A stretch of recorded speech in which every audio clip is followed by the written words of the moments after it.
The Westport murders. We have heard a great deal of late concerning the march of intellect, for which the present age is supposed to be distinguished. And the phrase has been rung in our ears till it has nauseated us by its repetition and become almost a proverbial expression of derision.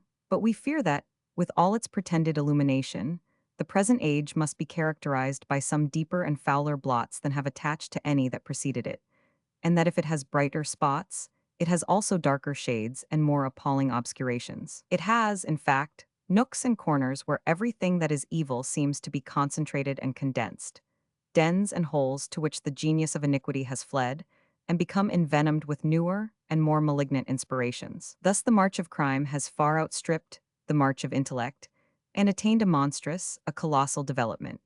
The knowledge of good and evil would seem to have imparted a fearful impulse to the latter principle, to have quickened, vivified, and expanded it into an awful and unprecedented magnitude. Hence old crimes have become new by being attended with unknown and unheard of concomitants, and atrocities never dreamt of or imagined before have sprung up amongst us to cover us with confusion and dismay. No one who reads the following report of the regular system of murder, which seems to have been organized in Edinburgh, can doubt that it is almost wholly without example in any age or country. Murder is no novel crime. It has been done in the olden time as well as now. But murder perpetrated in such a manner, upon such a system, with such an object or intent, and accompanied by such accessory circumstances, was never, we believe, heard of before, and, taken altogether, utterly transcends and beggars everything in the shape of tragedy to be found in poetry or romance. Even Mrs. Radcliffe, with all to her talent for imagining and depicting the horrible, has not been able to invent or portray scenes at all to be compared, in point of deep tragical interest, with the dreadful realities of the den in the Westport. To show this, we shall endeavor to exhibit a faint sketch of the more prominent circumstances attending the murder of the woman Campbell or Docherty, as proved in evidence at the trial. In the morning of a certain day in October last, the 31st, Burke chances to enter the shop of a grocer, called Rymer, and there he sees a poor beggar woman asking charity. He accosts her, and the brogue instantly reveals their common country. The poor old woman's heart warms to her countryman, and she tells him that her name is Docherty, and that she has come from Ireland in search of her son. Burke, on the other hand, improves the acquaintance by pretending that his mother's name was also Docherty, and that he has a wondrous affection for all who bear the same euphonous and revered name. The old woman is perfectly charmed with her good fortune in meeting such a friend in such a countryman, and her heart perfectly overflows with delight. Burke, again, seeing that he has so far gained his object, follows up his professions of regard by inviting Mrs. Docherty to go with him to his house, at the same time offering her an asylum there. The poor beggar woman accepts the fatal invitation, and accompanies Burke to that dreadful den, the scene of many previous murders, whence she is destined never to return. Here the ineffable ruffian treats her to her breakfast, and as her gratitude rises, his apparent attention and kindness increase. This done, however, he goes in search of his associate and accomplice Hare, whom he informs that he has got a shot in the house, and invites to come over at a certain time, an hour specified, to see it done. Betwixt 11 and 12 o'clock at night is fixed upon by these execrable miscreants for destroying the unhappy victim whom Burke had previously seduced into the den of murder and death. And then Burke proceeds to make the necessary arrangements for the commission of the crime. Gray and his wife, lodgers in Burke's house, and whom the murderers did not think it proper or safe to entrust with the secret, are removed for that night alone. Another bed is procured for them, and paid for, or offered to be paid for, by Burke. By and by the murderers congregate, and females, cognizant of their past deeds, as well as of the crime which was to be perpetrated, mingle with them in this horrid meeting. Spirituous liquor is procured and administered to the intended victim. They all drink more or less deeply. Sounds of mirth and revelry are heard echoing from this miniature three-pandemonium, and a dance, in which they all, including the beggar woman, join, completes these infernal orgies. This is kept up for a considerable while, and is the immediate precursor of a deed which blurs the eye of day, and throws a deeper and darker shade around the dusky brow of night. At length the time for doing it arrives.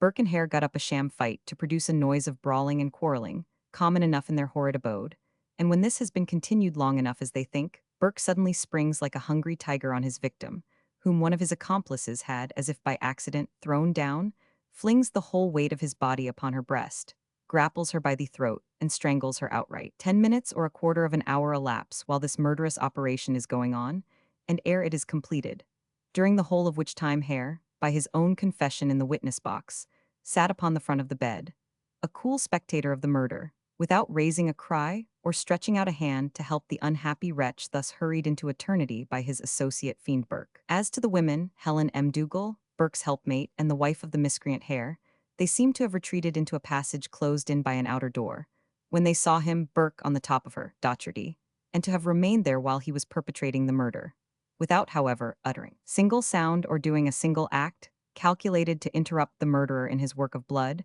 or to procure assistance to the dying victim. These she-devils were familiar with the work of death, and one of them, the wife of Hare, confessed it in the witness box. She had seen, she said, such tricks before. No language can add to the impression which these facts are calculated to produce. The succeeding events, however, are not less picturesquely horrifying. The murder was committed at 11 o'clock, and in an hour after, or at 12, Burke fetches Patterson, the assistant or servant of a teacher of anatomy in Edinburgh, to whom he was in the habit of selling the bodies of his victims, to the spot, the murdered body being by this time stuffed under the bed and covered with straw, and pointing to that truly dreadful place, tells him that he has got a subject for him there, which will be ready for him in the morning. The demons then appear to have recreated themselves with fresh doses of liquor, and about 4 or 5 in the morning, the two women already mentioned, with a fellow of the name of Brogan who had joined the party, after the deed was done, laid down in the bed, beneath which the murdered body of Docherty, not yet cold in death, had been forecrammed, and went to sleep, some of them at least, as coolly as if nothing of the kind had occurred. When daylight returned, the tea-box, so often mentioned in the course of the trial, was procured, and the slaughtered body crammed into it, and sent off by the porter M. Culloch to Surgeon's Square. After which Burke and his accomplice Hare set off for Newington to obtain the whole or part of the price of the subject they had procured by murder, and actually got £5, being one half of the price agreed upon one. Such is an imperfect and feeble outline of the facts of this case, in the course of which was disclosed the horrid and appalling fact that, in certain holes and dens, both in the heart and in the outskirts of the city, murder had been reduced into a system, with the view of obtaining money for the bodies murdered, and that it was perpetrated in the manner least likely to leave impressed upon the body any evident or decisive marks of violence, being invariably committed by means of suffocation or strangling, during partial or total intoxication. The public is therefore to consider the present as only one out of many instances of a similar nature, which have occurred. Hare's wife admitted that she had witnessed many tricks of the same kind, and Hare himself, when undergoing the searching cross-examination of Mr. Cockburn, a cross-examination such as was never before exemplified in any court of justice, durst not deny that he had been concerned in other murders besides that of Docherty, that a murder had been committed in his own house in the month of October last, that he himself was a murderer, and his hands steeped in blood and slaughter.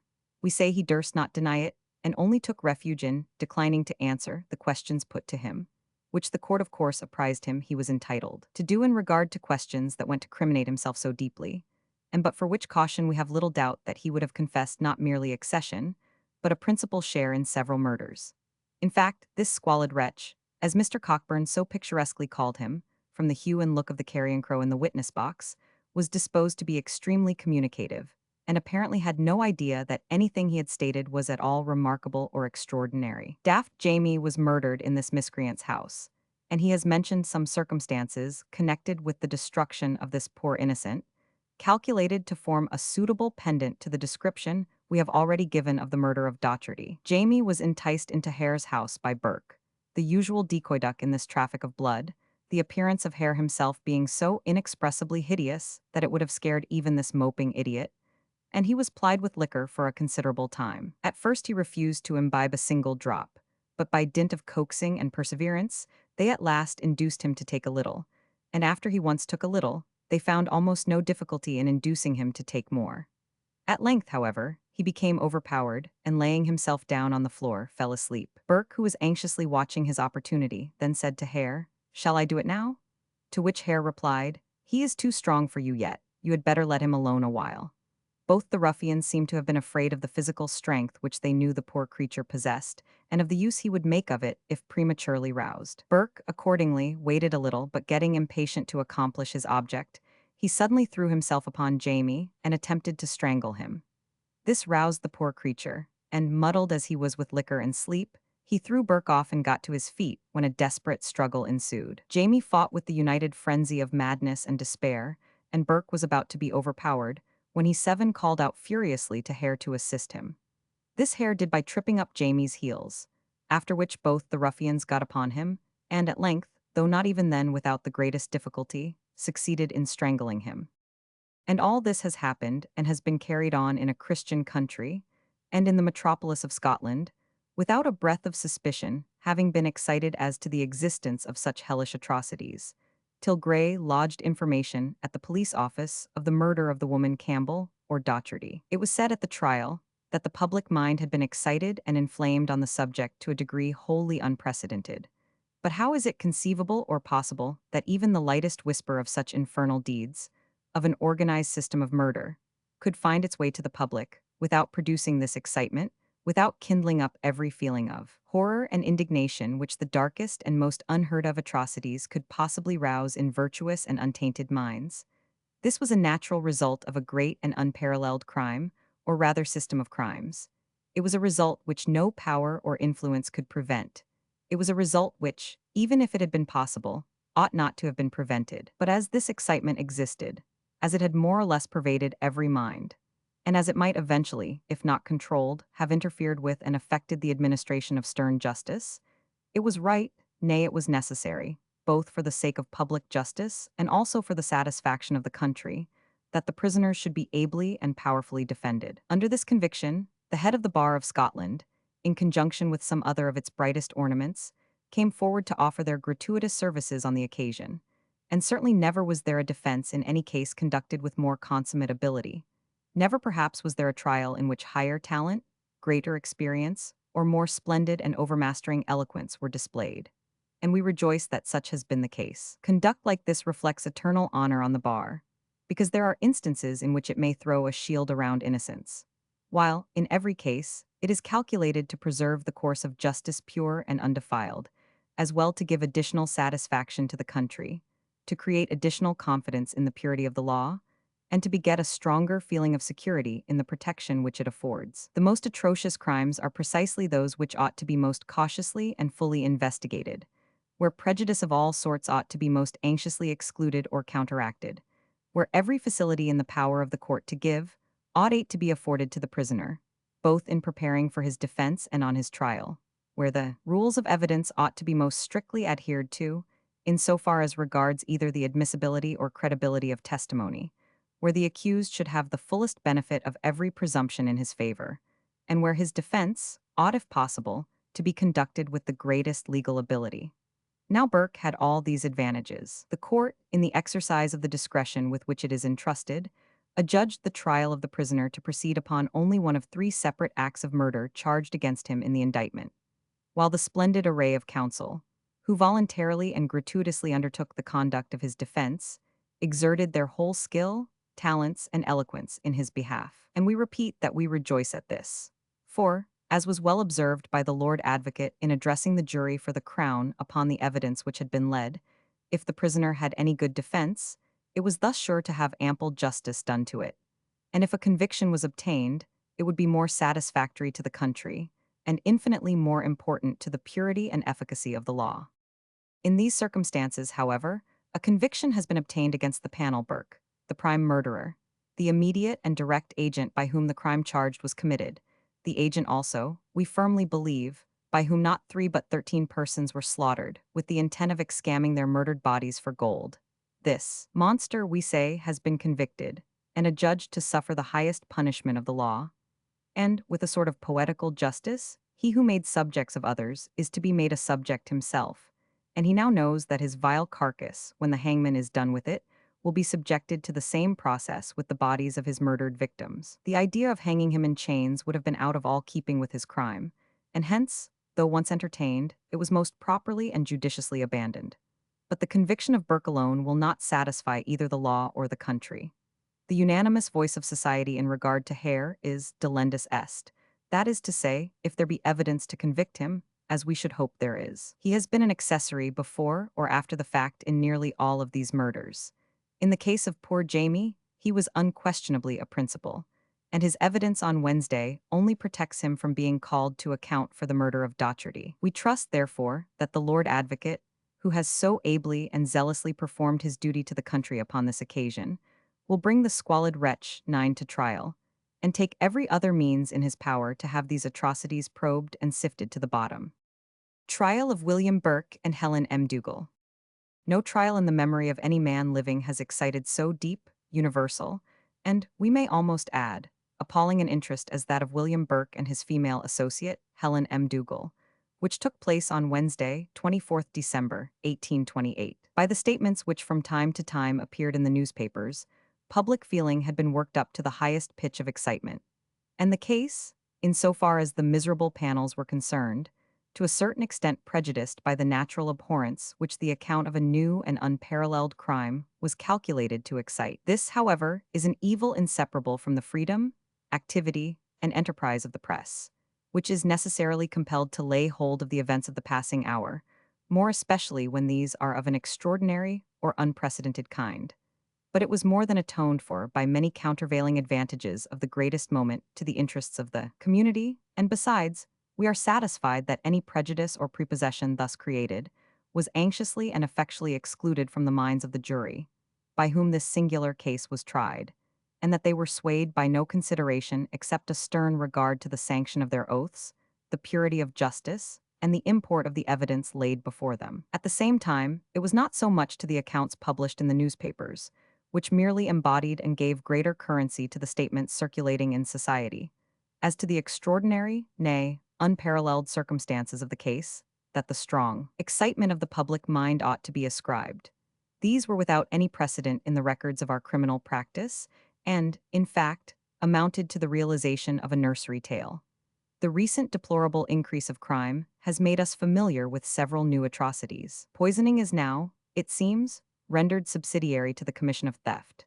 Stabbings and attempts at assassination are matters of almost everyday occurrence.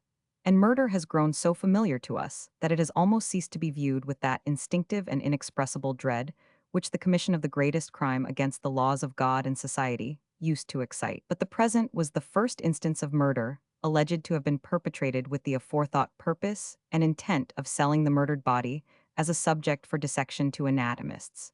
It was a new species of assassination, or murder for hire, and as such tend no less than from the general horror felt by the people of this country at the process, from ministering to which the murderers expected their reward, it was certainly calculated to make a deep impression on the public mind, and to awaken feelings of strong and appalling interest in the issue of the trial. Of the extent of the impression thus produced, and the feelings thus awakened, it was easy to judge from what was everywhere observable on Monday and Tuesday. The approaching trial formed the universal topic of conversation, and all sorts of speculations and conjectures were afloat as to the circumstances likely to be disclosed in the course of it, and the various results to which it would eventually lead. As the day drew near, the interest deepened, and it was easy to see that the common people shared strongly in the general excitement. The coming trial, they expected, was to disclose something which they had often dreamed of, or imagined or heard recounted around an evening's fire, like a tale of horror or a raw-head and bloody bones story, but which they never, in their sober judgment, either feared or believed to be possible, and hence they looked forward to it with corresponding but indescribable emotions. In short, all classes participated more or less in a common feeling respecting the case of this unhappy man and his associate. All expected fearful disclosures.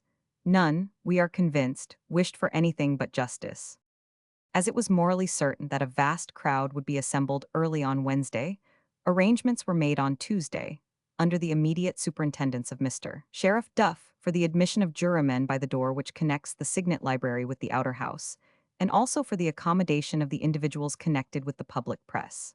One half of the court, the narrow dimensions of which have been often complained of, and in fact were never more seriously felt, was, as usual on such occasions, reserved for the members of the faculty and the writers to the signet in their gowns.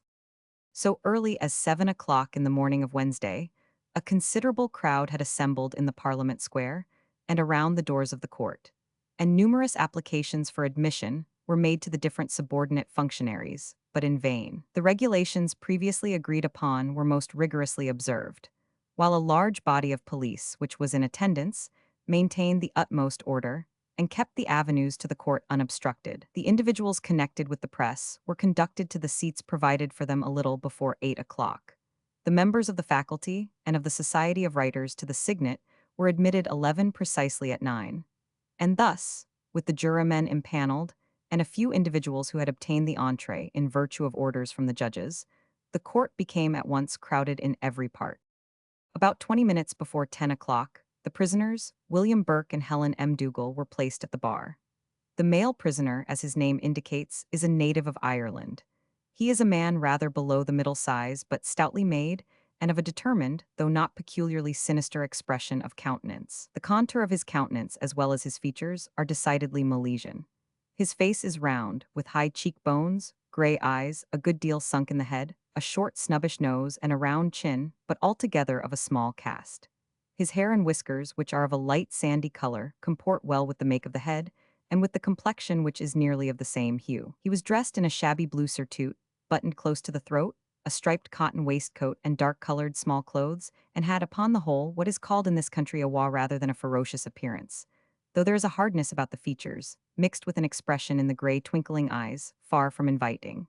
The female prisoner is fully of the middle size, but thin and spare made, though evidently of large bone. Her features are long and by no means disagreeable, a pair of large, full black eyes, imparting to them even something of interest and expressiveness, but the upper half of her face is out of proportion to the lower. She was miserably dressed in a small stone-colored silk bonnet, very much the worse for the wear, a printed cotton shawl, and a cotton gown. She stoops considerably in her gait, and has nothing peculiar in her appearance, except the ordinary look of extreme penury and misery, common to unfortunate females of the same degraded class. Both prisoners, especially Burke, entered the court without any visible signs of perturbation, and both seemed to attend very closely to the proceedings which soon after commenced. The court met at precisely 10:15 o'clock. The judges present were the Right Honourable the Lord Justice Clerk and Lords Pitmley, Meadowbank, and Mackenzie, their lordships having taken their seats and the instance having been called. The Lord Justice Clerk said, "William Burke and Helen M. Dougal, pay attention to the indictment that is now to be read against you." Mr. Patrick Robertson: I object to the reading of the indictment. It contains charges which I hope to be able to show 12 your lordships are incompetent, and the reading of the whole of the libel must tend materially to prejudice the prisoners at the bar. The Lord Justice Clerk: I am unaccustomed to this mode of procedure. It depends upon the court whether the indictment shall be read or not. Mr. Patrick Robertson: Certainly, my lord, but I understand it is not necessary to read the indictment, and we object to its being done on the present occasion. Lord Justice Clerk: We have found but little advantage to result from the practice, recently introduced, of not reading the indictment. It has rendered constant explanations necessary, and consumes more time the one way than the other. Mr. Cockburn: We object to the indictment being read because it is calculated to prejudice the prisoner. Our statement is that it contains charges, the reading of which cannot fail to operate against him, and that these charges make no legal part of the libel. Lord Meadowbank: I am against novelties, I am against interfering with the discretion of the court. The indictment was then read as follows. William Burke and Helen M. Dougal, both present prisoners in the Talbot of Edinburgh, you are indicted and accused at the instance of Sir William Ray of St. Catharines, Bart, His Majesty's advocate for His Majesty's interest, that albeit, by the laws of this and of every other well-governed realm, murder is a crime of an heinous nature and severely punishable. Yet true it is and of verity that you the said William Burke and Helen M. Dougal are both and each, or one or other of you, guilty of the said crime, actor or actors, or art and part. In so far as, on one or other of the days between the 7th and 16th days of April 1828, or on one or other of the days of that month, or of March immediately preceding, or of May immediately following, within the house in Gibbs Close, Canongate, Edinburgh, then and now or lately in the occupation of Constantine Burke, then and now or lately scavenger in the employment of the Edinburgh police establishment, you the said William Burke did, wickedly and feloniously, place or lay your body or person, or part thereof, over or upon the breast or person and face of Mary Patterson or Mitchell, then or recently before that time, or formerly, proceeding with Isabella Burnett or Worthington, then and now or lately residing in Leith Street, in or near Edinburgh, when she, the said Mary Patterson or Mitchell, was lying in the said house, in a state of intoxication, did, by the pressure thereof, and by covering her 13 mouth and nose with your body or person, and forcibly compressing her throat with your hands, and forcibly keeping her down, notwithstanding her resistance, or in some other way to the prosecutor unknown, preventing her from breathing, suffocate or strangle her. And the said Mary Patterson or Mitchell was thus, by the said means or part thereof, or by some other means or violence, the particulars of which are to the prosecutor unknown, wickedly bereaved of life by you the said William Burke. And this you did with the wicked aforethought intent of disposing of, or selling the body of the said Mary Patterson or Mitchell, when so murdered, to a physician or surgeon, or some person in the employment of a physician or surgeon, as a subject for dissection, or with some other wicked and felonious intent to the prosecutor unknown. 2. Further, on one or other of the days, between the 5th and 26th days of October 1828, or on one or other of the days of that month, or of September immediately preceding, or of November immediately following, within the house situated in Tanner's Close, Portsburg or Wester Portsburg, in or near Edinburgh, then and now or lately in the occupation of William Hare or Hare, then and now or lately laborer, you the said William Burke did wickedly and feloniously attack and assault James Wilson, commonly called or known by the name of Daft Jamie, then or lately residing in the house of James Downey, then and now or lately porter, and then and now or lately residing in Stephen Law's Close, High Street, Edinburgh, and did leap and throw yourself upon him, when the said James Wilson was lying in the said house. And he having sprung up, you did struggle with him, and did bring him to the ground, and you did place or lay your body or person or part thereof over or upon the person or body and face of the said James Wilson, and did by the pressure thereof, and by covering his mouth and nose with your person or body, and forcibly keeping him down, and compressing his mouth, nose, and throat, notwithstanding every resistance on his part, and thereby or in some other manner to the prosecutor unknown, preventing him from breathing, suffocate, or strangle him. And the said James Wilson was thus, by the said means or part of them, or by some other means or violence, the particulars of which are to the prosecutor unknown, wickedly bereaved of life and murdered by you the said William Burke. And this you did with the wicked aforethought and intent of disposing of or selling the body of the said James Wilson, when so murdered, to a physician or surgeon, or to some person in the employment of a physician or 14 surgeon, as a subject for dissection, or with some other wicked and felonious intent or purpose, to the prosecutor unknown. 3. Further, on Friday the 31st day of October 1828, or on one or other of the days of that month, or of September immediately preceding, or of November immediately following, within the house then or lately occupied by you the said William Burke, situated in that street of Portsburg, or Wester Portsburg, in or near Edinburgh, which runs from the Grassmarket of Edinburgh to Main Point, in or near Edinburgh, and on the north side of the said street, and having an access thereto by a trance or passage, entering from the street last above libelled, and having also an entrance from a court or back court on the north thereof, the name of which is to the prosecutor unknown, you the said William Burke and Helen M. Dougal, did both and each, or one or other of you, wickedly and feloniously place or lay your bodies or persons, or part thereof, on the body or person or part thereof, of one or other of you, over or upon the person or body and face of Maggie or Marjorie or Mary M. Gonigal, or Duffy or Campbell or Docherty, then or lately residing in the house of Roderick Stewart or Stewart, then and now or lately laborer, and then and now or lately residing in the Pleasance, in or near Edinburgh, when she, the said Maggie or Marjorie, or Mary M. Gonigal, or Duffy, or Campbell, or Docherty, was lying on the ground, and did, by the pressure thereof, and by covering her mouth and the rest of her face with your bodies or persons, or the body or person of one or other of you, and by grasping her by the throat, and keeping her mouth and nostrils shut, with your hands, and thereby, or in some other way to the prosecutor unknown, preventing her from breathing, suffocate, or strangle her.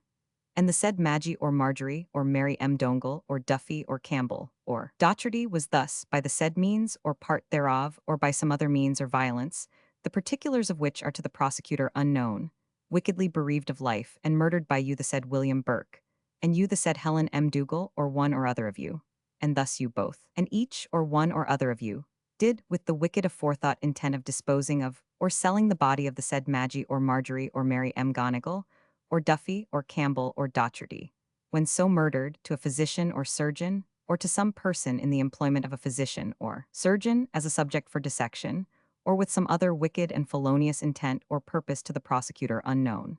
And you, the said William Burke, having been taken before George Tate, Esquire Sheriff Substitute of the Shire of 15 Edinburgh, you did in his presence at Edinburgh omit and subscribe 5 several declarations of the dates respectively following, viz. the 3d, 10th, 19th, and 29th days of November, and 4th day of December 1828.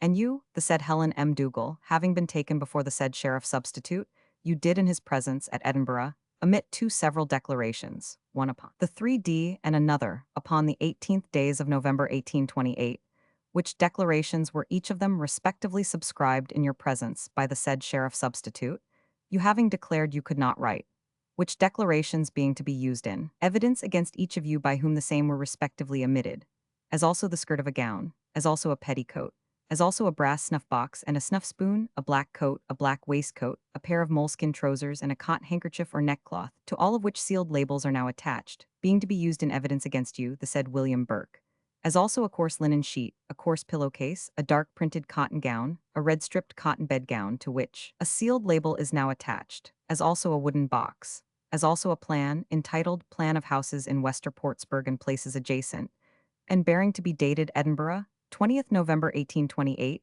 and to be signed by James Braidwood, 22, Society, being all to be used in evidence against both and each of you, the said William Burke and Helen M. Dougal, at your trial, will for that purpose be in due time lodged in the hands of the clerk of the High Court of Justiciary, before which you are about to be tried, that you may have an opportunity of seeing the same. All which, or part thereof, being found proven by the verdict of an assize, or admitted by the respective judicial confessions of you the said William Burke and Helen M. Dougal, before the Lord Justice General, the Lord Justice Clerk, and the Lords Commissioners of Justiciary, you, the said William Burke and Helen M. Dougal, ought to be punished with the pains of law, to deter others from committing the like crimes in all time coming. A. Wood, A. 500, List of Witnesses. 1. George Tate, Esquire, Sheriff Substitute of the Shire of Edinburgh. 2. Archibald Scott, Procurator Fiscal of said shire. 3. Richard John Moxey, now or lately clerk in the Sheriff Clerk's Office, Edinburgh. 4. Archibald M. Lucas, now or lately clerk in the Sheriff Clerk's Office, Edinburgh 16. 5. Janet Brown, now or lately servant to, and residing with, Isabella Burnett or Worthington, now or lately residing in Leith Street, in or near Edinburgh. 6. The foresaid Isabella Burnett or Worthington. 7. Elizabeth Graham or Burke, wife of Constantine Burke, now or lately scavenger in the employment of the Edinburgh Police, and now or lately residing in Gibbs Close, Canongate, Edinburgh. 8. The foresaid Constantine Burke. 9. Jean Anderson or Sutherland, wife of George Sutherland, now or lately silversmith, and now or lately residing in Middleton's Entry, Potterrow, Edinburgh. 10. William Hare or Hare, present prisoner in the Tolbooth of Edinburgh. 11. Margaret Laird or Hare, wife of the foresaid William Hare or Hare, and present prisoner in the Tolbooth of Edinburgh. 12. Jean M. Donald or Coghill, wife of Daniel Coghill, now or lately shoemaker, and now or lately residing in South St. James's Street, in or near Edinburgh. 13. Margaret M. Gregor, now or lately servant to, and residing with John Clark, now or lately baker, and now or lately residing in Rose Street, in or near Edinburgh. 14. Richard Burke, son of, and now or lately residing with, the foresaid Constantine Burke. 15. William Burke, son of, and now or lately residing with, the foresaid Constantine Burke. 16. Janet Wilson or Downey, wife of James Downey, now or lately porter, and now or lately residing in Stephen Law's Close, High Street, Edinburgh. 17. Mary Downey, daughter of, and now or lately residing with, the foresaid James Downey. 18. William Cunningham, now or lately scavenger in the employment of the Edinburgh Police, and now or lately residing in Fairley's Entry, Cowgate, Edinburgh. 19. George Barclay, now or lately tobacconist in North College Street, in or near Edinburgh. 20. David Dalziel, now or lately copperplate printer, and now or lately residing with his father, George Dalziel, now or lately painter, and now or lately residing in North Fowleys, Close, High Street, Edinburgh. 21. Margaret Newbegin or Dalziel, wife of the foresaid David Dalziel. 22. Joseph Emmeline, now or lately tinsmith, and now or lately residing in Cowles Close, Canongate, Edinburgh 17. 23. Andrew Farquharson, now or lately sheriff officer in Edinburgh. 24. George M. Farlane, now or lately porter, and now or lately residing in Patterson's Court, Lawnmarket, Edinburgh. 25. John Brogan, now or lately in the employment of John Vallance, now or lately carter, and now or lately residing in Semple Street, near Edinburgh. 26. Janet Laurie or Law, wife of Robert Law, now or lately courier, and now or lately residing in Portsburg or Wester Portsburg, in or near Edinburgh. 27 Anne Black or Conway, wife of John Conway or Conway, now or lately laborer, and now or lately residing in Portsburg or Wester Portsburg aforesaid. 28 The foresaid John Conway or Conway. 29 William Noble, now or lately apprentice to David Reimer, now or lately grocer and spirit dealer in Portsburg or Wester Portsburg aforesaid. 30 James Gray, now or lately laborer, and now or lately residing with Henry M. Donald, now or lately dealer in coals, and now or lately residing in the Grassmarket, Edinburgh. 31 Anne M. Dougal or Gray, wife of the foresaid James Gray. 32 Hugh Alston, now or lately grocer, and now or lately residing in Portsburg or Wester Portsburg aforesaid. 33 Elizabeth Patterson, daughter of, and now or lately residing with, Isabella Smith or Patterson, now or lately residing in Portsburg or Wester Portsburg aforesaid. 34 The foresaid Isabella Smith or Patterson. 35 John M. Culloch, now or lately porter, and now or lately residing in Allison's Close, Cowgate, Edinburgh. 36 John Fisher, now or lately one of the criminal officers of the Edinburgh Police Establishment. 37 John Findlay, now or lately one of the patrol of the Edinburgh Police Establishment. 38 James Patterson, now or lately lieutenant of the Edinburgh Police Establishment. 39 James M. Nichol, now or lately one of the sergeants of the Edinburgh Police Establishment. 40 Mary Stewart or Stewart, wife of Roderick Stewart or Stewart, now or lately laborer, and now or lately residing in the Pleasance near Edinburgh. 41 The foresaid Roderick Stewart or Stewart. 42 Charles M. Lauchlin, now or lately shoemaker, and now 18 or lately residing with the foresaid Roderick Stewart or Stewart. 43 Elizabeth Main, now or lately servant to the foresaid William Hare or Hare. 44 Robert Knox, 1500, lecturer on anatomy, now or lately residing in Newington Place near Edinburgh. 45 David Patterson, now or lately keeper of the museum belonging to the foresaid Dr. Robert Knox, and now or lately residing in Portsburg or Wester Portsburg aforesaid, with his mother, the foresaid Isabella Smith or Patterson. 46 Thomas Wharton Jones, now or lately surgeon, and now or lately residing in West Circus Place, in or near Edinburgh, with his mother, Margaret Cockburn or Jones. 47 William Ferguson, now or lately surgeon, and now or lately residing in Charles Street, in or near Edinburgh, with his brother, John Ferguson, now or lately writer. 48 Alexander Miller, now or lately surgeon, and now or lately residing in the lodgings of Elizabeth Anderson or Montgomery, now or lately residing in Clerk Street, in or near Edinburgh. 49 Robert Christison, 1500, now or lately professor of medical jurisprudence in the University of Edinburgh. 50 William Pulteney Allison, 1500, now or lately professor of the theory of physic in the University of Edinburgh.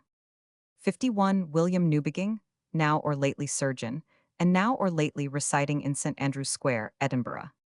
52 Alexander Black, now or lately surgeon to the Edinburgh Police Establishment. 53 James Braidwood, now or lately builder, and master of fire engines on the Edinburgh Police Establishment. 54 Alexander M. Lean, now or lately sheriff officer in Edinburgh. 55 James Evans, student of medicine, now or lately residing with Mr. James Moir, surgeon residing in Tiviatro, in or near Edinburgh. A. Wood, A. 500, Dean of Faculty. We have given in separate defenses which may as well be read now, beginning with the defenses for the male prisoner. The defenses for Burke was then read as follows. The panel submits that he is not bound to plead to, or to be tried upon a libel, which not only charges him with 3 unconnected murders, committed each at a different time 19, and at a different place, but also combines his trial with that of another panel, who is not even alleged to have had any concern with 2 of the offenses of which he is accused. Such an accumulation of offenses and panels is contrary to the general and the better practice of the court. It is inconsistent with right principle, and indeed, so far as the panel can discover, is altogether unprecedented. It is totally unnecessary for the ends of public justice, and greatly distracts and prejudices the accused in their defense. It is therefore submitted that the libel is completely vitiated by this accumulation, and cannot be maintained as containing a proper criminal charge. On the merits of the case, the panel has only to state that he is not guilty and that he rests his defense on a denial of the facts set forth in the libel. The defenses for Helen M. Dougal were next read as follows. If it shall be decided that the prisoner is obliged to answer to this indictment at all, her answer to it is that she is not guilty and that the prosecutor cannot prove the facts on which his charge rests. But she humbly submits that she is not bound to plead to it. She is accused of one murder committed in October 1828 in a house in Portsburg and of no other offense. Yet she is placed in an indictment along with a different person who is accused of other two murders, each of them committed at a different time and at a different place, it not being alleged that she had any connection with either of these crimes. This accumulation of panels and of offenses is not necessary for public justice and exposes the accused to intolerable prejudice, and is not warranted, so far as can be ascertained, even by a single precedent. Mr. Patrick Robertson then addressed the court in support of the defenses. In this indictment, there were two prisoners named, but these two prisoners did not appear on the face of it to have any connection with each other. The major proposition contained a simple charge of murder, without specifying any aggravation. In the minor proposition, however, there were three distinct and totally unconnected charges of murder. The first was against Burke alone, and was charged as having been committed in April last, in a house in the Canongate. But it was not stated that he had any accomplices.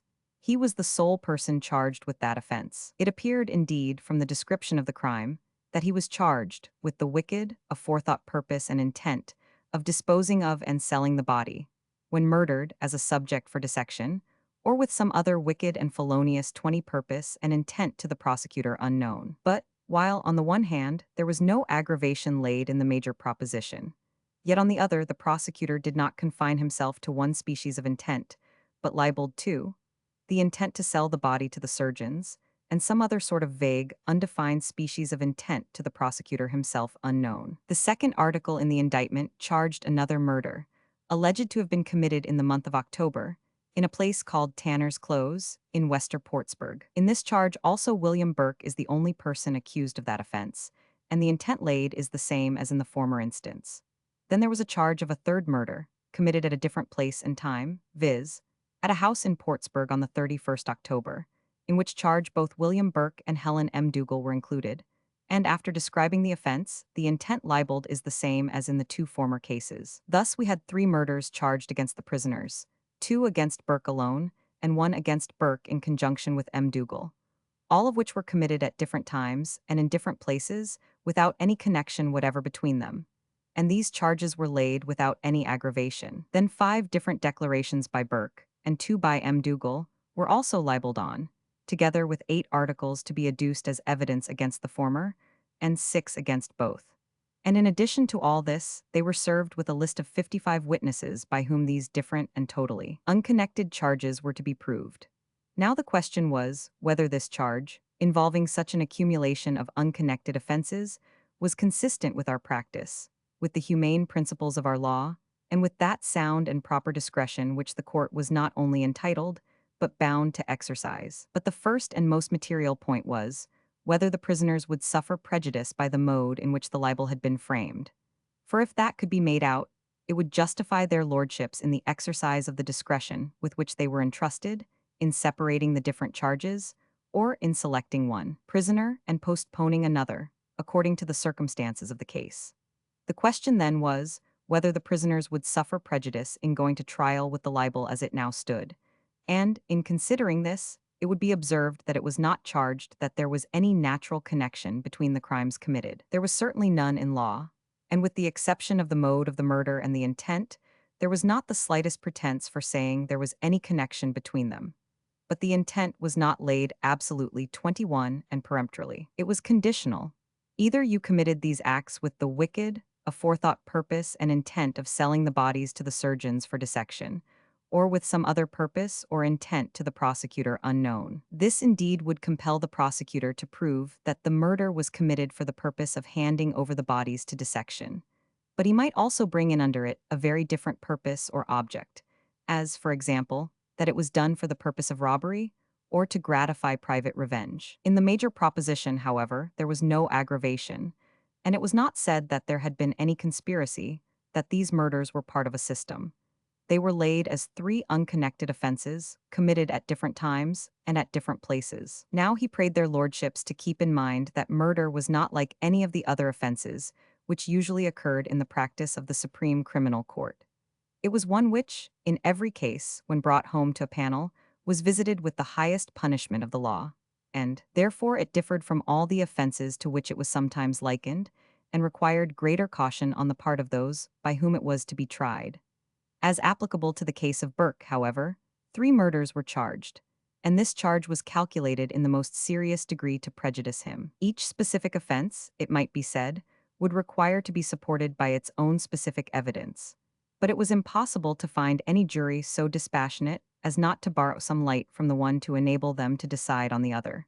It was impossible for the jury to separate the evidence in one case from that in another. It was impossible that one murder not proved could be separated from any light thrown upon it by another not proved.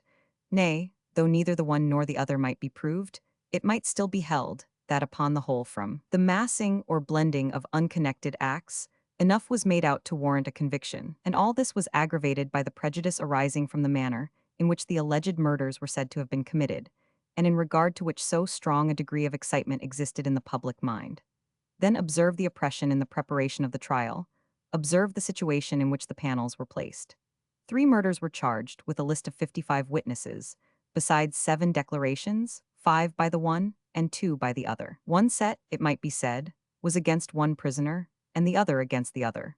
But it was impossible so to separate, or to analyze the evidence as not to admit against the one evidence which was calculated to affect the other, and by thus mixing up and 22 massing together the whole into an unnecessary accumulation of crime, to come to the same conclusion in regard to both. Look to the case of Helen M. Dougal, and it will be seen the prejudice must operate still more strongly against her. She is accused of only one crime, and it is not said that she had any connection with the others. But this charge of murder, committed in the latter end of October, is brought to trial, combined with 2 others committed, one in April, 6 months previously, and the other in the beginning of October. Where is this to stop? If the prosecutor is allowed to proceed in this way, may he not on the same principle combine 10 murders against 10 prisoners, accused of 10 different offenses, committed in as many different counties? He submitted that there must be some limitation, and the question was whether the court could sustain the present charge by which one individual, accused of one offense, is mixed up with another, accused of 2, with which she is not alleged to have had any concern. Imagine this case. At the end of the indictment, 8 articles were specified against Burke, and 6 more against Burke and M. Dougal conjointly. Take the first, the skirt of a gown, and suppose it proved against Burke alone. It could not be adduced as evidence against Helen M. Dougal, but suppose it was traced into her possession, and that a witness was called to prove that it belonged to Mary Patterson or Mitchell. This would be conclusive as to M. Dougal's connection with Burke, but it might be said that the judge would tell the jury to strike this out of their notes. That was an easy operation, but could they strike it out of their minds as easily as out of their notes?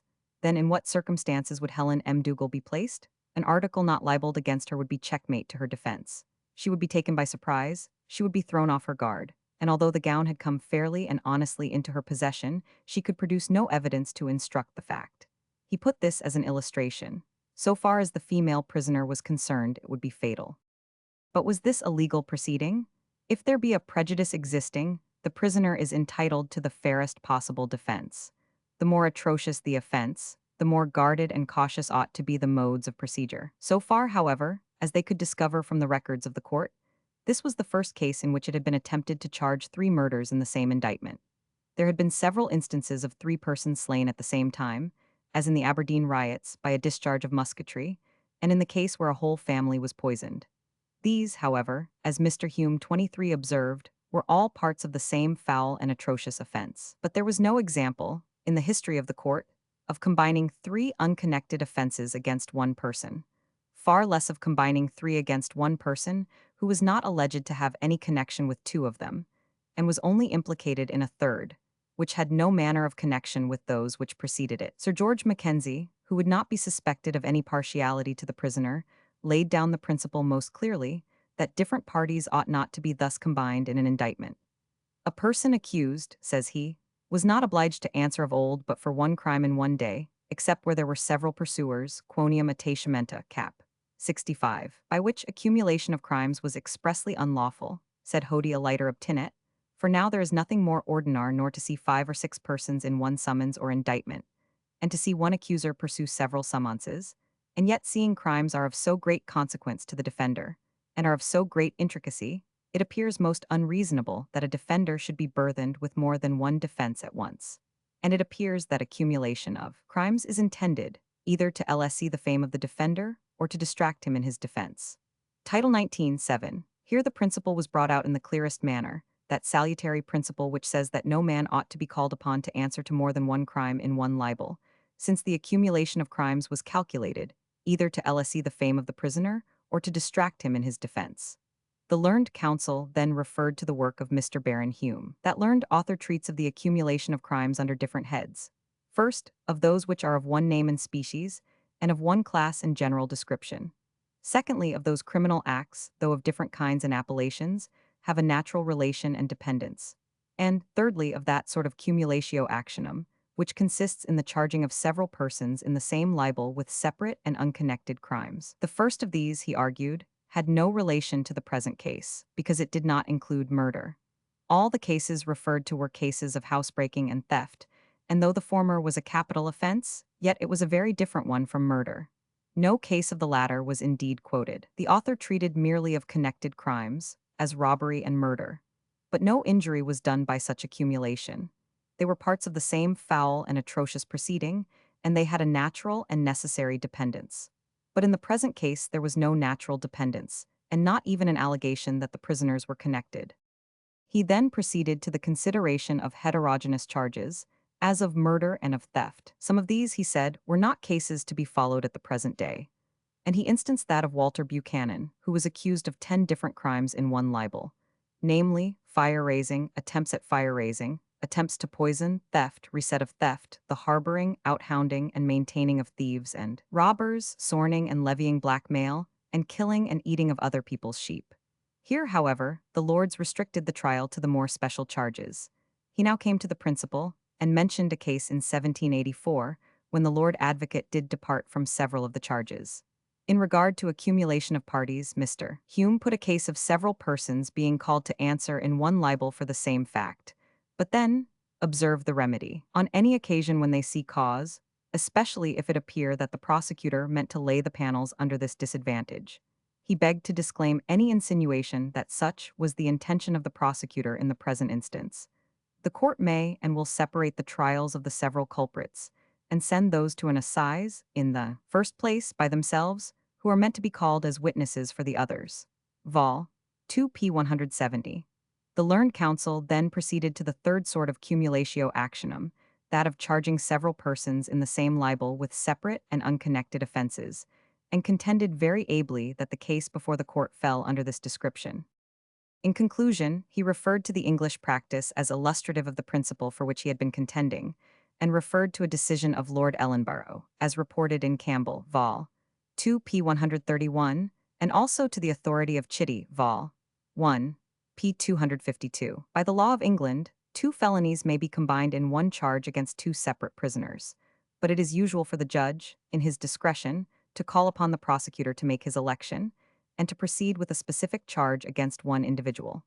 In point of law, they may be combined, but the judges in their discretion separate them, and for this reason, among others, that the combination would prejudice prisoners in their challenge of the jury.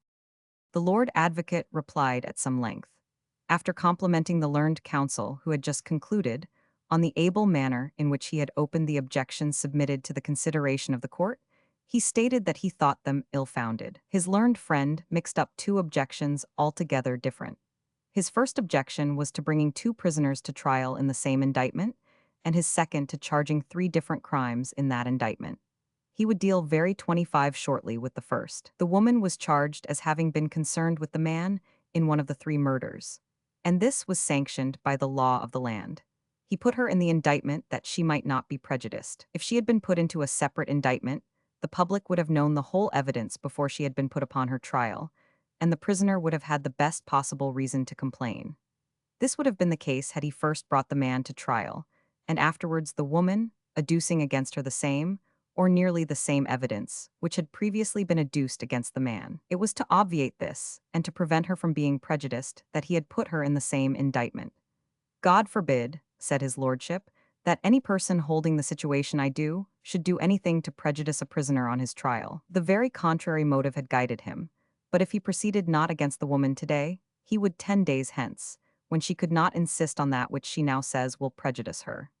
Nor, in a case of this sort, would he be restrained from doing his duty to the country by any consideration founded upon what were called the interests of science. It was enough for him that a great crime had been committed, a crime unheard of before in any civilized country, that the public mind had in consequence become strongly agitated, and that the duty he owed to the country left him no alternative. He was determined, therefore, to probe and sift the whole matter to the bottom. Nothing should deter him from doing so, and he repeated that if he was compelled to desert the diet against this woman now, he would infallibly bring her to trial 10 days hence. Then she would find whether she had been prejudiced by the whole evidence in this case having gone abroad to the world. The libel charged 3 separate acts, and in the major proposition the crime specified was murder without any aggravation. These murders were detached as having taken place within the last 6 months, but they were all committed in Edinburgh, and all were charged as having been perpetrated with the same intent, which however is no aggravation. Murder indeed could scarcely admit of aggravation. When a prosecutor libels a positive intent, he is tied down to that, and there is no alternative. These cases were all of the same description, all murders and all committed with the same intent. He admitted that looking to the proceedings of the criminal court, it might be impossible to find a case of 3 murders combined in one indictment. But the present was a case unprecedented in the annals of this, or of any other civilized country. 26. There were numerous examples, however, where different charges were combined in the same libel. The passage quoted from Sir George Mackenzie did not apply to the case before the court. It referred to a case of a nature totally different.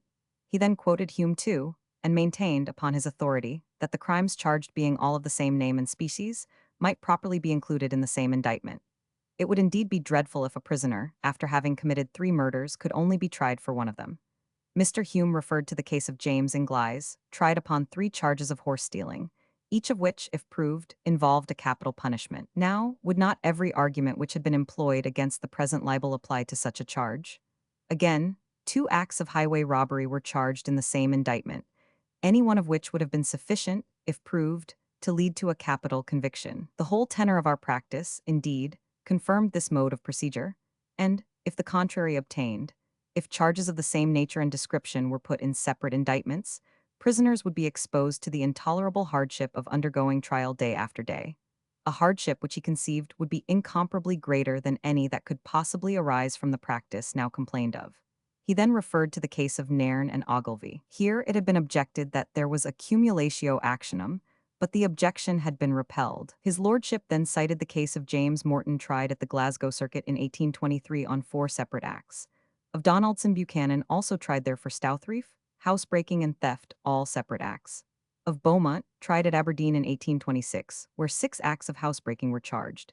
And of Gillespie, tried at Aberdeen in 1827, upon no less than 9 separate acts of forgery. His lordship then quoted the case of Surridge and Dempster, indicted for 2 separate acts of murder, committed indeed at the short interval of an hour, but still in all respects completely separate acts. Upon the strength of these consecutive authorities, all of which went to support the principle for which he contended, his lordship submitted that the objection ought to be repelled. The Dean of Faculty, in reply to the Lord Advocate, argued powerfully in support of the views which had been opened by Mr. Robertson. His right honorable and learned friend, the Lord Advocate, might rely upon it that, on the part of the prisoner's counsel, no doubt whatever was entertained of the perfect propriety of the motive by which his lordship had been actuated in framing the present indictment. They 27 were convinced that he had prepared and brought forward the case in the manner which he conceived least likely to prejudice the prisoners or to distract them in their defense. But, on the other hand, he could with equal truth and sincerity assure his lordship that the objection now raised had been taken from a firm conviction that the sustaining of it was necessary for the safety of the law and indispensable to the ends of justice. It had been said that the decisions of the court ought to be adhered to, that its practice ought not to be infringed upon. And yet it was admitted that the present was the first case which had ever occurred of 3 separate acts of murder being combined in the same indictment. In this situation, then, Were they not justified in submitting to the court the objection which had been taken upon the ground of this unprecedented combination? The learned lord had intimated an intention to desert the diet pro loco et tempore against the panel M. Dougal. But the question still remained whether the interests of the male prisoner would not be dreadfully prejudiced in his defense if put upon his trial for 3 separate acts of murder, committed at different times and in different places. Now he contended that the present form of the indictment was adopted to effect an illegitimate object. It was calculated to lead to great injustice to the prisoner. What the prosecutor insisted on passing to a jury was an indictment charging 3 distinct murders. He averred that there were separate and unconnected acts of this crime, and he assumed that there was sufficient proof to bring them home to the prisoner. But every man, whatever the number of charges against him might be, was to be held and presumed to be innocent till the contrary was proved, and a conviction obtained against himself. There might or there might not be sufficient proof to convict him, but he contended for the benefit of the ordinary presumption. "Give us," said the learned counsel, "the benefit of this presumption, to which we are entitled, and then let us see how the case will stand." In the indictment before their lordships, 3 murders were charged, murders committed at different times, murders of different persons, totally unconnected and living in different places. And the last of these was stated to have been done in conjunction with a third person who had no connection with the other 2. But if the public prosecutor were in a situation to prove one of these murders, it would infer the death of the panel. Then, for what end or purpose of public justice were 3 murders crammed into one indictment? If the prosecutor was unable to prove any one of them, there was no necessity, surely, for putting it into this indictment. Suppose 28 evidence were brought to prove the first, but totally failed, and the second, but also failed, or at least left them in such doubt that a verdict of not guilty or not proven would have been returned if they had been tried separately.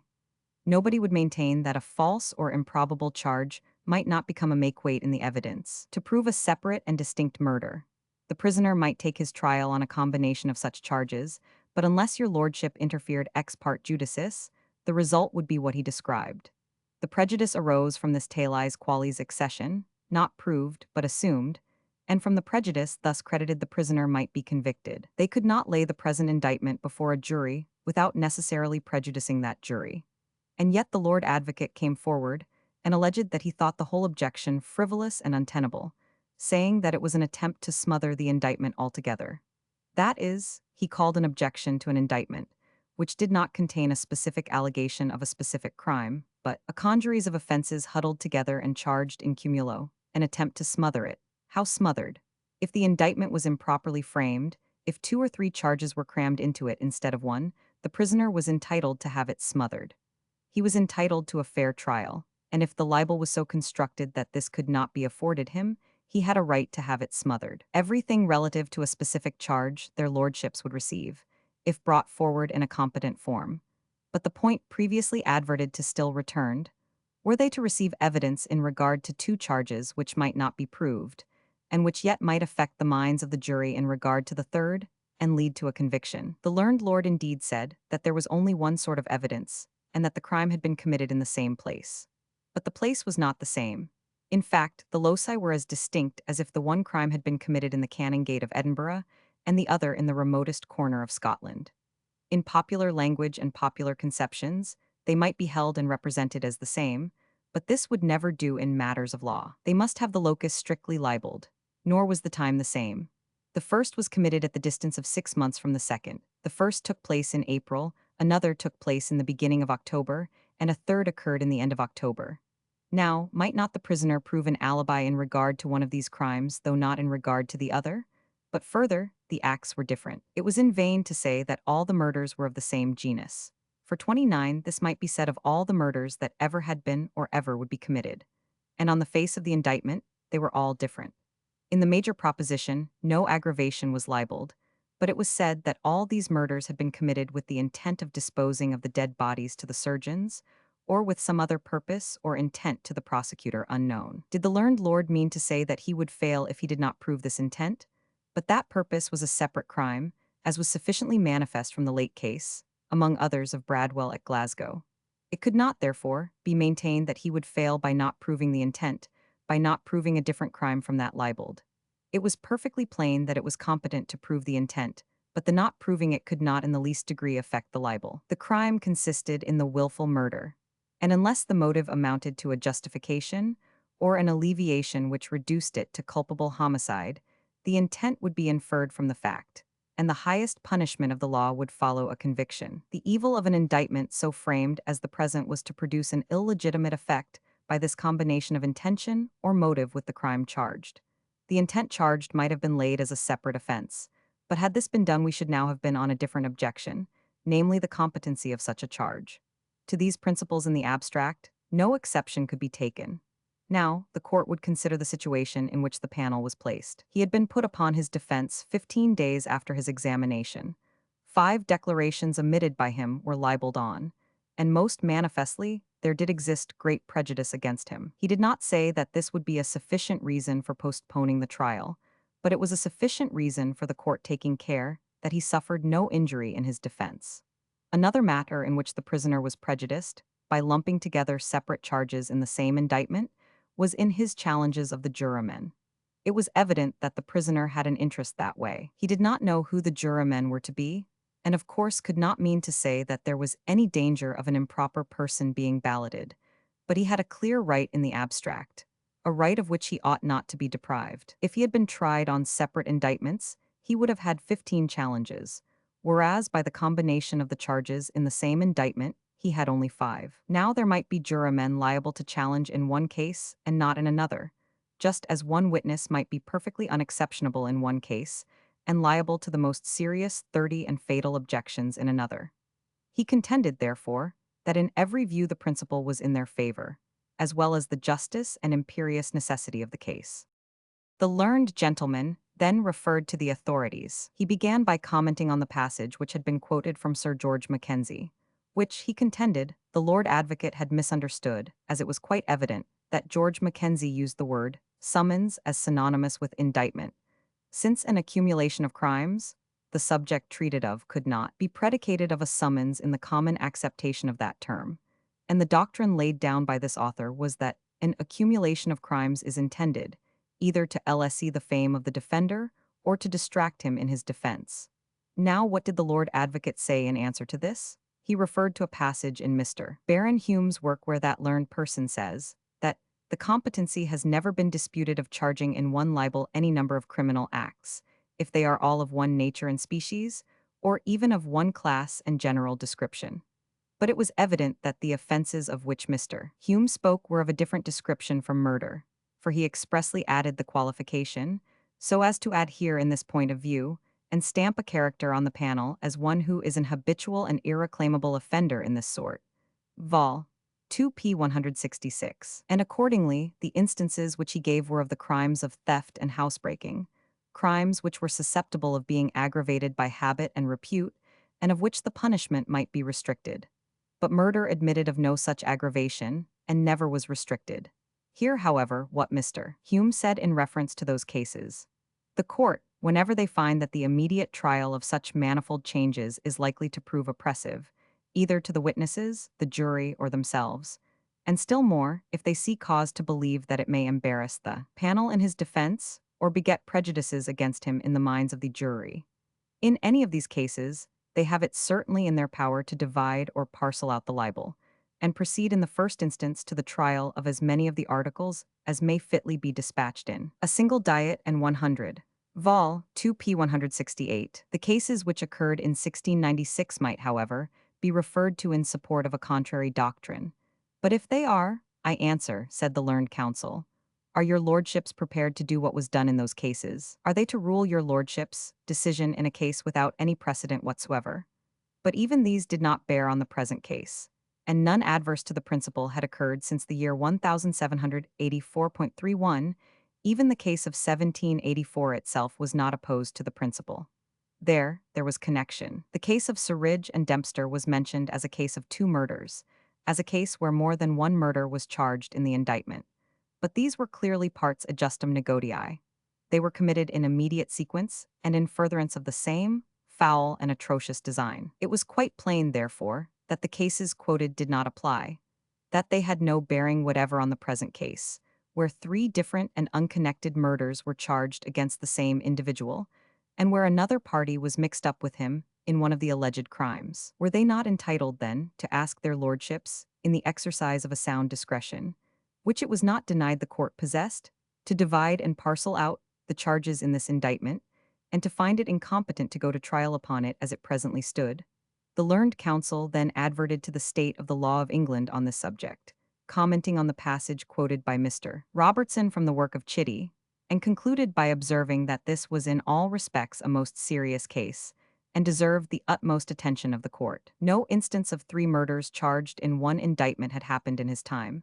Many instances had indeed occurred in former times, yet it had never been the practice to try the charges in cumulo. But the more anomalous and unprecedented the case, the more necessary was it to the ends of justice, and the more important to the law, that it should be proceeded in with the utmost caution. Their lordships then delivered their opinions on the objection which had been raised, and so ably argued by the prisoner's counsel. Lord Pitmley, the court were peculiarly circumstanced in being called upon to give an opinion on an indictment in a case, part of which must unquestionably go to trial. He was quite clear that one of the charges must undergo an investigation, that the trial to that extent must proceed. But counsel were by no means precluded from stating the objection they had brought forward, and which, appearing to them in the light it did, it became their duty to press upon the attention of the court. This accordingly they had done with equal zeal and ability, in a manner which did honor to themselves, and reflected credit on the bar of Scotland. But it was the duty of the court to be calm and guarded, to express their opinions in a dignified and dispassionate manner, and to avoid anything which was either calculated to unsettle the established principles of that 32 law, or to form a bad precedent for the future. He agreed that there were 2 different questions before the court, the first of which was whether Helen M. Dougal ought to have been included in the indictment, and on that point he had no doubt of the prosecutor's right so to include her. He approved of what the Lord Advocate had done, and he had no hesitation in saying that the trial should now proceed. The other question was of a very different nature, namely, whether it was competent, and also whether it was proper and fitting, that Burke should now go to trial upon an indictment, charging 3 murders, or should be tried on one or other of these charges. Of the competency he had no doubt whatever. His lordship was much struck with the indictment when he first saw it, and he felt it to be his duty, as it is always the duty of the court on such occasions, to inform his mind in regard to the principle on which it had been framed.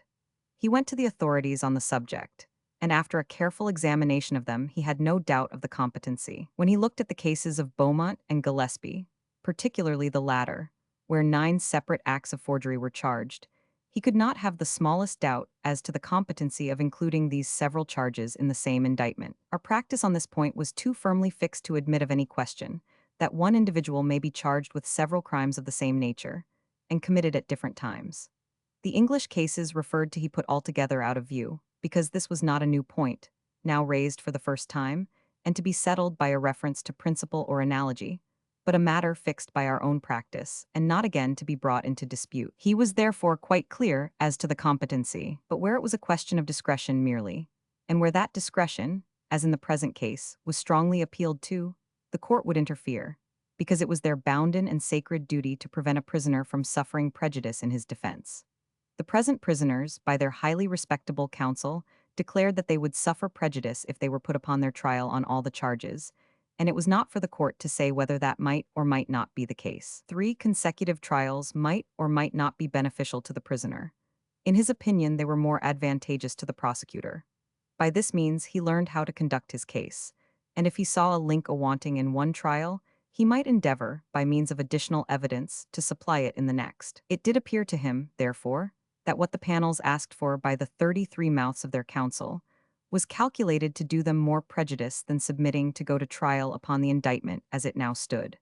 But they had doubtless been well and judiciously advised, and were prepared to take the consequences. He held, however, that the prosecutor had done right in including both of them in the same indictment, and that by doing so, he had taken the only and most effectual means in his power not to prejudice them either in preparing for their defense or on their trial. He well remembered a case in which the danger, disadvantage, and odium attending consecutive trials were strikingly exemplified. It happened in consequence of the Aberdeen riots, and the parties were brought to trial at the instance of a private prosecutor. His lordship was counsel for the panels, and they were acquitted. Not satisfied with this, however, the private prosecutor reared up a new indictment upon new grounds, and he could never forget the feeling which was excited by this attempt to bring the parties acquitted to a second trial, in the court, the bar, and the country at large.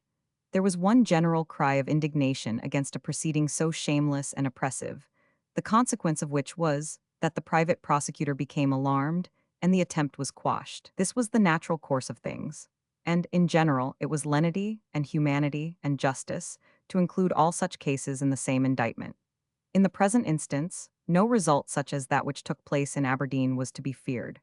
But the court being clearly vested with a discretion, and the panels having strongly appealed to that discretion, it was his opinion that the cases should be tried separately. Lord Meadowbank entirely concurred in the views of Lord Pitmalley. The nature of this case and the impression it had produced upon the public were such that it required the most careful and anxious consideration. But he was confident that the more thoroughly their lordships were convinced of the existing state of excitement in the public mind concerning it, the greater would be their anxiety that the prisoners suffered no prejudice on their trial or in their defense. The question here was one of very great and general importance, but if it had been entertained on the question of competency, it would have shaken the whole system of our criminal procedure. Our practice of accumulating a number of charges in the same indictment had been steady and uniform. With respect to the earlier cases referred to, particularly that in 1696, he must say that he could not for his soul comprehend upon what grounds the counsel for the prisoner had attempted 34 to invalidate their authority. The particular case referred to occurred after the Revolution, when the judges were as great and eminent lawyers as ever sat in that court. But in order to show the uniformity of the practice, he needed not go farther back than the case of Murdiston and Miller, where several acts, committed by different individuals in different counties, were put into the same indictment. Yet not one iota of an objection was urged against the proceedings similar to what they had heard. Today, our own practice, in cases of forgery, which was a capital crime, left no doubt upon the matter. Several acts of this description of crime were constantly charged in the same indictment. In cases of robbery, it was not competent to libel aggravation. The prosecutor was not admitted to libel habit and repute. That was now settled law. It had not been so formerly, and accordingly, when he had the honor to fill the same situation, which his learned friend, the Lord Advocate, now held, he had directed an indictment to be raised to try the point, and the law was now settled. But it was competent to accumulate several acts in the same indictment, and to have it tried by the same evidence and before the same jury. It was competent where there was several acts of robbery charged against different individuals, and there was one case of a father and a daughter, where the daughter was charged with 2 acts, and the father with all the 3 libeled. He was therefore of opinion that the Lord Advocate had done right in proceeding, as he 999. But the court had a discretion, and to that discretion the prisoners had appealed. But having stated his opinion of that discretion, he deemed it right to say that the court was not answerable for the consequences. The prisoners had exercised their discretion, and he warned them to consider well the step they had taken. As to the court, they were bound to sit there and try the cases one after another. Lord Mackenzie also agreed with his learned brothers as to the competency. In so far as discretion was concerned, he likewise concurred, upon the statement made by the panel and his counsel that he would suffer prejudice. He saw that the panel was well and ably advised, and he could not take it upon him to allege that there was anything absurd or unreasonable in the request which had been made. Lord Justice Clerk. The only question here was as to the competency of the charge against Burke, for the Lord Advocate had intimated his intention not to proceed at present against the woman. After listening attentively to all that had been said, after considering the authorities, and recollecting something 35 of the practice of this court, he thought the indictment framed in a legal and proper manner. Burke was not accused of one crime, but of 3 different acts of the same crime, and therefore he did not come within the reach of those cases referred to by Mr. Hume. If this indictment was a bad one, the court had been guilty of a great dereliction of its duty in sustaining many indictments framed upon precisely the same principle. He recollected a case of several acts of robbery, a capital crime, and one of the 4 pleas of the Crown, included in the same indictment. And how could they distinguish between such a charge and that of murder, which was another of the pleas of the Crown? In fact, it was not now in the power of the court to depart from the practice which had been so firmly established and so steadily followed. The court, however, had a discretion, and where it was appealed to they would exercise it. The court had even found an indictment irrelevant, where it was strongly alleged by the panel that he would suffer prejudice, where he tried upon it in its actual shape, upon the responsibility of the respectable counsel, who had stated that the present prisoners would suffer prejudice if they were tried upon the indictment before them, as it now stood. He was of opinion that the court should interpose in virtue of its discretion, but they ought to do so upon principle. They ought to find the libel relevant, and also to find it competent to proceed to the trial of the charges seriatim, leaving it to the option of the prosecutor to say which of them he might choose to begin with. This accordingly became the judgment of the court. The objection was repelled, but in respect of the allegation that the panel would suffer prejudice, were he tried upon the indictment as it stood, find it competent to proceed with only one of the charges at a time, leaving it to the Lord Advocate to say which of them he thinks proper to begin with. The Lord Advocate. In consequence of the opinion of the court, I shall proceed with the last charge, which includes both the man and the woman. The objection in regard to the latter has now been completely removed. The Dean of Faculty. I beg to remind the learned lord of his former statement that he would desert the diet against the woman. The Lord Advocate. The case is now completely changed. My former statement was made upon the supposition that the trial as to Burke was to proceed upon all the three charges at once. The prisoners, on being asked by the Lord Justice Clerk if they were guilty or not guilty of the crimes charged in the third article of the indictment, each answered not guilty.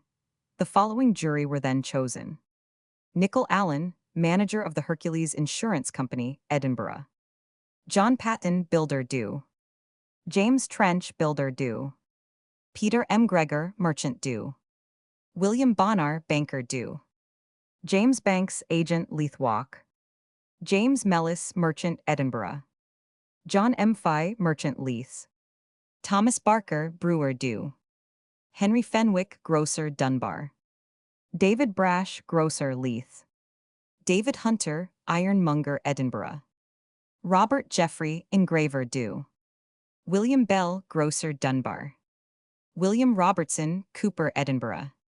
First witness called for the prosecution was James Braidwood of the Fire Office establishment, who being duly sworn. Question: was that plan made by you? A. It was. Q. What plan is it? A. It is a plan of some houses in the West Port, to which I was conducted by an officer. Q. Is the plan a correct one of the underground houses? A. It is. Mary Stuart examined. Q. Do you remember a person of the name of Campbell coming to live at your house during last harvest? A. Yes, sir, Michael Campbell. Q. How long is it since he left your house? A. On the Monday before the fast day. Q. Do you remember a woman coming to your house to inquire after him? A. Yes, sir. Q. By what name did she call herself? A. She called herself Maggie Campbell, and also Duffy, which she said was the name of her former husband. Q. She came from Glasgow? A. Yes, sir. Q. Did she state she came in search of her son? A. Yes. Ground plan of Burke's house. As produced in court. Published by Thomas Ireland, Junnar, Edinburgh, T. Clerk SC. Q. What time did she leave your house? A. I came out of the infirmary on Thursday, and she left me on Friday, the 31st October. Q. Did she tell you where she was going? A. She said she was going to search for her son.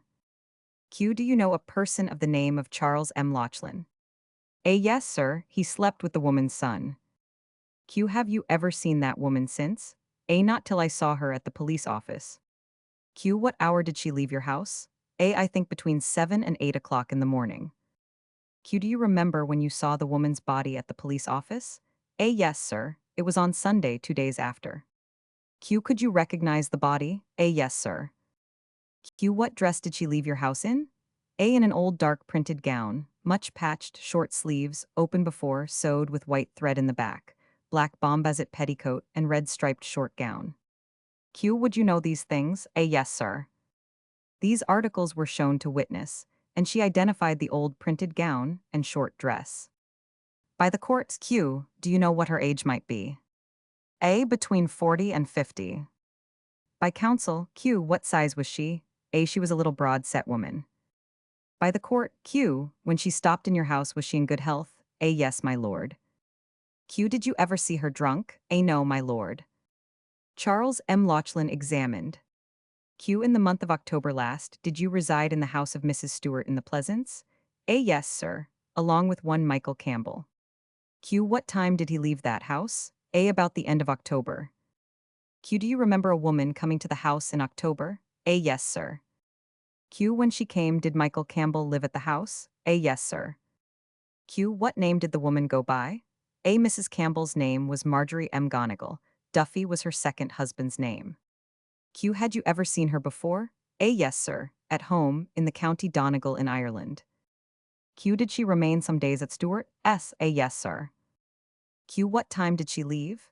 A. She went away on Friday the 31st October, between the hours of 9 and 10 in the morning. Q. Did you go with her? A. Yes, sir, as far as my own shop door at the foot of St. Mary's Wynd, where she shook hands with me. I asked her where she was going, and she told me she was leaving town. Q. Did she appear in good health and sober? A. Yes, sir, she appeared to be of sober habits. Q. Did she come in search of her son? A. Yes, sir. Q. Do you know if she had any money? A. No. Q. Did she complain of having none? A. I never heard her. Q. Did she pay anything for her lodgings at Stewart? S. A. Her son paid for them. Q. Did she breakfast at Stewart? S. That morning? A. No, sir. Q. Did you ever see her again in life? A. No, sir. Q. When did you see the body? A. I saw it at the police office on Sunday the 2D November. Q. You knew it to be that of the woman Campbell. A. Yes, sir. Q. Did she ever call herself Docherty? A. No, sir. William Noble examined. Q. You are a shop boy at Mr. Reimer's at Portsburg. A. Yes, sir. Q. Do you know the prisoner Burke by sight? A. Yes, sir. Q. Do you know a man of the name of Hare? A. Yes. Q. What do you sell? A. Groceries. Q. Do you recollect a body found in the Westport? A. I recollect a woman came to the door and asked charity on Friday 31st October. Q. Was Burke in the shop at the time? A. He was. Q. Tell us what passed between Burke and the woman who asked charity? A. He asked her name, and she said it was Docherty. Q. What did he say to that? A. He said she was a relation of his mother, S. Q. Did Burke say what his mother's name was? A. No. Q. Did Burke and the woman seem acquainted? A. Don't recollect Q. What happened after that. A. Burke took her away with him and said he would give her breakfast. This was on the Friday morning. Q. When did you see Burke after? A. He came back on Saturday and bought a box. Q. What sort of a box was it? A. A tea box. He was shewn a tea chest and asked if that was it. A. Could not say it was like it. Q. Have your tea boxes any particular mark? A. No. Q. Did Burke pay for the box? A. No, it is not paid for yet. Q. Whom did he send for it? A. Mrs. Hare came for it about half an hour after Burke left our shop and got it away. Anne Black or Conaway examined. Q. You live in Wester Portsburg? A. Yes. Q. What does your house consist of? A. One room. Q. You go down a stair to it? A. Yes, sir. Q. And going down the stair you come to a passage? A. Yes. Q. Is there another door in the same side of the passage, a little farther in? A. Yes. Q. Does that door lead into a room or a passage first? A. First into a passage. Q. And at the end of that passage there is a room? A. Yes, sir. Q. Who lived in that room in October last? A. It was Burke. He occupied it in the last week of October. Q. Look at the female prisoner. Did she live with Burke in the last week of October? A. Yes, sir. On the other side of the passage, there is another house in which lived Mrs. Law. Q. Did you ever see a person of the name of Hare coming to Burke? A. Yes, sir. Q. Were there any lodgers lived with the Burkes in October? A. Yes, a man of the name of Gray. Q. Did you, on the 31st of October, see Burke? A. Yes. Q. What time of the day? A. I made no remarks. Q. Did you see anyone with him? A. About midday I saw him with a woman. I was sitting by the fire, and they both passed my door. Q. Was it the prisoner? A. No. Q. Were they going in? A. Yes. Q. Was she a stranger? A. Yes. Q. Was there anyone in the house with you at the time? A. Yes, Mrs. Law. Q. Did you in the course of the day go into Burke S? A. Yes. Q. Did you go in alone? A. Yes. Q. Did you find anyone there? A. Yes, the said woman was sitting by the fire. Q. Was she doing anything? A. Supping porridge and milk. Q. How was she dressed? A. She had no gown on, she said her things were washing. I saw nothing but her shift and something tied on her head. Q. Did you see any stranger there? A. No. Q. Was Burke's wife there? A. Yes. Q was Burke. A I don't know. You have got a stranger, I said. Yes, said M. Dougal, we have got a friend of my husband, S here, a Highland woman. Q was the strange woman sober? A I don't know. Q did you hear her speak at that time? A no. I then went back in the dark. Q what happened after you went into your own house? A Burke's wife came and asked me to take care of her door until she returned, as she was going out. My husband was sitting by the fire, and after she went away, he said he thought he saw some person going into Burke's house. We took a light and went to see, but saw nobody, save the stranger. Q what did you do after this? A I said I thought someone had come in.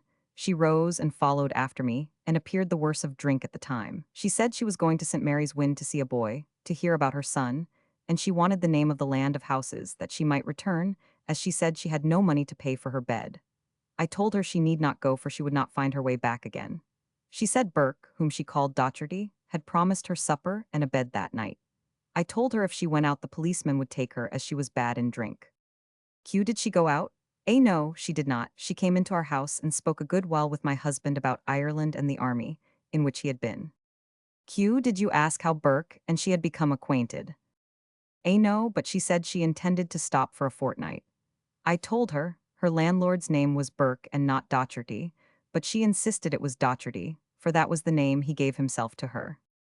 Q what name did she call herself to you? A she called herself Docherty in her own name, and Campbell as her husband's. Q did any other persons come to your house shortly after? A yes, Hare and his wife. Hare's wife had a bottle with her, and he insisted they should have a dram.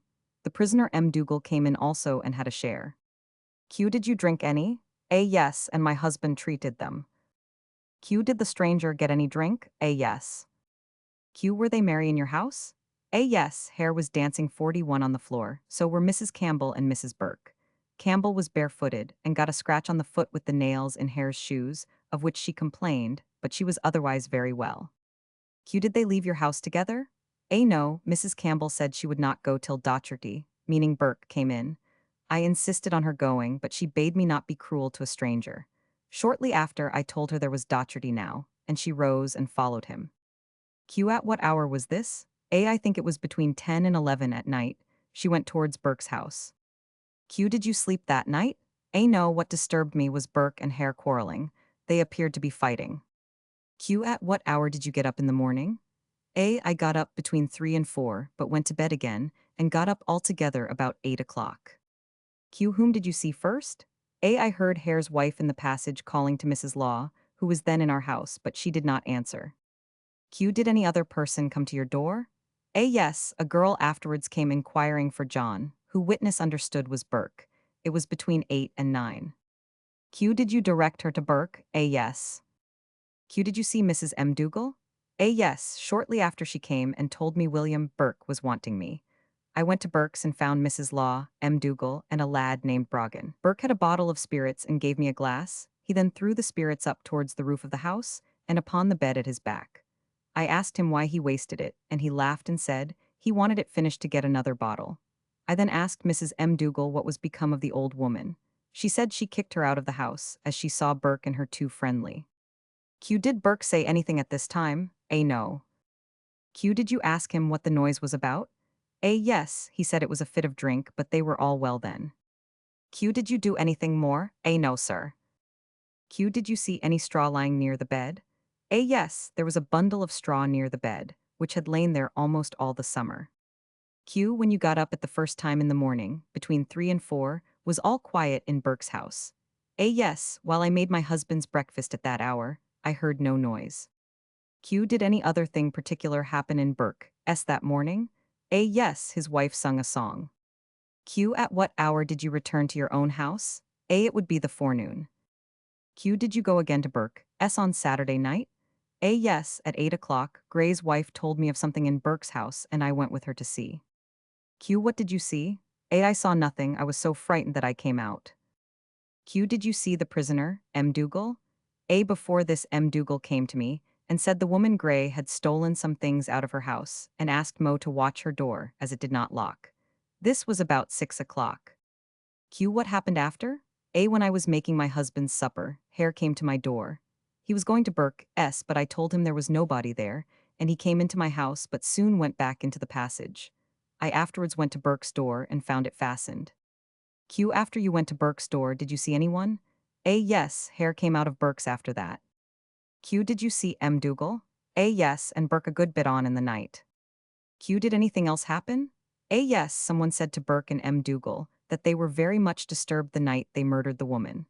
M. Dougal laughed and Burke said he would defy all Scotland as he never did any wrong. The police came just after that and apprehended Burke. Cross-examined by Sir J. W. Moncrief, Dean of Faculty. Q. Did Burke, before he was apprehended, say anything of the person who accused him of the murder? A. Yes, he said he would go and seek the man, and he met him in the passage along with the policeman, and they took him into his own house. By a juryman.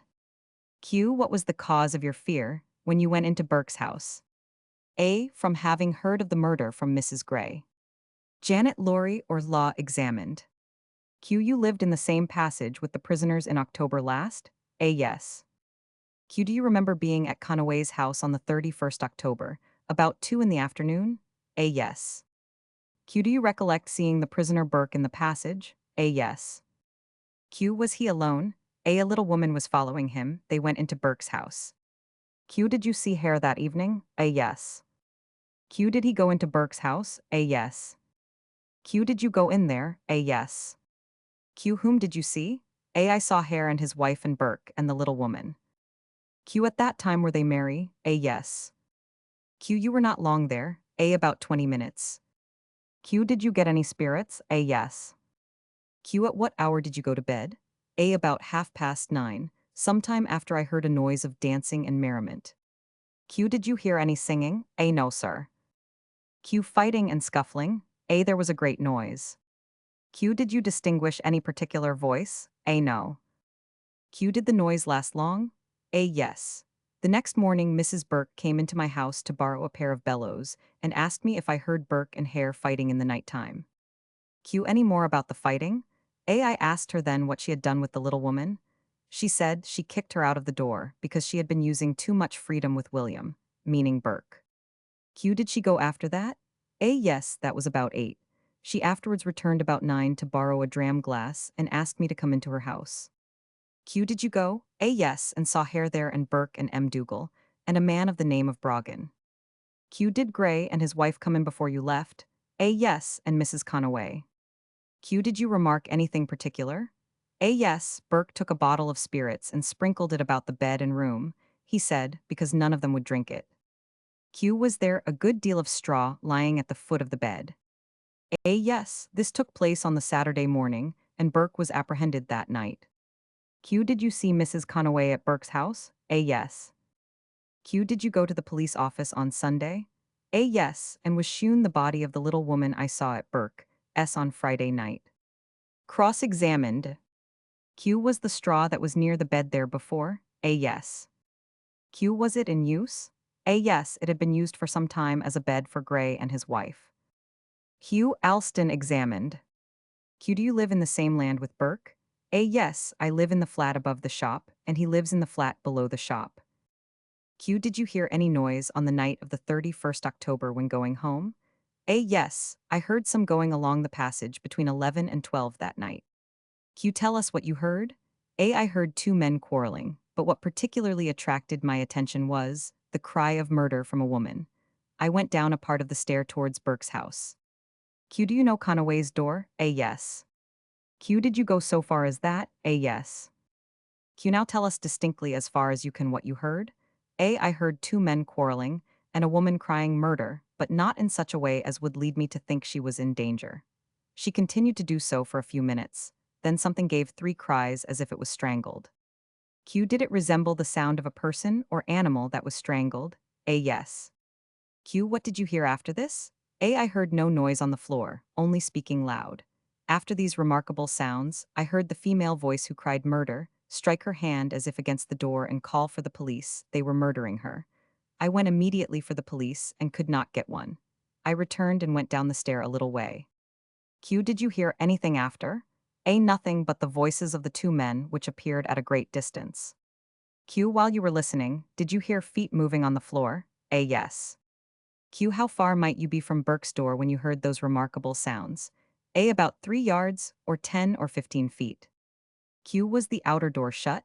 A. I think it was, and that on the same door the woman struck her hands. Q. When did you hear a body had been found? A. On Saturday evening, and that fixed my recollection of what I heard before. Cross-examined. Q. You said you went in search of the police? A. Yes. Q. How far did you go? A. Only to the mouth of the passage. When I returned, I did not consider it necessary to interfere farther. Q. Was the voice you heard of murder the same you heard when you first went down? A. Yes, it was like the voice that said, "For God's sake, go 45 for the police. There is murder here." I since sent a person to strike on the inner door to see if it sounded the same as I heard before, and I think it did not. Re-examined. Q. Was the last cry for the police? A. Yes, and that there was murder there. By the jury. Q. Have you any doubts the cry of murder you heard in the passage came from Burke's house? A. I have no doubt of it. Elizabeth Patterson, examined. Q. Look at the prisoner. Do you know him by sight? A. Yes, I do. Q. Did you see him on Friday, 31st October? A. Yes, he came to my mother's house on Friday night to ask for my brother David, and I said he was out. He then went away. Q. Did you go on the next morning to Burke's house? A. Yes, my brother sent me for Burke, and I went and inquired for his house at Mrs. Law S. David Patterson, examined. Q. Where do you live? A. At number 26 Westport. Q. What is your occupation? A. I am keeper of the Museum of Dr. Knox. Q. Do you know the prisoner? A. Yes. Q. At what hour did you go home on the 31st October? A. About 12. Q. Did you find any person at your door? A. Yes, the prisoner. He told me he wanted me to go to his house. Q. Did you go? A. Yes. Q. Did you find people there? A. I found Burke and another man and two women. Q. After you went in, what passed? A. The prisoner told me he had procured something for the doctor, pointing to the head of the bed where there was some straw. He said it in an under voice. I was near him at the time. Q. Was anything shewn to you at that time? A. Nothing. Q. What did you understand he meant? A. I understood him to mean a dead body, a subject. Q. What were his exact words? A. His words were, "There is something for the doctor," pointing to the straw, "which will be ready tomorrow morning." Q. Was there sufficient straw to cover the body? A. There was. Q. Was that woman, the prisoner at the bar there, pointing to Mrs. M. Dougal? A. She was. Q. Would you know the other two persons who were present? A. Yes. Hare and his wife being brought in. Q. Do you know these people? A. I know them by the name of Hare. They are the other persons that were at Burke's house that night. Q. Had you any further conversation with Burke while you remained there? A. No, but I sent my sister for him in the morning, and he came alone about 9 o'clock. Q. What did you say to him when he called on you? A. I told him if he had anything for Dr. Knox to go to himself and agree with him personally. I afterwards saw the prisoner Burke and Hare in Dr. Knox's rooms in Surgeon Square, along with Dr. Jones, one of Dr. Knox's assistants. This was between 12 and 2. Q. Did anything pass there? A. Either Burke or Hare told Dr. Knox they had a dead body for him, which they would deliver there that night, and I had orders from Dr. Knox to be in the way to receive it, or any parcel that might come. I was there about 7 when Burke and Hare and a porter named M. Culloch brought a tea chest. They carried it in and it was put in a cellar. Mr. Jones was present, and when it was locked up, I went to Newington to Dr. Knox and told him the parcel was delivered. Hare, Burke, and the porter had either gone before or followed. I saw them when I came out of Dr. Knox's house. He gave me £5 to give the men, with orders to divide it between them, and in order to do so, I took them to a public house and got change, and gave each £2 10 shillings. They left something for the porter. It was understood they were to return on Monday, by which time, if Dr. Knox approved of the subject, they would get the remainder of the price, which I believe was £8. Q. Did you hear the prisoner say anything about women? A. Yes. Q. Did you see any women loitering about? A. No. Q. What happened after? A. The next morning, Sunday, Lieutenant Patterson and Sergeant Fisher of the police came to me, and I went to Dr. Knox's cellar along with them, and gave them the package which was left there the night before. Q. Was it still roped? A. Yes, as it had been received. Q. Did you assist at the opening of it? A. Yes, and found it to contain the body of an elderly female, apparently fresh and never interred. The body was doubled up in the box, all the extremities doubled on the chest or thorax for want of room. Q described the state when it came out of the box. AI examined all the body externally, stretched on a table. The face had a very livid color, there was blood flowing from the mouth. The appearance indicated evident marks of strangulation or suffocation from pressure. I found no external marks on the body that might have caused death. By the court, Q did the eyes project, A no. Q was the tongue hanging out, A no. Q was there any marks about the throat, A no. Q was there any injury about the lips and nose? A yes, they were dark-colored and marked with blood. John Brogan examined. Was at Burke's the morning after the murder. Saw Burke spill spirits about the room and detailed several indecent speeches of Mrs. Burke about the way she got a shot of the old woman. He was desired by Burke to remain, but did not. Mrs. Gray examined. Q, do you know the prisoners Burke and M. Dougal? A yes. Q, you lodged in their house at the end of October? A yes. Q, you saw a strange woman there? A yes. Q, what had she on? A dark printed gown and a pink bedgown over it. Witness was shewn the clothes and identified them. Q, you saw the little woman there once or twice on Friday? A yes. Q, did Burke say how he met her? A, he said he met her in a shop at 9 or 10 that morning. Q, did you remain at Burke's house that night? A, no, Burke told me I should leave the house for that night as my husband and I were quarreling, and if I would go, he would pay my lodgings and he said I was to go to William Hare's. I went away with Hare's own wife and returned about 9 o'clock for some things of my child S. Hare and Burke were dancing, and Mrs. Docherty was singing to them. In the course of the day, Mrs. Docherty wanted to go out, but Mrs. Burke would not let her. Q, at what time did you return to Hare's? A, almost immediately. Q, did Hare and his wife come home? A, yes, and Mrs. Burke came to supper. After that they all went out together, and the Hares did not return that night. The first thing in the morning that occurred was Burke coming to my husband to give him a dram. Then went to Burke's house and saw there a number of people, but not the old woman. I asked where she was and was told Mrs. Burke had turned her out as she was drunk. Q, when you went to the house, did you go back for anything? A, yes, for a pair of my child's stockings. When looking for them, Burke told me to keep out from there. That is, from the straw. There was whiskey then used. Burke threw it about and said he wanted to get quit of it to get more. Burke then ordered me to put on some potatoes, and I went to reach under the bed for some. When Burke told me to come out of that, I might set the bed afire with my pipe. Q, was Brogan there? A, yes, during the day, and Burke desired he would sit there, on the chair next the straw, until Burke came back again. Q, did Brogan remain? A, no, he only stopped a few minutes. Q, did Burke bid you clean the house? A, no, but I said it would be better to wash the floor and put a little sand on it. Q, what did you do after Brogan went out? A, I went to look for Burke, but I could not find him. I went out again and met him at the West Bow. He went to take a dram. Q, did you discover a dead body in that house after Brogan went out? A, yes. Q, where did you find it? A, under the straw at the foot of the bed. Q, why did you go back? A, because my suspicions were raised at seeing Burke throw the spirits about, and I was determined to see what it meant. The first thing I seized hold of was the woman's right arm. My husband took her up by the hair of the head. The body was naked, and there was blood on the nose and mouth. My husband went away before me. He met Mrs. Burke on the stair and told her what he had seen and asked her about the body. She told him to hold his tongue, and it might be worth £10 a week to him. Q, did you say anything to Mrs. Burke? A, yes, I spoke to her about the body and told her that was the woman who was well, singing on the floor, and she bade me hold my tongue, and she would give me 5 or 6 shillings. She repeated the words again and said, if my husband would be quiet, it would be worth 49 £10 a week to him. I said that I would not wish to be worth money got for dead people. Q, did your husband give information after that to the police? A, yes. Q, you saw the body there? A, yes. Q, was it the same? A, yes. Q, did you return with Mrs. Conaway to Burke? S. A, no, I sent her in but did not go myself. Cross-examined by Sir James Moncrief. Q, did you sleep in Burke's house on Thursday night? A, yes, on the bed of straw.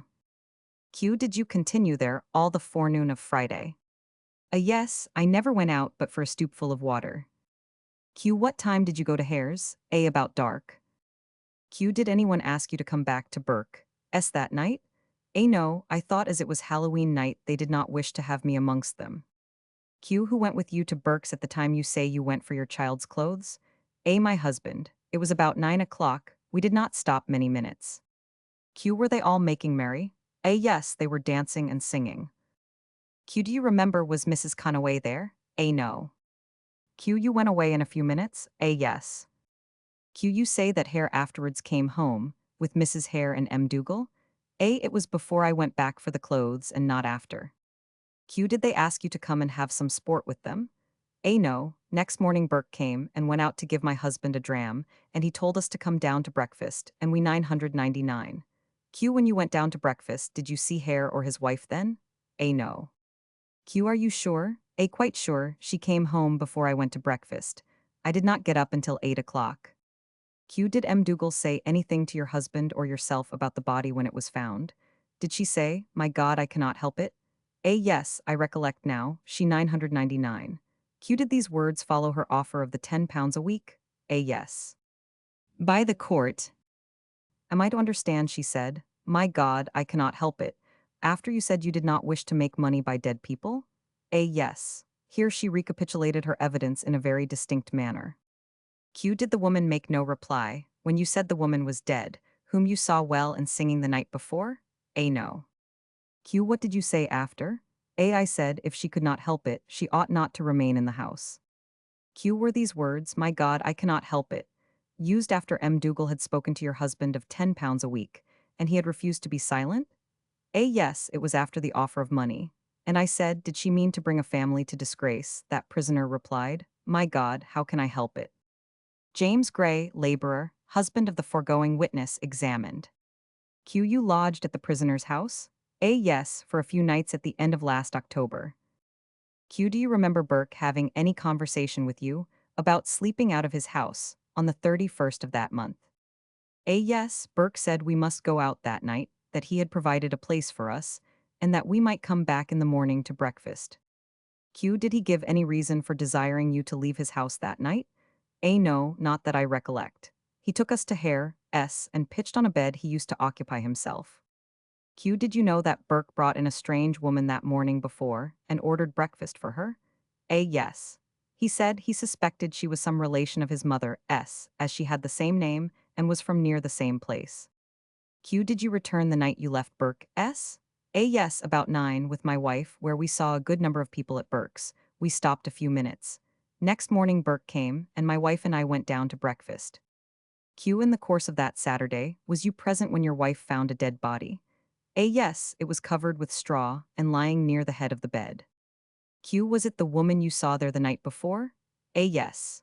I then packed up my things that were there, and was 51 on the point of taking them to a house opposite. When I met Mrs. Burke, I asked her, what was the meaning of that thing I saw in her room? She asked what I said, I suppose you know the body. She then fell upon her knees and supplicated me, offered me 5 or 6 shillings and said, if I held my tongue, it might be worth £10 a week to me. I said my conscience would not allow it.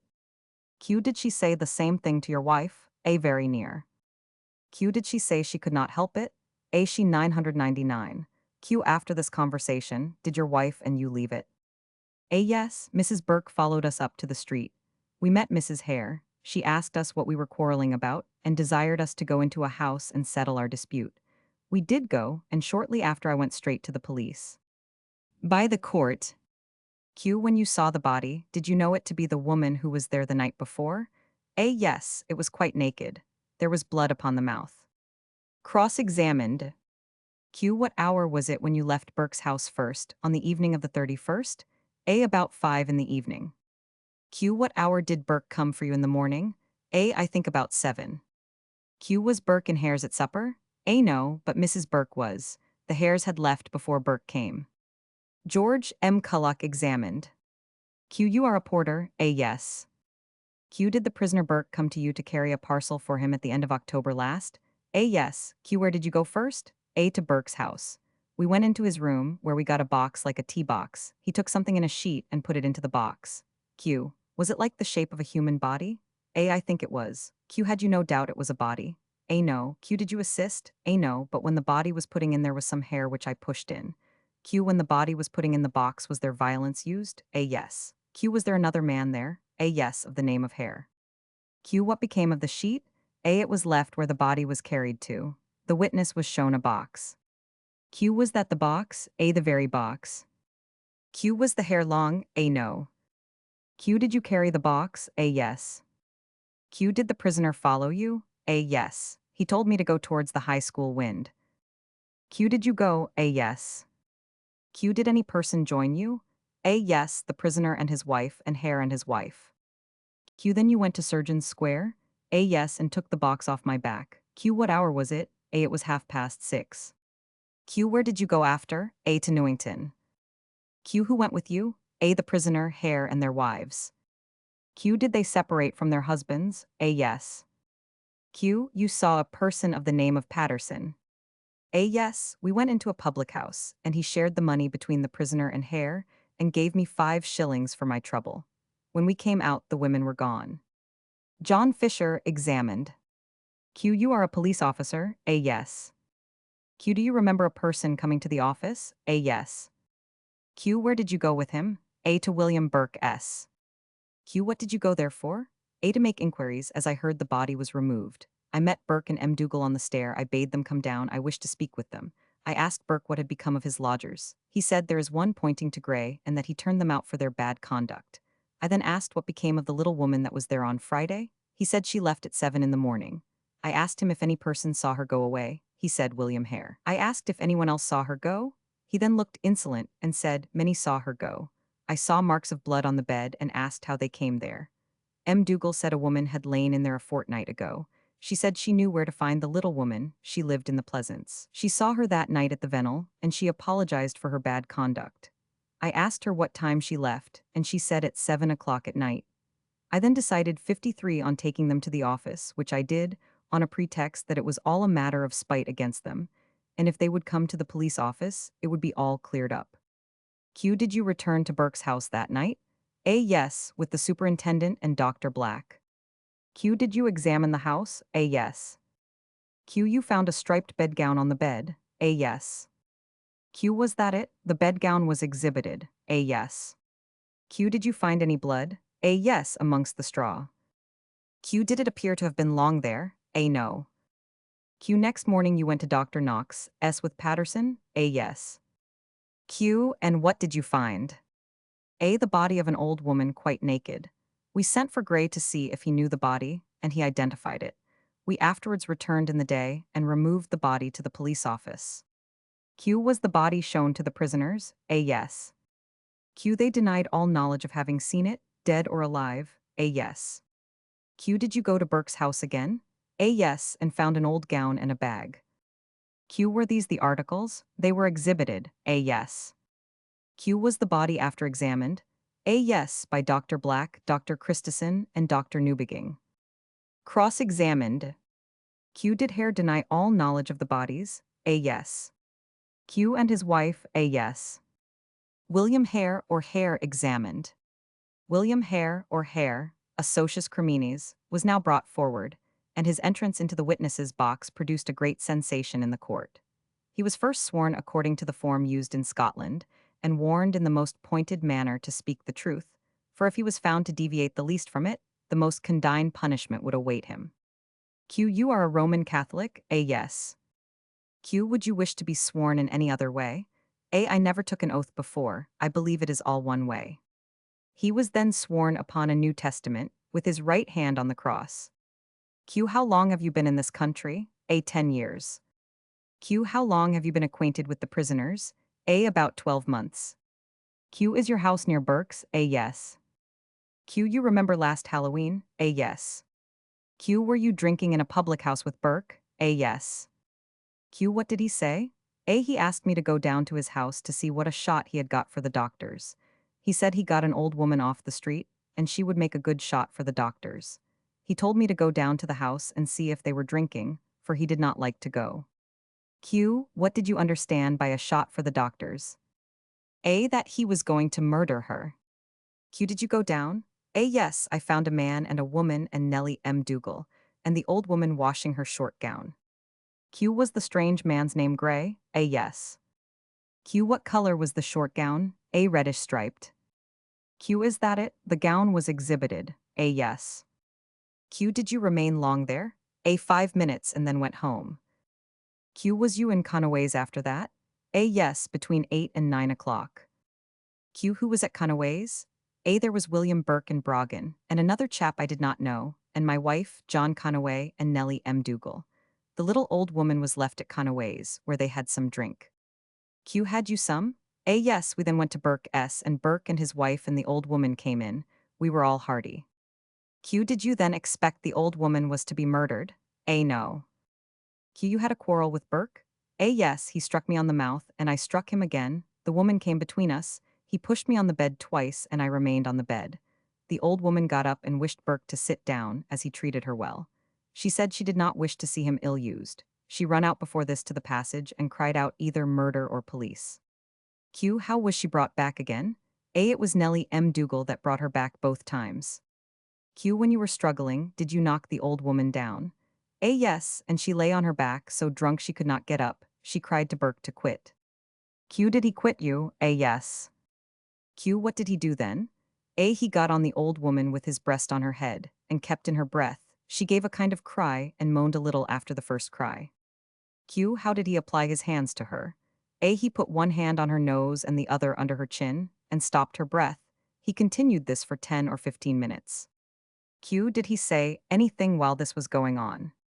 A. No, he then got up and put his hand across her mouth, and kept it there 3 or 4 minutes. She appeared quite dead then. Q. Was you looking on all this while? A. I was sitting on the chair. Q. Did he strip the body? A. Yes, and put the clothes under the bed. He then doubled up the body, and put the straw on top of her near the head of the bed. Q. While you were sitting on the chair, and he was murdering, where was your wife and M. Dougal? A. When they heard the first screech, they leaped out of bed and run into the passage, and did not come in until the body was put away. Q. Where were you? A. I was sitting at the head of the bed when they both lay down and covered themselves with the quilt. Q. Did you see any blood at that time? A. No. Q. Did any body come to the door when the woman cried in the passage? A. No. Q. Before the women sprung up, was Burke long on the woman? A. A minute or two. Q. Did anyone go to Burke to try and save the woman? A. No one. Q. Who went out first? A. My wife. Q. And M. Dougal followed after? A. Yes. Q. Could anyone have prevented Burke without your seeing them? A. No. Q. Did the women make any inquiries when they came into the room? A. No, they both went to bed. Then Burke went out after the woman was laid aside and stopped out 10 minutes. Q. Did any body come back with him? A. Yes, the doctor's man, Patterson. Q. Did Burke say anything to the doctor's man? A. Yes, he wanted him to look at the body. Patterson said it would do very well to put it in a box. He would not look at it. I don't know when Patterson went away, I fell asleep. Q. Were you tipsy? A. I knew what I was about. Q. What time did you awake? A. Between 6 and 7 in the morning. I was sleeping on the chair with my head on the bed. The two women and John Brogan were in bed. He lay next his aunt, Nellie M. Dougal. Burke was sitting at the fire. After this I went home and found Gray and his wife at my house. They had had a bed there that night. Q. Did Burke come to your house the next morning? A. He 999. We went to get our morning. He asked me to go to Surgeon's Square to get a box. Q. Did you get a box there? A. No. Burke then said he had one bespoke from Mr. Reimer's shop boy. We got a box and the porter brought it in. Burke was not in then. We left the box and stopped at the back door until Burke came. When he came, he asked me what I was doing, that I did not get it into the box. He then went in and drew the body from under the bed, and the porter helped to put it in. There was some hair hanging out, and the porter put it in, and said it was bad to let it hang out. The porter then carried it away to Surgeon's Square. It was roped. That box in court is it, or like it? I went with the porter, and Burke went for the doctor's man. They came to Surgeon's Square, and we went in with the box. We put the box in a cellar, and then we went to Newington to the doctor. Mr. Patterson went in, and he afterwards came out and asked if we would go to a public house. He had money for us. We saw our wives following us, but they did not come into the house. Patterson gave the porter 5s, and each of us 50, 7s, 6d. We were to have £5 more on Monday. I saw nothing very particular until I was taken up. Cross-examined by Mr. Cockburn. Q. You say you have been 10 years in Edinburgh? A. Yes. Q. How have you been engaged? A. I have been a laborer, and sometimes employed in selling fish with a cart and horse. Q. Have you been engaged in supplying bodies to the doctors? A. Yes. Q. Have you been concerned in supplying the doctors with subjects on other occasions than that you have mentioned? The Lord Advocate objected to the question. Mr. Cockburn, I hold that I am entitled to test this gentleman's credibility with the jury, and with that view, I shall endeavor to make him confess such acts as will make his evidence go for nothing. I purpose to ask him if he was concerned in any other murder except this one. Lord Advocate thought the Dean of Faculty had agreed to confine himself to this case. Lord Meadowbank thought that such a line of conduct could not be pursued. The question was neither a fit nor proper one. Mr. Cockburn, in general, evidence is adduced because it is entitled or presumed to be entitled to credit. Now, it is monstrous to suppose that I should not be allowed to shake the credit of a human being in respect to his evidence. He then quoted a case lately tried in England, where a witness in a similar circumstance was examined and acknowledged that he had been guilty of the most atrocious crimes, in consequence of which his evidence was totally discredited. Mr. Allison replied, the law of England was in no point more opposed to the law of Scotland than in regard to evidence. A witness here could not be called on to answer for his whole life and conversation. The utmost license was allowed in England in cross-examination, but it is contrary to the uniform and fundamental law of Scotland. Dean of Faculty, I completely agree with my learned friend. Our object is to discredit, not to disqualify the witness. We wish to propose a question to try the veracity of this witness. The witness was warned that he was standing on his oath, being peculiarly situated, but it may happen in most cases that he will answer it, and answer falsely. If he answers truly, it will be for his credit. If falsely, it will then be for the benefit of my client. Lord Meadowbank, I regret having stated the impression made upon my mind by the bare announcement of the question proposed to be put to the witness, because I should most assuredly have rather, in a matter of this vast importance, have desired to obtain every light that could have been thrown upon it before I ventured to deliver my judgment regarding it. But perhaps my having done so had only the effect of my attention being more anxiously called to every word that dropped from my brethren at the bar. And if I were satisfied that if anything that was suggested by them had the effect of shaking the opinion which occurred to me at first, nothing that I stated before could have prevented my honestly and frankly avowing it. I have 58, however, been confirmed in that opinion by finding that notwithstanding all the ingenuity of my learned brethren, they have said so little on the subject, and that they have been unable to show one single precedent in favor of their argument, except that which has been obtained from the law of England. Now, I for one throw the law of England altogether out of the question. It is, I believe, in matters of this kind diametrically opposite to ours.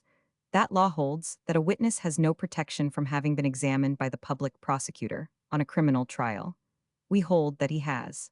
It is quite absurd, therefore, to dream of drawing a precedent which is to guide your lordships from the law of England. But even our law goes no farther than to protect witnesses from being subject to prosecution on account of matter immediately connected with the subject of the trial in the course of which they are examined. I understand it, therefore, to be admitted that, if the question proposed were admitted by your lordships, the witness must be told that he is not bound to answer it, because it is beyond the competency of this court to afford protection against being afterwards questioned for the perpetration of crimes which do not form the proper subject of inquiry in the present investigation. But I have always understood that the law of Scotland has gone a great deal further, that it allows no question to be put which a witness may not competently answer, and which, if answered, must not be sent to the jury as a matter of evidence. Now, in the first place, I admit that it is quite competent for the prisoner to put any question relative to the matters at issue by which he apprehends that the credibility of the witnesses for the Crown may, if answered, by possibility be shaken. The oath taken by the witness binds him to speak the truth and the whole truth, but that obligation goes no further than it refers to the matter before the court. It neither does, nor has it ever been held, to bind him to speak to matters relative to which he has not been called legally to give evidence. I apprehend, therefore, that even the oath which has been imposed upon the witness is not obligatory upon him to speak to matters not immediately connected with the subject of this trial, and, in fact, such was the opinion of the counsel for the prisoners. For, upon their application, the witness was particularly warned that he was only required to speak the truth, and the whole truth, relative to the third charge in this indictment. I have always understood, however, that no question could be put, upon cross-examination, to a witness in this country, which would, if answered, have the effect of rendering 59 him in truth inadmissible. All questions having that effect must be put as preliminary, and after the questions put to all witnesses by your lordships before the examination commences. In that respect, very likely, we differ from the law of England.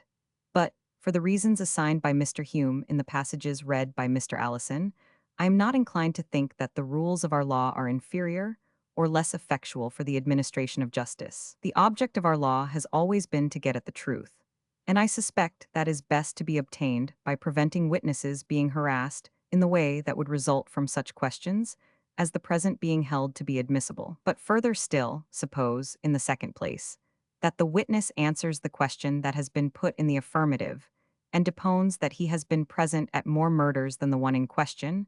What is to be the result? Is the Lord Advocate upon the re-examination to ask him at what murders he has been present and who was concerned in those murders, or to go into an examination of all the matters connected with those cases? If he is, we may be involved in an inquiry into the circumstances connected with the other murders in this indictment, which are not now the subject of trial, and which your lordships, by your interlocutor, have precluded from being the subject of trial. I cannot think that such can be your lordship's intention. Yet the court must be prepared either to go this length or not, before allowing a question to be put which must open up such a field of inquiry. For if the prisoner is entitled to put the one question, it must follow that the prosecutor is entitled to put the other, and, if you do permit such an inquiry, you must be prepared to send the answers so given, and the evidence so arising, to the jury for their consideration. And what would be the consequence? By the evidence thence arising, and the suspicions thence created, the prisoners might be convicted upon matters not at issue in this indictment. Nor is it enough to say that this has been occasioned by the prisoner himself, for the law of this country interposes to protect a prisoner from his own mistakes. It lays down rules by which, in all cases, protection shall be afforded against either accident or error. And as I conceive it would be highly erroneous to send such matters to a jury, and yet that we are entitled to permit no questions to be put, the answers to which must not be sent to the jury, I think, this question cannot be admitted. But I set out with saying that I do not think any question can be sustained by your lordships, which, if answered in the affirmative, would disqualify a witness. Thus 60 suppose that the question put were, have you committed 10 acts of perjury, and the answer were in the affirmative, what is to be the result? Your lordship must tell the jury either that the witness's answer is true, or that it is false. If true, must it not also be added that he cannot be believed upon his oath? And if it appears not to be true, then he is equally incredible. By admitting such questions, therefore, the necessary result is that you put it in the power of the witness to disqualify himself. And that, I have invariably understood, I can solemnly assure your lordships, to have been a principle reprobated by the law of this country. The Lord Justice Clerk thought that the question might be put, but that the witness should be cautioned that he was not bound to criminate himself, for if he answered the question, the court could not protect him. Lord Mackenzie thought the question might be put, the witness being warned that he is not bound to criminate himself, and told that he has no protection from the court, but for the crime now before it. The admission of his having been guilty of a secret crime could not disqualify him. He had yet seen no sufficient authorities to shake that opinion. The Lord Justice Clerk agreed with Lord Mackenzie, although he thought with Lord Meadowbank that it was the most extraordinary question he ever heard. But the case being an extraordinary one, allowance must be made. The Lord Advocate wished to know in what situation he was placed. Was he allowed to ask him, if he confessed, of what murders were you guilty? Mr. Cockburn, we put that question, and the Lord Advocate is entitled to put what other he chooses. I cannot state the thing more generally. We intend to object to no question the Lord Advocate may choose to ask. Terse recalled, Q, you mentioned when you was last here, that you assisted in taking the bodies to Surgeon's Square. A, I never was concerned in furnishing none, but I saw them do it. Lord Justice Clerk, you are not bound to answer the question about to be put. Mr. Cockburn, I am going to put some questions to you, and you need not answer them if you don't choose. Q, how often have you carried dead bodies? A, I won't answer it. Q, have you ever been concerned in any other murder? A, I won't answer that. Q, was there a murder committed in your house on the 8th October last? A, I won't answer that. Q, when Burke said he had got a shot for the doctors, how did you know what he meant by a shot? A, I heard it often before. Q, did you know it meant murder then? A, yes. Q, how did you know it? A, he told me he would murder her. Q, had you any notion that mischief would happen that night you were dancing? A, I could not say. Q, when did you suspect there was going to be mischief? A, when I saw him on the top of her. Q, did you see the body of the woman at the police office? A, yes. Q, did you deny there ever having seen the body before? A, I denied it. Q, how soon was it after her death you saw her at the police office? A, I saw a body there on Saturday or Sunday. Q, you have been acquainted with Burke long? A, yes. Q, have you received any money before from Dr. Knox? A, no. Q, did you ever receive any from his assistants? A, Burke did, and he gave it me. Q, did you ever receive any? A, no. Q, who received the money? A, Burke. Q, are you positive that it was £5 that was to be received on Monday? A, yes. Q, who was it paid the man? A, I believe Burke 999. Q, Burke paid you? A, yes, he threw £2 to me and 7 shillings in silver. Patterson put £2 in one parcel and 2 in another, and halved the silver, and Burke shoved it over to me. Q, had you ever any quarrel with Burke about money? A, no. Q, you told us that the old woman went out into the passage and cried, "Police and murder." A, yes. Q, you say you shoved her down over a stool? A, yes. Q, and she lay on her back? A, yes. Q, at the time that Burke was on the top of the woman, did you hear her screech? A, yes. Q, it could be heard a good bit off? A, yes. Q, you say that Brogan was in bed in the morning. Did you see him come in? A, no. Q, did you sit in that chair and see Burke for 10 minutes killing the woman and offer her no assistance? A, yes. Q, you sat by calmly and saw the murder done? A, yes. Q, did you give any information the next day? A, no. Q, but you went to dispose of the body and received money for it? A, yes. Q, and the next day you denied all knowledge of the body? A, yes. Mrs. Hare or Hare examined. This witness was sworn and solemnly admonished by Lord Meadowbank to speak the truth, after which she was examined by the Lord Advocate. Q, you are the wife of William Hare that was here just now? A, yes. Q, do you remember last Halloween night? A, yes. Q, did 2 persons sleep in your house that night? A, yes. Q, why did they do so? A, Burke asked me to give them a bed there in the course of the day. Q, did you go out that night in search of your husband? A, yes, I found him in John Conaway's. Q, who was there at the same time? A, Conaway and his wife. Q, was Burke there? A, I don't recollect. Q, had you spirits there? A, yes. Q, do you recollect seeing an old woman there? A, not that I recollect. I stopped there until my husband rose, and then we went into Burke's house with M. Dougal. Q, was Burke there? A, no, he came in soon after. Q, was the old woman there? A, yes, she was there before. Q, was there a fight there between Burke and your husband? A, yes. Q, did you go between them? A, yes. Q, did the old woman cry murder? A, yes. Q, did she get a push? A, yes. Q, you saw Burke on the top of the old woman? A, yes. Q, did you see him long there?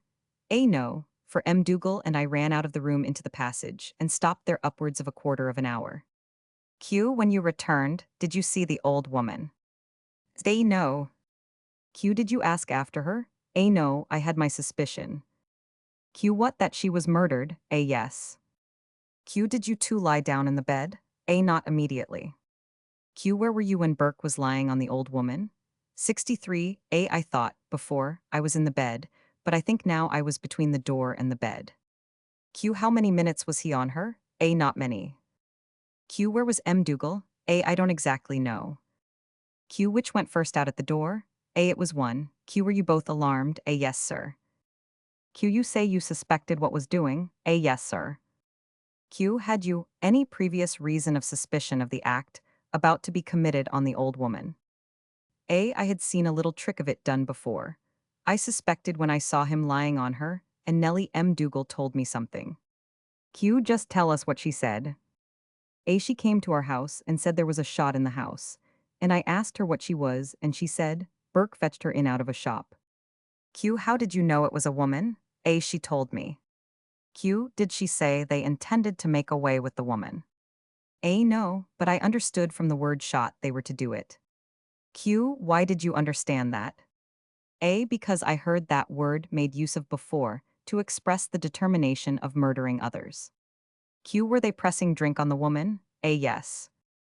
Q. Was she much the worse of it? A. Rather. Q. You remained there all night? A. Yes, until 5 o'clock. I was lying in bed when Mr. Patterson came in, but I did not hear what he said. Q. Did you know where the body was put? A. Yes, at the head of the bed. Q. Did Burke ask you to go out and get a box? A. Yes. He said he had purchased one for to put old shoes in. I went for the box and a porter came and carried it. I afterwards followed with M. Dougal, our husbands, towards Newington, for fear they should quarrel or get drunk. Q. What answer did you make to her about this shot? A. I said nothing. Q. Had you and M. Dougal any talk about it on your way to Newington? A. No. Q. Did she feel sorry for it? A. No. Q. What were you speaking of while you were in the passage? A. Perhaps I said it might be the same thing with her, and 1. Q. Do you mean that you might be murdered? A. Yes. Q. Why did you not go into the woman Conaway's? 64A. Because I left my home 3 times before, and it is not natural for a woman to go and inform on her husband. Q. You mentioned the old woman went out at the door? A. No, sir, she never went out of the inside door. Q. Was it after she came back from the door she fell down? A. I believe she got a push. Q. Was it very soon after that that Burke lay down on her? A. Yes. Q. What was he doing when you run out? A. Burke was lying on her chest. Q. Why did you go out? A. I did not like to see her murdered. Q. Was your fear created in consequence of M. Dougal having told you she was a shot? A. No, I had no thoughts of it at the time. By the court, on the oath you have now taken, did you suppose she was to be murdered that night? A. No, I did not. Mrs. Hare, cross-examined by the Dean of Faculty. Q. Was it instantly after the old woman was pushed down that he got on the top of her? A. Yes. Q. There's a door at the outer side of the passage? A. Yes. Q. How is it fastened? A. I don't know. Q. When you were in the passage, did anyone knock at that door? A. Not that I heard. Q. When you were in the passage, did you hear the old woman cry? A. No, sir.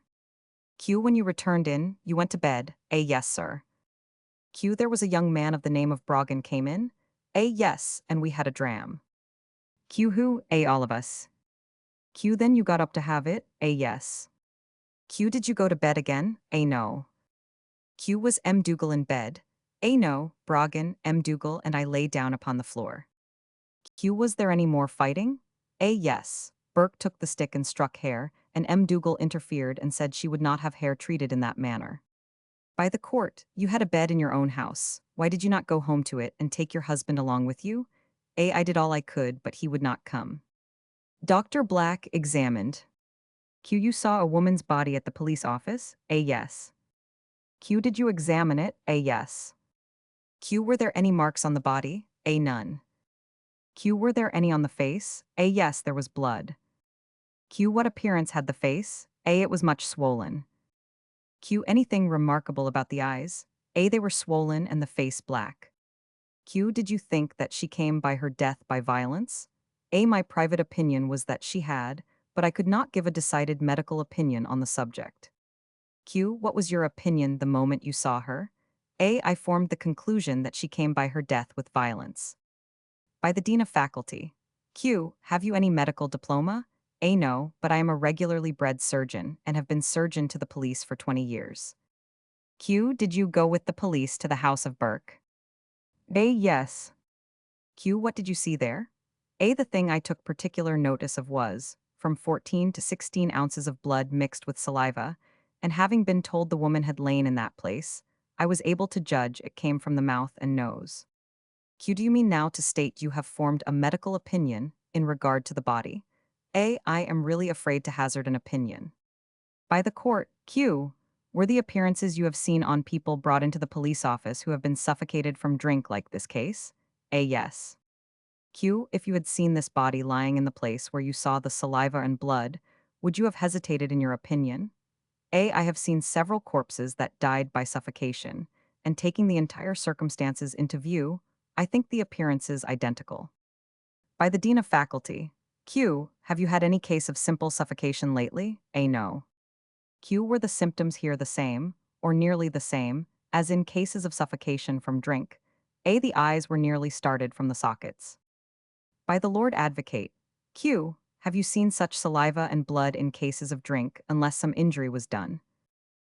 They no. Dr. Christison examined. Q. Did you see the body of an elderly female at the police office at the commencement of November? A. Yes. I saw and minutely examined a body there on the 2D and 3D of November. Q. Did you perceive any marks of violence on it? A. Yes. Q. Describe what you saw to the court and jury. A. I saw several contusions on the legs and the elbows, one on the loin, one on the right shoulder blade, a very small one on the inside of the upper lip, and two upon the head, one on the back part of the left side of the head, and another upon the fore part of the right side. I also found pale lividity of the features generally, and dark lividity of the lips, great redness from vascularity of the whites of the eyes, an almost total want of lividity on almost every other part of the body except the face, and roughing of the scarf skin or cuticle under the chin and over the upper part of the throat. Internally, I found a general fluidity of the blood, and an accumulation of it in the right cavities of the heart. In the middle of the neck, I found the ligaments connecting posterior parts of the vertebra torn, and blood effused among the spinal muscles, near the laceration, and into the cavities of the spinal muscles. I found no sign of natural disease, except a very slight incipient disorder of the liver. All the other organs of the head, the chest, and the belly were unusually sound. I forgot to mention a small patch of blood on the left cheek, and also a very slight contusion over the left eye. Q. Did you consider that those contusions could be produced after death? A. No, but the injury of the spine and other appearances described might have been caused as well after death as before it. An injury properly applied 18 hours after death would, I think, cause the same appearances. Cramming into a box or chest like that shown might have caused these appearances. Strangulation or smothering or throttling is consistent with what has been described, but particularly throttling or applying the hand under the throat and throwing the head backward would prevent the access of air. I found unequivocal proof of violence in the contusions dispersed throughout the body and in no signs of disease being visible. I beg to add, from the woman being seen so recently alive and well, from the blood under the bed, as well as the appearances already mentioned, death by violence is extremely probable. If the woman had met her death by the prisoners at the bar, the appearances were such as would correspond with these circumstances. The appearances 67 in some cases of suffocation would be similar to those in the present instance.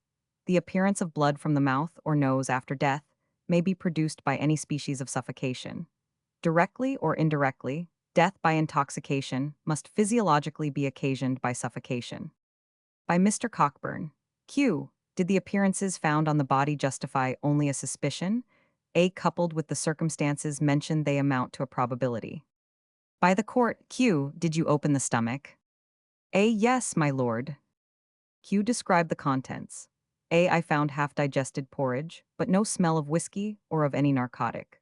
The smell is not a necessary circumstance, even in cases of intoxication, where a person was said to have died of continuous intoxication. At least I know of a reported case where a person was said to have died from constant intoxication, without any smell having been found in the stomach, though it was found in the brain and other parts of the body.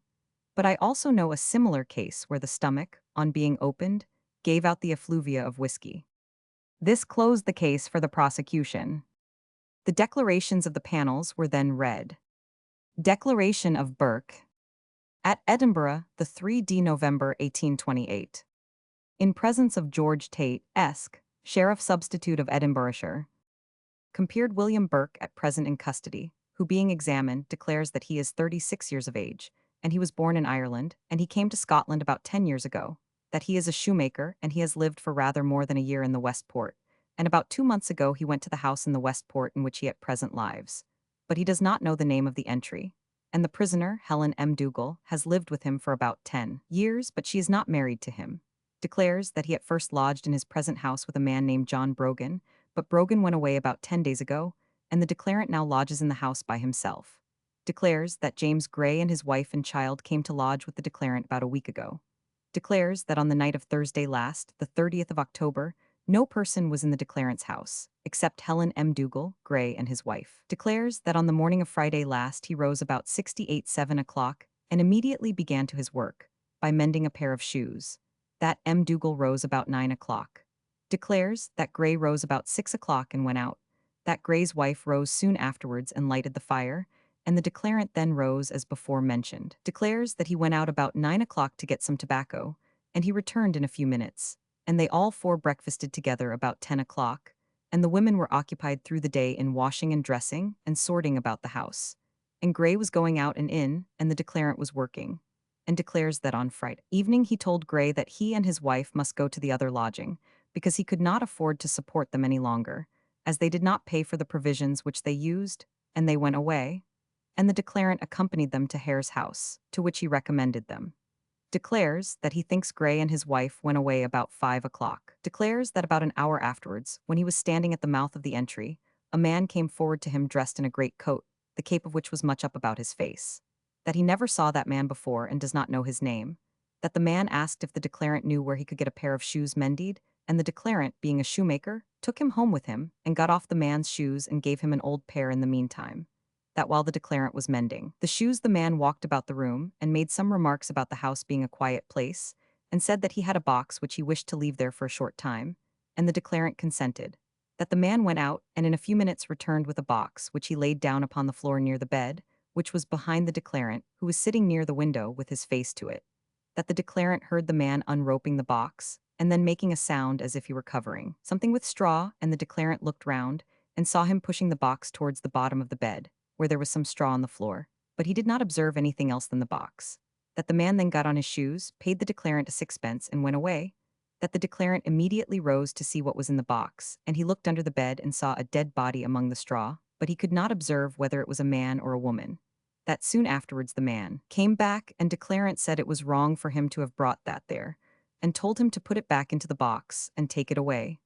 That the man said that he would come back in a little and do it, and then 69 went away, but he did not return till Saturday evening about 6 o'clock, and when he did not return on Friday night, the declarant took the box into the entry, but allowed the body to remain under the bed. Declares that on Saturday morning, about 10 o'clock, he went out to the shop of a Mr. Reimer in the West Port, and when he was there, a woman came to the door begging, whom he had never seen before.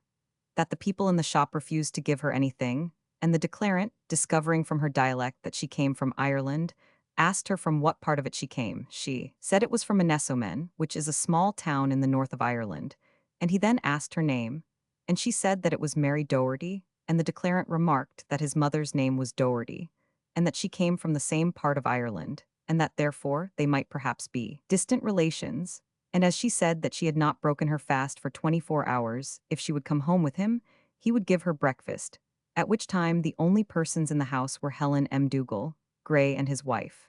That she sat by the fire till about 3 o'clock in the afternoon, smoking a pipe, the declarant going out and getting a dram, because it was Halloween, and they all five partook of the dram sitting by the fireside. Declares that at 3 o'clock Mary Doherty said that she would go to the new town to beg some provisions for herself, and she went away accordingly. Declares that he thinks Helen M. Dougal was in the house when Mary Doherty went away, but he does not remember whether Gray or his wife were in the house, and does not remember of any other person being in the house. Declares that a few minutes before Mary Doherty went away, William Hare's wife came into the house, but went away into the house of a neighbor, John Conaway, immediately before Doherty went away, and he thinks that Hare's wife or Conaway's wife may have seen Doherty go away, and Mary Doherty never returned. Declares that Helen M. Dougal and Gray's wife then washed the floor and cleaned out the house. That there was no particular reason for doing so farther than to have it clean upon the Saturday night, according to their practice.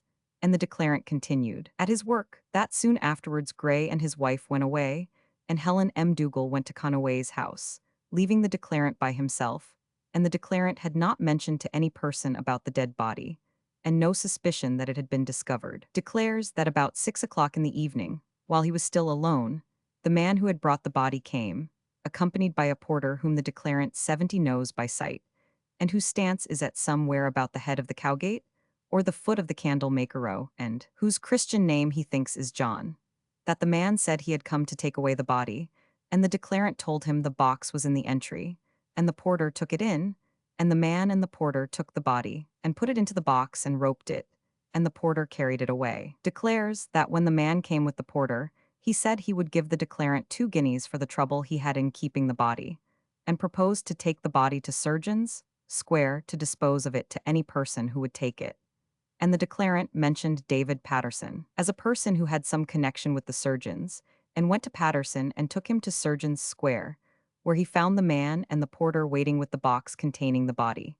That the body was delivered, and Patterson paid a certain number of pounds to the man, and 2 pounds tens to the declarant, that he then went straight home, and was informed by some of the neighbors that a report had been raised of a dead body having been found in the house, and in particular by Conaway's wife, who told him that a policeman had been searching his house. And he then went out in search of a policeman, and he met Finlay and other policemen in the passage, and he told them who he was, and they went with him to the house and found nothing there, and they took him to the police office. Declares that he yesterday saw in the police office the dead body of a woman, and he thinks it is the dead body which was below the bed, but it has no likeness to Mary Doherty, who is not nearly so tall. And being interrogated whether the man who brought the body and afterwards came with the porter is William Hare, declares that he is. And being interrogated, declares that he does not know of any person who saw that Hare had any concern in bringing the body or in taking it away. And being interrogated, declares that the porter's name is John M. Culloch, and declares that the box in which the body was contained was a tea chest. And being specially interrogated, declares that the woman above referred to, of the name of Mary Doherty, was not in his house on Friday, and he never to his knowledge saw her till Saturday morning at 10 o'clock, that she promised him to return on the same evening, but she did not, and he does not know what may have become of her. And being interrogated, declares that he sprinkled some whiskey about the house on Saturday to prevent any smell from the dead body. Declares that Hare did not tell him, nor 71 did he ask where he got the body. Declares that he did not observe whether there was any blood upon the body. And being specially interrogated, declares that he had no concern in doing harm to the woman before referred to, of the name of Mary Doherty, or to the woman whose body was brought to the house, and he does not know of any other person being concerned in doing so. Declares that Doherty was dressed in a dark gown, and being shown a coarse linen sheet, a pillowcase, a dark printed cotton gown, and a red striped bedgown, to which a label is affixed and signed by the declarant and sheriff as relative hereto, declares that the sheet and pillow slip are his, and he knows nothing about the dark gown and bedgown. That the blood upon the pillow slip was occasioned by his having struck Helen M. Dougal upon the nose, as is known to Gray and his wife. And the blood upon the sheet is occasioned by the state in which Helen M. Dougal was at the time, and is known to Gray's wife. All which is truth. Arched Scott, signed W. M. Burke. A. M. Lucas G. Tate. A. MacLean. At Edinburgh, the 10th day of November 1828. In presence of George Tate, Esquire, Sheriff Substitute of Edinburghshire. Compared William Burke, present prisoner in the Tolbooth of Edinburgh, who being examined, and the declaration emitted by him before the said Sheriff Substitute of Edinburghshire, on the 3D day of November current being read over to him, he declares that it is incorrect in several particulars, declares that it was upon the Friday morning, and not upon the Saturday morning, that the woman, named Mary Doherty, came to the house, and that all that is said with reference to that woman up to her going out at 3 o'clock happened upon the Friday and not upon the Saturday, and declares that the floor being wet in consequence of Helen M. Dougal and Gray's wife washing in the house, those two women washed the floor then, rather than defer it till next day, and the floor was usually washed twice a week, and it was usually washed on the Saturday as one of the days. That those two women continued doing things about the house, and the declarant continued working till it was duskish. That the declarant then stopped work and went out and brought in a dram, because it was Halloween, and he and the two women sat by the fire and drank the dram, and while 72 they were doing so, William Hare came in, and the declarant went for more drink, and they all four sat drinking till they got pretty hearty. Declares that when he was out for drink the second time, he found when he came back that Mary Doherty had returned and was sitting by the fire, and she drunk along with them. That when it was pretty late in the night, but he cannot mention the hour, he and William Hare differed and rose to fight, and the three women were still in the house drinking, and Mary Doherty had become much intoxicated. Declares that while he and Hare were struggling together, Helen M. Dougal and Hare's wife did what they could to separate them, but declares that there was no noise, and, in particular, there were no cries of murder. Declares that after they were separated, they sat down at the fire together to have another dram, and they then missed Mary Doherty, and asked the other two women what had become of her, and they answered that they did not know, and the declarant and Hare searched for her through the house, and they both went straight to the straw of the shakedown bed upon the floor at the bottom of the standing bed, to see whether she had crept in there, and they found her amongst the straw, lying against the wall, partly on her back and partly on her side. that her face was turned up, and there was something of the nature of vomiting coming from her mouth, but it was not bloody, that her body was warm, but she appeared to be insensible, and was not breathing. That, after waiting for a few minutes, they were all satisfied that she was dead, and the declarant and Hare proposed to strip the body and lay it among the straw, but they did not, at that time, say what further they proposed to do, and Helen M. Dougal and Hare's wife immediately left the house without saying anything, and the declarant supposed it was because they did not wish to see the dead body. That the declarant and Hare waited till the neighbors should be quiet, there being a considerable stir among the neighbors on account of its being Halloween, and in particular, in the house of Conaway, who lives in the same passage, in case any of the neighbors should come in upon them, and they stripped the body and laid it among the straw, and it was then proposed by both of them. But he cannot say by which of them first, to sell the body to the surgeons, and they both arranged that they would sell the body to David Patterson, whom they knew to be a porter to Dr. Knox in Surgeons Square, and who, they knew, received subjects, and that they would put the body into a chest, and get it conveyed to Surgeons Square the following morning, and they then sat down by the fire again. And Helen 73 M. Dougal and Hare's wife then returned, but nothing was said by any person about the dead body. That Hare and his wife then went home, at which time it would be near 12 o'clock on the Friday night, and the declarant and M. Dougal went to bed and fell asleep, and rose next morning soon after 6 o'clock. Declares that Gray and his wife came in about 8 o'clock in the morning and lighted the fire, and prepared breakfast, and they all got breakfast together, and the declarant then went out and brought in a dram and sprinkled it under the bed, and upon the walls to prevent any smell. Declares that he went out about 12 o'clock noon, and was out for about 2 hours walking about, and when he returned he found Gray and his wife and Helen M. Dougal still in the house, and after that he was occasionally out. Declares that when it became dark he went to call for Patterson, but found that he was out, at which time it was past 5 o'clock. That he then got John M. Culloch, a porter, and took him to the passage of the declarant's house, and then left him there and went into the house, and found William Hare there but no other person, and he also saw an empty chest upon the floor, and they both immediately put the body of the woman into the tea chest, and they roped it up with a line which hung across the house for drying clothes, and they called on M. Culloch and put the tea chest upon his back and told him to follow Hare, but they did not tell him what was in the tea chest, nor did he ask them.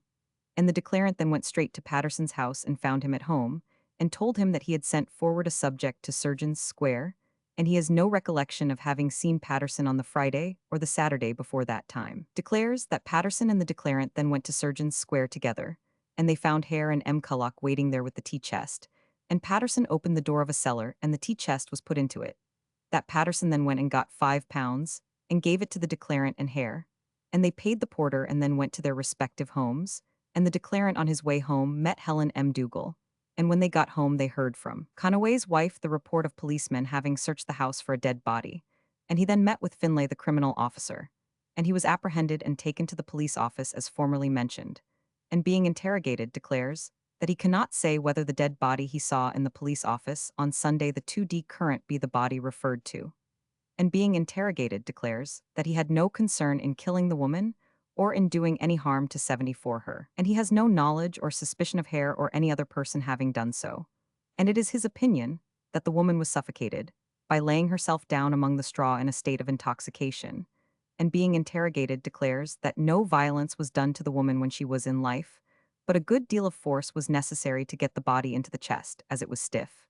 And in particular, they had to bend the head forward, and to one side, which may have hurt the neck a little, but he thinks that no force was used, such as could have hurt any part of the neck at all, and being specially interrogated declares that no other person had any concern in the matter, and in particular declares that a young man named John Brogan had no concern in it, and that Brogan came into the house on Saturday forenoon, as he thinks, while the body was in the house, but he did not know of its being there. And all this is truth. Arched Scott, signed W. M. Burke. A. M. Lucas G. Tate. A. M. Lean. At Edinburgh, the 19th day of November 1828. In presence of George Tate, Esq., Sheriff Substitute of Edinburghshire. Compeered William Burke, present prisoner in the Tolbooth of Edinburgh, who being examined declares that he is 36 years of age, and he was born in Ireland, and he came to Scotland about 10 years ago, and he is a shoemaker, and he has lived for rather more than a year in the West Port, and the prisoner M. Dougal resides with him. Declares that he never saw a lad known by the name of Daft Jamie, and he does not know of such a person having lived with Hare's wife, before her marriage with the prisoner William Hare, and he had no concern in injuring such a person. And he does not know of M. Dougal, Hare, or his wife having done so. Interrogated declares that he has a brass snuff box which he purchased about 4 years ago from a shearer lad at Mr. Howden's farm about 2 miles from Trainit for sixpence, and he left it in the lockup house last Monday, when he was committed to jail, and declares that he had a snuff spoon which was taken from him when apprehended, and he purchased it for tuppence in September last from a hawker at the West Port, whose name and residence he does not know, and being shown a brass 75 snuff box, and a snuff spoon to which a label is attached, signed by the declarant, and sheriff, as relative hereto, declares that they are the snuff box and snuff spoon he refers to, declares that he gave the box to a tinsmith in the West Port, named James, whose surname he does not know but whose shop is next door to Brown's circulating library, to put a new lid upon it, and he thinks he gave it to the tinsmith in September last, and the tinsmith kept it in his possession some weeks. And all this is truth and 100. At Edinburgh, the 3D day of November 1828. In presence of George Tate, Esq., Sheriff Substitute of Edinburghshire, compared Helen M. Dougal, at present in custody, who being examined declares that she is 33 years of age, and she was born in Stirlingshire. That she never was married, although she has lived with the prisoner, William Burke, for 10 years. That about a year ago they came to reside in Tanner's Close, West Port, and about 3 months ago they went to another house in the West Port, but she does not know the name of the close. That a person, named John Brogy, occupied the house in which they at present reside. But Brogy left the house on Friday 8 days, and the declarant and Burke, who were living with Brogy previously to his leaving the house, took possession of it by themselves. Declares that James Gray and his wife came to live with Burke on Sunday, the 26th of October. Declares that the only persons who were in the house on the night of Thursday last, the 30th of October, were Gray and his wife, and Burke and the declarant. That Burke and the declarant arose from bed on Friday morning about 10 o'clock, and Anne Gray made breakfast for them, and when she was making breakfast for them Burke went out, and said that he was going to the shop, by which she understood him to mean that he was going to get a dram, and he came in when breakfast was ready. And in about 5 minutes afterwards, when they were taking breakfast, a woman came in whom the declarant had never seen before, and who afterwards said that her Christian name was Mary. That Mary appeared to be the worse of liquor, that she asked leave to light her pipe at the fire, and she then asked a little bit of soap to wash her cap and a short gown and her apron, and the declarant gave her a bit of soap, and she washed her clothes, and Gray's wife dried them and ironed them. 76, and while that was doing, she talked about having come from Ireland in quest of her son, and soon after she came into the house. She said she had got no meat for 3 days, and the declarant gave her a share of their breakfast. That Burke and Mary entered into conversation. And Burke, upon hearing that she came from Ireland, said that he came from Ireland too, and he did not know but she might be a relation of his mother S. Declares that about 1 o'clock in the afternoon Burke brought in some whiskey and gave them a glass once round, it being the custom of Irish people to observe Halloween in that manner. That Mary became very impatient to go away in order to go to St. Mary's Wynd to inquire for her son, and she went away about 2 o'clock. Declares that Burke had gone out about half an hour before that and returned about 3 o'clock. And when he came in, he mentioned that Nancy Conaway, a neighbor, had said to him that she wondered how he could keep Gray and his wife in the house because the noise of their quarreling was so unpleasant to the neighbors, and therefore he told them to go away, and never to come back again, because he had not up pudding for them, and Gray and his wife accordingly went away immediately. Declares that Hare's wife happened to be in the house at the time, and said that she would give them a night's lodging, as she had a spare bed, and the declarant supposed that they went to Hare's, and it would be about 6 o'clock when they went away. That Burke went to Hare's house about 7 o'clock, and the declarant went about half an hour. Afterwards, that when she went to Hare's, Burke was not there, but she went to an adjoining shop and brought him there, and they had some supper and drink there. That the declarant then went home, and Burke followed soon afterwards bringing some whiskey with him which he had got in a shop, and soon afterwards Hare and his wife came in, and they four had some spirits together, and Nancy Conaway, before mentioned, came in and had a share of the spirits. That the declarant then went to Conaway's house and had a dram, and then returned to her own house, and found Hare and his wife still there. That they almost immediately went away, but very soon returned, and Hare was very much intoxicated, and Hare lay down in the bed and slept along with Burke all night, and the declarant and Hare's wife slept on the floor. That about 6 o'clock in the morning Hare and his wife went away. That about 7 o'clock, Gray and his wife came in to get some clothes which they left, and the declarant and Burke lay down in bed, And about 8 o'clock Burke rose and told 77 Gray's wife, who still remained in the house along with her husband, to sort the house and get the kettle boiled, and he himself went to a neighboring shop for tea and sugar and bread and butter. That when Burke came, Gray's wife made the tea, and Gray and his wife and Burke took breakfast together, and a young man named John Brogan came in and got a share of it, that the declarant did not take any of it. That after breakfast, Gray's wife washed the floor and cleaned the house, the declarant being in bed unwell, in consequence of drink which she had had, and Brogan was in the house most of the day. That Gray remained in the house all day. That Burke was sometimes out and sometimes in, and he lay down for a short time. Declares that about 5 o'clock that afternoon, the declarant sent Mrs. Gray to Mrs. Law S. with some clothes to get mangled. And Gray and his wife left the declarant's house about 7 o'clock to go to their lodgings. And shortly after they so left the house, Mrs. Law came and asked the declarant if she gave Mrs. Gray orders to get her gown. That the declarant said she had not, and Mrs. Law then said she was off with it.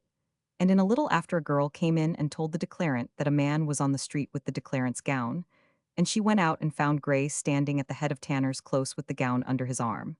That she got her gown from Gray, and the declarant and Gray and his wife and Mrs. Hare had a dram together, and the declarant left the gown in Mrs. Law's to get mangled. That the declarant then went home and kindled the fire, and she went out for her husband as it was late, and after she found him, they went into Conaway's house, where they remained for a few minutes, and Conaway told them that Mrs. Gray had been raising a disturbance, and the declarant and her husband were going out of Conaway's house, when they were apprehended by 2 policemen, who said that they had taken a corpse out of the house. And, being interrogated, declares that she did not see Mary after 2 o'clock on the Friday, and, in particular, she did not see her in the house on the Friday night. Declares that she yesterday saw the dead body of a woman in the police office, but declares that it is not the body of the woman named Mary, because Mary had dark hair, and the body of the woman in the police office had gray hair. And being interrogated, declares that she had no knowledge or suspicion of there being any dead body in the house, and, in particular, of its being under the bed, till after she was apprehended. Declares that there is only one bed in the house, and declares that so far as she knows, nothing was under the 78 bed except a few potatoes and a little straw, which had fallen from the bed. Being interrogated, declares that she had no conversation with Gray regarding a dead body, and in particular, never promised him any money not to say anything about a dead body. And being shown a coarse linen sheet, a coarse pillowcase, a dark printed cotton gown, and a red striped cotton bedgown, to which a label is attached, signed by the sheriff as relative hereto, declares that the sheet belongs to a William M. Kin, from whom the declarant got a loan of it. That the pillowcase was used for containing dirty clothes, and lay at the head of the bed as a pillow, but she never saw the dark gown before to her knowledge.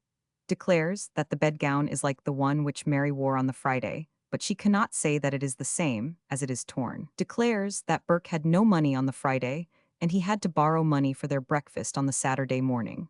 That the declarant got threes from him on Saturday night, but she does not know where he got that money. And, being specially interrogated, declares that she had no concern in killing the woman Mary, or in hurting her, and does not know of Burke or Hare or any other person being concerned in doing so, or in concealing the dead body about the house, or in afterwards disposing of it. And, being interrogated in regard to some marks of blood on the sheet and pillow slip, declares that the marks upon the pillow slip were from her nose bleeding, in consequence of Burke having struck her, and the blood upon the sheet proceeded from the declarant, in consequence of her state at the time, as was known to Mrs. Gray. And all this she declares to be truth, and that she cannot write. Arched Scott, signed G. Tate. A. M. Lucas. A. Maclean. At Edinburgh, the 10th day of November 1828.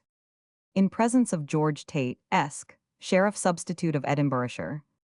Compeered Helen M. Dougal, present prisoner in the Tolbooth of Edinburgh, and being examined, and the declaration omitted by her before the said Sheriff Substitute, at Edinburgh, upon the 3d day of November current, being read over to her, she adheres thereto, and being interrogated, declares 79 that between 3 and 4 o'clock of Friday afternoon, the woman named Mary insisted on having salt to wash herself with, and became otherwise very troublesome, and called for tea different times, and the declarant told her she could not be troubled with her any longer, and thrust her out of the door by the shoulders, and never saw her. Afterwards, and being interrogated, declares that Brogan did not bring any woman into the house, and being interrogated, declares that William Burke and William Hare had a slight difference and struggle together on Friday night, as she thinks, but there was no great noise made and no cries of murder so far as she heard, all which she declares to be truth, and that she cannot write. Arched Scott, signed George Tate. A. M. Lucas. A. Emmeline. The Lord Advocate addressed the jury in the following terms. Gentlemen of the jury, it is now my duty to make a few remarks on the tenor of the evidence which has been laid before you in support of the indictment against the panels at the bar.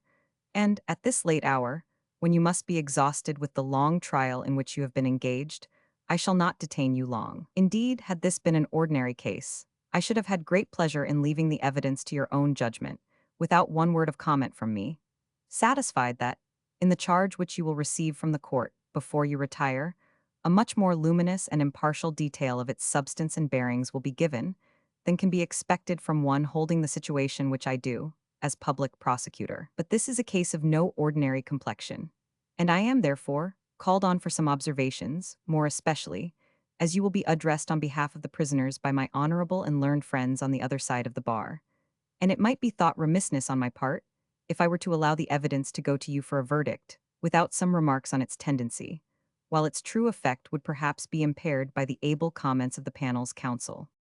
Gentlemen, it affords me peculiar satisfaction to see, in a case of this kind, so full and formidable an array of counsel for the defense. In all cases, the Bar of Scotland does itself honor by undertaking the defense of the unhappy persons 80 who are brought before this court accused of offenses. But in this case, I am proud and happy to see the most distinguished among my brethren engaged in the defense of the prisoners, coming forward and lending the strength of their great talents and great learning spontaneously and gratuitously to these unfortunate persons. It is for the ends of public justice that they have done so, and it is a great consolation to me, in the discharge of my painful duty, that the panels, and in them the law and the country at large, will derive all the benefit which may be looked for from the knowledge and the eloquence of such distinguished advocates. If an acquittal should follow the proceedings in which we have this day been engaged, I hope it will be acknowledged that I have only done my duty to the public, in putting these prisoners on their trial. And should they be convicted, they will be ably defended if they have any defense. And the country must be satisfied that the conviction will be just, when the defense is in the hands of counsel so eminent, and so universally and deservedly respected. And, gentlemen, this aid of able counsel is of the more importance, that this is one of the most extraordinary and novel subjects of trial that has ever been brought before this or any other court, and has created in the public mind the greatest anxiety and alarm. I am not surprised at this excitement, because the offenses charged are of so atrocious a description that human nature shudders and revolts at it, and the belief that such crimes as are here charged have been committed among us, even in a single instance, is calculated to produce terror and dismay. This excitement arises from detestation of the assassins' deeds and from veneration for the ashes of the dead. But I am bound to say that whatever may have occasioned this general excitement, or raised it to that degree which exists, it has not originated in any improper disclosures on the part of those official persons who have been entrusted with the investigations connected with this business. For there never was a case in which the public officers to whom such inquiries are confided displayed greater secrecy, circumspection, and ability. It is my duty, gentlemen, to remove that alarm which prevails out of doors, and to afford all the protection which the law can give to the community against the perpetration of such crimes, by bringing the parties implicated to trial. And I trust it will tend to tranquilize the public mind when I declare I am determined to do so. I cannot allow any collateral notions about the promotion of science to influence me in this course, and I am fully determined that 81 everything in my power shall be done to bring to light and punishment those deeds of darkness, which have so deeply affected the public mind. Gentlemen, before I proceed to detail, which I shall do very briefly, the evidence now laid before you in support of the indictment against the prisoners, I must impress upon you what will be more eloquently and emphatically told you by their counsel and the court, that in judging upon the only charge now under trial, you are to banish from your minds all impressions which you may have received from any other source than from the evidence itself. To that evidence alone you must confine your attention, and you are not to allow yourselves to be moved by the fact that there were other charges in the indictment of a similar description, because these charges have now been entirely withdrawn, for the present, from your consideration. Those charges have been separated from that now to be tried, at the special desire of the prisoners themselves, and to remove any ground of objection that an impression was necessarily created to the prejudice of the prisoners. God forbid that I should ever in any case pursue a criminal in a form to the prejudice of the party accused. The panels are accused of murder, and the three instances that were libeled were only three separate facts in support of that general charge. But since the prisoners and their counsel have made their option to be tried for each separately, and the court have sanctioned this course, I willingly acquiesce in it. I must say, however, that in framing the indictment, including all the three charges, I did so to give the panels the fairest chances on their trial, and for the purpose of probing to the bottom the whole system of atrocity, a part of which I have this day brought before you, with evidence which, I conceive, amounts to the most complete and convincing proof. In going over that proof, gentlemen, it is not necessary that I should read over to you fully the notes of the evidence, because that will be more ably and authoritatively done by the court than it can be by anyone in the situation of public prosecutor. I shall, therefore, content myself with a condensed and connected reference to its import, from which I have no doubt you will find a verdict of guilty against the panels. Gentlemen, the chain of evidence in this case is very complete, and you can, from the testimony of the witnesses you have heard examined, trace the poor creature who was murdered, from Mrs. Stewart's house, in the Pleasance, to Burke's house, where she was bereaved of life, and whence her body 82 was afterwards carried, by the direction of Burke, to Dr. Knox's dissecting room in Surgeon's Square, where Burke sold it to the doctor, and delivered it to his assistant. This is the essence of the crime charged, and it is clearly established in evidence. You have heard the evidence of Mrs. Stewart that in the forenoon of Friday, the 31st October last, the deceased left Mrs. Stewart's house to go in quest of her son. In this case, there is no doubt as to the time, for it was in the Sacrament week, and on Halloween, two circumstances which enable all the witnesses to speak positively on that point. You have next the testimony of Charles M. Lachlan, who lodged with Mrs. Stewart, and who accompanied the deceased as far as his own shop in St. Mary's Wynd, where he parted with her, betwixt 9 and 10 o'clock on the forenoon of that day. You have then the testimony of William Noble, Mr. Rymer's shop-boy, that she met with Burke in his master's shop, at an early hour in the forenoon of the same day, when he asked her name and struck up an acquaintance with her on hearing it, upon a pretense that it was likely she was a kinswoman. And as she was destitute and seeking charity, he beguiled her to his house in the West Port, by pretending kindness, offering her breakfast and 100. Mrs. Conaway, who lived in the same house with Burke, saw him pass into his apartment with the deceased in his company, about the middle of the same day, saw her again in the evening in Burke's company, when jollity prevailed, dancing and singing and drinking, in all of which hospitalities the deceased joined and was in perfect health and good spirits, and finally saw her go from her Conaway's house into Burke's, about 11 o'clock the same night, in company with the Panels and Hare and his wife.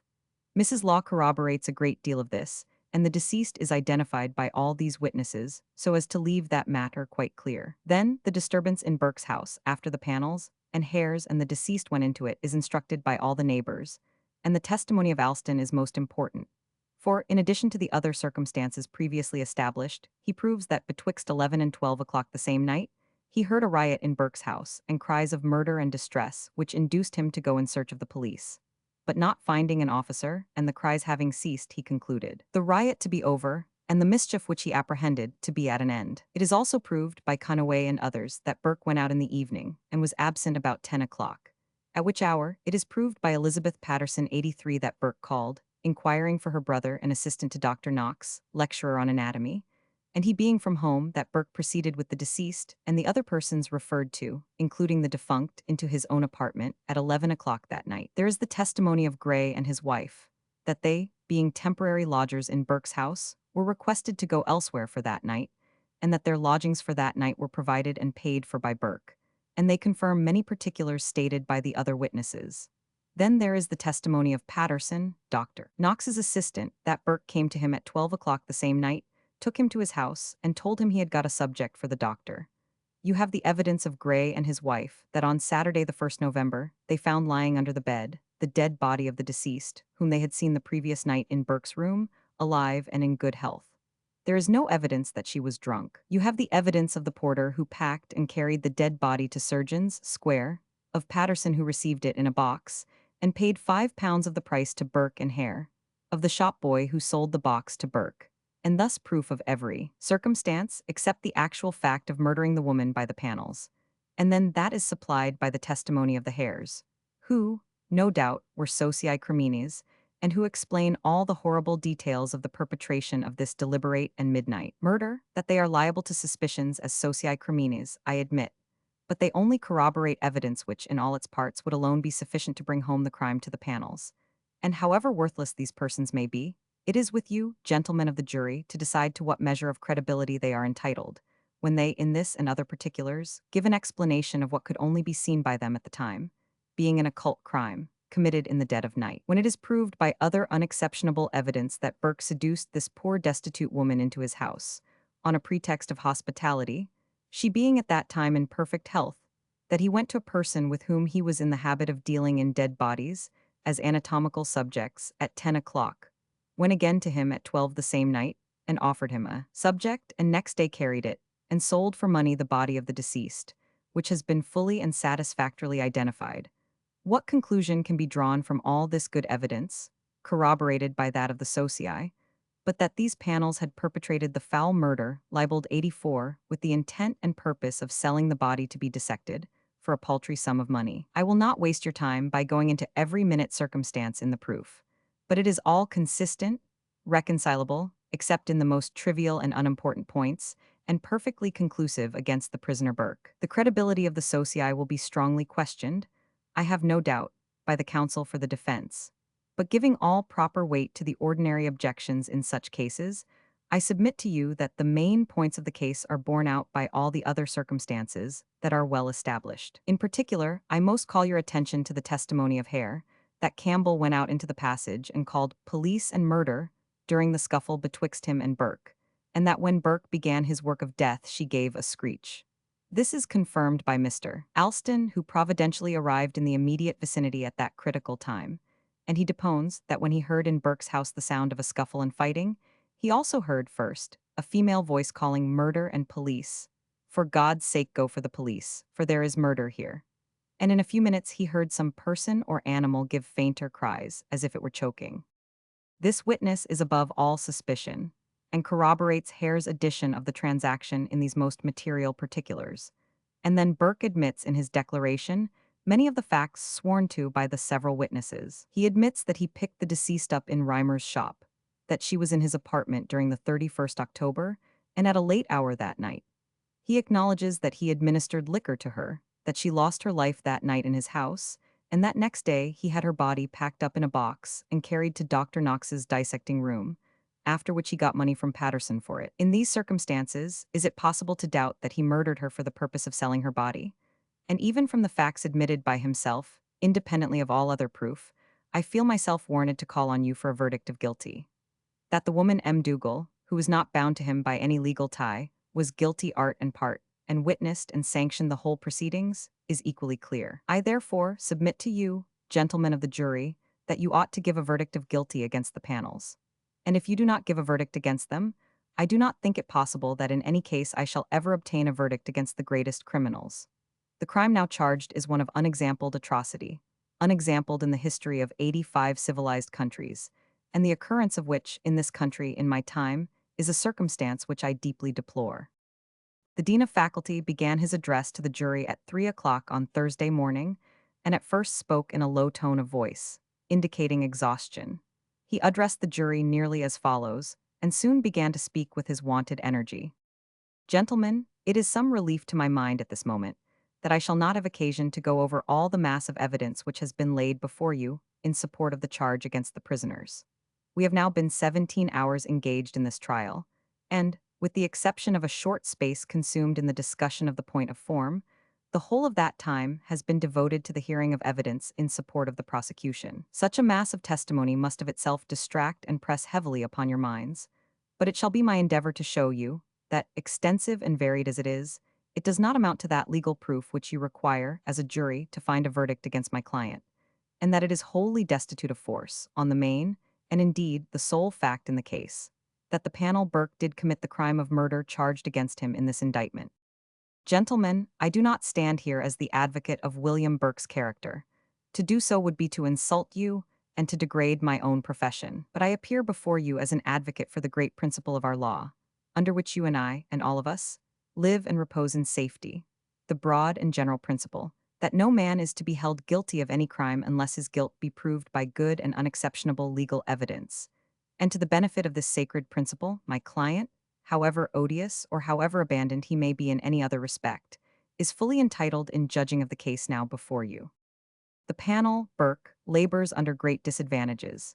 He is avowedly a person who has been engaged in the loathsome and detested occupation of procuring dead bodies for dissection. And this circumstance is calculated to excite prejudice, and ought to guard your minds strongly against being influenced by any feelings except the convictions of your understandings and the dictates of your consciences, on a strict and rigorous examination of the evidence which has been laid before you. And I must warn you also against any prepossessions created by what has appeared in newspapers or otherwise out of doors. Gentlemen, laying all prejudices and extrajudicial statements aside, and guarded only by the 86 lights of law and of justice, you must look steadily at your duty as jurymen, not to the many irrelevant circumstances which have been this day sworn to, but to the evidence which has been laid before you of a murder having, as is alleged, been committed on the body of Campbell, and committed by my client Burke. Now, I maintain that of these averments there is no proof at all, for none of the witnesses, except Hare and his wife, swear to that point, and they are so utterly contaminated, and have such strong and obvious motives to criminate my clients in order to screen themselves, that their evidence is of no value whatever. They are incredible as witnesses, and they are in this case the only witnesses. It has been said they corroborate the other witnesses, but this cannot be the case, for there is nothing to corroborate. There is no other evidence of the fact of the murder charged in the indictment but their testimony, and that testimony cannot be believed. Gentlemen, it is the great and governing principle of our law that in all cases of alleged murder, the fact of murder must be proved. In the highest species of murder, that of high treason, that of compassing the death of the king, the overt act must be established by unexceptionable evidence. Constructive treason is not now recognized in our law. In such cases, the accused is covered all over with the armor of the law, and to every other case of alleged murder the same principle extends its protecting power. The fact of murder must here be proved, the fact of murder by the hand of Burke, for without that fact being established by good, credible, and unpolluted witnesses, there is here no case and no evidence whatever in support of the indictment. There are many flaws and inconsistencies in the whole of the evidence, and Hare and his wife not only contradict each other in several instances, but the statements of both are contradicted by other witnesses who also contradict one another. Thus Mary Stuart swears that Campbell left her house in the Pleasance betwixt 7 and 8 o'clock on the morning of Friday, 31st October, while M. Lachlan swears that it was between 9 and 10. William Noble says it was on that Friday morning about breakfast time that Burke and the woman Campbell met in his master's shop, but Mrs. Conaway says it was midday when they entered Burke's house to breakfast, and Mrs. Law makes it 2 in the afternoon. But this is nothing to the contradictory testimonies of Hare and his wife themselves, as to the scenes in Burke's house.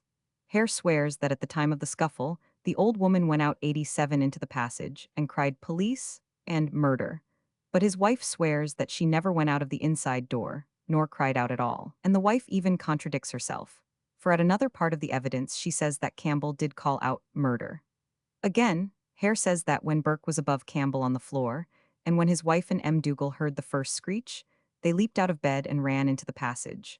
But the wife says that she was not in the bed when Burke was lying on the old woman, but standing between the door and the bed. And after all the scenes which they pretend to describe with such accuracy and truth, Hare says that he did not go to bed, but slept on a chair with his head on the bed, the two women and Brougham being in the bed, and Brougham being next to his Aunt M. Dougal, while the wife swears that she, Brougham, and M. Dougal lay down upon the floor, and the men, Burke and Hare, slept in the bed, the dead body being underneath it, and Brougham gives an account of the matter differing entirely from both, for he says that he and the men lay on the floor at the fireside, while the two women were in bed. Then as to the proceedings of Saturday, we have a similar tissue of contradictions. Hare swears that Burke took the body from under the bed, and the porter helped him to put it into the box. But M. Culloch swears that he did not assist in putting the body into the box, that he did not see a body at all, but something in a sheet, and that he only thought it was a body, because he saw some hair sticking out after this something was crammed into the box. Further, as to the settlement of the price by Patterson, we have more contradiction. Patterson swore that he had seen both Hare and Burke dealing with Dr. Knox about dead bodies, that he had been directed by the doctor to divide the 50 betwixt them to prevent them from quarreling as they had done formerly, that he took them to a public house and got change and gave each 50. Tens, that they left something for the porter and that the whole price of the body was 50. Now Hare swears that Patterson gave the porter fives, and each of the others 50, sevens, 6D, and that the price of the subject was 50. But Hare, on cross-examination, said it was from Burke, not Patterson, that he got the 50, sevens, 6D. Patterson says that he gave each of Burke and Hare 50 tens, and that they paid the porter, but the porter himself swears that it was Patterson who paid him, so that all these witnesses, Patterson, M. Culloch, and Hare, prevaricate and contradict each other in the clearest and most unequivocal manner. Patterson, who was questioned as a person having medical 88 and anatomical knowledge as to the appearance of the body, deponed that the eyes did not project when the subject was taken from the box, and Dr. Black swore that the eyes were nearly started from the sockets, and he further said that Docherty's appearance was very much the same with that of persons brought to the police office who had been suffocated with drink, and he declared he was afraid to hazard an opinion whether her death had been occasioned by violence. Dr. Christison merely stated his opinion that it was probable she had suffered a violent death, but there never were medical opinions on the whole so various and inconclusive in support of a libel for murder. These particulars in the evidence may appear trivial, but in a case of circumstantial evidence, the most trivial circumstance is often of the greatest importance in judging of a witness's credibility. And when you find among so many of the witnesses in this case such a cluster of inconsistencies and contradictions, when you remember the nature of the occupations in which these witnesses are avowedly engaged, and consider the motives by which they must be actuated to whitewash themselves as far as possible by inculpating the panels, it is utterly impossible you can give credence to their testimonies, or listen to it for one moment as the evidence of witnesses upon which you can, with a safe conscience, give a verdict against the panels. The dean concluded by urging the jury to keep in mind the general principle on which the safety of every man in society rested, and the necessity of the murder being proved upon better evidence than that of such nefarious witnesses. Mr. Cockburn, for the panel M. Dougal, said that in pleading her defense, it was only necessary for him to assume what was contrary to the fact, that the public prosecutor had succeeded in establishing the guilt of the other panel Burke, a proposition which no one would maintain after listening to the powerful argument of his friend, the dean of faculty. But he would assume that the guilt of Burke was established, and what followed? Not that the other panel M. Dougal had aided and assisted in that murder, but that she fled from the scene described by Hare, and did not even witness the atrocities of which that monster held himself out as a willing and passive spectator. Although it were correct and credible, it proves nothing against M. Dougal. But to talk of their credibility was a sporting with men's lives and a mockery of justice. The evidence of these miscreants could not be received in the same manner as the evidence of an honest person. Their 89 character was written in characters of blood that never could be effaced from the recollection of those who heard their horrid narrative. Could they conceive that an accessory to murder was worthy of credit? And yet the law made him an admissible witness. The man who was the chief evidence in a trial for the crime of murder, who had told that he sat on a chair within a yard of the murdered and murderer, and raised not an arm, nor uttered a cry to save the unhappy victim calling for help, and struggling with the assassin in the last agonies of life.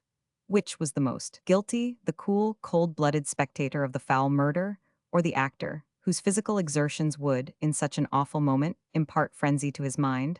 There were certain questions which he had felt it his duty to put to Hare, but which he warned him he need not answer unless he chose. I asked him, said Mr. Cockburn, if he had been concerned in other murders, but he declined to answer. I asked him whether a murder was committed in his own house in October last, and again that monster took shelter in his privilege. In what situation was that man placed when he gave his evidence? There were other murders hanging over his head, upon which he might be libeled. He came from the jail and would be returned to it, knowing full well that, if the case failed, he might be called upon to descend from the witness box, to take, along with his wife, his place at the bar, in short, to exchange places with the panels. And if they were the panels, and Burke and M. Dougal the witnesses, then would the true state of the case appear, and the present witnesses would be proved the guilty perpetrators. The monster had come that very day out of jail, to which he would be again consigned if he failed to make them, the jury, believe his story.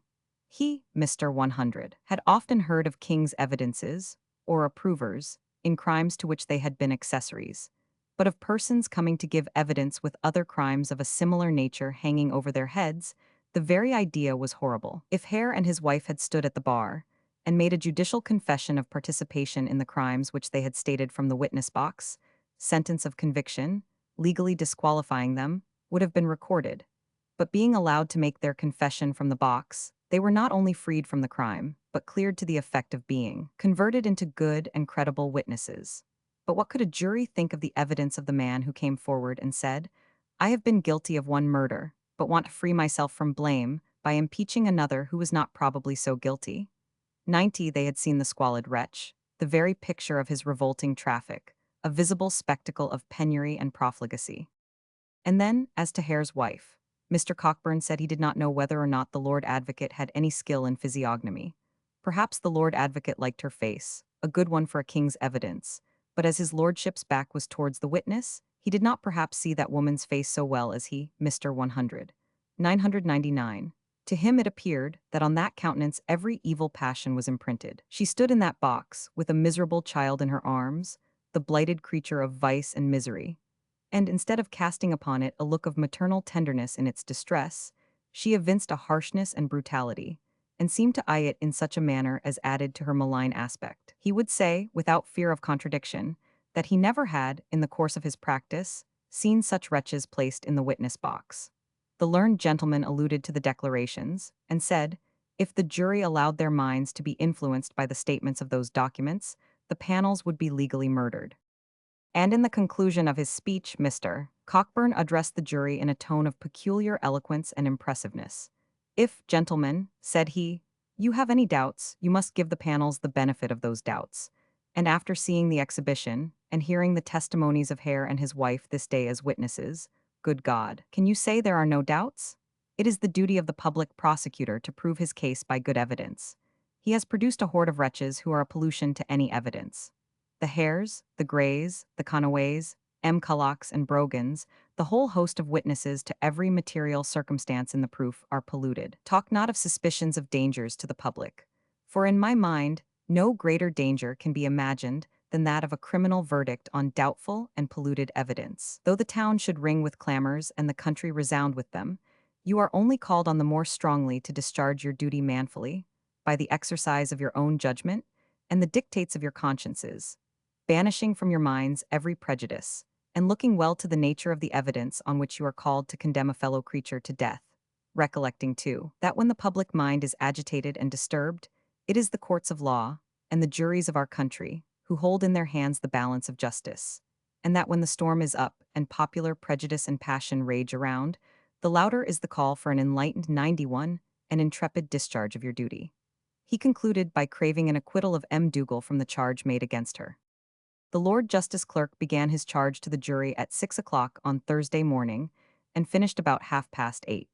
His lordship expressed great satisfaction at the defense having been committed to such eminent counsel, for he could assure them, the jury, he never had heard the defense of any individuals conducted with more zeal and consummate ability than that of the prisoners. There was another consideration, which he was called upon to bring under their notice, namely, to express his thorough confidence that they would divest their minds of every impression or prejudice which might have been raised from what they had read or heard out of doors. It would be a matter of infinite regret if writings or publications, or any sort of public feeling, should for one instant affect their minds. But he was sure they knew their duty too well to be influenced by prejudice. They would be guided by nothing but the facts as disclosed during the investigation. The evidence was partly circumstantial and partly direct. The first was composed of a number of minute facts and circumstances, and the latter of the testimony of socii. It would be their duty, first, to consider the general evidence, secondly, that of the socii, and, thirdly, the combined effect of both conjoined. From these, the verdict, upon a fair inference drawn from a consideration of the whole, would be made up.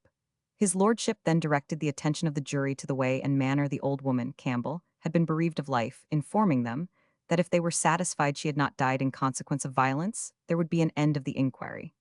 If they held the contrary opinion, they would proceed to consider whether she had lost her life by the hands of the prisoners, or one or other of them. The evidence of the identity of her person was the first branch of the investigation. His lordship then went over the whole evidence with great minuteness, commenting upon those parts where there were seeming contradictions, or which had been specially alluded to by the public prosecutor, or the counsel for the panels, in the course of the defense, but it is unnecessary to recapitulate his lordship's detail, as the reader has the whole evidence itself before him.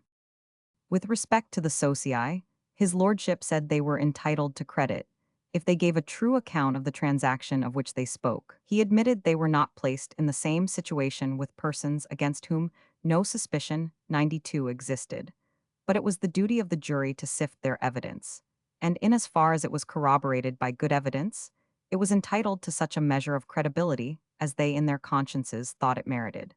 They had been told of the Hares being connected with other murders. With what murders they might be chargeable, he did not know, but to a certainty, they could not be libeled on either of the charges contained in the libel now under trial, and which had not been sent to the jury.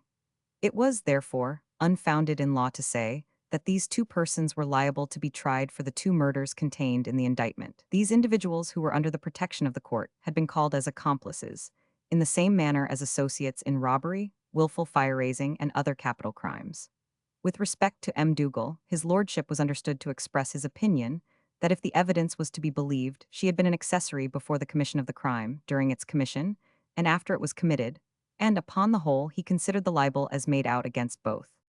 The jury then retired at 8:30 to consider their verdict, and after an absence of 50 minutes, returned into court and gave in the following verdict by their chancellor, William Macfie, Esq. Verdict: the jury find the panel, William Burke, guilty of the third charge in the indictment, and find the indictment not proven against the panel Helen M. Dougal. The Lords assoilsie the panel, Helen M. Dougal, simpliciter, and dismiss her from the bar.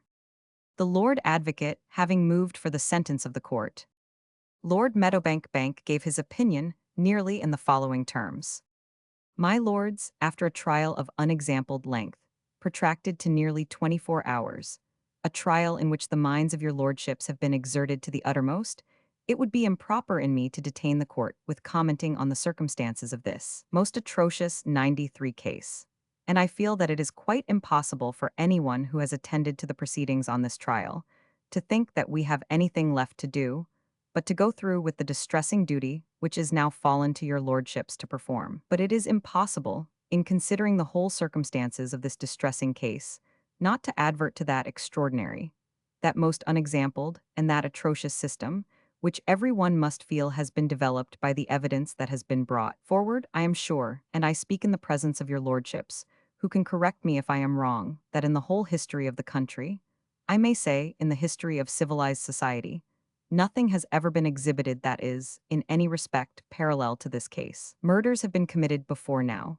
Crimes of all descriptions have unhappily been too common, but we had flattered ourselves that our county was, in a great measure, free from the stigma of any great or heinous atrocity committed within its bounds. That there should have been found, therefore, not one but many legged and combined together, in order to sacrifice their unoffending fellow creatures, for the wretched purpose of disposing of their bodies, is, to the last degree, humiliating.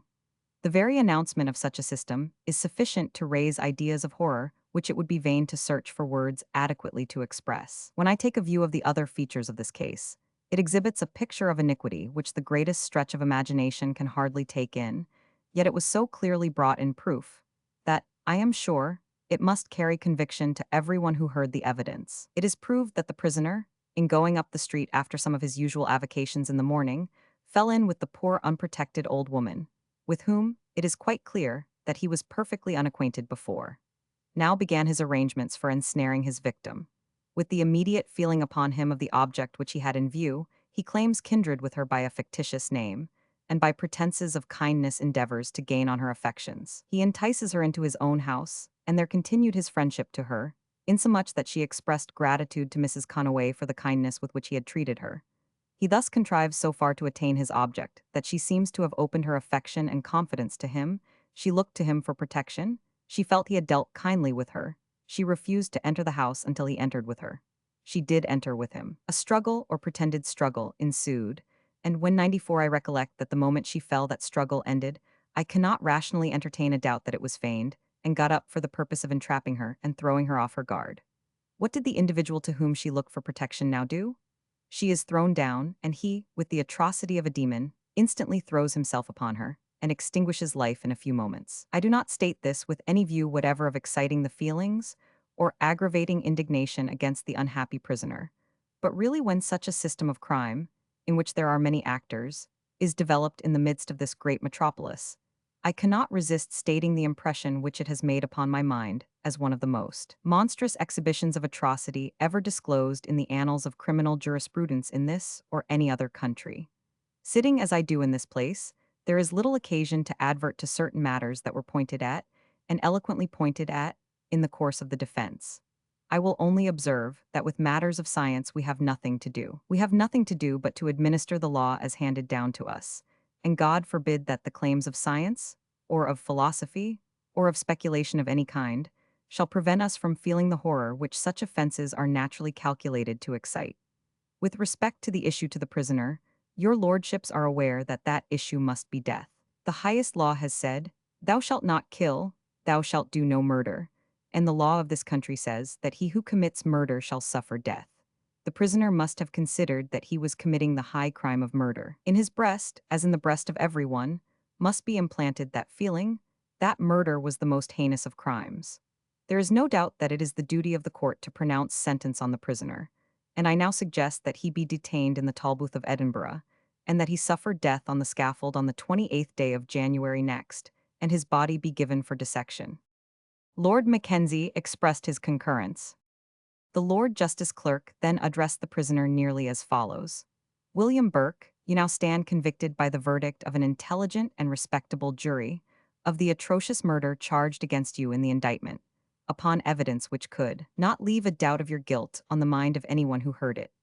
I so fully concur in the view which has been so eloquently given by my learned brother, of 95, the nature of the offense, that I will not occupy the time of the court with commenting on it. A crime more atrocious, a more cold-blooded, deliberate, and systematic preparation for murder, and the motive so paltry, was really unexampled in the annals of the country. It is now my duty to inform you that if ever it was clear beyond all possibility of a doubt that the sentence would in any case be carried into full execution, this is the case.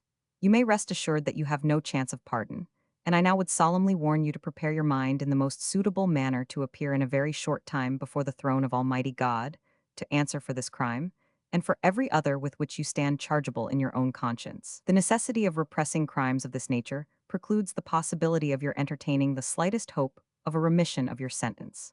The only doubt I have in my mind is whether to satisfy the violated laws of your country and the voice of public indignation, your body ought not to be exhibited in chains, to bleach in the winds, in order to deter others from the commission of similar offenses. But, taking into consideration that the public eye would be offended by so dismal a spectacle, I am willing to accede to a more lenient execution of your sentence, and that your body should be publicly dissected.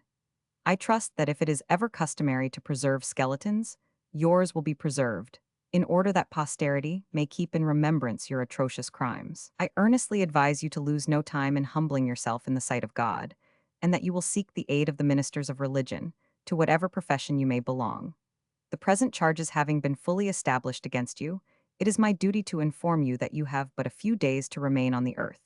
His lordship then pronounced, with due solemnity, the sentence of the law, which was recorded in the following terms. A sentence.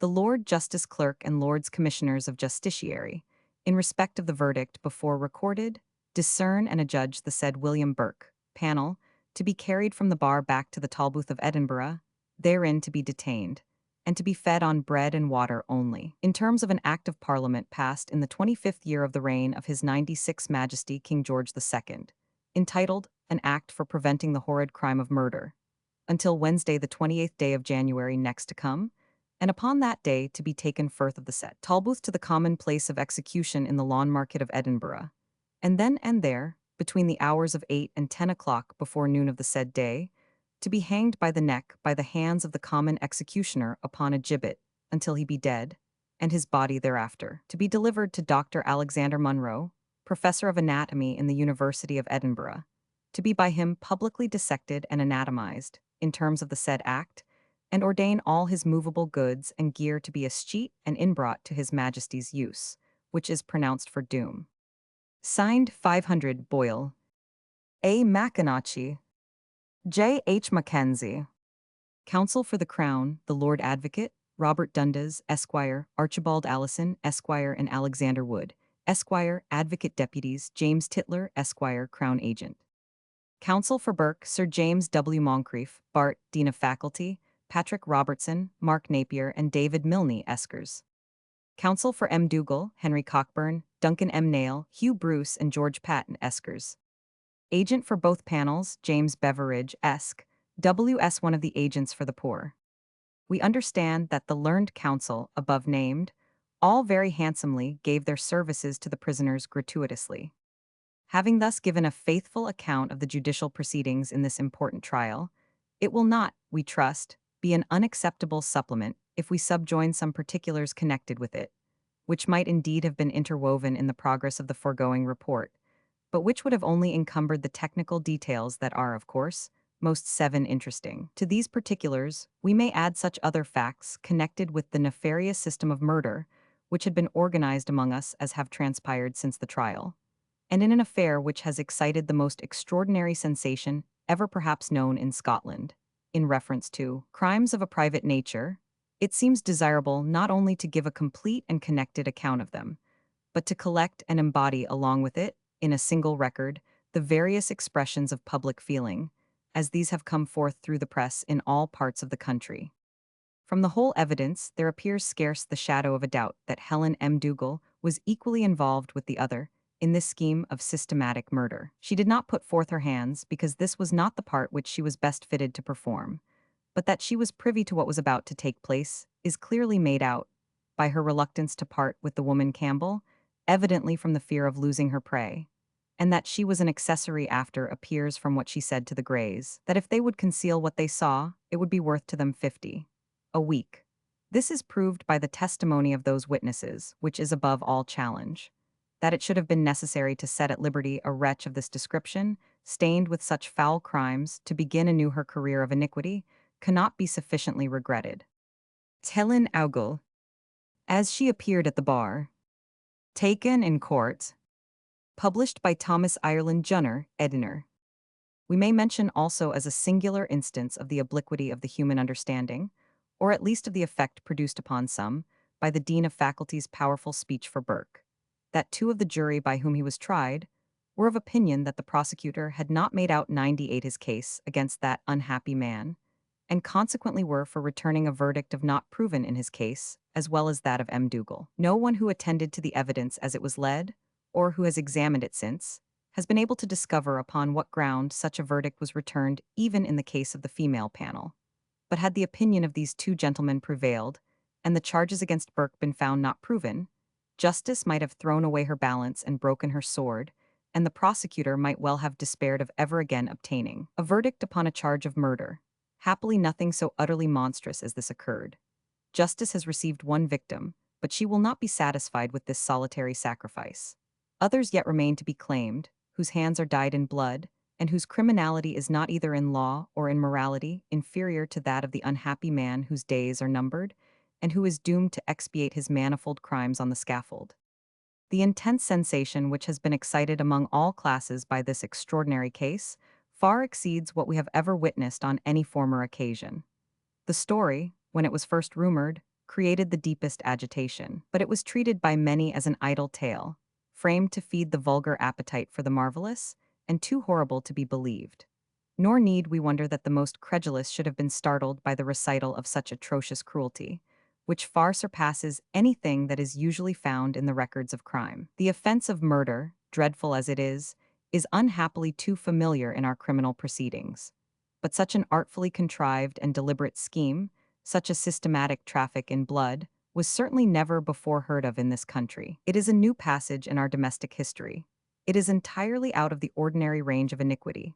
99 and stands by itself, a solitary monument of villainy, such as would almost seem to mark an extinction in the heart of all those social sympathies which bind man to his fellow men, and even of that light of conscience which awes the most hardened by the fear of final retribution.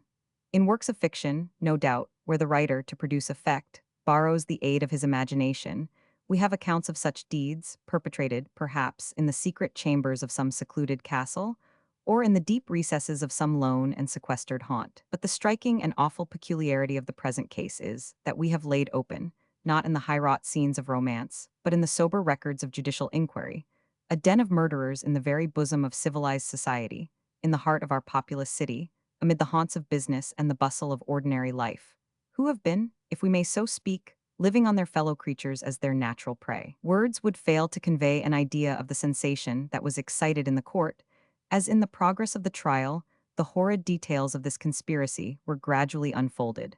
The craft by which the unhappy woman was lured to her destruction, the artful preparations for the bloody tragedy, and the cool decision and ferocity with which, when the fitting time was come, the murderer sprung upon his victim and extinguished life in a few moments. At every new view of this unhappy story, it assumes a deeper dye. What a fearful character does it present of cunning and violence, the true ingredients of villainy. From first to last, we see the same master spirit of iniquity at work to contrive and to execute. We see no doubt, no wavering, no compunctious visitings of the conscience, nor any soft relenting, but a stern deliberation of purpose that is truly diabolical, and it is fearful to reflect that a person capable of such crimes should have been so long haunting our streets, mixing in society, and coolly selecting subjects for his sanguinary trade. Among the other peculiarities of the present case, we may remark that such acts of savage atrocity are rather out of place in so civilized a community as that in which we live. They are not in unison with the moral tone of society. Crimes of violence are the natural product of barbarism. They grow up to frightful maturity in that congenial soil, and all savage communities are accordingly distinguished by cruelty and the most profligate indifference to human life. As mankind improve, and as knowledge is diffused, those crimes disappear and are succeeded by others sufficiently odious, no doubt, but still of a less atrocious nature. The same process by which we cultivate the intellectual faculties would seem also to open the heart to more humane sentiments and to more kindly feelings. But however we may improve society and diffuse instruction, there is still a vast expanse of ignorance, poverty, and vice, which we may lessen by active efforts, but which we cannot altogether remove, and it is in this intellectual desert, if we may so speak, where nothing that is humane, enlightened, or moral ever springs up to refresh the eye, that crimes are produced. Under the influence of ignorance, all the best affections of the human heart wither and lie dead, and it is chiefly from those who are within its sphere that the ranks of crime are recruited, and that, occasionally, such wretches arise as Burke or Hare, or their female associates, who distance all competitors in iniquity, and shock the feelings of the age by their enormous crimes. It will generally be found that these criminals are not only wicked and immoral, but that they are uneducated and grossly ignorant, living, no doubt, in a civilized community, and with certain habits of civilization that they cannot avoid, but still in respect to mental cultivation, scarcely, if at all, raised above the level of savages. Hence the vast importance to society of spreading knowledge, of bringing all ranks under some process of mental one-on-one tuition, and of establishing schools where instruction and morality, for they go together, are retailed at a cheap rate. It is only in this way that we can ensure the decrease of crimes, and more especially of such atrocious crimes as have been recently perpetrated. In the course of this trial, some allusion was made to the interests of science, to which, in the impressive address of Lord Meadowbank, previous to passing sentence, there is a conclusive reply, and we would only remark that the more this subject is agitated, the greater will be the prejudice excited, nor can any law be made that would be of the least service. The subject, involving as it does so many critical considerations, is far too delicate to be touched by Act of Parliament. Besides, that the popular ferment that would thereby be raised would multiply the present difficulties tenfold. We cannot possibly comprehend how Parliament could interfere in this matter, or how any act could be framed to make that legal which is at present illegal. Science, in short, may be injured, but it cannot possibly be benefited by any public agitation of the subject. During the whole course of the trial, Burke maintained the most perfect self-possession and tranquility, even when some parts of the evidence that made others shudder came out against him. He conversed occasionally with M. Dougal, and more than once we saw him smile at such parts of the testimonies as probably appeared to him not to be the whole truth. In the course of his trial, we understand that Burke, about 4 o'clock, asked when he would get dinner, and 1:02 being informed it would be about 6, he begged that he might have a biscuit or two, as he would lose his appetite before that time. Both panels ate bread and soup heartily, and although they displayed no external marks of inward emotion, they frequently, especially the woman, took copious draughts of water. Before the jury retired, and during the time they were enclosed, Burke endeavored to prepare the mind of M. Dougal for her fate, as, from the address of the Lord Justice Clerk, he supposed she would be found guilty. In the view of which he gave her directions how she should conduct herself, desiring her to look at and observe him when the Lord Justice Clerk was pronouncing sentence. When the jury returned with their verdict, they mentioned first that they found the libel against M. Dougal not proven. He was immediately heard coolly to exclaim, "Nellie, you are out of the scrape." After the Lord Justice Clerk's address to him, he was very anxious that permission should be given to M. Dougal to remain a day or two in the lockup house for her personal protection. The advocates for the Crown and the panels spoke in their addresses to the jury nearly 6 hours, and, altogether, the trial was one of the most interesting we ever witnessed, by the horrors which the investigation disclosed, by the intense interest which pervaded the whole assemblage, and by the picturesque and singular appearance of the scene. This was not a little heightened by the expedient to which the greater part of the audience were obliged to resort for self-preservation against the inclemency of the weather. By orders from the court, a large window was thrown open as far as it could be done, and a current of cold, damp air beat, for 24 hours, upon the heads of the 103-hole audience. How far this was necessary or considerate we presume not to say, and we trust no fatal consequences will ensue. But we must be permitted to express a hope that some plan will be adopted for preventing a repetition of a similar occurrence. Such an occurrence as last winter, on Mrs. Smith's trial, endangered the life of one of our most valuable and esteemed advocates. In the present instance, the greater part of the audience being advocates and writers to the signet in their gowns, these were wrapped round their heads, and, intermingled with various colored handkerchiefs in every shade and form of drapery, which gave to the visages that were enshrouded under them such a grim and grisly aspect as assimilated them to a college of monks or inquisitors, or characters imagined in tales of romance, grouped and contrasted most fantastically with the costume of the bench and crowded bar engaged in the trial. The personal appearance of Burke and M. Dougal has been already mentioned, and that of Hare has also been described in terms sufficiently glowing by the counsel for M. Dougal. Hare is indeed one of the most squalid-looking wretches we have ever seen, and when he gave his evidence, he had a sinister expression in his look which made his presence peculiarly revolting. After being warned not to answer any questions which might criminate himself, except with regard to the murder of Docherty, instead of answering Mr. Cockburn's interrogatories, he repeatedly gave a silent diabolical nod with his head, and on his way from the witness box to the lockup house in the custody of the macer, he had a look of evident satisfaction in his imagined escape, and he even chatted and conducted himself with the most hardened levity.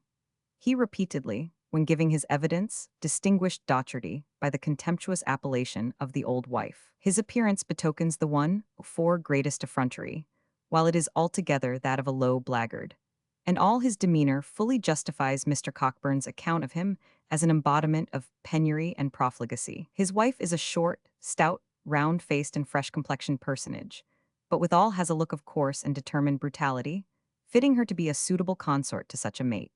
From their demeanor and aspect, it is perhaps less to be marveled at that some of the jury, led away also by the eloquence of the Dean of Faculty and Mr. Cockburn, should have been unwilling to convict even Burke on the testimony of such wretches to whom falsehood seemed more familiar than truth.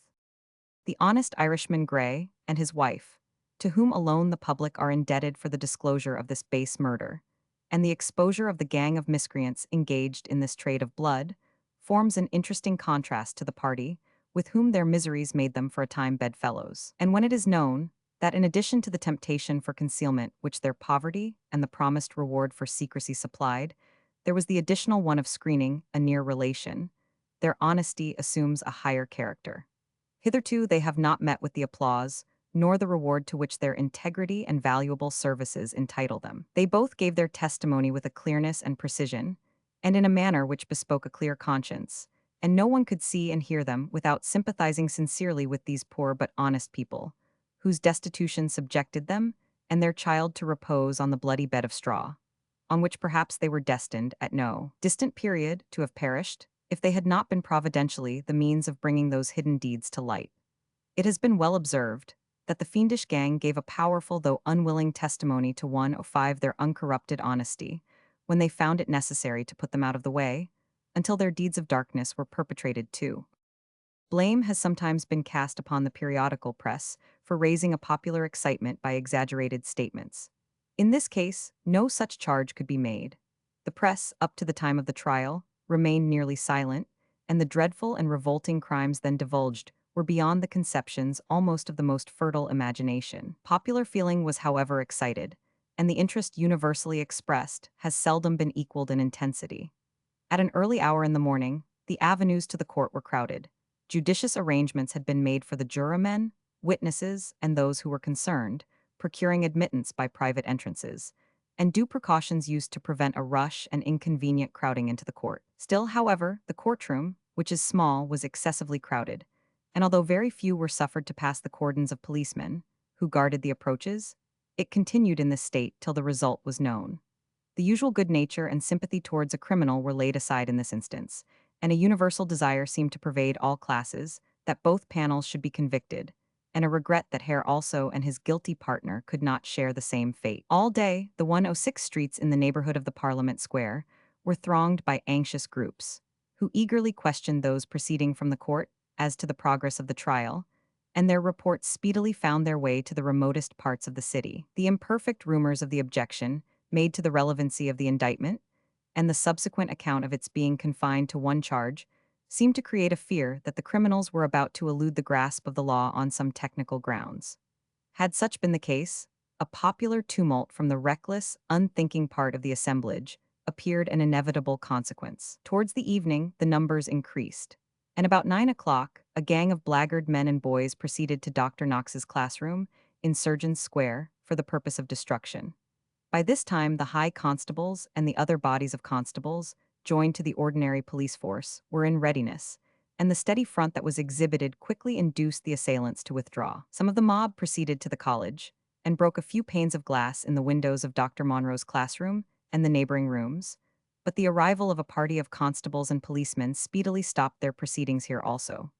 During part of the night, the concourse continued, but as the inclemency of the weather continued, and the night advanced without bringing a prospect of a speedy conclusion, the people gradually dispersed. The hour to which the proceedings were protracted allowed time for them to reassemble next morning, and with renewed patience wait the conclusion. Hasty inquiries about the result were made by those citizens who had spent the night comfortably in bed, and were now proceeding to their places of business, of those coming from the direction of the court, and whose jaded and pale appearance betokened that they had either been employed in some capacity, or had been so fortunate 107 as to obtain a hearing of the interesting proceeding at the expense of a night's rest. The citizens of Edinburgh are by no means bloodthirsty, and, on ordinary occasions, would rejoice to learn that a fellow being had escaped the fearful death that the law adjudges to great criminals.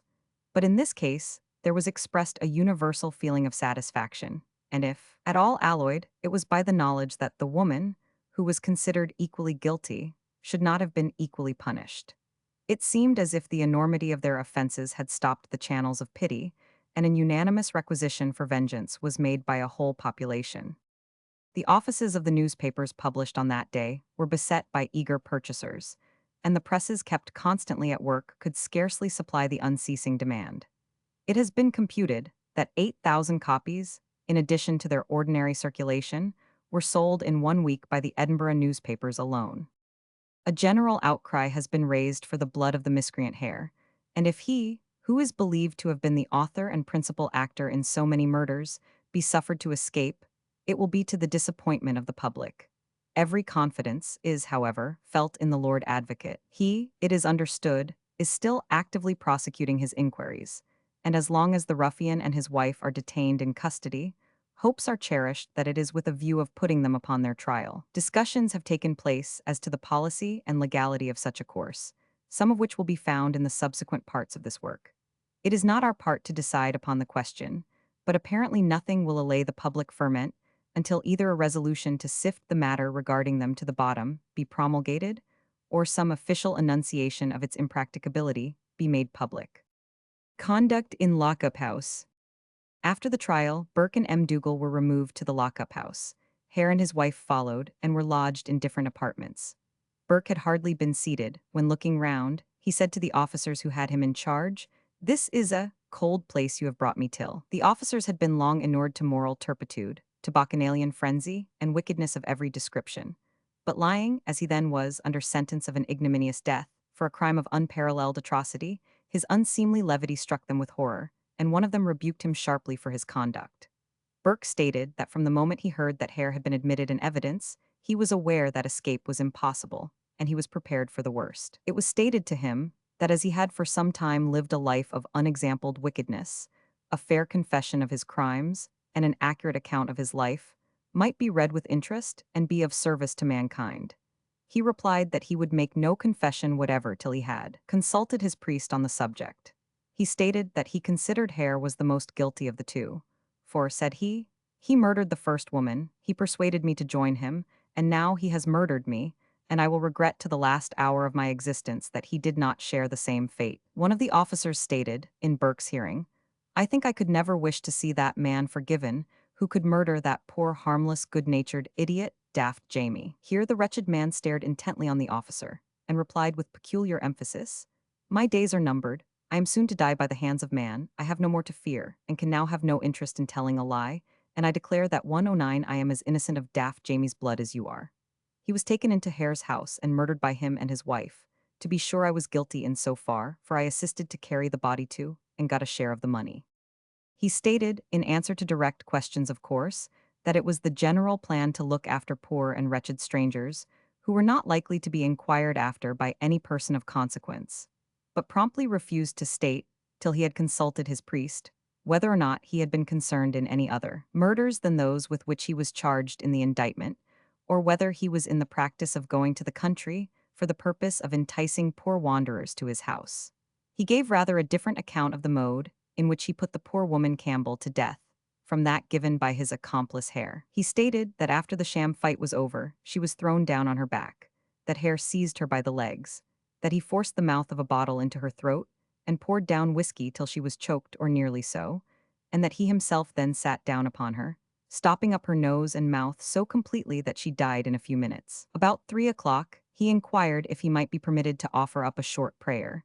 His request was instantly granted, and the unhappy man prayed with great fervor for a few minutes.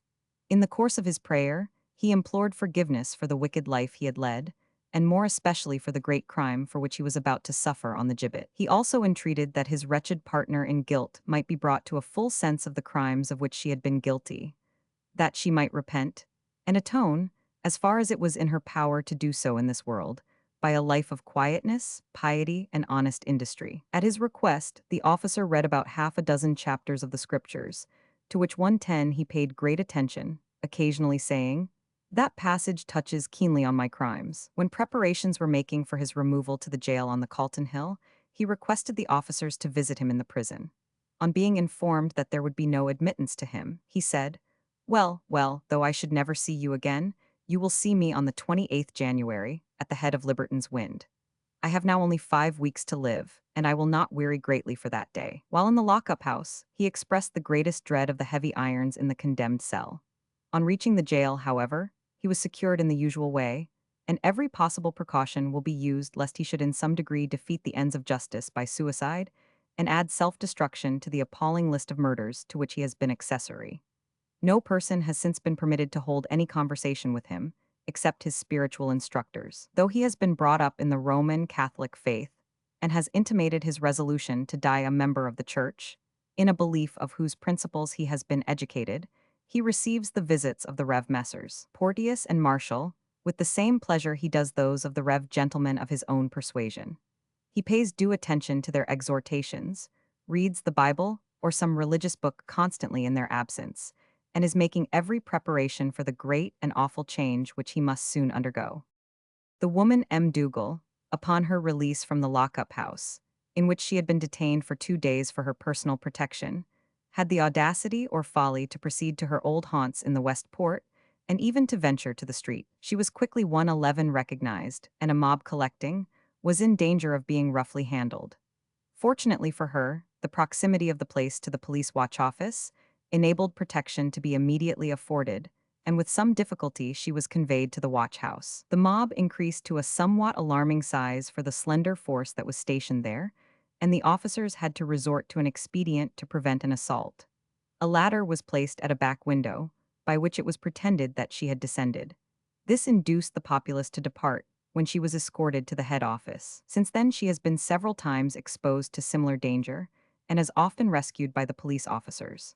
Finding the lower classes too much exasperated to allow her to live in safety in Edinburgh, she left it and proceeded to the village of Reading in Stirlingshire, where her father is now settled.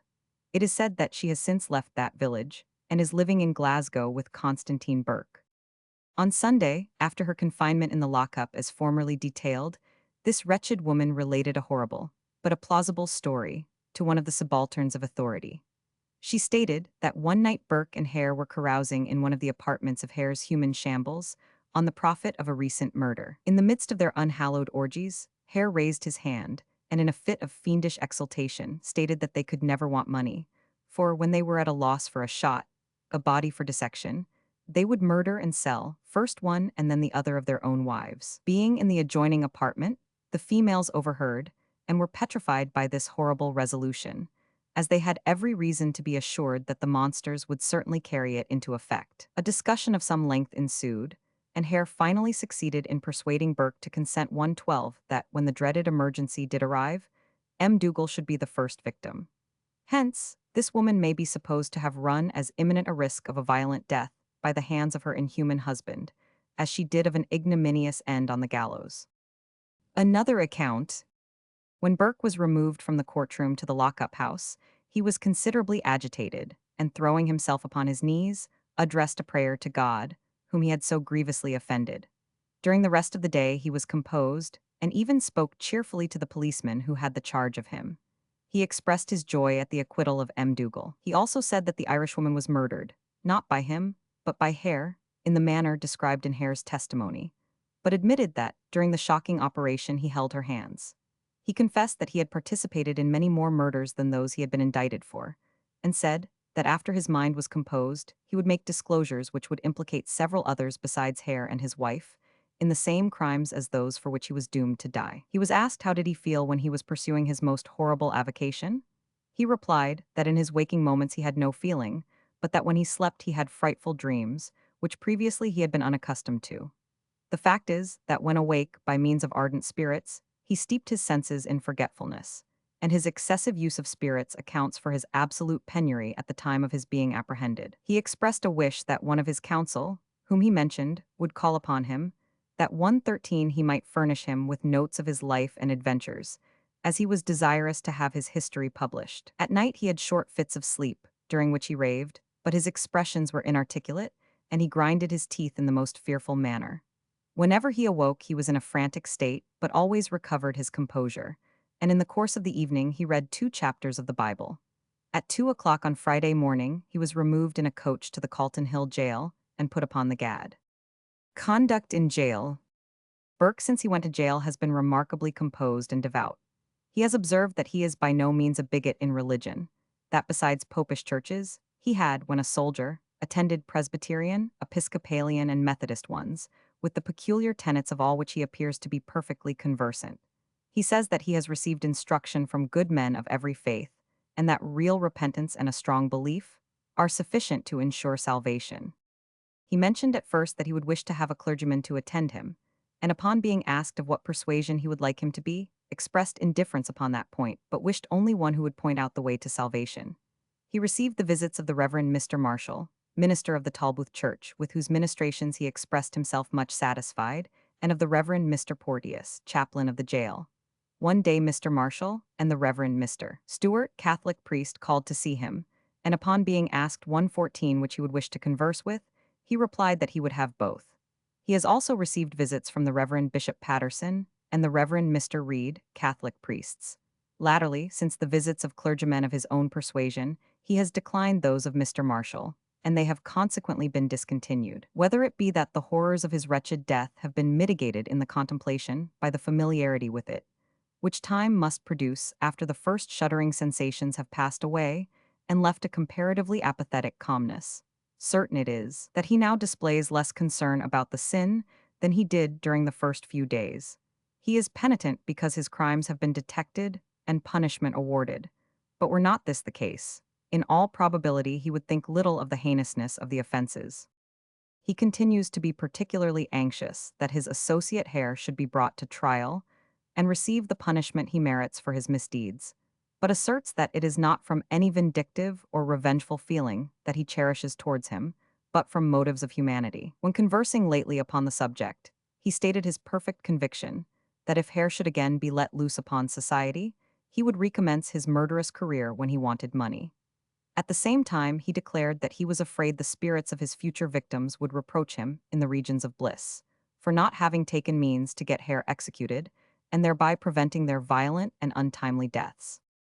A day or two after conviction, he sent his watch and what money he possessed to M. Dougal, and when informed that his mission was executed, expressed satisfaction and observed, "Poor thing, it is all I have to give her. It will be 1/15 of some use to her, and I will not need it." He speaks in terms of great affection towards her, and anticipates that she will be allowed to have an interview with him before he suffers.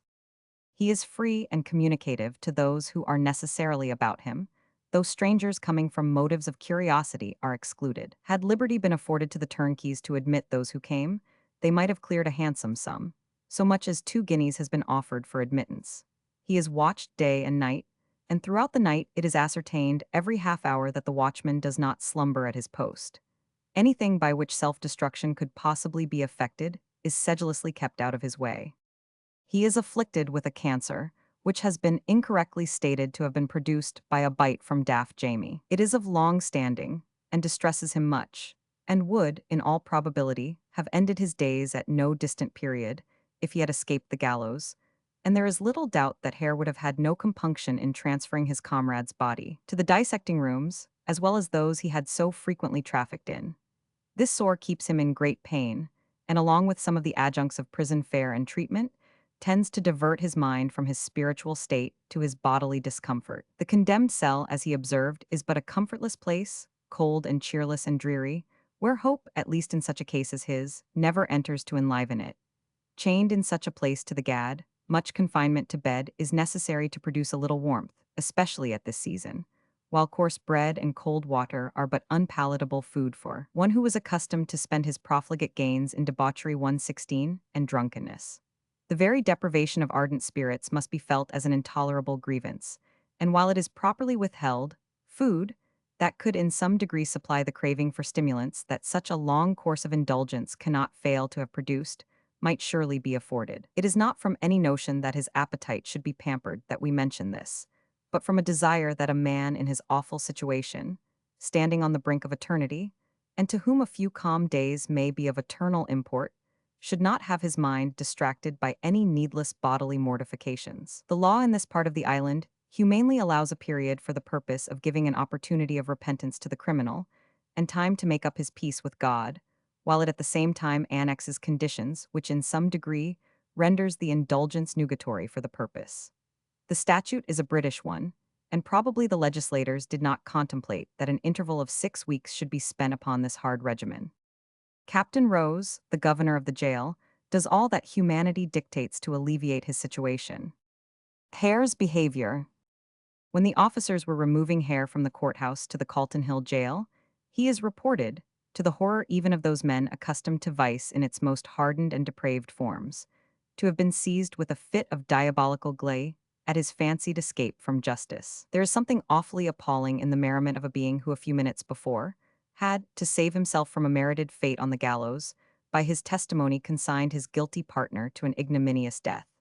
The comrade, too, 117, whom he had lured to the commission of the crimes, and instructed in the manner of executing them. It might even have been supposed that the recollection of the appearance he made in the witness box, when he could only escape from the avowal of numberless murders, by skulking under the privilege of his situation, would have prevented his unseasonable mirth. His wife and he have since been kept in confinement, and inquiries have been instituted, apparently for the purpose of attempting to prove some of the numerous charges of murders alleged against him, which, although unauthenticated and unproved, have assumed such a shape as to be worthy of official investigation.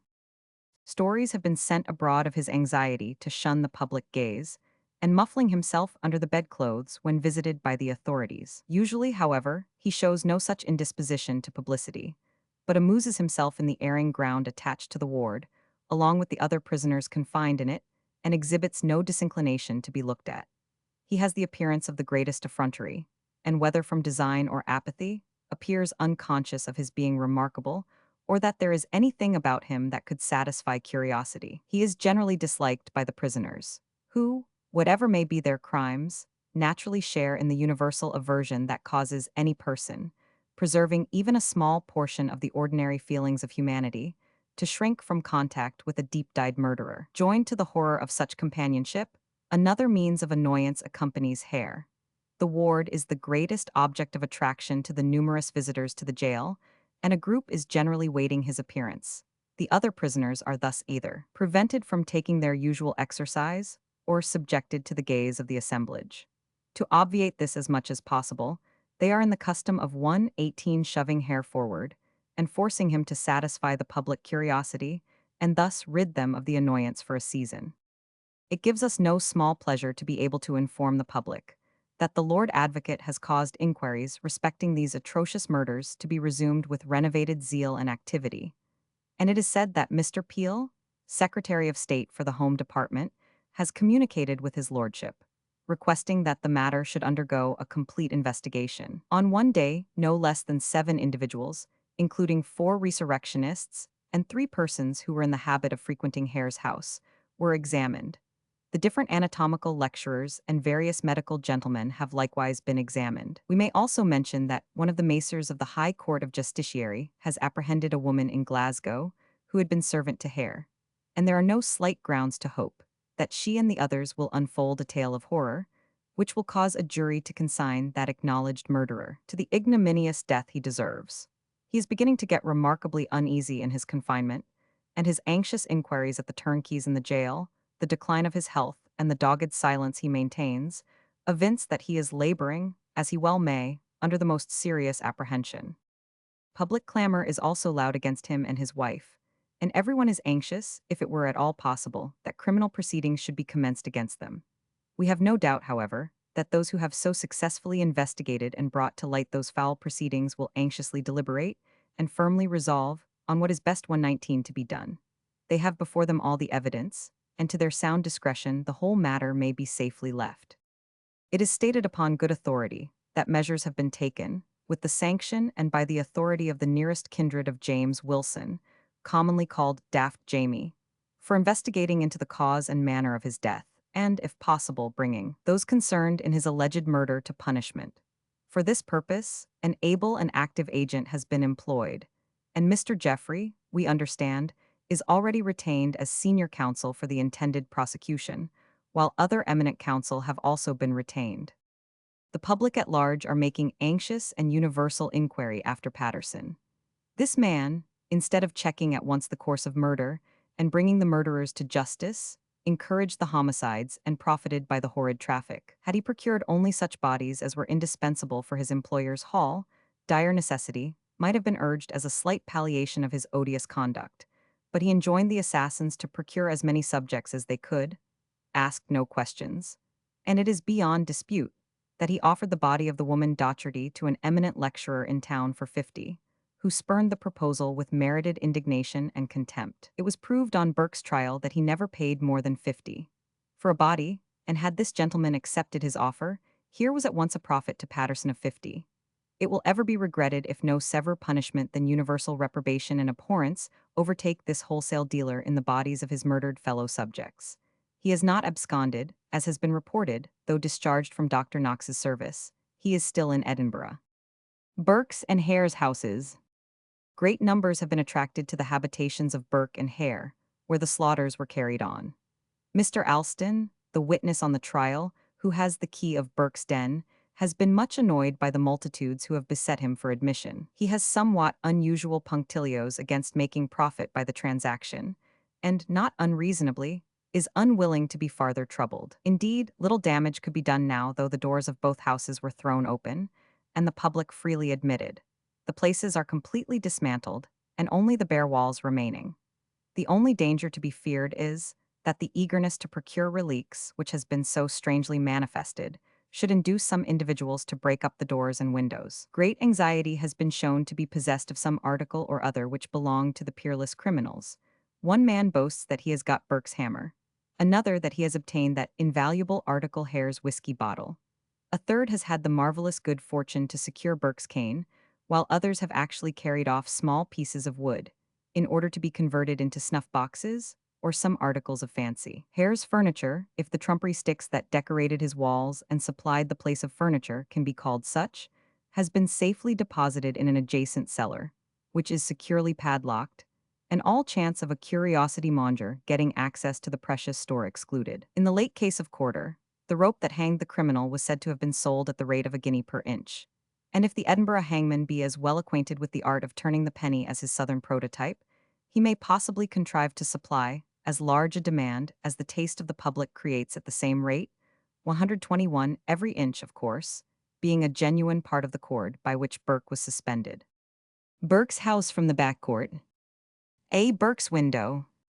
B. Back entrance where the bodies were brought out.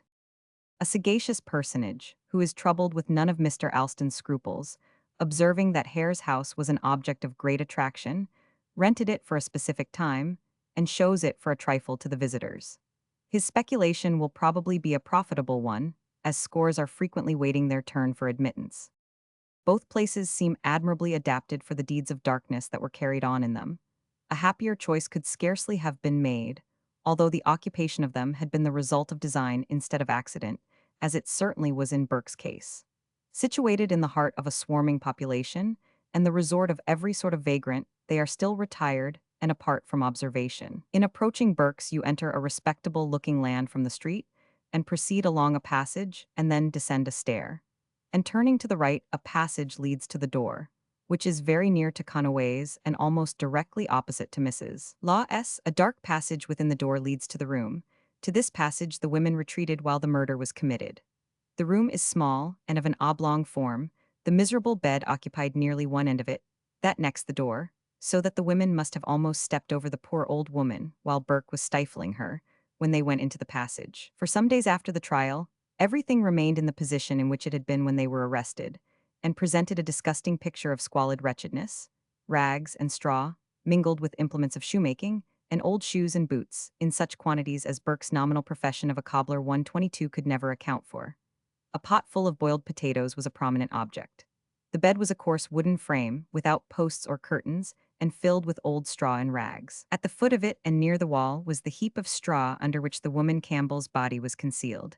The window looks into a small court, closed in by a wall. At the top of the stair leading down to the room is a back entrance from a piece of waste ground, across which the body was conveyed by M. Culloch. There are several outlets from it. Nobody can, however, discover where the cellar is situated in which it is said the subjects were concealed. They were apparently conveyed direct from the shambles to the dissecting rooms. Hare's house is a little further west, in a dirty, low, wretched close called Tanner's Close, which also opens off the west port, from which it descends a few steps. It has likewise a back entrance, which communicates with the waste ground behind Burke's. It is a dwelling of more pretension than Burke's, being self-contained and possessing 3 apartments. It is a one-story house, and though the interior is liable to be observed by any passerby from the close, it is not immediately connected with other dwellings. It was, before the trial, completely divested of furniture. When occupied, it was fitted up as a lodging for beggars and other wanderers, and beds to let invited vagrants to enter, frequently to their destruction. The outer apartment is large, and was all round occupied by wretched beds. One room opening from it is also large for such a place, and was furnished in the same manner. So far from any concealment being practiced, the door generally stood open, and we have mentioned above that the windows were overlooked by the passengers in the close. But there is a small inner apartment or closet, the window of which looks only upon a pigsty and dead wall, into which it is asserted they were accustomed to 123 conduct their prey to be murdered. No surprise could have been excited by cries of murder issuing from such a riotous and disorderly house, but it was unlikely that any could reach the ear from the interior den, and even though they had, the house might have borne a fair semblance in front, while the murderous work went on behind. In the inner apartment, Burke used to work when a lodger in Hare's, when he did work, which was seldom. When we consider this most singular and atrocious conspiracy, and the characters of the different actors in it, as we understand them to be, it should seem as if they had each of them their allotted parts in the bloody drama. Hare, as far as we can learn, is a rude ruffian, with all the outward appearance of a ruffian, drunken, ferocious, and profligate, and far likelier to repel than to ensnare anyone by a specious show, which he is quite incapable of assuming. He appears, however, to have been the more deeply designing of the two, and to have overreached his associate, Burke, whom he succeeded in always thrusting forward, with a view, we have no doubt, of turning short upon him, as he has done at the last, and consigning him to the gallows when this should be necessary in order to save himself. Burke was indeed the only one of the two qualified to manage the outdoor business of the coppartnery, and he it was, accordingly, who always went out to prowl for victims, and to decoy them to their destruction. In his outward manners he was entirely the reverse of Hare. He was, as we learn from good authority, quiet in his demeanor. He was never riotous, was never heard cursing and swearing, and even when he was the worse of drink, he walked so quietly into his own house that his foot was 124 scarcely heard in the passage. He was of a fawning address, and was so well liked by the children in the neighborhood that each was more ready than another to do his errands. The riots which often occurred in the house, and in which Hare always bore a conspicuous part, were, there is every reason to believe, got up on purpose, either when they were in the act of committing murder, or that the neighbors might not be alarmed at the noise which inevitably accompanied the mortal struggle between them and the unhappy inmates whom they had enticed into their dwelling. Murder of Mary Patterson. The first murder which was charged against Burke, although it is surmised that several had been committed before that time, is that of the girl Patterson, who was about 18 or 20 years of age. It appears that this girl, with one of her associates, Janet Brown, had been lodged in the Cannon Gate police office on Tuesday night, the 8th of April. They were kept till 6 o'clock next morning, when they went to the house of one Swanston to procure spirits. Here they were met for the first time by Burke, who asked them to drink. He afterwards prevailed on them to go with him to breakfast, and gave them 2 bottles of spirits to carry along with them. They accompanied him to Constantine Burke's house in the Cannon Gate. This man was a scavenger, and went out at his usual hour to his work. After they had been in the house for some time, Burke and his wife began to quarrel and to fight, which seems to have been the usual preliminary to mischief. In the midst of this uproar 125 Hare, who had been sent for, and who was a principal agent in this scene of villainy, entered, and in the meantime Janet Brown, agitated seemingly, and alarmed by the appearance of violence, wished to leave the house, and to take her companion along with her. By this time it was about 10 o'clock on Wednesday morning, and Patterson was asleep in one of the beds, totally unconscious of her approaching fate. The other girl went out and was absent about 20 minutes. When she returned she asked for Patterson, and was told that she had left the house. By this time she was murdered. She came back in the afternoon in search of her, and received the same answer. Burke had availed himself of the short interval of 20 minutes, during which her companion Janet Brown was absent, to execute his horrid purpose when she was asleep, by stopping her breath. And that very afternoon, between 5 and 6 o'clock, her body was taken to the dissecting room, and disposed of for 50. The appearance of this body, which was quite fresh, which had not even begun to grow stiff, and of which the face was settled and pleasant, without any expression of pain, awakened suspicions, and Burke was strictly questioned as to where he procured it. He easily framed some plausible excuse, that he had purchased it from the house where she died, which silenced all further suspicion.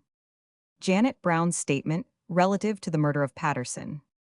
The following is the account of the circumstances connected with the death of the unfortunate girl, Mary Patterson, who was murdered in Constantine Burke's house, in Gibbs Close Canongate, as given by her companion, Janet 126 Brown. Brown, though a girl of the town, seems possessed of considerable intelligence, and tells her story with distinctness and with every mark of apparent truth. She does not appear disposed to exaggerate, but rather seems unaware of the inference that may be drawn from some parts of the statement. This account has been communicated by herself, and is taken down nearly in her own words. Mary Patterson and she, after leaving the Canongate watch house, between 4 and 5 o'clock in the morning on which the murder was committed, proceeded to the house of an acquaintance, Mrs. Laurie, where they had formerly lodged. Mrs. Laurie wished them to remain. They, however, left the house in a very short time, and went to a spirit dealer, in the Canongate, named Swanston. They had there a gill of whiskey, and while drinking it they observed Burke, who, in company with Swanston, was drinking rum and bitters. He entered into conversation with the girls, and affected to be much taken with them, and 3 gills of rum and bitters were drank at his expense. He wished them to accompany him to his lodgings, which he said were in the neighborhood, and upon Brown expressing reluctance, was very urgent that she should go, saying that he had a pension and could keep her handsomely, and make her comfortable for life, and that he would stand between them and harm from the people in the house. This particular attention to her, she supposes to have been in consequence of finding her more shy and backward than Patterson, who was always of a forward, fearless disposition. They consented to go along with him, and he promised them breakfast when they reached the house. He purchased, before leaving Swanston's, 2 bottles of whiskey and gave one to each of the girls to carry. He then conducted them to Constantine Burke's house in Gibbs Close. They found 127 there Constantine and his wife. When they arrived, the fire was not lighted, and William Burke swore and abused the woman for her negligence. The fire was afterwards lighted up, and breakfast, consisting of tea, bread, eggs, and finnan haddocks, prepared. But during this process, the 2 bottles of whiskey were produced and partly drank by Burke, Constantine, his wife, and the 2 girls. Constantine partook only of part of it, having in the meantime left the house to his work as a scavenger. Before the whiskey was finished, however, Burke had requested Brown to leave the house along with him. He seems to have considered Patterson as already sufficiently intoxicated for his murderous purpose, and to have applied himself more particularly to Brown, on whom the spirits had not taken so much effect. Finding that the enormous quantity of whiskey had not yet produced the requisite effect upon her, he accompanied her to a neighboring public house, where he proceeded further in his design of stupefying her, by giving her 2 bottles of porter which he also partook of, and a pie. All along, it is remarkable that Burke, although he seems never to have lost sight of his object, but to have adopted every method to further it, should nevertheless have partaken as freely of the liquors consumed, as if he had no other intent than to produce intoxication on himself as well as his intended victims, and it appears surprising that such a quantity of ardent spirits, joined to the porter, should not have disqualified him for carrying on the plot. He has, since his conviction, mentioned that it had produced this effect, and that he was intoxicated when the murder was committed. After leaving this public house, Brown was again taken 128 to Constantine's, and the 2nd bottle of whiskey finished. While engaged on it, M. Dougal, who had hitherto been unobserved, suddenly started from a bed and joined in drinking the spirits. When she appeared, Constantine's wife whispered to the girls that she was Burke's wife, and upon her upbraiding him for his conduct, Brown apologized for being in his company, mentioning that they did not know him to be a married man, otherwise they would not have come, and proposed then to leave the house. M. Dougal replied that she did not blame them, but that it was his constant practice to desert her and spend his money upon loose women. She requested them to sit still, and seemed anxious that they should not go away. The quarreling between Burke and her then got more violent, and she took up the eggs which had been set down for breakfast and threw them into the fire. Upon this Burke took up a dram glass and flung it at her. It hit her forehead above the eye and cut it. At the commencement of the uproar, Constantine Burke's wife ran out of the house, as Brown supposes for the purpose of bringing hair. Indeed, as she saw no other person dispatched anywhere, it is difficult to account otherwise for this vampire's speedy appearance. After her departure, Burke succeeded in turning M. Dougal out of the house, locking the door upon her. By this time, Patterson was lying across the bed in a state nearly approaching to insensibility, and the murderer seems to have considered her as incapable of exertion, and certain to fall an easy prey when he had leisure to finish her. On this account, doubtless, he endeavored to commence his diabolical work upon her more active companion. He affected great kindness towards her, and pressed her to go along with him into the bed which M. Dougal had so recently left. As she herself observes, however 129 much she might have been disposed to yield to his wishes, she could scarcely have done so after the brawl she had so recently witnessed, and while M. Dougal was still making a noise at the door and knocking for admittance, and she peremptorily refused. Fortunate it was for her that she did so, as there can be no doubt about his purpose, if he had succeeded in getting her into the bed, and once there it cannot be questioned that it was intended she should never leave it alive.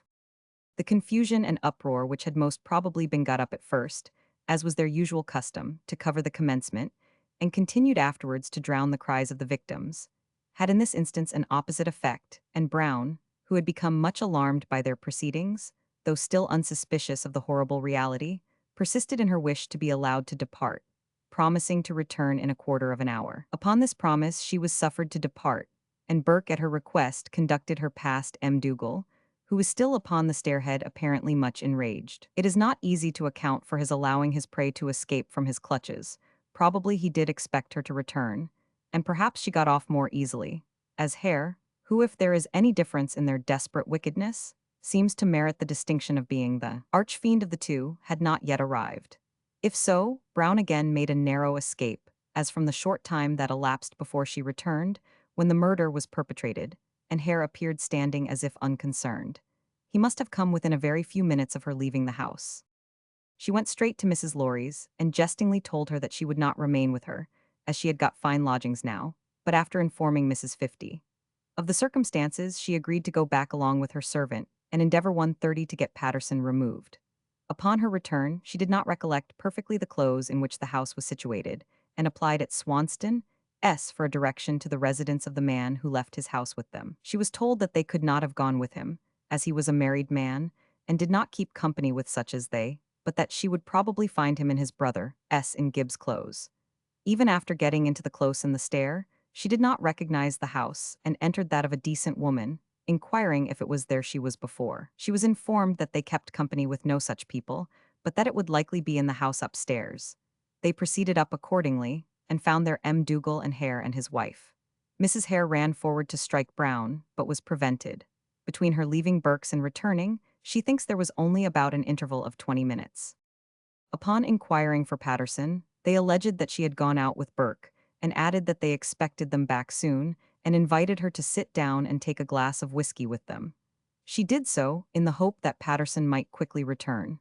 Mrs. 50 servant then left them, and M. Dougal commenced a narration of her grievances from Burke's bad conduct, and railed at him for going away with the girl, and this while her murdered body must have been lying within a few feet of her. In a short time the servant returned for Brown. Mrs. 50, having become alarmed at her report, had sent her to bring her. No attempt was made to detain her, but she was invited to return, which she promised to do. In the afternoon, she did go back, and was again informed by Constantine Burke's wife that Burke and the girl had not returned. In answer to her subsequent inquiries, and those of Mrs. Worthington, in whose house they lived, it was pretended that Patterson had gone off to Glasgow with a packman. But this reply did not satisfy Brown, as she knew that Patterson was a well-educated girl, and could write sufficiently well to send an account to her friends if she had left Edinburgh, which she certainly would have done.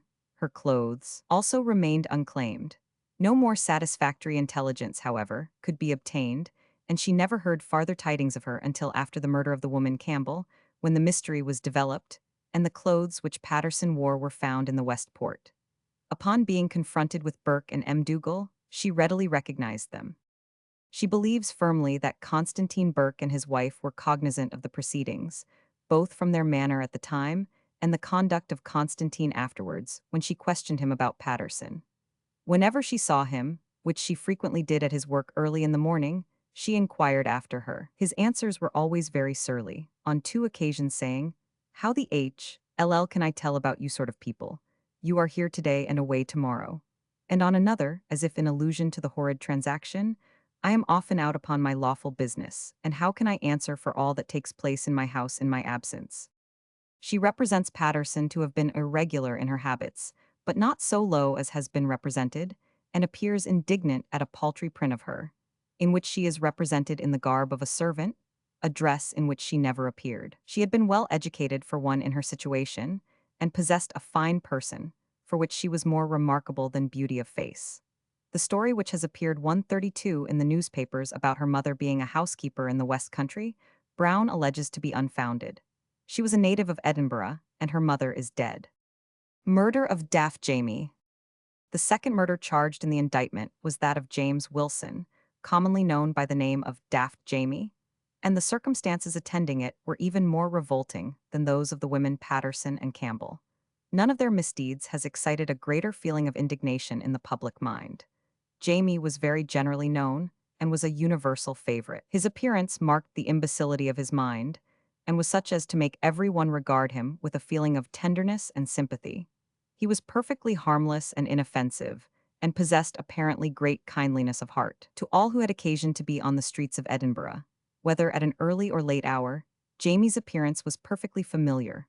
Wandering about, in every sort of weather, bareheaded and without stockings or shoes, and his good-humored laugh and salutation, by an awkward bow and twitch of the front lock of hair, were readily recognized and replied to. Though roaming almost constantly about in this guise, he was never known as a beggar, but occasionally visited certain houses, where he was admitted as a familiar guest, and kindly entertained, while even in these he conducted himself in a modest, unobtrusive manner.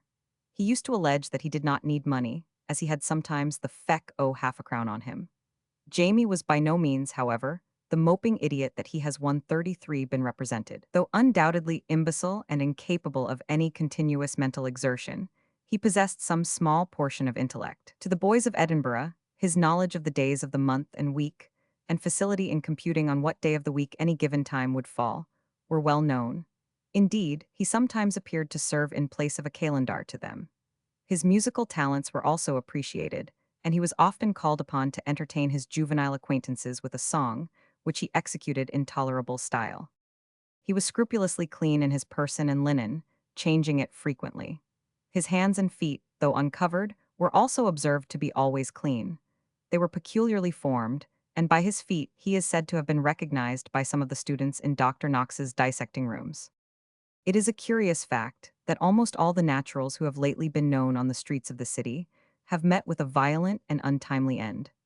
Bobby Auld, a contemporary and acquaintance of Jamie's, was killed by the kick of an ass, and afterwards became also a subject for dissection. There is an anecdote told concerning them, which is a curious instance of blindness to a personal deficiency, joined to a just perception of it in another, and at the same time exhibits in a strong light what we have said of Jamie's innocent and artless disposition. It is narrated that the two met accidentally one day somewhere in the neighborhood of the grass market.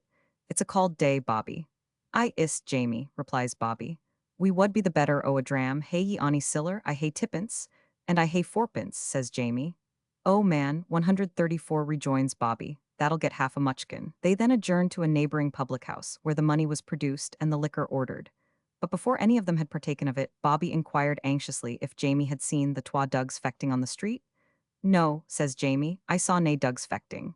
"It's a grand fecht though," replies Bobby, "and has lasted half an hour. It's weel worth your seeing, and you had better gang to the door and see it." Jamie accordingly proceeded unsuspectingly to the street to witness this wonderful dog fight, but speedily returned with the intelligence that he could discover no such conflict. "They'll be doon then," coolly observes Bobby. "But what's come o' the whiskey?" said Jamie, on observing the stoop standing empty. "Oh man," says the treacherous Bobby, "ye bade sae lang I couldna wait." Upon Jamie's being questioned what he had done to Bobby for this false play, he replied, "Oh, what could he say to pure Bobby? He's daft, he ken." Jamie, however, though inferior to Bobby in trickery and low cunning, was much his superior in intellect. His father is said to have been a decent religious man, and took him regularly to a place of worship in the old town on Sabbaths, which Jamie, after his death, perhaps from habit, continued to attend. When examined by a respectable member, it was found that his religious knowledge was far beyond what could have been expected, and superior to many whose appearance promised more. His answers to questions were intelligent and out of the usual routine.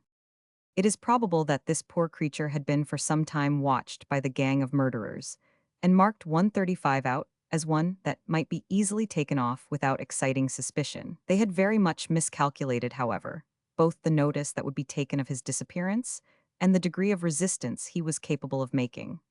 Accident unfortunately threw him in their way.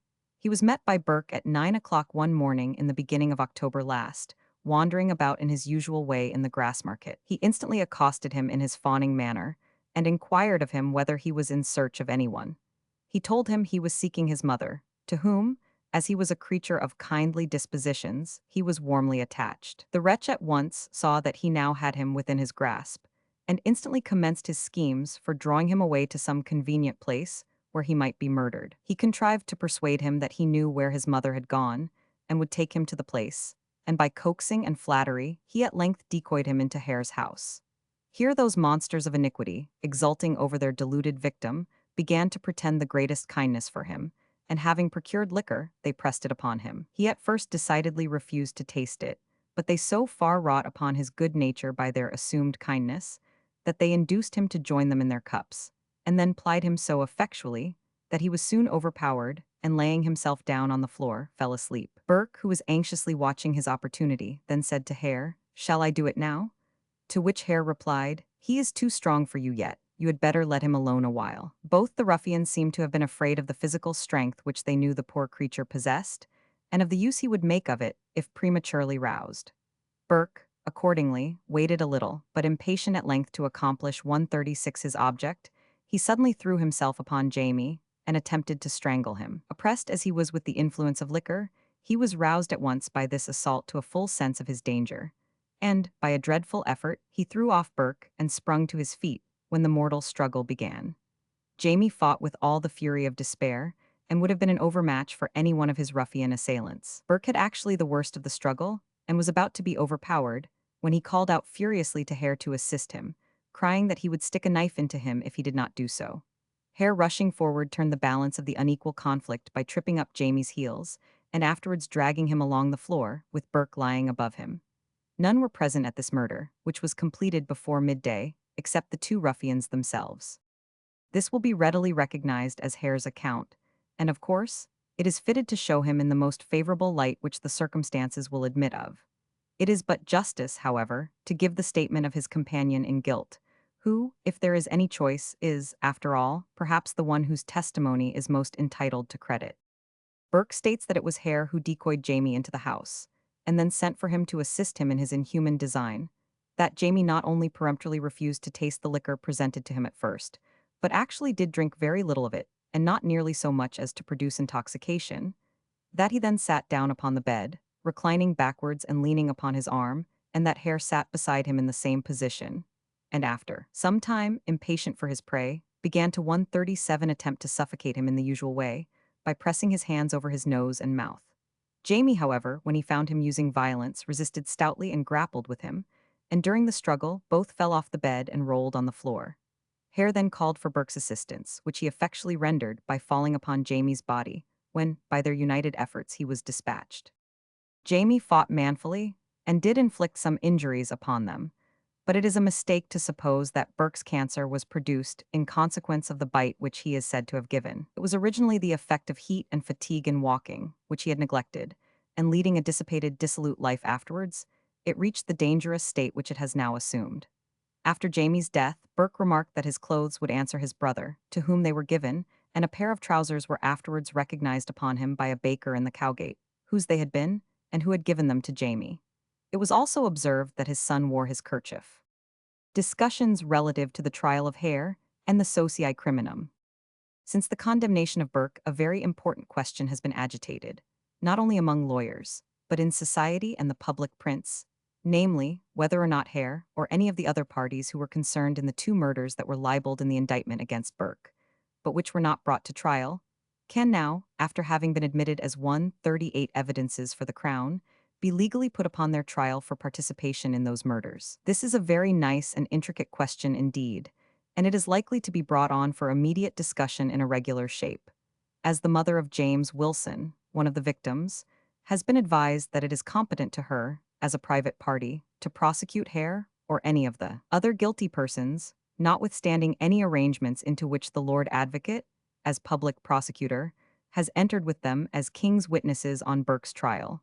And such is the strong current of public feeling in support of an attempt to bring Hare to justice, that a subscription has been set on foot, and some of our nobility and gentry of high rank have given the sanction of their names and the aid of their purses to support the poor woman, while eminent counsel and an agent, as we formerly mentioned, have undertaken the conduct of the proceedings. Preparatory to such a prosecution, application has been made, in name of Wilson's mother, to the Court of Justiciary, to have Hare and his wife detained in custody until an indictment shall be served, and the other preliminary steps gone through, preparatory to a solemn trial of the question. In the meantime, it may be interesting as a chapter in the history of this frightful drama of real life, to combine with the details formerly given such a selection from the arguments which have already been maintained on this point, as will afford a concentrated view of the discussions which lie scattered over a number of different publications. And in doing this, we shall take the liberty of lopping off such parts of the controversy as are extraneous to the mere point of law, and as might tend to prolong any of that irritation and personality which vary 139 naturally, although not necessarily, mingle themselves in public discussions. We regret that the length to which these discussions necessarily extend will prevent us from giving, so early as was intended, a complete account of the life of William Burke and the circumstances attending the murders, including many interesting particulars hitherto unpublished. This will appear immediately after, and in the meantime we trust that the public will appreciate the importance of the question now presented to their notice. The first publication, we believe, on this subject was an article in the Caledonian Mercury, of which the substance is as follows. It is now certain that no further proceedings are to be taken against the persons concerned either as principals or accessories in the late murders. At least, we have seen a document issued from a high quarter, the gist and bearing of which lead directly to this inference. But the matter cannot possibly be allowed to rest here. The united voice of society calls loudly for further, deeper, and fuller investigation. And if the public prosecutor refuse to obey that call and redeem his pledge to probe and sift the whole system of iniquity to the bottom, there is another place where the universal cry for justice, which now rings throughout the land, will be listened to and respected, and where even that high functionary himself may be called to account for the mode in which he has exercised the almost unlimited, certainly undefined, powers of his office. We are quite prepared to give him credit for the perfect purity and uprightness of his motives in abstaining from the institution of further 140 inquiries, and in wishing to allow the veil, of which a corner only had been withdrawn, to drop forever on scenes too horrid and bloody to be contemplated without fear and trembling.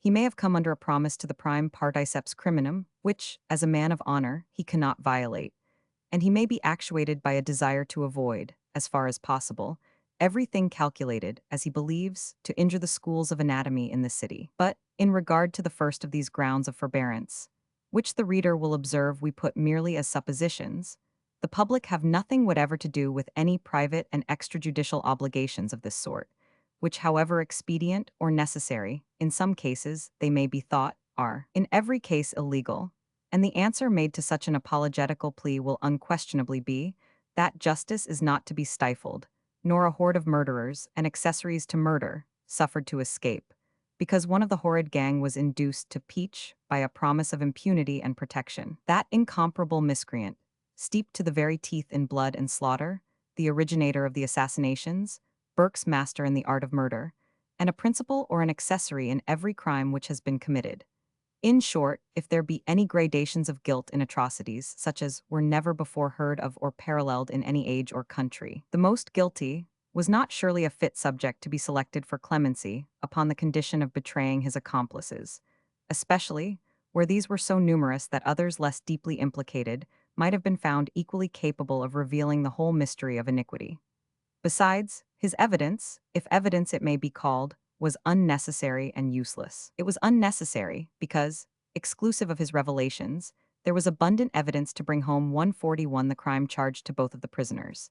And it was useless, for what jury would credit the testimony of a wretch whose only title to be believed consisted in his having been concerned in the perpetration of 3, perhaps 30 murders, who coolly admitted in the box that he had stood or sat by, with perfect composure and unconcern, while Burke was strangling the unhappy woman for whose murder his life has been forfeited, who had the most powerful of all human motives, and the very strongest conceivable interest in saying everything which he deemed calculated to effect the destruction of his quondam pupil and associate, and who must have exchanged places with the panel, if the panel had been acquitted.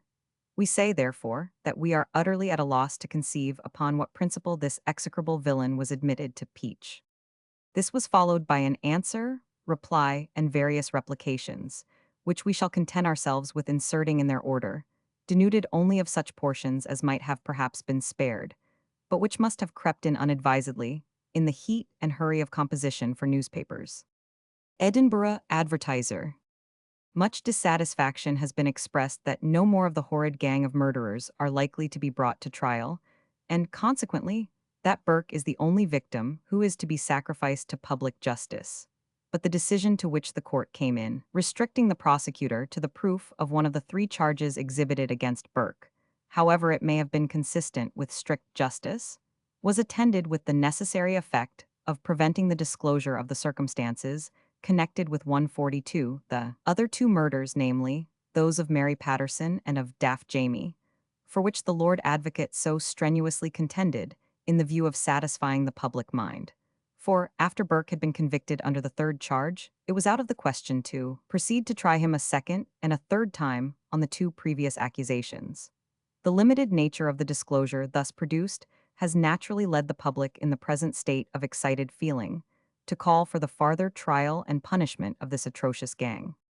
We have heard, however, that no farther trials will take place, and we can figure the reasons why. It is apparent that there were just 4 persons engaged in these horrid deeds, viz., Hare and his wife, Burke and M. Dougal, the latter of whom, though not actually married to Burke, had lived with him as his wife, and had borne his name for 10 years and was thus legally his wife. After being detained weeks in jail, we understand that not one of these four prisoners, when examined as accused persons, would acknowledge any share of guilt. In such circumstances, if these persons had been all indicted, it is obvious that the evidence against them would have been merely presumptive, and considering the difficulty, even in convicting Burke, when two eyewitnesses swore to the way in which the deed was done, it is plain that all the four would have been acquitted. What effect such a result would have had on the public mind, it is needless to inquire. The only course left to secure a conviction was to admit a part of the gang as witnesses against the rest. To have taken the women as king's evidence against the men, if they had been willing to speak out, which it is believed they were not, could have availed nothing, as by law their testimony could not have been 143 received against their husbands.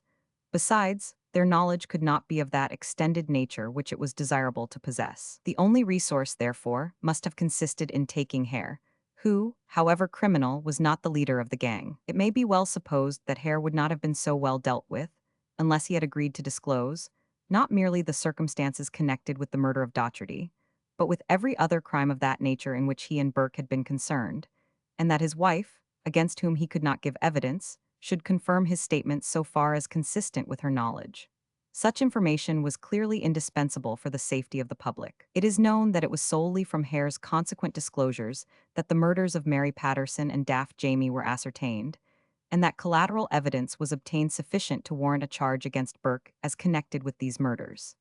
In both these cases, it is certain that the bodies were recognized in the dissecting room, and in both, part of the clothes of the unfortunate persons murdered were found in Burke's possession. If no other case was charged, it may well be supposed to have arisen from the absence of such collateral evidence, without which no conviction could have been looked for.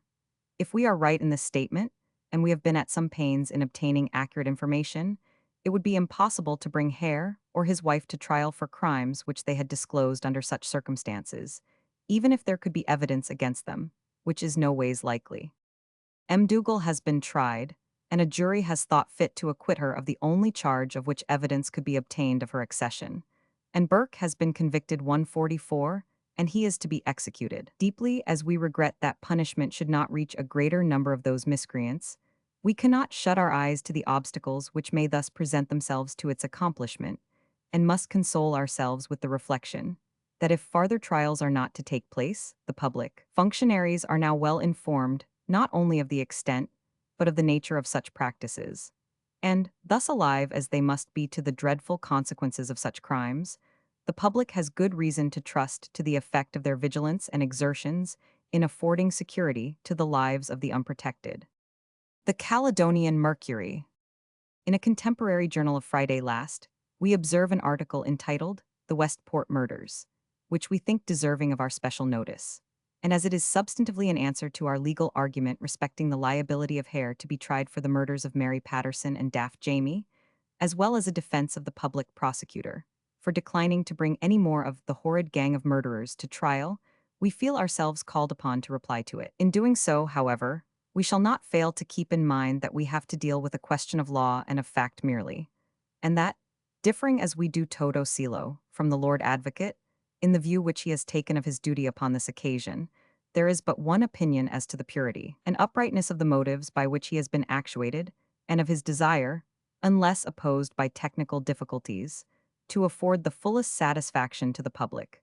His lordship, to his infinite honor, has uniformly paid attention to the strongly expressed sentiments of the country. The article in question sets out as follows.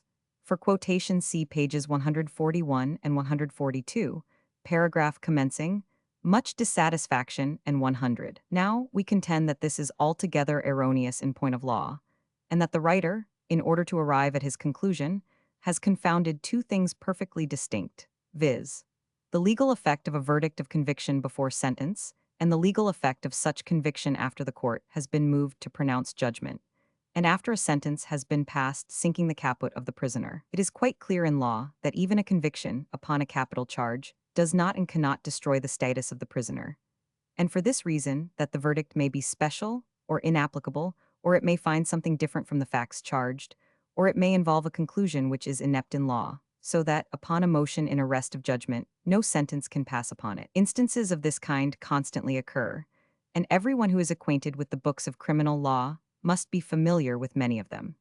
It follows, therefore, that if an objection were proponed upon any of these grounds and sustained by the court, the prisoner would fall to be dismissed simpliciter from the bar. But until the court be moved for judgment, it cannot be known whether such an objection may not lie. And consequently, it is manifest that a mere conviction, however valid it may ultimately be found, does not and cannot affect the status or destroy the caput of the prisoner, which is the joint result of the verdict and the sentence. Hence, we contend that the writer before us labors under a complete mistake in supposing that the decision of the court, in restricting the prosecutor to the proof of one of the three charges exhibited against Burke, was attended 146 with the necessary effect of preventing the disclosure of the circumstances connected with the other two murders, and that, after Burke had been convicted under the third charge, it was out of the question to proceed to try him a second and a third time on the two previous accusations. As matters turned out, it was indeed out of the question to try Burke a second and a third time for the other two murders. But how was it out of the question? Solely on account of the error committed by the prosecutor himself in moving and obtaining the sentence of the court on the verdict of conviction, which had been returned by the jury on the third charge, namely, the murder of the woman Docherty. For the moment Burke was condemned to die, his caput was destroyed.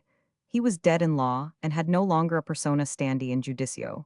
Consequently, after such conviction and sentence, it was clearly out of the question to proceed to try him a second and a third time on the two previous accusations. But we have some confidence that no lawyer will maintain the incompetency of proceeding to try Burke upon these charges, had the Lord Advocate rested satisfied with the conviction he had obtained and delayed moving for sentence. We will not argue a point so clear as this. It is evident to us that the dilemma in which the prosecutor has placed himself is the consequence of his own blunder, and that Burke might have been tried on 20 separate charges, if the indictment had contained so many, but for the error committed by his lordship himself in moving the court for judgment, and thus destroying the prisoner's civil personality, and, of course, his persona standi in judicio.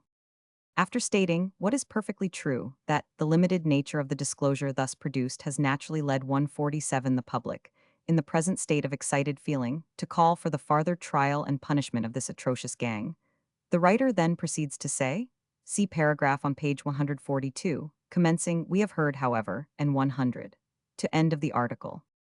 Now, our readers will perceive that this just comes, in substance, to the fact stated by implication in our Saturday's publication, that Hare and his wife were admitted to Peach upon a promise of impunity and protection. But were the circumstances such as to warrant the public prosecutor in giving such a promise, or accepting disclosures from Hare in regard to the murders of Mary Patterson and Daft Jamie, calculated to embarrass him in dealing with these miscreants, or to tie up his hands altogether from proceeding against them on account of these horrid crimes? We maintain there were no such circumstances, and our reasons for thinking so are already partly before the public. The defender of the Lord Advocate says, indeed, that there were just 4 persons engaged in these horrid deeds, viz., Hare and his wife and Burke and M. Dougal, and that if all 4 had been indicted, it is obvious that the evidence against them would have been merely presumptive, and considering the difficulty experienced even in convicting Burke, when 2 eyewitnesses swore to the way in which the deed was done, it is plain that all the 4 would have been acquitted. Now, all this is very loosely and inaccurately stated. For, in the first place, the Lord Advocate knows, as well as we do, that instead of 4, there were at least 7 persons concerned either as principals or accessories in these murders. Secondly, that independently of the testimony of Hare and his wife, there was more than presumptive evidence, inasmuch as he himself rested 148 the case against Burke on the other evidence adduced, exclusive of Hare and his wife altogether. Thirdly, that the jury paid no regard whatever to the testimony of these wretches, yet convicted Burke of the charge libeled. And lastly, that no other difficulty was experienced in obtaining this conviction than arose from the prosecutor having to contend with the great talents of the counsel arrayed for the defense, or were inseparable from a protracted investigation into a great body of circumstantial evidence. How, then, can it be maintained that if Hare and his wife had been included in the indictment with Burke and M. Dougal, the whole 4 would have been acquitted? It is said, indeed, that these miscreants, particularly the former, made such disclosures in relation to the murders of Mary Patterson and Daft Jamie, as renders it now impossible to bring them to trial for these assassinations. But even admitting this to the fullest extent, it is not pretended that they made any disclosures connected with the murder of Docherty. And as their testimony proved of no avail in facilitating or ensuring a conviction against Burke, the necessary inference is that the prosecutor mismanaged his case in not including them in the same indictment with their associate and accomplice for that offense at least. But if people will not seek for evidence, they cannot find it. Why was Falconer not sought out and brought forward? Had the prosecutor apprehended this fellow and Patterson, and afterwards admitted them as King's evidence, there would have been no want of proof to convict the whole operative part of the gang, if not to go even farther than this. The teachers of anatomy ought also to have been examined. They had it in their power to tell much that had come to their knowledge, and to point out channels by which more might have been discovered. Information 149 of the most valuable description might have been obtained from them, had it been required. Information which they were willing and anxious to give, and which, we rejoice to learn, the prosecutor is now taking the proper means to obtain. In the paragraph above quoted, there are some errors in point of fact, which are the more material and germane to our view of the case, because the mind of the public prosecutor may have been misled by them, and his course of conduct influenced by the misconceptions under which he labored. First of all, it is stated that M. Dougal, though not actually married to Burke, had lived with him as his wife, and had borne his name for 10 years, and was thus legally his wife. In his Confessions, Burke states himself to have been living in naughter adultery, which of course could only be the case upon the supposition that a former wife of his own was alive, which we understand to be the fact. M. Dougal's connection with Burke, therefore, was not of such a nature as legally to disqualify her for giving evidence against him. Next, the writer is misinformed when he says that Hare was not the leader of the gang. Further investigation, we are convinced, will prove the contrary. Hare was engaged in this horrid traffic before he formed an alliance with Burke, and although the superior appearance, address, and physical strength of the latter led him to act as the decoy, and to take a conspicuous share in the perpetration of the murders, Hare, we are satisfied, was his master and his tempter, as he is known to have been his constant associate in all the murders he committed, except perhaps one, which Burke alleges Hare did by himself when he was in the country. It is really melancholy to hear, 150 therefore, that no farther trials will take place, and that, as far as the prosecutor is concerned, Hare and his wife are now free from all challenge. Happily, however, there is one method by which they may still be brought to justice. The mother of Daft Jamie is alive, and it is competent for her to prosecute for the murder of her son, upon obtaining the concourse of the public prosecutor, which his lordship cannot withhold. This, we understand, is a settled point, and we know of a case in which a private party similarly circumstanced came forward. It was in consequence of several persons being shot in Aberdeen on the late King's birthday. Captain M. Donnack was that day the officer on duty, and gave the orders to the military to fire upon the mob, in consequence of which several persons were killed. Politics then ran high, and His Majesty's advocate refused to bring the captain to trial. But a private party came forward. His lordship was obliged to grant his concourse, and Captain M. Donnack was put upon his trial. The Hun. Henry Erskine conducted the case for the prosecution, but in spite of all his efforts, the jury acquitted the prisoner. We do not remember how the instance was laid, and we have not time at present to consult the authorities.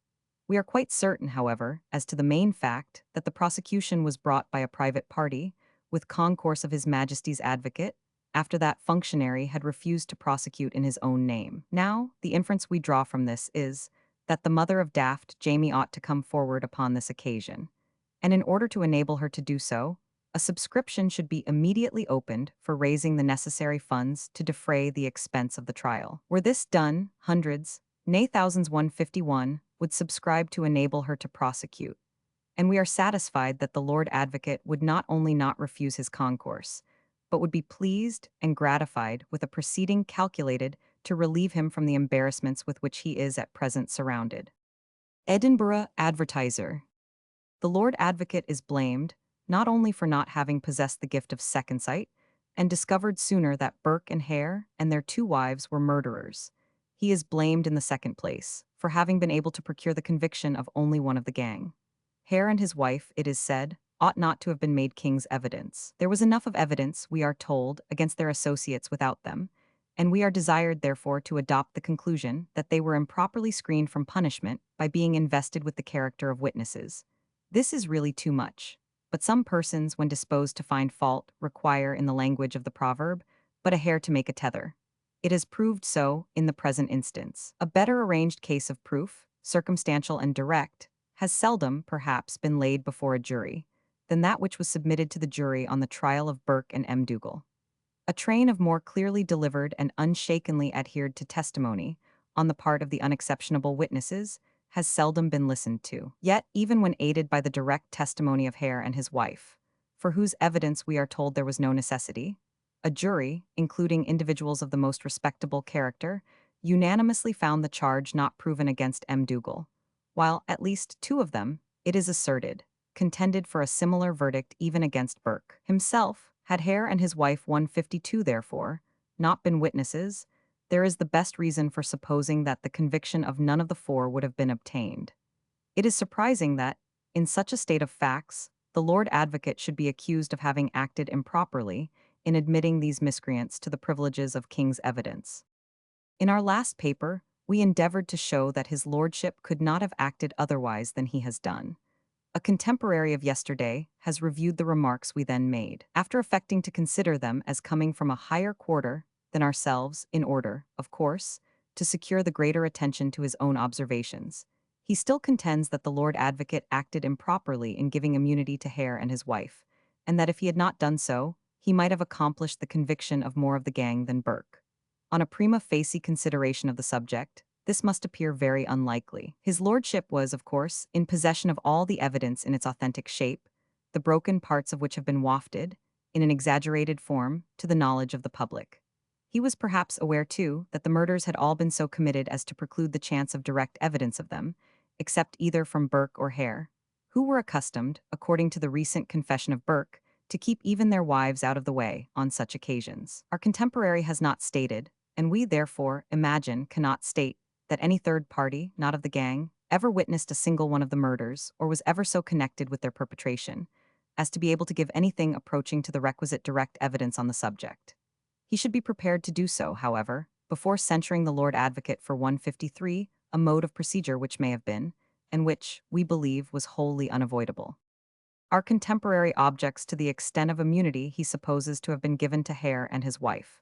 On this point, we should think, he need feel no uneasiness. If King's evidence was necessary, if without such evidence it be plain from what has occurred on the trial of Burke, that there was more than a chance, a probability even, that the conviction of none of the gang could have been obtained, we may rest assured that the Lord Advocate offered no farther premium on the treachery which he felt to be requisite, for the sacrifice of some of them, than was absolutely necessary to ensure it.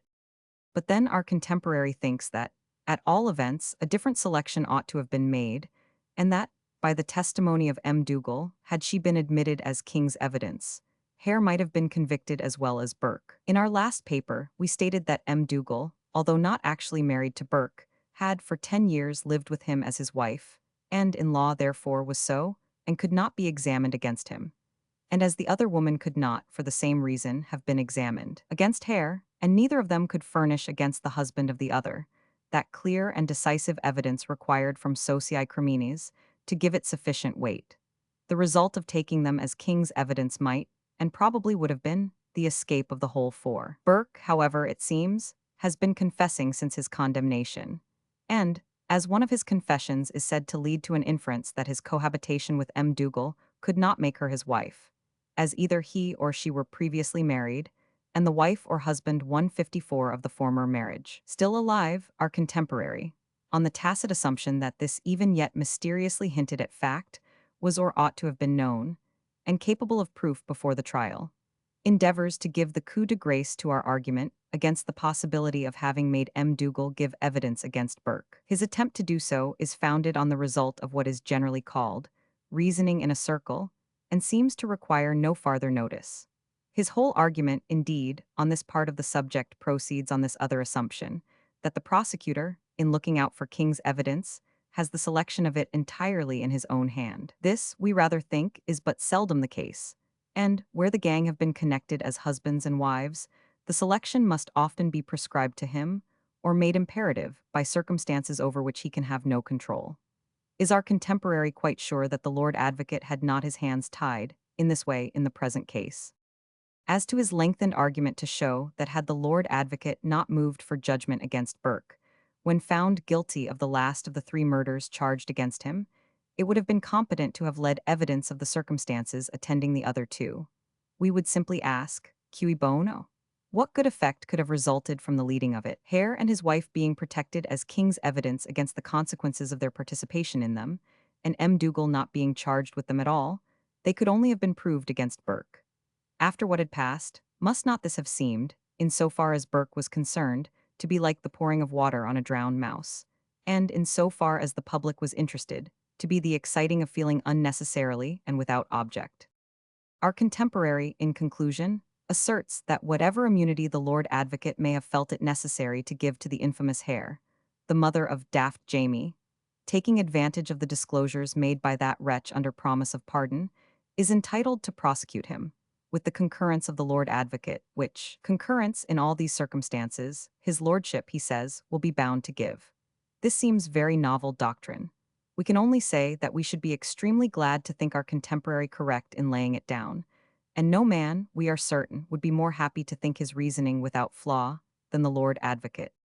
There is still another point of dide against his lordship, an insinuation that he is unwilling to prosecute trains to the knowledge of other murders, which are said to have opened to him, and which are reported to implicate other murderers than those already known to the public. Such an insinuation might safely be contemned by anyone, and must be far too incredible, when made against his lordship, to find a couple of ears on the respective sides of the most credulous head in the strongholds of credulity itself, to take it in. The Lord Advocate, we suppose, thinks coolly before he acts, finds out some person to be tried, and on grounds inferring probable conviction, before he institutes the trial. And, as our contemporary admits that he is still proceeding in his investigations, the charge of unwillingness to prosecute seems, even on his own showing, to be very premature as well as incredible. We are satisfied that, in the prosecution of Burke and his associates, and in the investigation of the system of 156 murder with which they have been connected, the Lord Advocate has done, and is doing his duty, ably, impartially, and fearlessly, and that he is entitled to the highest praise instead of the slightest censure. Feeling this to be the case, we cannot withhold our humble effort to make it appear so. Edinburgh Observer. The people are not satisfied with the imperfect disclosures that have taken place, and the trivial atonement that is to be made to outraged humanity by the death of only one of the atrocious gang. There is a cry for blood, more blood, throughout the land, and coming, as it does, from the bulk of the nation, it will require no little discrimination and firmness on the part of the public prosecutor to see his way clearly and to keep it when he has found it. A more difficult situation than his at the present time we cannot well imagine. Even the activity of the press, in reiterating the calls for further inquiry and for more victims, at the very moment when he is known to be indefatigably employed in prosecuting the one and searching for the other, has greatly contributed to render his duties more harassing and ungracious. Under a sincere, and, despite what others say, we conceive a just impression that all the monsters might escape the gallows, as one of them has actually done, by a verdict of not proven. He permitted two of them to purchase their worthless lives by bearing testimony against their associates. That the Hares obtained this immunity as being the lesser criminals in his estimation, we do not believe. The fact of the particular murder, which led to the whole discoveries, having been perpetrated under Burke's roof, naturally pointed out him and his guilty partner as the more immediate objects of legal 157 vengeance. It is evident that throughout the whole business, the Lord Advocate has been actuated by the most honorable anxiety to investigate the affair to the uttermost. And had he not, at the very outset of the trial, been urged into a concession to the legal scruples of the counsel opposed to him, whose eloquence most assuredly reft one wretch from the clutch of the hangman, not merely one, but 3 acts of the horrid drama would have been publicly revealed. It is stated that since the trial, his lordship and his assistants have been unremitting in their inquiries. He has attended almost every precognition, and surveyed in person the foul abodes which the murderers inhabited, and even the dwellings of their victims. But he refuses to violate the public faith, of which, in this instance, he is the custodier, by yielding up the tools he has been forced to employ, to that punishment which they have so abundantly merited, yet from which the nation stands pledged they are redeemed.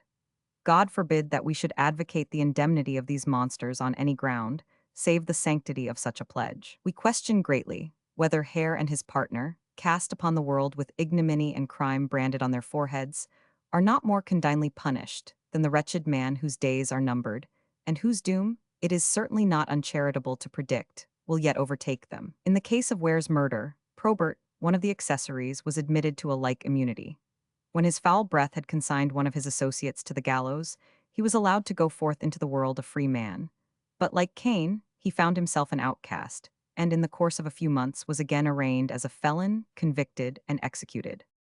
Though we dissent from the summary mode of procedure, which many people recommend, and conceive that it would be a perilous innovation on the prerogative of the public prosecutor to say that in this instance, his pledge of immunity shall be disregarded, unless some new charge can be substantiated, we view the detestation so unaffectedly expressed by the public towards the whole gang as consolatory to humanity. Had criminals, with hands so deeply dyed in blood, found even one commiserator or advocate beyond the walls of the court of justice, had any man ventured to whisper that the crimes which they have perpetrated are not worthy of death, nay, had not the whole nation lifted up its voice and declared that even death itself was but a miserable atonement for crimes so monstrous, we should have regarded it as a national disgrace.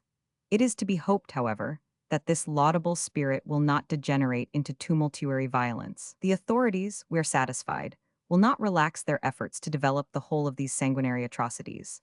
And if the correspondence which is at present carrying on between the Lord Advocate and the teachers of anatomy should, in conjunction with other investigations in progress, lead to the inculpation, in the remotest way, of any individual, we are satisfied that nothing will shield the culprit from the vengeance of the law, be his rank or previous respectability what it may. As yet only one individual of that body has been in any way implicated in these horrible transactions, and we know that a feeling is prevalent that he has been treated with greater delicacy than he deserves. But the culpability of one man must not be received as condemnatory evidence against a whole tribe. An earnest desire is entertained by the teachers of anatomy that the fullest investigation should take place. And if criminal 159 laxity in the receipt of subjects can be traced to any particular quarter, an ample exposition will follow. This exposition they are entitled to demand, for the reputation of the whole fraternity is perilled by the revolting suspicions which the crimes of their caterers have engendered. The Caledonian Mercury, the public prosecutor and his apologists. Mea sens enemisquam imprudent ami, French proverb. The remarks which appeared in our Monday's publication, on the defense of the Lord Advocate inserted in a contemporary journal of Friday last, have been reviewed, not answered, in the columns of the same paper of Tuesday. And were it not of the very greatest importance at the present moment that the public should be accurately informed respecting some of the points at issue, we should have been well content to leave the subject to the decision of all competent persons, upon our first and somewhat hurried statement. We trust that we shall be excused for proceeding at once to deal with the only matters of law and fact to which the writer has thought proper to advert. And, in the first place, for the sake of perspicuity, we shall take the different topics in the same order as formerly.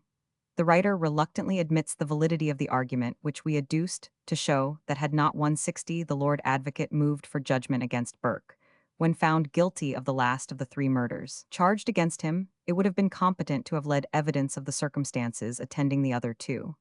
But he asks, cui bono? What good effect could have resulted from the leading of it? We answer first that it would have redeemed the Lord Advocate's pledge, and secondly, that it would have satisfied the country, both in replying to the arguments of the prisoner's counsel on the relevancy, and in addressing the jury for the Crown.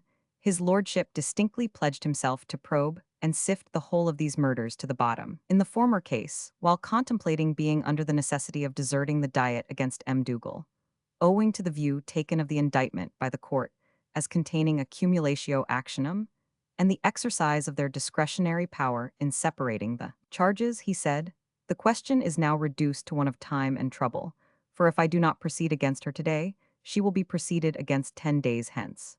In such circumstances, I shall not certainly insist now on that woman's being tried on this indictment. I shall proceed against her alone, since she now says that being tried on this indictment will prejudice her case. And again, almost immediately after, he added, no motive shall induce me, for one moment, to listen to any attempt to smother this case, to tie me down to try one single charge instead of all the three. I am told that the mind of the public is excited. If so, are they not entitled to know from the first to the last of this case? And is it not my duty to go through the whole of these charges, I would be condemned by the country if I did not, and what to me is worse, I should deserve it. The court, in giving judgment on the relevancy, fully recognized the propriety of this most distinct 161 and articulate pledge. For Lord Pitmley unequivocally held that it was competent to try Burke on all the three charges, and that the public prosecutor should proceed with the first and then with the others. Lord Meadowbank, entirely concurring in this view, expressed his opinion that while their lordships sustained the indictment, they should direct the Lord Advocate to proceed separately in the trial of the different charges. Lord Mackenzie and the Lord Justice Clerk acquiesced in this suggestion, and in fact, it ultimately became the judgment of the court. Fortified by such authority, the Lord Advocate accordingly reiterated his pledge in his address to the jury, and in terms equally emphatic and unequivocal. Now, we would simply ask the writer before us, was this sacred and solemn pledge redeemed? Were all the three charges tried? Were they gone through from first to last? Did the prosecutor do his duty according to his own view of it, by going through the whole of these charges? He cannot answer in the affirmative. By moving for and obtaining judgment against Burke on the conviction under the first charge, he rendered it impossible for himself to redeem his pledge, and two of the charges were, in consequence, dismissed without investigation. Now, was this not an error in judgment, which is all we ever alleged? Nay, was it not an error calculated to place the prosecutor in a very embarrassing position in reference both to his own pledge and to the public? It is true the apologist says that trying Burke upon the first and second charges, after he had been convicted on the third, would have been like pouring water on a drowned mouse. But we cannot say we admire either the elegance or the felicity of this illustration. The question is not one that concerned Burke, whose fate was in fact determined by the conviction 162 under the third charge. It concerned the Lord Advocate and the country alone, the former as having become bound to try all the three charges, and the latter as, by his lordship's admission, entitled to know them from first to last, a knowledge which his lordship conceived it to be his duty to afford, and which he would be deservedly condemned by the country if he did not afford. But the writer adds that taking any further proceedings was calculated to excite the feelings of the public unnecessarily and without object. We are really surprised that any person could have been found short-sighted and ignorant enough to hazard such an assertion. What was the exposure of one murder and the quashing of all investigation into the circumstances of other two, calculated to allay the excitement of the public mind? Or rather, was it not calculated to produce the very opposite effect? A corner of the veil only had been lifted up. A glimpse merely had been given of crimes which this very writer himself describes as destined in point of atrocity, to stand alone, and in advance of every other that man has hitherto been known to commit, and as covering up from the view the very outposts and limits of human wickedness. And then the curtain was suffered to drop on others which it was equally necessary that the public should know and which they were equally entitled to have fully and thoroughly brought to light. This was the course pursued. Ample scope was given for the imagination to work, under the influence of an undefined apprehension, and yet we are gravely told that this was the most approved mode which could have been adopted to prevent an unnecessary excitation of public feeling. Has it been attended, we would ask, with any such results?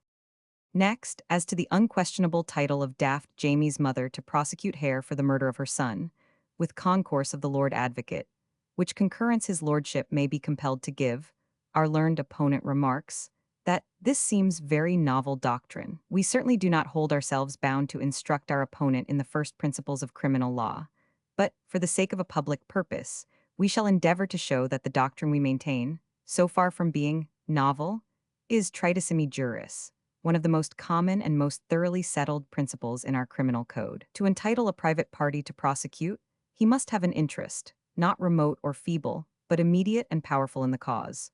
The wrongs alleged must be wrongs done to the person, and of a high and aggravated kind, such as may naturally excite strong feelings of anguish and resentment in the minds of the kindred of the sufferer. An oath of calumny must be taken by the prosecutor, if required by the party accused. Caution must be found to insist in the prosecution, and the law also subjects the private prosecutor in expenses and even in penalties if he insist in a groundless or malicious accusation. Now, has not the mother of Daft Jamie an interest in the prosecution we point at? Was there not a wrong done to the person of her innocent child who was foully murdered? May she not with perfect safety take the oath de calumnia, if required? And is it impossible for her to find caution to insist, and to find means to defray the expense of the prosecution? The public, with their usual generosity, will, we doubt not, give a practical answer to the last of these queries.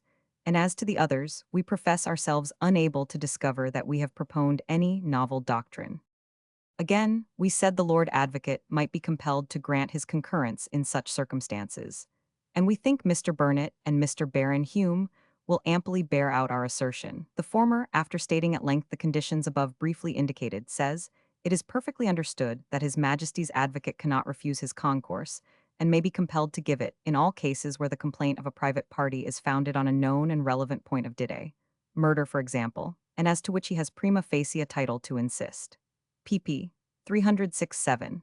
And Mr. Baron Hume is, if possible, still more explicit on the point. After stating that the Lord Advocate may refuse his concourse, if it be asked to a charge of witchcraft, which a statute has expunged from the list of crimes, or of treason for which no private party can prosecute, or of murder at the instance of some stranger, who does not even allege that he is anywise related to the deceased, he goes on to say, on the other side, certainly the Lord Advocate is not the absolute and accountable judge on such occasions, but is subject to the control and direction of the court, who will oblige him to produce and justify the grounds of his refusal to concur. Nay more, except in such extraordinary situations as those above supposed, he shall not even be allowed to engage in any inquiry concerning the merits of the case, the propriety of the prosecution, the form of the action, the sufficiency of the title, or the like, but shall be ordained to comply straightway, leaving the discussion of these matters for the proper place and season after the libel shall be in court.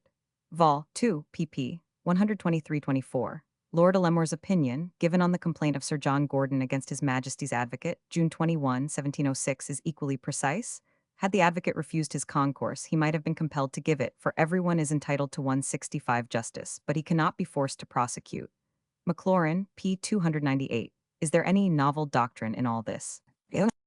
But our opponent endeavors to complicate the matter by most disingenuously attributing to us a statement which we never made, or even so much as dreamt of, namely, that the mother of Daft Jamie, taking advantage of the disclosures made by the infamous Hare, under promise of pardon, is entitled to prosecute him with the concurrence of the Lord Advocate. The artifice is paltry enough, but our answer is that the rights of the private party, who, as such, is entitled to justice, cannot be in any manner of way elsed or impaired, far less destroyed by any previous proceedings of the prosecutor in his public capacity, especially when these proceedings are in the eye of the law illegal and only winked at upon a principle of utility or general expediency. What, in the name of common sense, of reason, and of law, had the mother of Daft Jamie to do with the disclosures made by Hare to the Lord Advocate, under promise of pardon? That promise may be good against his lordship himself, but it is utterly monstrous to pretend that it can in any way affect the rights of a private party who comes forward to prosecute,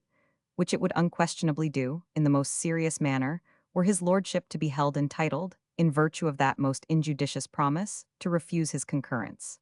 Nay, we maintain, on the authority of Mr. Baron Hume, that it would be illegal in the Lord Advocate, when his concourse was applied for, to take any such circumstance into his consideration at all. For it is expressly laid down in the passage already quoted, that his lordship shall not even be allowed to engage in any inquiry concerning the merits 166 of the case, the propriety of the prosecution, the form of the action, the sufficiency of the title, or the like. All these are jus tertii to him, and accordingly the court would ordain him to comply straightway, leaving the discussion of these matters for the proper place and season, after the libel shall be in court.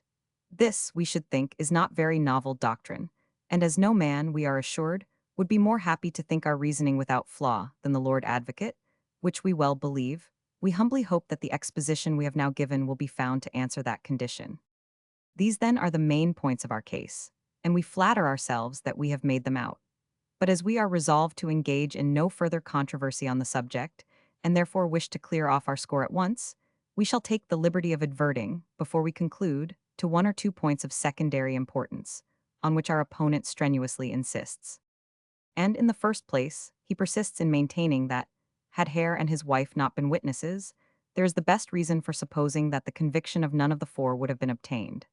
We would have been much better pleased, however, had this incurious apologist condescended to inform us in what this best reason for supposing consisted, as we confess our own inability to discover a shadow of reason for the supposition so gratuitously made. The point, we are well aware, is an important one for our opponent, because, unless he can make out that there was no case against Burke, without the evidence of Hare and his wife. In other words, disprove our argument that there was sufficient testimony to convict without the evidence of the 167 accomplices at all, then our conclusion is inevitable, that Hare and his wife ought to have been at the bar and not in the witness box. But strange to say, although the point at issue is so important to the justification which our adversary labors to make out, he has not ventured to bring forward a single argument, or show a vestige of reason or authority, for the opinion he so strenuously asserts. We shall not, however, follow his example in this respect, but state as shortly as possible the grounds upon which we hold that Hare and his wife ought to have been placed at the bar beside Burke and M. Dougal. The testimony of a socius criminis is good in law only in so far as it is corroborated by other testimony, perfectly unexceptionable, or by circumstances of real evidence. And where it stands alone and unsupported, it is the duty of the presiding judge to direct the jury to pay no attention whatever to it. Let us apply this test to the evidence of Hare and his wife, and observe to what conclusion it will lead. The former, wherever he spoke to circumstances which fell within the knowledge of unexceptionable witnesses, differed from, or rather was flatly contradicted by them, and consequently his evidence in regard to these was of no avail whatever, except to impeach his own credibility. Again, he was contradicted by his wife in respect to several of the occurrences in Berks and Conaway, on the evening of the murder, and both were contradicted in regard to other matters in which they agreed, by the unexceptionable witnesses. As to what they said in regard to matters concerning which no other person could speak, they stood alone and unsupported, and of course were not in law entitled to be believed, while they were farther discredited by the 168 want of all corroboration in regard to circumstances spoken to equally by them, and by the unexceptionable witnesses. How then was it possible that any weight whatever could be attached to such evidence, either by the court or the jury, particularly the latter? Two miscreants, whose only title to be believed was their having been engaged in the commission of 3 murders, are adduced as witnesses to speak to one of them, and wherever their testimony is susceptible of being corroborated, it is flatly and pointedly contradicted by persons who are above all suspicion, and where it stands alone and unsupported, it is in the eye of the law worth nothing. Why then were such witnesses adduced at all? They were not necessary, because their testimony was not and could not be believed. And, in point of fact, their depositions served no other purpose, except to enable the dean of faculty to plead what would have been otherwise nearly an unpleaded case, and to point out such a formidable array of flagrant contradictions as to shake the minds of the jury in regard to the effect of the unchallenged and unchallengeable testimony.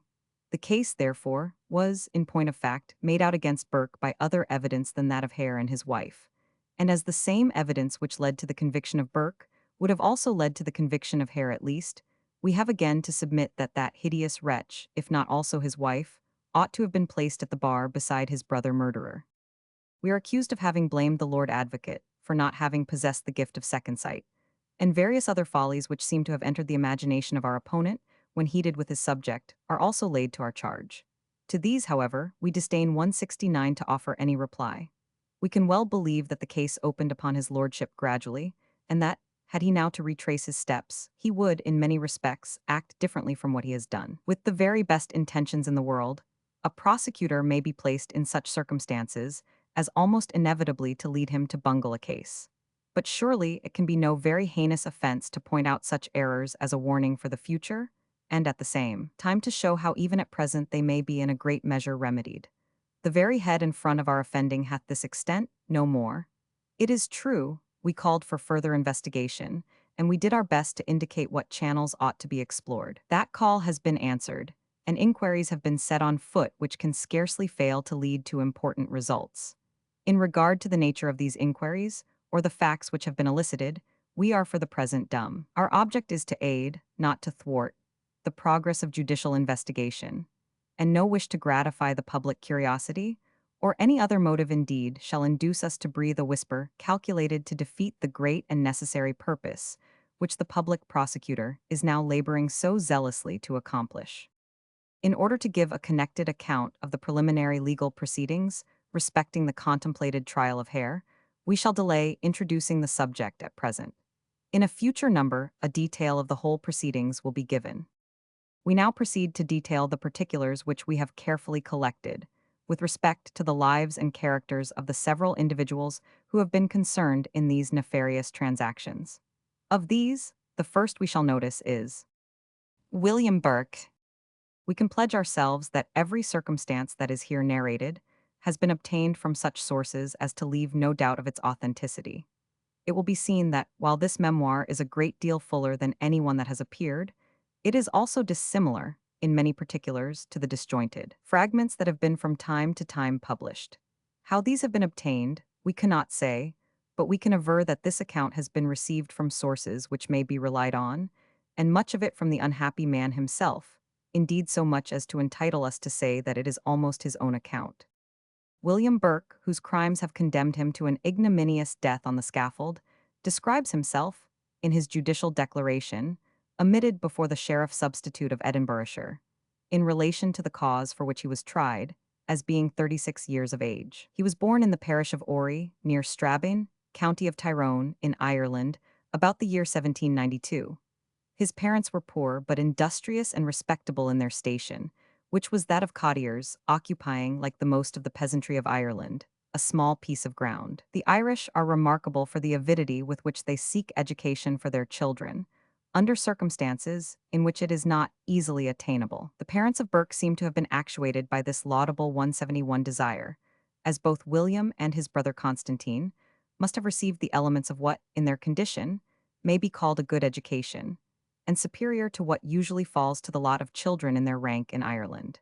He was educated in the Roman Catholic faith, which he has ever since nominally adhered to, though with little observance of its doctrines or ceremonies. He is by no means, however, a person of the brutal ignorance or stupid indifference that is callously continuing in a course of unparalleled wickedness, apparently without compunction, would betoken. He has sinned deeply, but it has not been altogether against knowledge, as he could at times put on a semblance of devotion, and during the fits of hypocrisy, or it may be, starts of better feeling, before he became so miserably depraved, his conversation was that of a man by no means ignorant of the truths of Christianity, and such even as to lead some to imagine him seriously concerned about his eternal salvation. During one of these temporary ebullitions about 5 years ago, he became an attendant on a prayer meeting held on the Sabbath evenings in the Grass Market.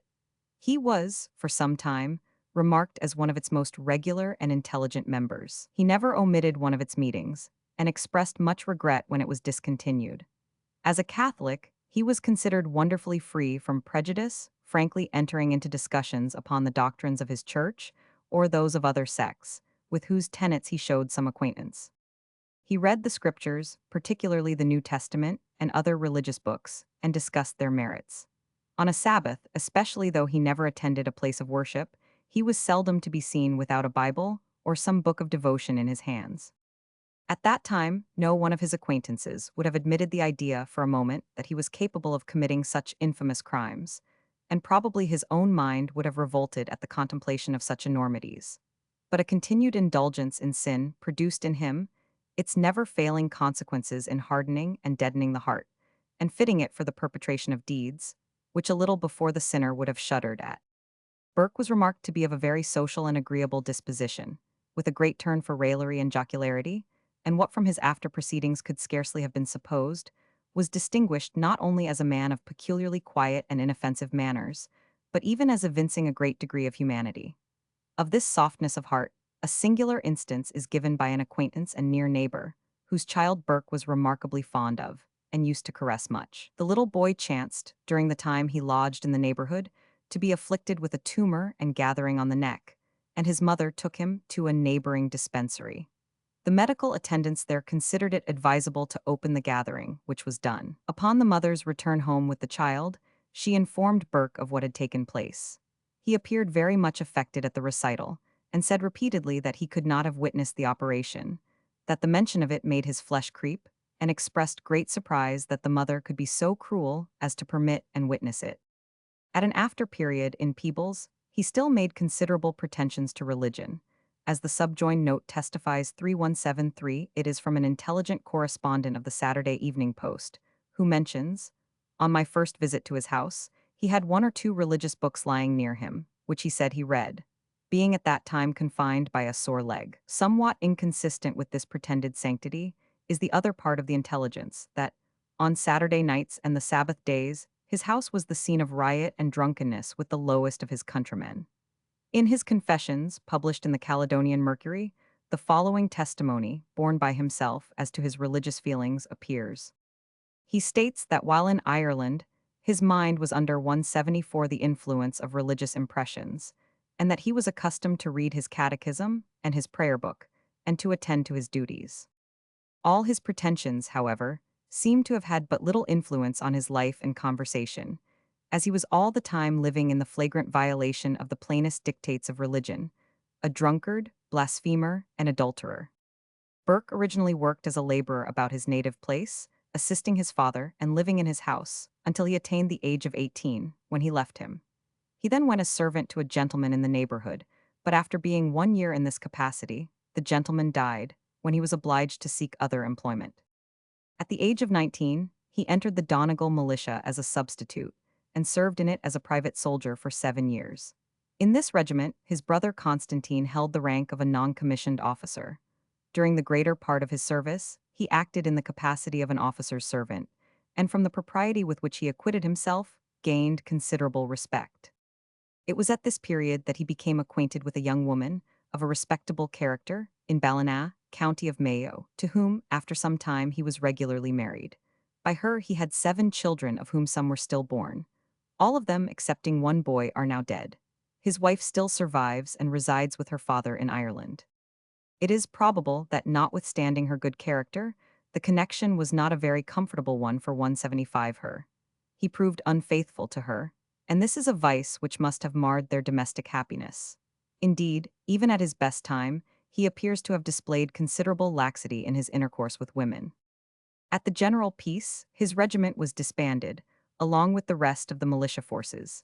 He then went with his family to reside in the county Mayo, in the neighborhood of his father-in-law. He was also in the same class as Burke's parents, and possessed a small farm, which, in conformity with the custom in Ireland, he was willing to parcel out to his family and connections.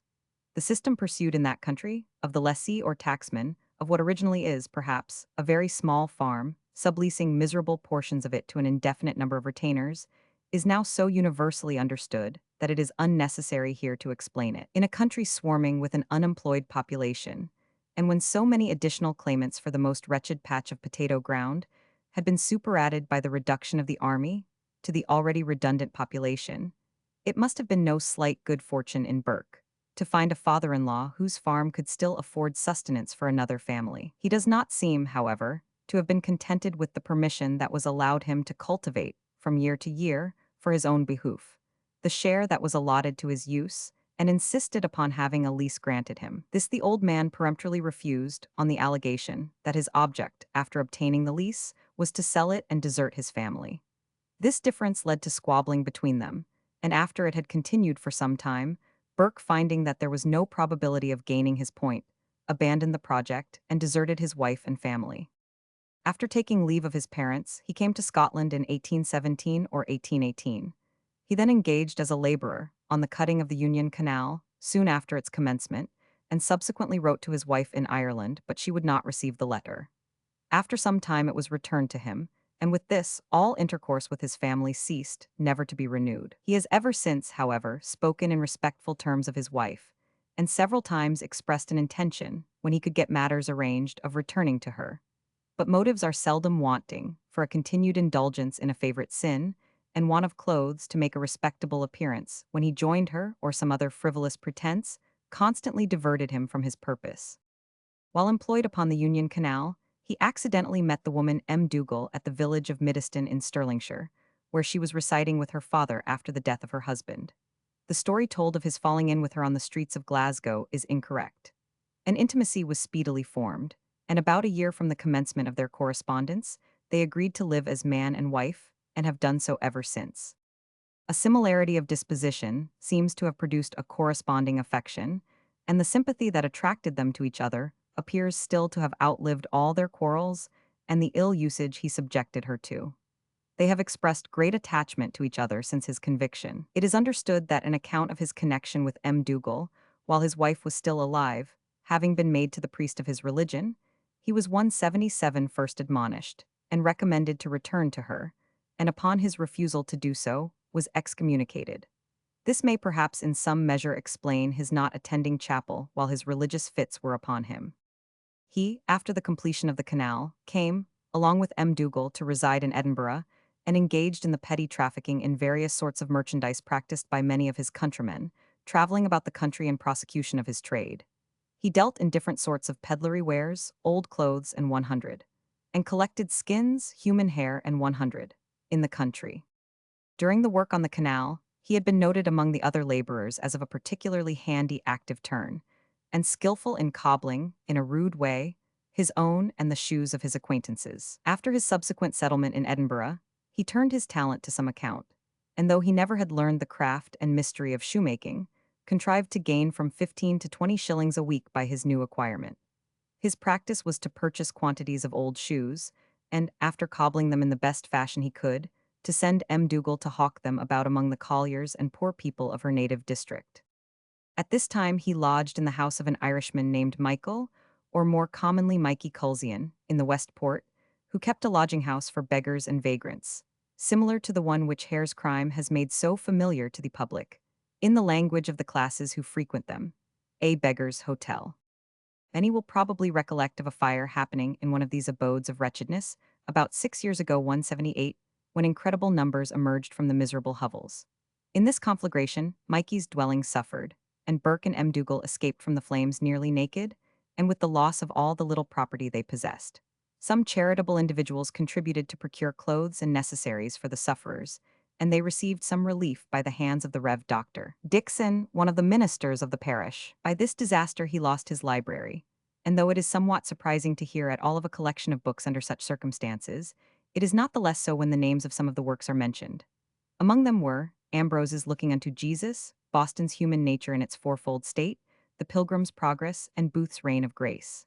His landlord afterwards took a room in Brown's Close, Grassmarket, where Burke also again went as a lodger. It was at this time that he attended the religious meeting we have previously mentioned, which was held in the next apartment to the one in which he lodged. During his attendance, he was always perfectly decorous in his deportment, and when engaged in worship had an air of great seriousness and devotion. The conductor and frequenters of it had formerly been subjected to much obloquy, and even violence from the Catholics who abounded in that neighborhood. And one evening, after Burke's attendance on it, his landlord, Mikey Culzian, attempted to create annoyance by breaking through some sheets of paper which were used to cover up an old window, and crying out in a voice of derision that the performance was just going to begin. Burke expressed himself in indignant terms on the occasion, saying that it was shameful and unworthy of a man to behave in such a manner.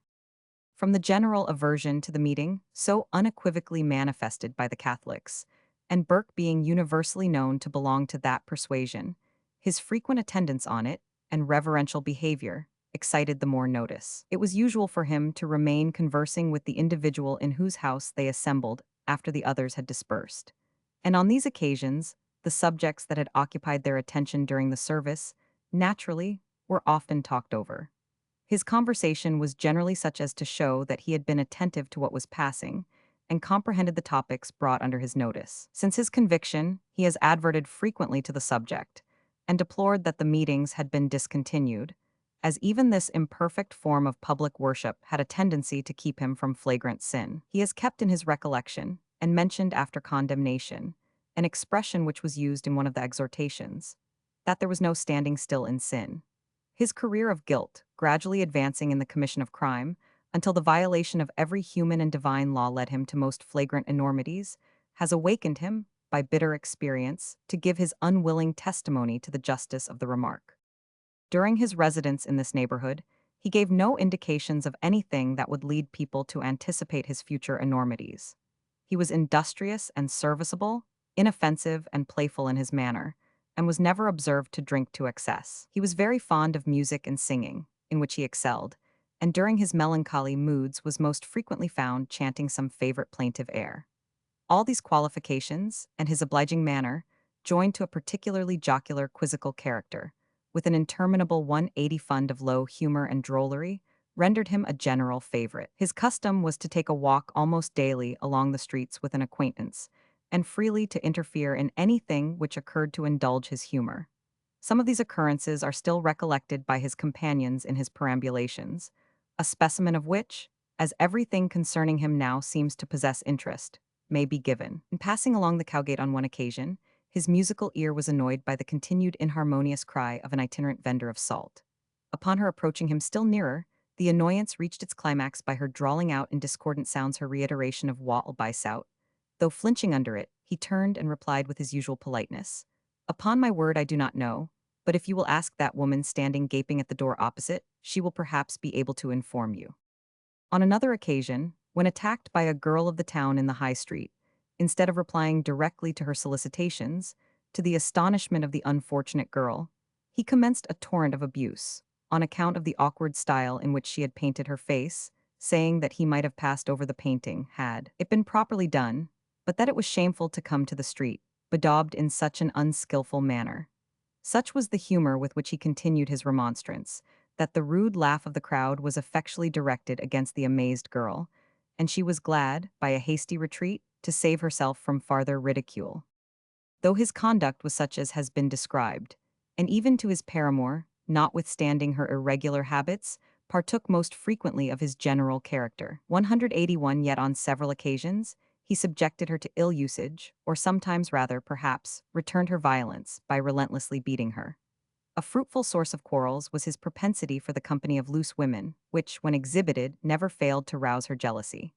The most common subject of it was a near connection of her own, whose virtue was not of an immaculate description. She was, however, a great favorite of Burke's and often was introduced into the house. In one of these squabbles, a result was nearly produced, which might have terminated both their lives, in a somewhat less notorious manner than his is likely to be, though more conducive to the public safety than his after impunity was, and exhibits the latent savageness of his disposition, notwithstanding the fair exterior.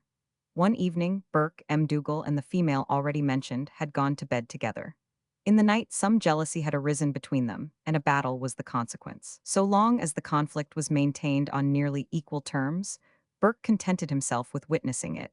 But when the elder virago was likely to master the young one, he rose out of bed and interfered in behalf of his favorite. His interposition speedily turned the scale, and he inflicted an unmerciful thrashing upon M. Dougal.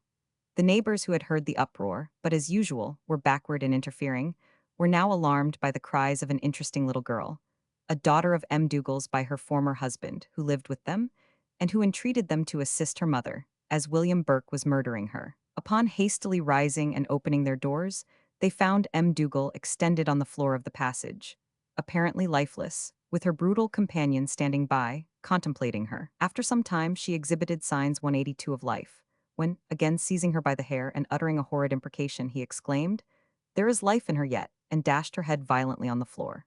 The police watchman had by this time been made aware of the noise and arrived immediately after this fresh inhumanity. Upon asking Burke if the woman was his wife, he again assumed his usual mild manner, and in an insinuating tone said, "Yes, gentlemen, she is my wife." After living for a year in Brown's Close, he removed, still as Culzean's lodger, to Swan's Close on the opposite side of the Grassmarket, where he resided for some time, still cobbling and pursuing the same course of conduct. About this time, his acquaintance with the individual who has furnished us with some of the above particulars suffered an interruption. Burke, although so liberal in his intercourse with Protestants, had still enough of Catholic feeling as to take exceptions to his friend, attending Orange lodges, and a coolness in consequence ensued. After leaving Swan's Close, he went to Peebles, where he settled for some years. He was employed there as a laborer, and went daily to road-making in the neighborhood of Innerleithen. Here, although he still maintained some pretensions to religion, we can trace a gradual deterioration in his character. From the note formerly given, it will be seen that he was now distinguished for keeping suspicious hours, and that his house was the resort of profligate characters, and noted as the scene of drunkenness and rioting, especially on Saturday nights and Sundays. From thence he went to Penicuik, where his conduct and occupation were much the same, working generally as a laborer, and occasionally following his self-taught occupation of mending shoes. After the harvest of 1827, he, still accompanied by M. Dougal, came again to reside in Edinburgh, and it was at this time that he first became acquainted with the monster Hare, who was his tempter to these unhallowed deeds, and his teacher as well as seducer. He came to live in Hare's house in Tanner's Close, Westport, which was kept as a lodging-house by his wife, under the name of her former husband Log. In this abode of profligacy and vice, the resort of vagabonds of every description, and the theater of continued brawling and drunkenness, It is not surprising that every trace of decent feeling that might still have lingered about him should speedily be dispelled, and his mind be properly tutored and prepared for the commencement of the murderous trade in which he so ruthlessly continued for nearly 12 months. An intimacy was speedily contracted between Hare and him, and to show the vile footing on which the two families lived, we may here relate an anecdote which was communicated by a respectable neighbor of theirs, who called on Burke with the intention of giving him job as a cobbler. He found Hare most brutally beating the woman Dougal, who was lying on the floor, and Burke unconcernedly sitting at the window. He asked Burke why he suffered another man to beat his wife, to which he replied, "She well deserved all she was getting." Burke still, however, maintained a more respectable character than any of his partners. Hare was a rude 184 and ferocious ruffian. His wife was a meet companion for him, and Dougal was very little behind them in drunkenness and profanity. He continued, unlike the other three, to work a little at his business, in the inner small apartment. The person who now shows Hare's house is, along with his other avocations, a dealer in old shoes, and used to employ him to mend them up for sale. The stock of boots and shoes which was found in Burke's house upon their arrest, and which excited so much speculation, belonged to him. Previously to his becoming an inmate in Hare's dwelling, he had been in the habit of engaging in harvest work, first at Mr. Howden's, an extensive farmer in East Lothian, and subsequently with Mr. Eddington, farmer at Carlindon, near Carnwatt, where Burke and Hare, with their two women, wrought last harvest. Of Burke it had been observed that he seemed to be a polite, obliging, and industrious person. In rainy weather, while the reapers could not work in the fields, it was usual for him to find out some useful service which he performed at the farmsteading, so that he was seldom, if ever, idle. Whenever it happened that a servant had any heavy article to lift, he, of all the harvest people assembled in the kitchen, was the foremost to offer his assistance. On a young woman's mentioning that she had never seen Edinburgh, the same courteous Burke invited her to town, saying that he would give her a lodging in his own house, and that he would show her the city. But, fortunately, she never had an opportunity of availing herself of his kindness. After a stay of a few days at Carlindon, a letter arrived which was said to announce the illness of a child of Hare's in 185 Edinburgh.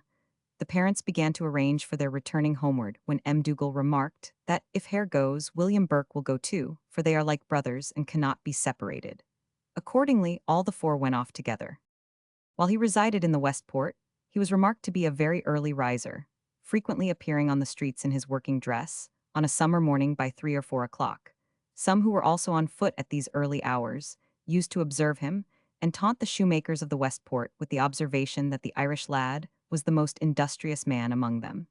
It is probable that this activity was for a very different purpose to what was suspected.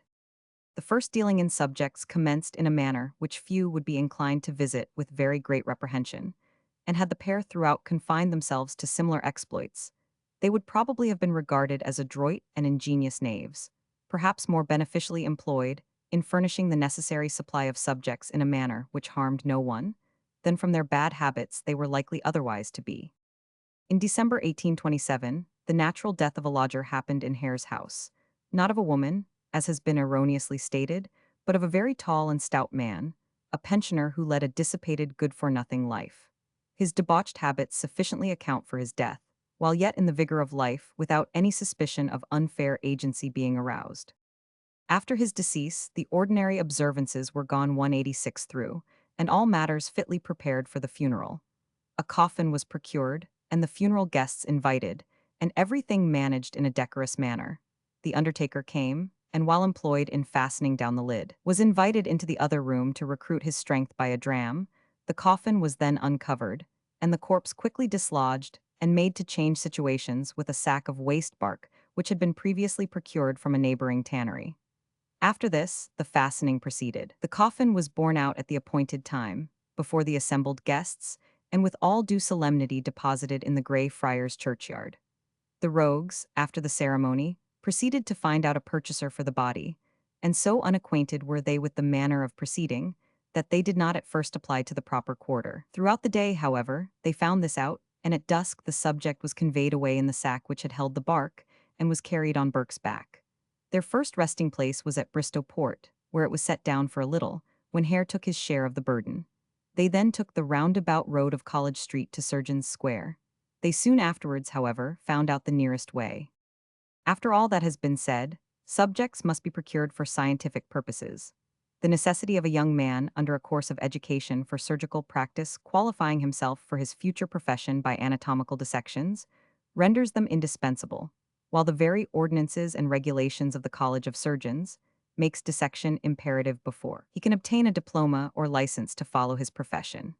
Were all subjects procured in this harmless way, where neither the feelings of 187 private friends were outraged, nor public decency violated, small fault would be found, though the nature of the traffic would continue still sufficiently revolting to deter all but ruthless blackguards from embarking in it. But after once gaining what to them was a large sum of money, Burke's and Hare's cupidity could not be satisfied with this comparatively innocent method of supplying their wants. They were apparently too indolent or inexpert, or lacked courage too much, to adopt the ordinary but hazardous mode of raising the dead from churchyards. Still, with this easy and apparently unlimited means of acquiring money opening to them, they could not betake themselves again to the pursuits of honest industry. And, stimulated by the greatness of the reward, and the prospect of their sensual indulgences being so readily gratified, they formed the desperate resolution of committing murder, and of continuing to imbrue their hands in their fellow mortals' blood, as their ordinary and sole means of procuring a livelihood. Before commencing the revolting narrative of their appalling crimes, we may mention that previous to the period in which they engaged in them, their neighbors used to observe them only to notice the squalor and wretchedness of their appearance. But all at once, there was a sudden change, and Burke and M. Dougal especially assumed a different aspect. They appeared well dressed and spent money freely. Whiskey, which however much it may be relished, can only be procured at intervals by men in his situation, seemed to be constantly at their command, and even credit at a neighboring spirit dealer and grocer, was obtained to an extent that almost 188 no individual in his situation would have ventured to hope for or request. At this time, Burke mentioned to the wife of an old acquaintance, whom he met accidentally, that he had spent £14 within the last fortnight, and if he had known where her husband lived, would have been glad to come and spend £3 or £4 in company with him. Of course, all this apparent affluence was not exhibited without exciting the speculation of those who observed it, and they were troublesome in their inquiries into the secret that enabled them to live well and drink continually without working. Various were the excuses that were made, for they never appear to have been at a loss for an answer. On one occasion, when the question was put to Burke, and suspicions intimated that he followed the trade of a resurrection man, he neither would give a denial nor an affirmative to the proposition, but contented himself with remarking that the querist was as bad as the rest. On another, he would ask Mrs., "Can you keep a secret?" And when the curious inquirer, expecting to be entrusted with the whole mystery, eagerly answered, "Yes," he would reply with an air of secrecy that he smuggled a little small still whiskey. Nellie M. Dougal had a different way of accounting for it. She averred that she had a property in Stirlingshire, which had been left to her by her former husband, and which produced £20 a year, and that it was from the rent of it the money came. It was afterwards observed to her by some of the neighbors that this story would scarcely account for their abundant supply of money, as the rents of such properties, as she described, were usually drawn at definite terms, and they seemed to get money much more frequently. She then alleged that the 189 money was the proceeds of a legacy that had been lately left her, and that she drew part of it when she pleased. To humor this story, she used to announce to her acquaintances, from time to time, that their money was expended, and that she had written off for a fresh supply. In a few days, accordingly, she intimated that the money had arrived, and new vigor was imparted to their drunken, disorderly courses. It must be perfectly apparent what the dispatching of the letter meant, and if these proceedings does not amount to a guilty knowledge and accession to the murders, so far as knowledge of, and sharing in the proceeds goes, we do not comprehend what can constitute participation. At another time, she intimated that William Burke was the favorite of a lady in the new town, who never allowed him to want money, and sometimes she had known him receive £20 at a time from her. Burke states that Hare and he had often talked over the subject of murder, and had consulted upon the best mode of effecting it. It may well be credited, as their first essay seems to have been conducted with as much coolness and deliberation, as much cautious management in effecting it, and as little compunction in the execution, as if they already had been adepts in the art. It was perpetrated on an elderly woman, belonging to the village of Gilmerton, whom Hare had observed a little intoxicated on the streets. She was a pensioner to a gentleman in the new town, from whom she received ones, 6d, a week. Hare accosted her and easily succeeded in enticing her into his house. Here they gave her spirits to drink and afterwards Mrs. Hare purchased for 1 shilling and 6 pence a small 190 can of kitchen fee which she had received at the house of the gentleman already mentioned. The price of it was also laid out in liquor, and the poor woman speedily got altogether intoxicated and commenced singing in the exuberance of her mirth. She told them that she had a very fine young daughter at home, and, with maternal feeling, was loud in her praises. Hare represented himself as an unmarried man, and said that upon her representation he would marry her daughter.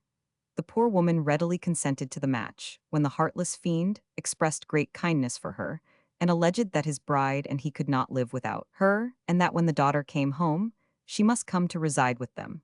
She willingly consented to this arrangement, and expressed herself quite overjoyed at meeting with such a good provision for herself and daughter, and promised to return and get the marriage consummated. They took care to ply her well with liquor, in order that being made completely drunk, she might remain after the other lodgers had departed in the morning. Next day, the spirits had the effect, and she was sick and vomited. The monsters had not abandoned their purpose, however, and after stupefying her with more whiskey, when all the others had left the house, they put her to death in the way they pursued ever afterwards, by covering and pressing upon the nose and mouth with their hands. The body was afterwards conveyed to Surgeons Square, and the money readily obtained for it. This happened in December 1827. In the whole story, we see none of the hesitations and misgivings of men engaged in a first attempt at such a horrible crime. Everything appears rather like the acts of those whom long familiarity with a course of iniquity had rendered completely callous. And yet 191, there does not seem any sufficient ground for supposing that either of them had been engaged in such crimes before. Burke asserts strenuously that he never was concerned in like transactions, and expresses his belief that Hare also was guiltless up to this time, so far as he knows, of the blood of his fellow creatures. And after what has happened, he assuredly will not be much inclined to favor Hare. This opinion is also corroborated when we recollect that they proceeded like novices in the disposal of the pensioner who died naturally. The next unfortunate victim to be inserted in the horrid catalogue was an Englishman, a traveling peddler or packman, who had lodged also in Hare's house.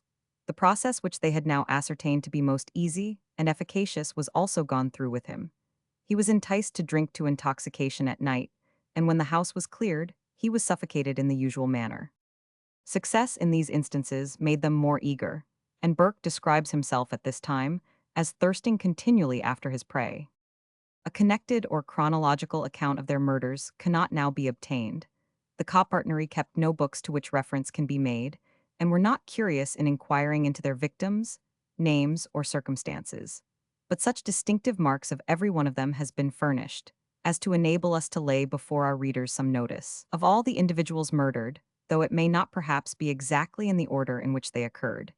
Even in this particular, we believe, it will be found nearly correct. They in all amounted to 16, fewer than what some have asserted, but far above what anyone 192 could have conceived of before this atrocious system was unveiled. One of this number was effected by Hare at the time that Burke was absent in the country. How it was accomplished remains only known to that demon himself, as it was only by accident that Burke discovered anything of it. It has been often said that there is honor among thieves. This does not, however, seem to hold good regarding murderers, as Hare appropriated to himself the price of the subject, and upon being challenged by Burke for his breach of contract, audaciously asserted that nothing of the kind had taken place. It was only after his comrade applied at Surgeons Square that the truth transpired. This is understood to have been the minister's servant, to which public attention has been attracted. Another, and probably the third one sacrificed, was a dissipated character, who used to infest the Grassmarket and neighborhood, called Mary Haldane. She was enticed into the house, and fell an easy prey. Her previous habits caused her readily to imbibe a sufficient quantity of ardent spirits, and little difficulty was found in dispatching her. It is singular that among their victims should be ranked a mother and her daughter, and at different times too, but so it is that the child of this Mary Haldane was kidnapped into the house where her mother had been formerly murdered. She was unconscious of her mother's fate, and was deprived of life in the same way. She was a woman of the town, and led a very dissolute life. One of her sisters was transported to Botany Bay not long before the murder of the mother and sister. Among the rest was an old man, who was usually 193 known by the name of Joe. He had been a miller, but old age and infirmities had incapacitated him from working at his trade. In an evil hour he entered Hare's lodging house, and never departed from it. He was also plied with liquor, and when in a drunken slumber his breath was stopped. Among the other melancholy stories, there is one of a peculiarly touching description, which Burke, remorseless as he has been, often talks of and deplores as the one that hangs heaviest upon his conscience. It is that of the poor Irish woman and her deaf and dumb grandson, which has been already noticed, though incorrectly, in the newspapers. The poor woman, with her helpless charge, had been met by Hare on the street, and though her circumstances as a destitute countrywoman and the protectress of the helpless boy might have melted the hardest heart, he does not seem to have felt any compunction in marking her and her child out for slaughter. She was invited to the house, and to her seeming, hospitably entertained. She seemed perfectly well pleased, and even expressed to them the satisfaction she felt at her good fortune in meeting with a kind countryman, who behaved so generously to her, and in whose house she could repose safe from the dangers of this wicked town. But their feelings could not be touched by such appeals, and the unfortunate woman was put to death at night, and allowed to remain in bed as if sick or asleep. The youth did not comprehend what had taken place, but seemed to imagine that his grandmother was unwell. Next morning he was, almost charitably, dispatched also. Burke took him upon his knee and broke his back. He describes this murder as the one that lies most heavily upon his heart, and says that he is constantly haunted by the recollection of the piteous manner in which the boy 194 looked in his face. The lad was laid in the bed alongside of his grandmother, and when the time arrived for conveying them to the dissecting rooms, the bodies were tumbled into an old herring barrel. A curious incident happened in connection with this murder, which had well nigh put a stop to their career, and, in looking back upon the circumstances now, it appears astonishing that it should not have led to a complete discovery of their infamous transactions.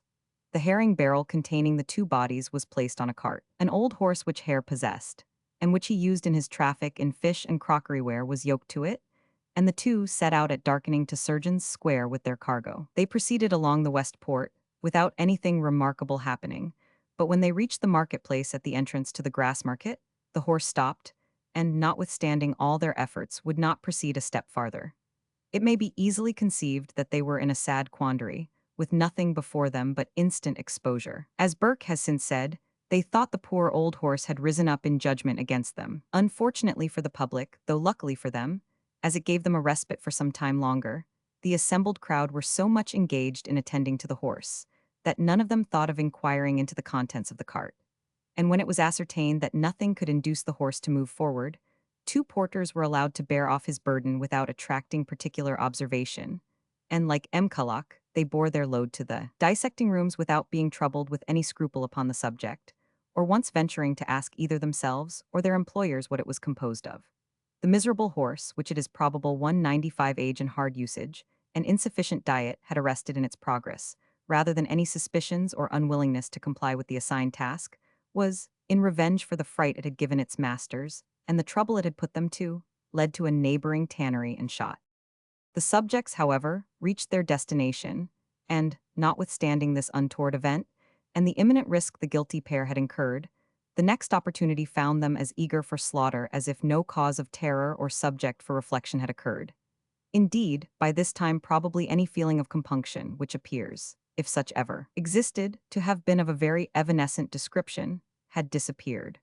They had tasted the sweets of an abundant supply of money, and ample means of gratifying their sensual appetites, without the irksome operation of working for the necessary means, and it was not likely that any temporary alarm would divert them from practices which supplied all their wants. With their hearts seared, if such an operation ever was requisite, by the habitude which former crimes had given them, and assured by the impunity which had hitherto attended their speculations, it was unlikely that any scruples should assail, or any dread dismay them. Reflection was quite out of the question. Hare seems to have been both mentally, from original organization, and physically from his incessant use of ardent spirits, incapable of it, and Burke, though possessing a more active and acute mind, was yet endowed with an unstable rambling disposition, which incapacitated him from any continuous mental exertion, and besides, at this time he was in the constant habit of steeping his senses in forgetfulness, and at the same 196 time banishing reflection and the warnings of conscience, by the indulgence of his inordinate appetite for stimulants.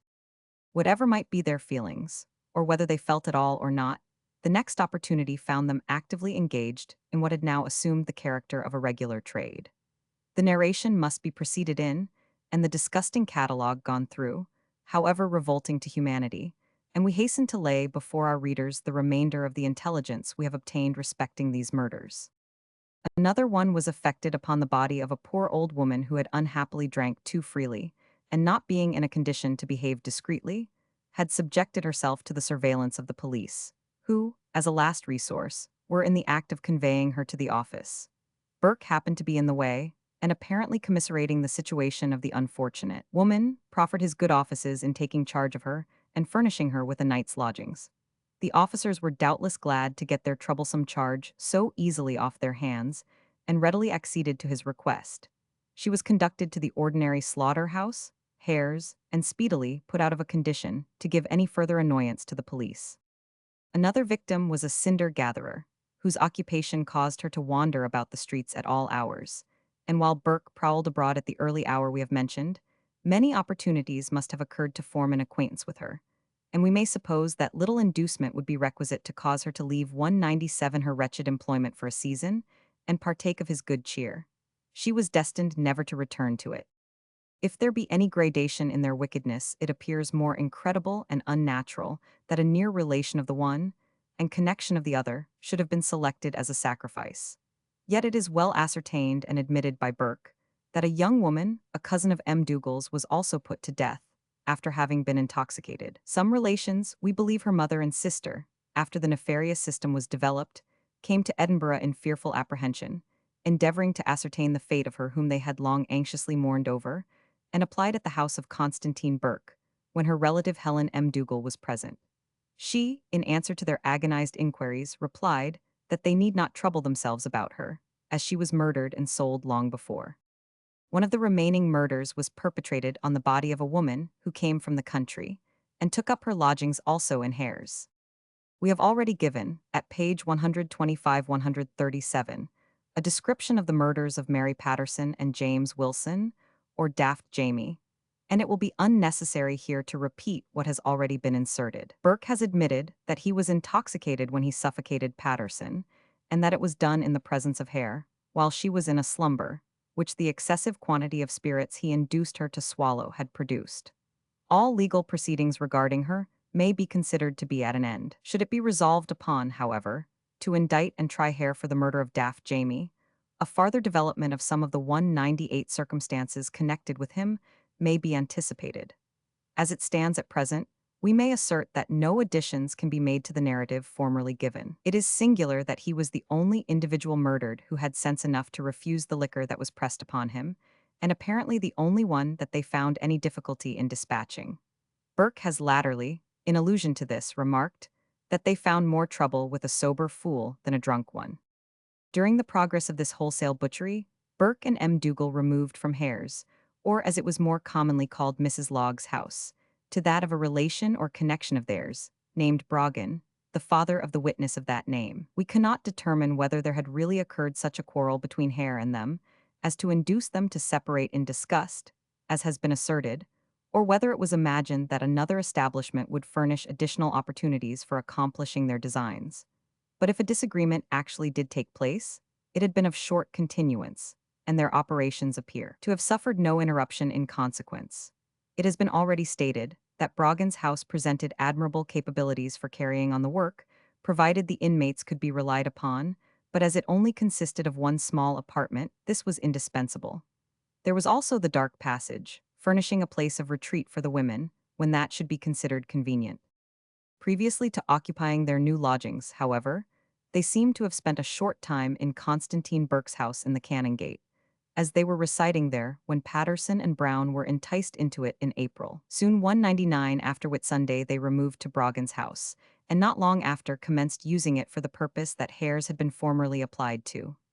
A decent woman, the widow of a porter, named Ostler, who lived in the Grassmarket, and who had died shortly before, was the first victim in it. She gained her living in an industrious, laborious way, mainly by washing and dressing, and eked it out by any sort of work she might be employed in, and during harvest engaged in country work. She had been accustomed to frequent Brogan's house in her vocation of a washerwoman, and was well known to the neighbors from her long residence about the neighborhood, and from her often coming to Mrs. Law's, where she got her clothes mangled.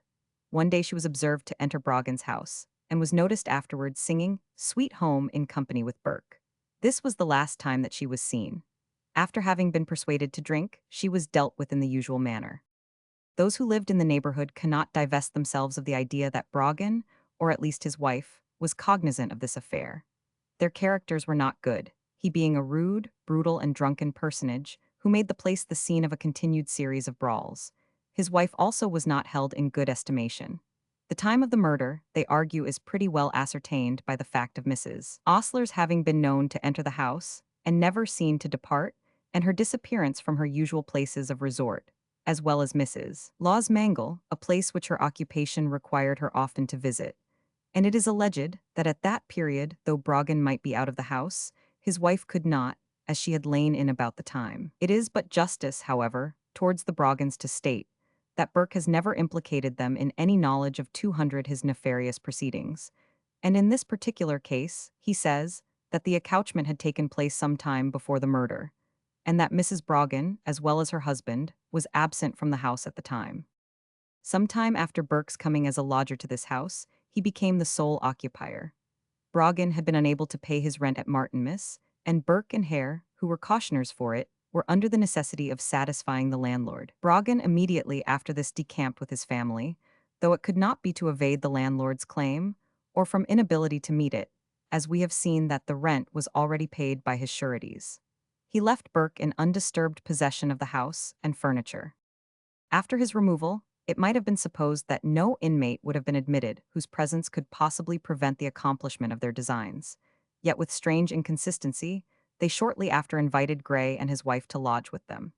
It could scarcely have been with the hope of mastering them, as Gray appears too stout a man to have been attempted single-handed, even by both of the villains, and the notion of his being an accomplice is equally out of the question. It is true that when a shot, as their abominable cant termed it, was obtained, they were sent out of the way, but this must have been inconvenient, and after being felt so, it is probable that they would not have occupied their lodgings long. The girl that Hare murdered when Burke was absent in the country completes the number of 16, and this, according to Burke's confession, makes up the whole number. The amount is sufficiently horrifying, and the details abundantly fearful. The account of the trial furnishes ample details of the murder of Marjorie Campbell, or Docherty. It was the last committed, and afforded the means of detecting and putting an end to their wicked career. It is fearful to contemplate to what lengths it might otherwise have gone, or how long it might have continued. To the notices which have been given, we may subjoin a list of the whole. And although, as we have already premised, we cannot vouch for the order in which they happen being strictly observed, we believe that it will be found otherwise perfectly accurate. The first subject sold was the pensioner who died a natural death. The murders were the old woman from Gilmerton, the English peddler, the old man Joe the miller, Mary Haldane, her daughter, the old Irishwoman, her grandson, the cinder gatherer, the old woman taken out of the police officer's hands, Mary Patterson, the woman from the country, the girl Dougal, Mrs. Osler, the washerwoman, Daft Jamie, the woman Campbell or Docherty, the girl murdered by Hare alone. Of these, 9 were murdered in Hare's house, and 2 in the cellar adjoining to it, which was used by him as a stable. 4 or 5 of them were effected in what was first Broggan and afterwards Burke's house, and 1 in Constantine Burke in Gibbs' Close. We have frequently had occasion to advert to the insinuating manners and mild deportment of Burke, and the same character attended him in his last place of residence in the West Port. Though seldom occupied at work, and almost continually drinking, he was still considered a quiet, inoffensive man. The frequent squabbles that took place between Dougal and he, and the beastly orgies of Hare and his wife, did not change the opinion of their neighbors. His character rather stood out favorably when contrasted with his associates, and a scuffle in the family of Irish people of his rank is not such an uncommon occurrence as to excite much attention. Indeed, so little was this regarded, that the cries of murder, on the night in which Campbell was suffocated, were passed over with this single remark by one of their near neighbors, that Nellie would surely be murdered tonight, as she was making such a noise, but without any idea that there was anything more serious than usual going on. On ordinary occasions, if he chanced to meet any person in the passage when intoxicated, he would pass on with the observation of, "I am fou tonight, but I will not disturb you." His fondness for music has been formerly noticed, and this distinguished him to the last. It was his practice to engage some wandering minstrel, a young Savoyard or Italian boy who plays about the streets on a hurdy-gurdy 203 most frequently, and with his assistants to get up in his house, a concert and dance among the children that could be collected about the neighborhood. And such was his popularity, that his assemblies were generally well attended. He appears to have displayed considerable affection towards children, and to have secured their goodwill by joining them in such harmless sports as these dancing parties. Those who were too young to participate in the amusements were propitiated by gifts of sweetmeats and 100. Many anxious mothers have found out since the trial that their children were objects of regard to the murderer Burke, and in the plenitude of their parental affection, have congratulated themselves upon their escape from his clutches. Nothing could now convince them that a plot was not laid to kidnap their beloved offspring, and that if he had not been detected, they would ere this time have furnished subjects for dissection. Burke, however, alleges that he never meddled with children and never intended to do so. There is little room to doubt, however, that had the supply of full-grown and higher-priced victims failed, he would not have scrupled much to betake himself to younger ones. We cannot allow any tenderness of feeling to one who could go on butchering so unconcernedly, and for such a length of time. He states, indeed, that he would have abandoned it long before, had it not been for the enticements of the monster hare, who, whenever he proposed stopping short, incited him on by threats and fresh temptations. But although Hare may have been, and, we believe, was the greater delinquent of the two, if any distinction can be made, still Burke must be allowed to have possessed free agency enough to have withdrawn himself, or even to have arrested the progress of his partner when he pleased, and we fear that this excuse will scarcely serve to palliate his conduct. He was all the time a sharer in the unhallowed 204 gains, and an active co-operator, and seems to have prowled about as ruthlessly in search of miserable wretches to practice upon, as if no feeling of remorse ever entered his mind. He has even stated that Hare and he intended taking a journey in the way of their business next spring. They were to proceed westward from Edinburgh, and after visiting the intermediate places, travel on to Glasgow, where they expected to find a rich harvest. They were to proceed thence to Belfast, by way of Greenock, which was also to be attempted on the route, and after doing what they could in the north of Ireland, were to journey on to Dublin. They had little fear about making a successful speculation, and in all probability, with such a fine field before them, they would not have been disappointed. It is evident from all this that a year's impunity had produced the effect of making them consider themselves as engaged in a species of profession, which had indeed, like illicit distillation, or any contraband traffic, to be concealed from the authorities, but which, except for this annoying accompaniment, was pursued with nearly as little compunction as any other profession would have been, and after some practice, they must have found it a lucrative one. The commencement was made in December 1827, about Christmas it is stated, and the woman Docherty was murdered on the 31st October 1828. Their bargain was to receive £8 for each subject during the summer season, and £10 in the winter. While novices in the profession, in the course of 10 months they had massacred 16 individuals, which must have produced about £150, or £75 to each, without counting the price of the first subject. No small sum for persons in their condition. 205. Their evil-got gains seem, however, to have departed as readily as they came, and all that either of them possessed when arrested was about £2 received on the same day as part of the price of the corpse of Campbell.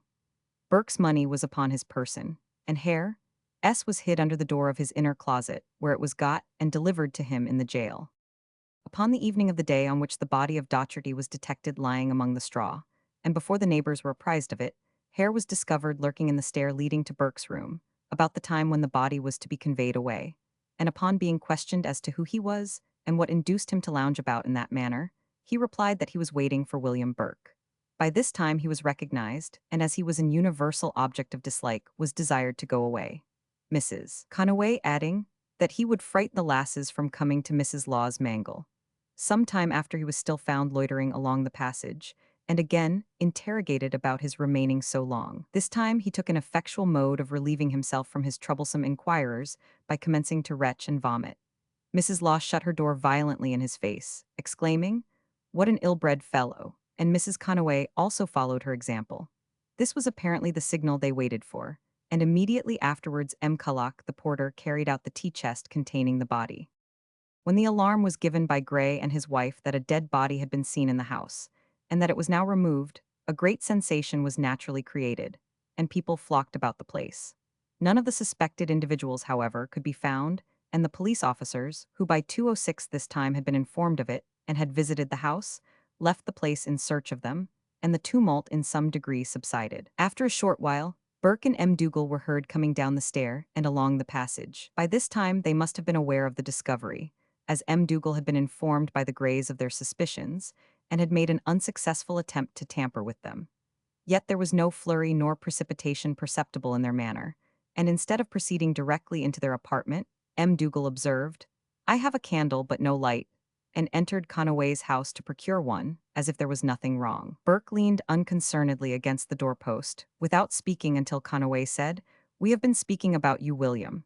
He then replied, indifferently, that he hoped they had not been speaking ill of him, and upon Conaway's answering that it was not good they had to speak about him, he inquired what ill they had to say. After being informed that it was about a body that had been found, he affected to make light of the affair, under the pretense that it was one of their old stories about lifting the dead. He was then informed that it was not such a surmise now, but that he was suspected of murdering the little old woman with whom they all were so happy the night before, and that the police were after him. He replied with more asperity that he defied all the country to prove anything against him, that he had not been long about these doors, and this was the second time such a story had been raised upon him. Mrs. Conaway remarked that she had heard of his being a resurrection man, but never had known of any murder being laid to his charge. He entered into an explanation of his meaning, which 207 as much as anything else tends to show the cool, designing nature of the man. "Do you recollect the old woman that came from the country?"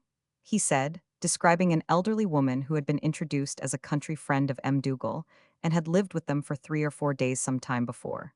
Mrs. Conaway answered that she 999. "Then do you recollect," he rejoined, "her coming into you and shaking hands and bidding you farewell?" Mrs. Conaway replied that she remembered it perfectly well. "I made her come in and do so on purpose," he added, "as Brogan told me that you said I had murdered her." Whether Brogan had actually said so, or whether Burke had devised this blind to screen him when another occasion required it, we cannot say, but Mrs. Conaway had never heard of the circumstance before. The officers immediately after this colloquy entered and seized the culprits. They were conveyed to the police office, and after examination by the sheriff, were transferred to the Calton Hill jail and placed among the untried prisoners. Burke's conduct before trial was decorous and corresponded with what has been previously said of him. His behavior during the trial and immediately after it has also been described, and little remains to be added, save some short account of his demeanor since conviction.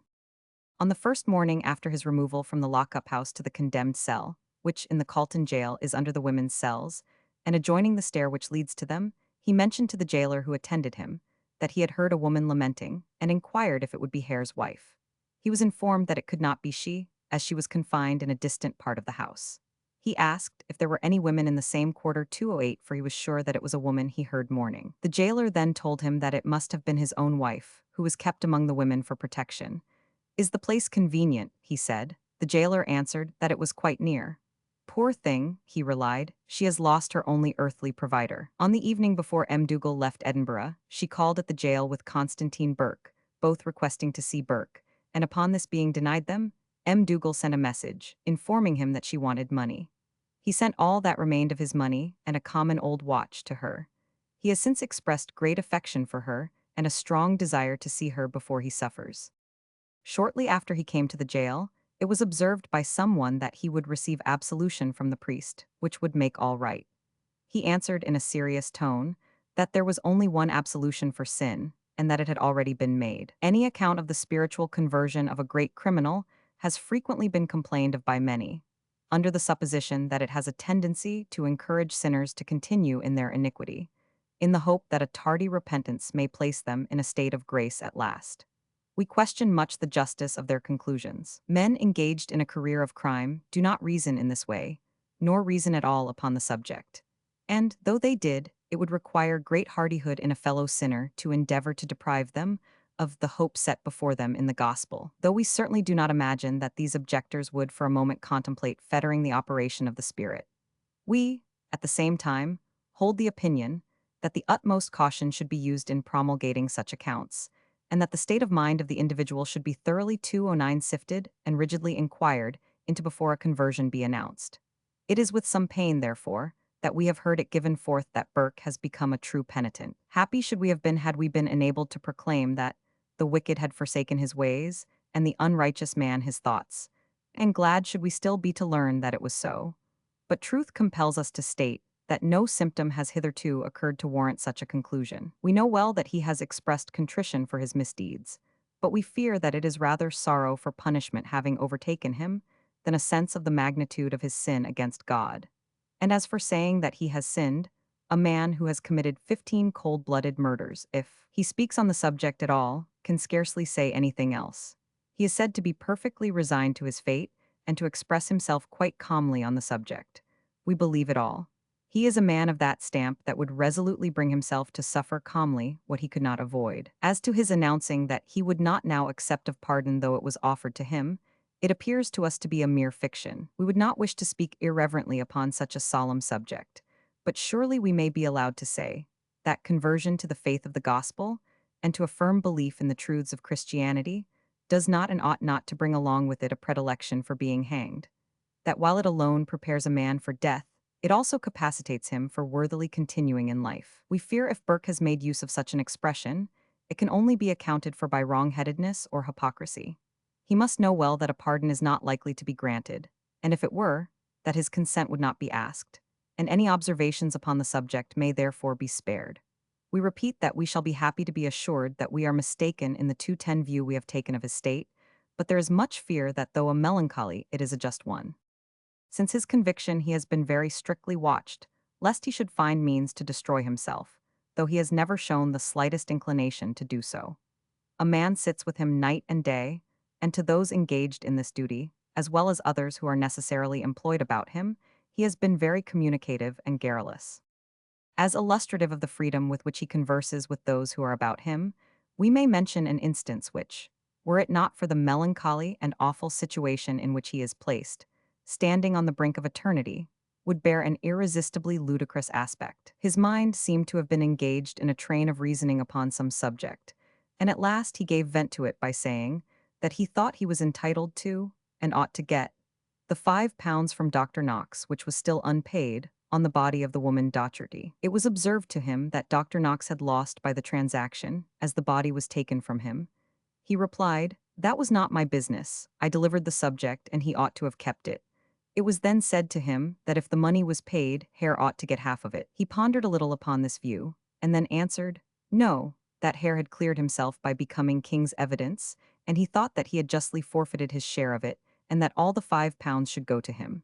It turned out that his anxiety for the £5 proceeded from a desire to appear in a reputable manner on the scaffold. "Since I am to appear before the public," he said, "I should like to be respectable. I have got a tolerable pair of trousers, but have not a coat and waistcoat that I can appear in, and if 211 I get the £5 I would buy them. Though it is not likely that he will receive the money, his wish will be gratified in respect to the clothes, a topic which he has frequently adverted to. We understand that the priest who attends him has provided him with what he desires, and if he had not done so, the magistrates would have supplied the want. His disease has now got worse, and gives him great uneasiness.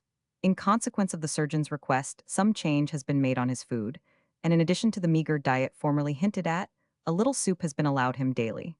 This day, Tuesday, he will receive the sacrament according to the rites of the Romish Church. He was removed to the lock-up house previous to the awful ceremonial of a public execution, at 5 o'clock this morning.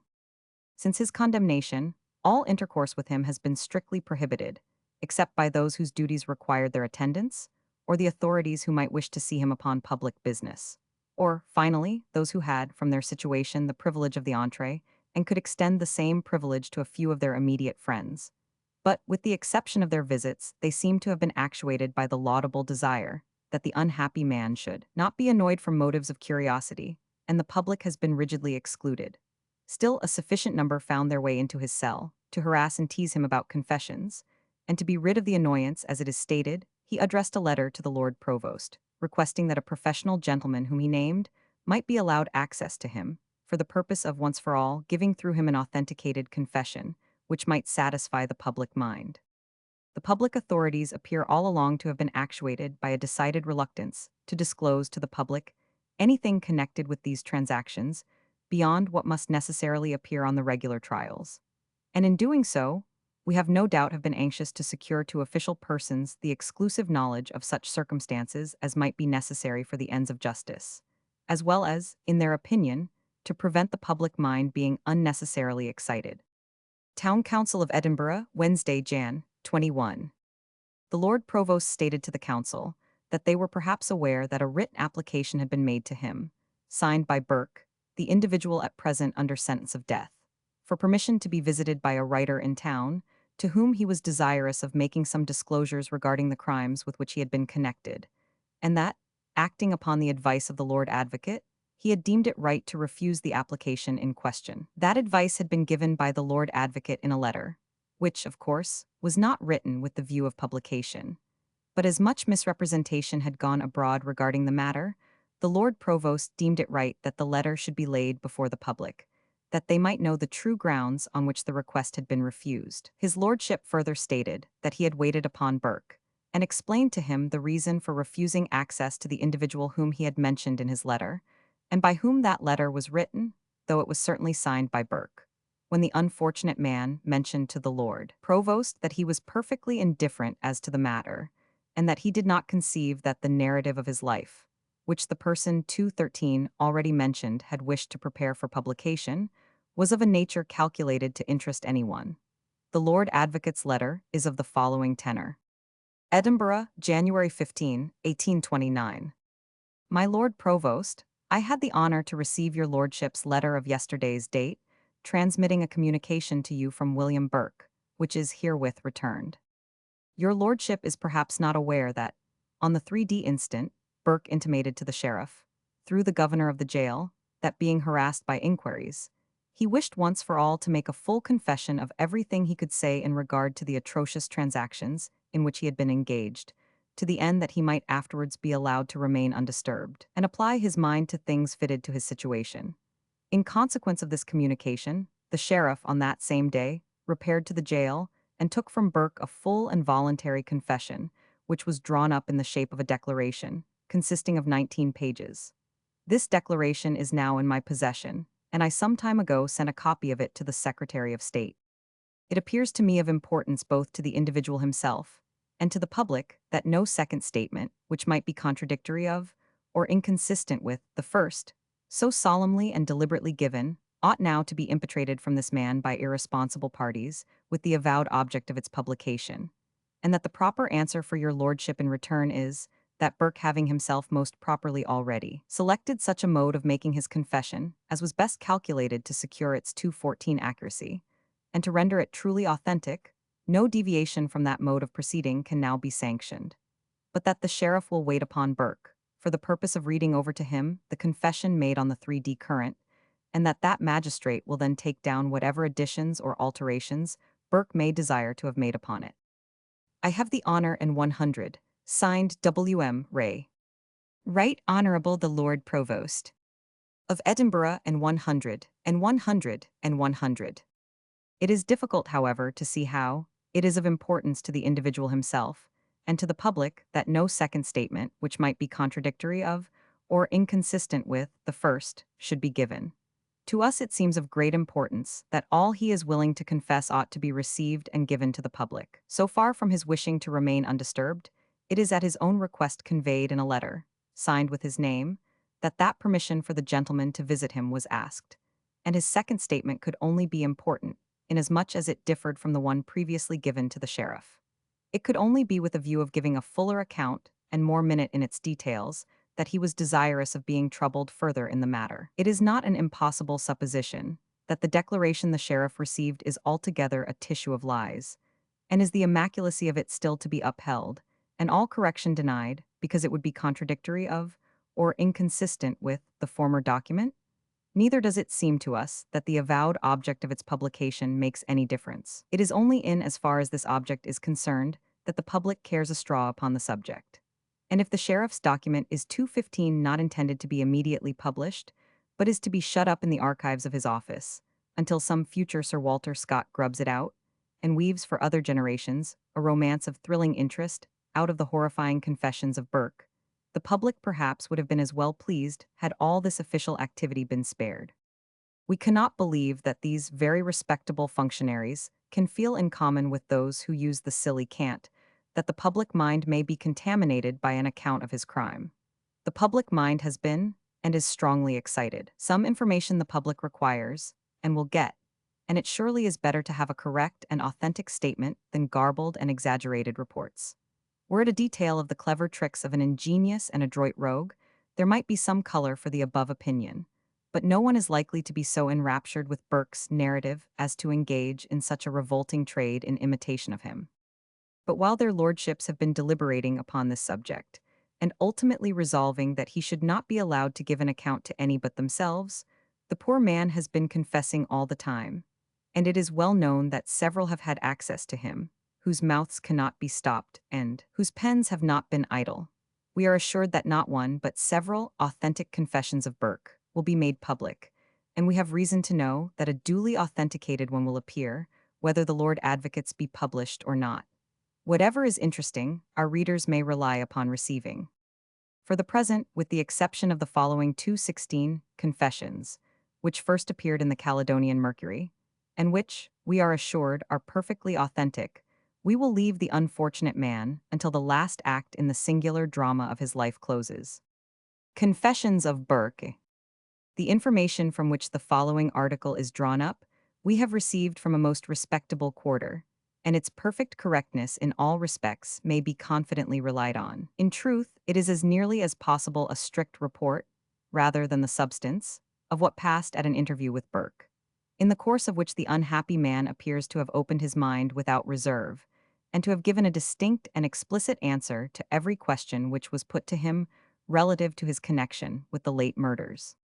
After some conversation of a religious nature, in the course of which Burke stated that, while in Ireland, his mind was under the influence of religious impressions, and that he was accustomed to read his catechism and his prayer book, and to attend to his duties, he was asked, "How comes it, then, that you who, by your own account, were once under the influence of religious impressions, ever formed the idea of such dreadful atrocities, of such cold-blooded, systematic murders, as you admit you have been engaged in?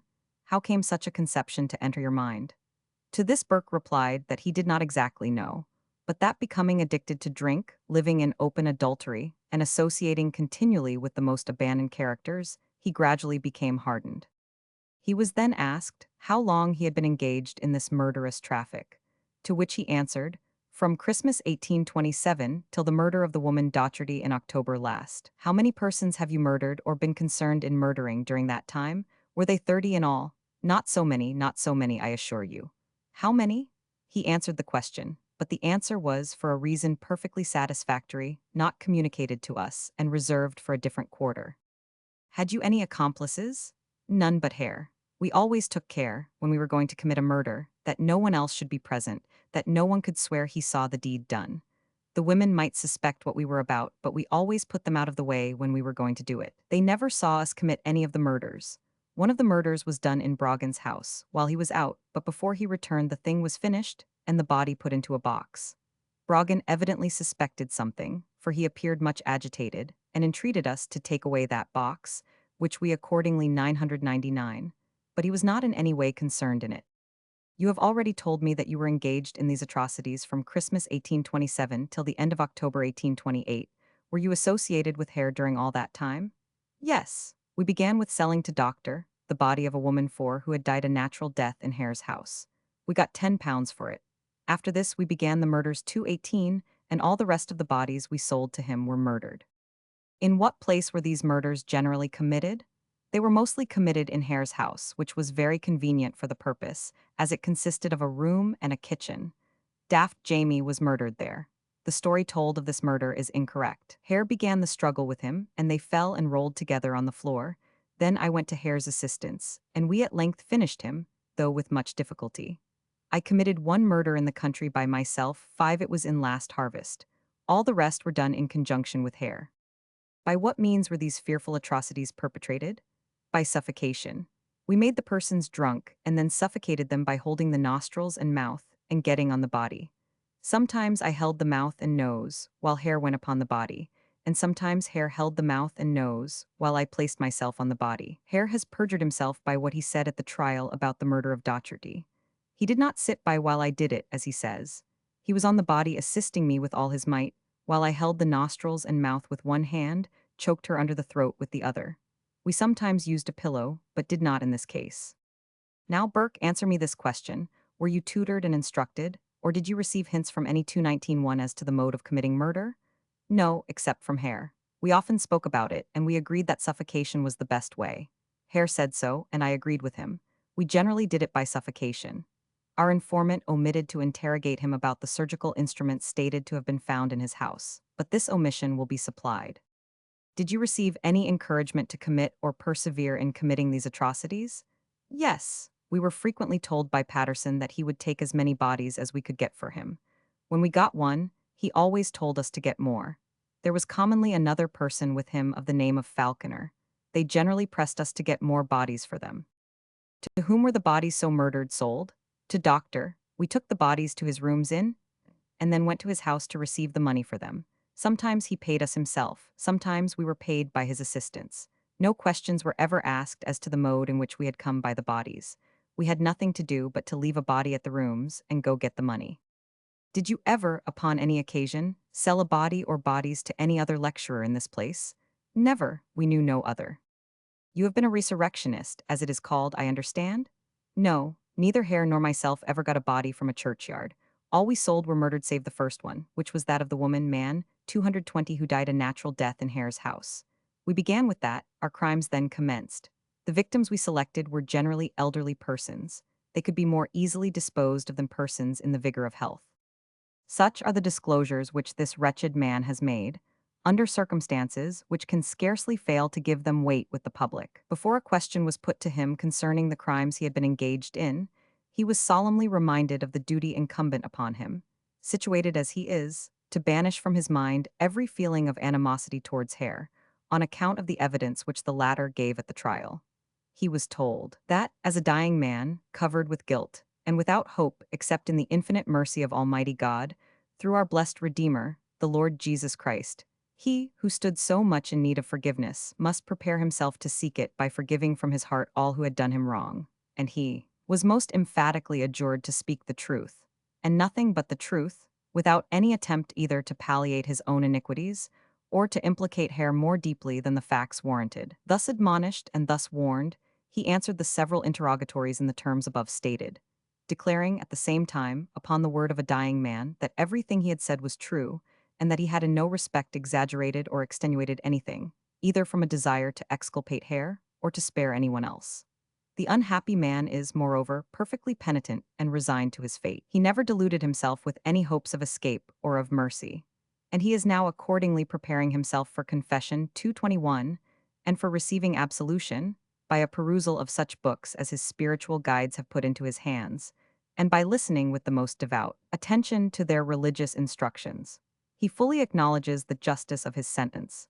Nay, he considers it in some measure as a blessing, the certainty of his approaching fate having brought back his mind to a sense of religion from which it had been long estranged. At first he expressed deep regret that Hare, whose guilt he conceives as of a still deeper dye than his own, should have escaped the vengeance of the law, but by the exertions of his spiritual monitors, who have been indefatigable in their efforts to impress him with a strong sense of the dreadful enormity of his own guilt, as well as to bring him to a right frame and temper of mind, he no longer gives expression to such feelings, and now only breathes a wish to die at peace with all mankind.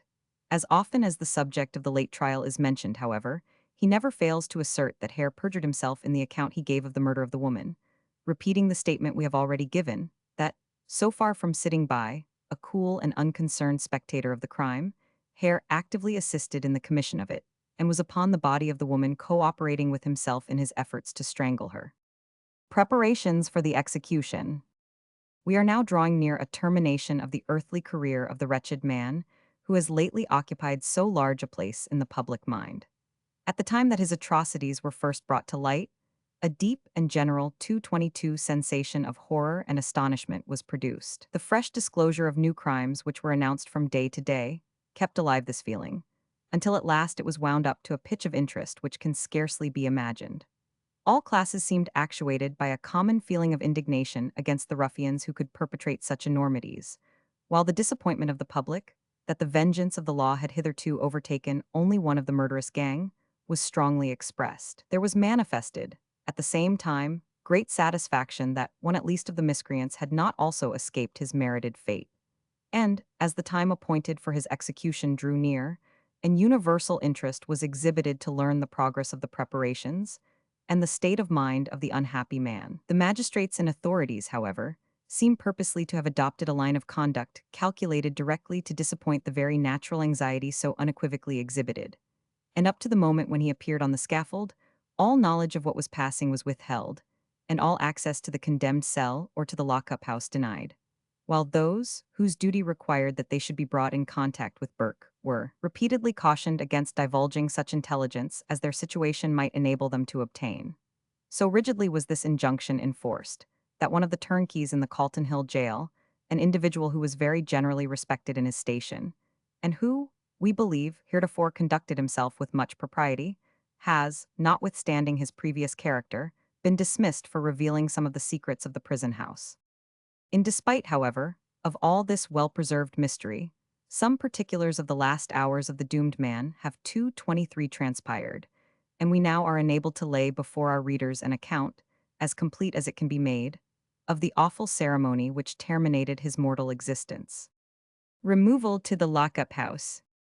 At 4 o'clock on the morning of Tuesday the 27th, the day previous to that appointed for the execution, Burke was taken off the gad and conveyed in a coach from the Calton Hill jail to the lockup house in Liberton's Wynd. The time was purposely fixed at this unusual hour to prevent any annoyance from the crowd, which would undoubtedly have assembled had it been delayed to a later time of the day.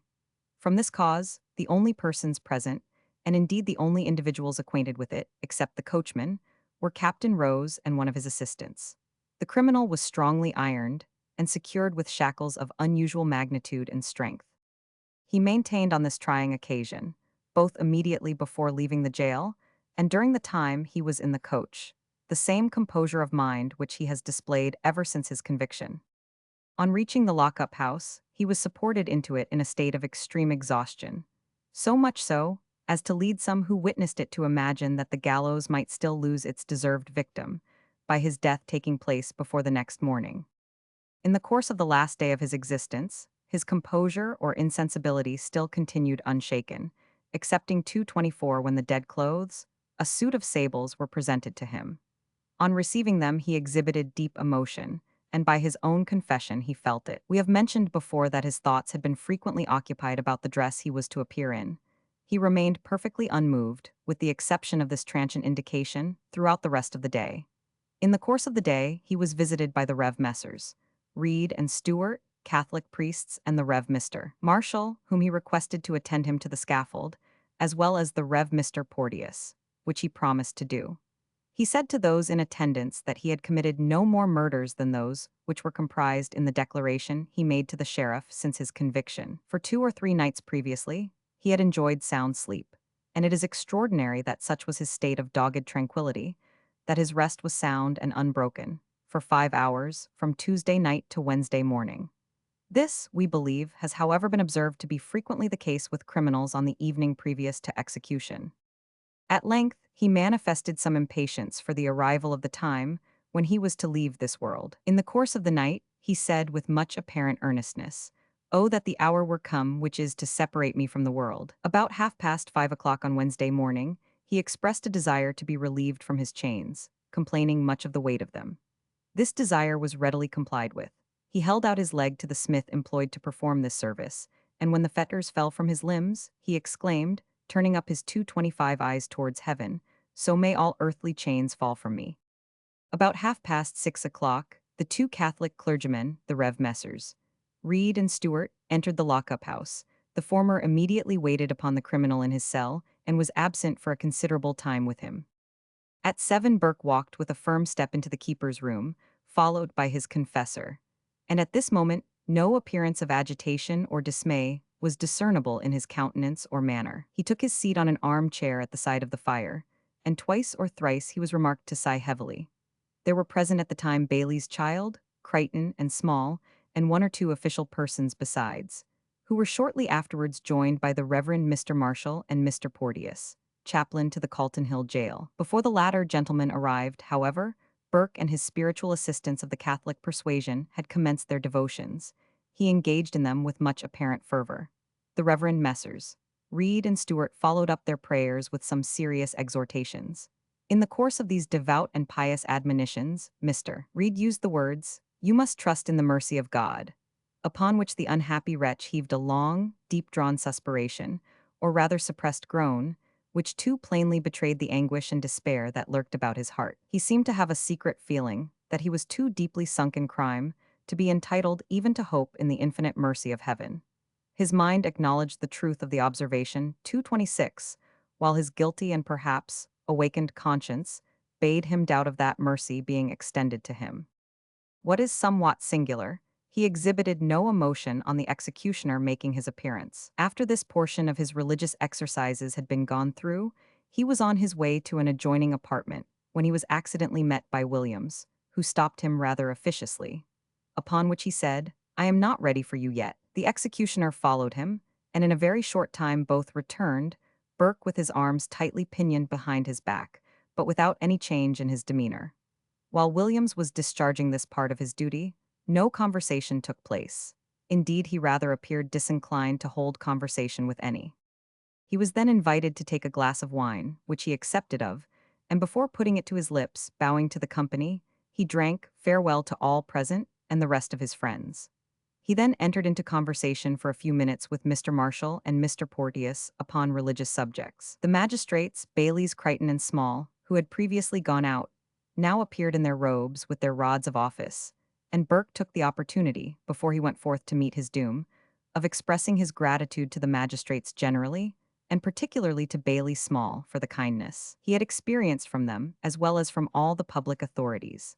He likewise made similar acknowledgments to Mr. Rose, the governor of the Calton Hill jail, Mr. Fisher, the deputy governor, and Mr. and Mrs. Christie, who have the charge of the lockup house, for their unremitting and kind attentions.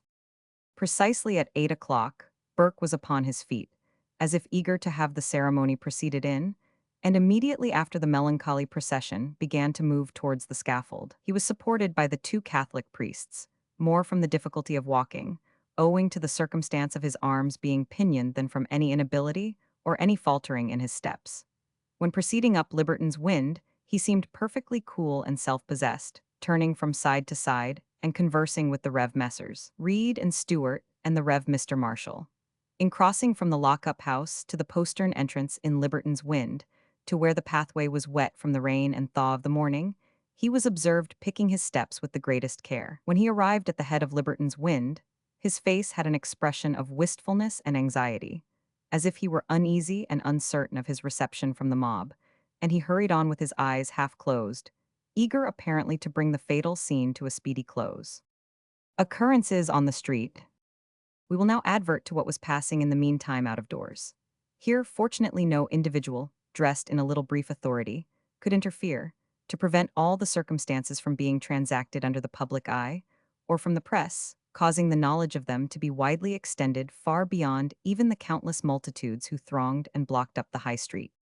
On Tuesday, many anxious spectators were collected 228 near the ordinary place of execution at the head of Liberton's Wynd, and the thoroughfare was kept up, notwithstanding the inclemency of the weather, during the whole day.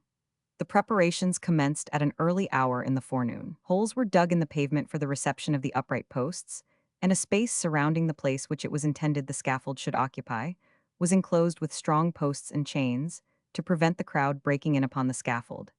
At 10 o'clock on Tuesday night, the ceremony of setting up the scaffold commenced.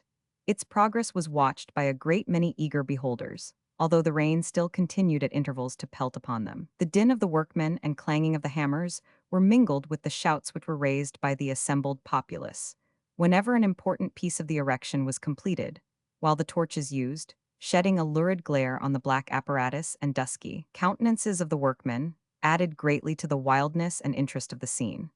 When all was finished, and the fatal beam placed transversely upon the perpendicular one, and its dark outline visible through the dim light, three tremendous cheers were given. To show the feeling of the working classes, we may mention that notwithstanding the reluctance that is invariably exhibited among the operatives of the carpenter, employed to set up the apparatus for an execution, is such that lots have to be cast for those workmen in the employment who are to fulfill the disagreeable task. On this occasion, one and all volunteered their services, and performed the work with a gusto and alacrity which would have been astonishing in an ordinary case.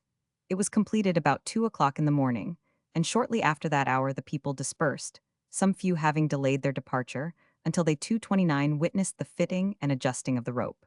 It was afterwards removed, and replaced shortly before its services were required.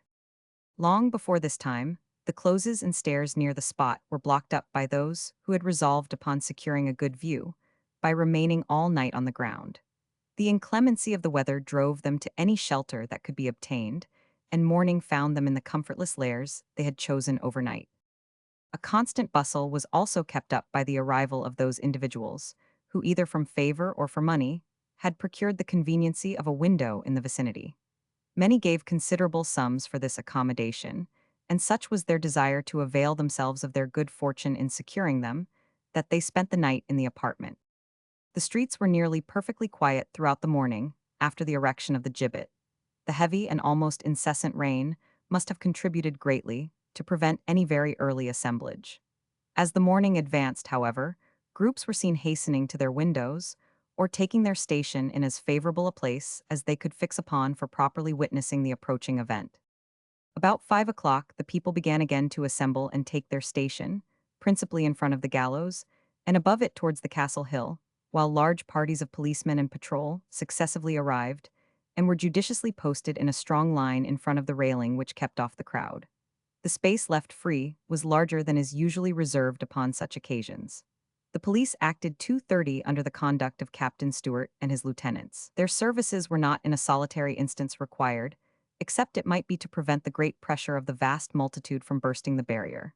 Indeed, the mob were in perfect good humor, and instead of their usual animosity against the police officers being displayed, in futile attempts to annoy or retard them in the execution of their duties, one and all of the immense assemblage would willingly have done anything in their power to aid the officers and further the arrangements. From 6 to 7 o'clock, a great concourse thronged every avenue to the High Street, and the numbers pouring, almost rushing into it from every quarter, gave the immediate vicinity a very busy and animated appearance. Among the arrivals, there were many whose appearance betokened that they did not belong to the usual class who attend such scenes. In this number were included many well-dressed ladies, who by and by made their appearance at the windows of the lofty and somber-looking lands in the Lawn Market, as well as those of the county buildings, and gave an unexpected variety to the picturesque scene. We understand that windows commanding a view of the place of execution were eagerly inquired after, and engaged at prices varying according to their locality, from 5 to 30 shillings each, while some who had engaged a window retailed a view at the rate of half a crown a head. The great numbers who were constantly arriving up before 7 o'clock seemed principally to disperse themselves in this manner, as no very sensible addition was made to the mass up to this hour. About 6 o'clock, the weather had become less inclement, and though it was a cold, raw, disagreeable morning, the 2:31 showers were only partial and less violent than they had been during the night. After 7 o'clock, when the rain almost entirely ceased, the crowd became rapidly larger and more dense, and about 8 o'clock the area contained between the West Bow and the Tron Church presented an aspect of such an immense and closely wedged mass of human beings, such a living and moving sea of uncountable multitudes as could very seldom be witnessed, and we should suppose has never been known on a similar occasion, or perhaps on any other in the city, excepting perhaps at the king's visit. All along the street the people were packed more closely than could have been conceived, and as far as the eye could reach, every vantage ground that could command a view was thickly studded. In the immediate neighborhood of the scaffold, looking downwards, the crowd presented a dark appearance from the great proportion of males who composed it, but few females, much under the number that usually attends on similar scenes, were present. Farther out, however, where the pressure was not so great, the usual proportions of the sexes seemed to be more nearly maintained. Some few females were sprinkled even in the most dense parts of the crowd, and their screams and unavailing efforts to extricate themselves sometimes gave a painful interest to their appearance. We noticed one boy who was with great difficulty preserved from being trampled underfoot. Another unlucky youth had by some chance got elevated above the heads of the crowd and cut a grotesque figure as sprawling on the top of the mass. He was tossed by its movements from side to side. At last, he was cast up against the houses and secured a more stable station on a lamp iron.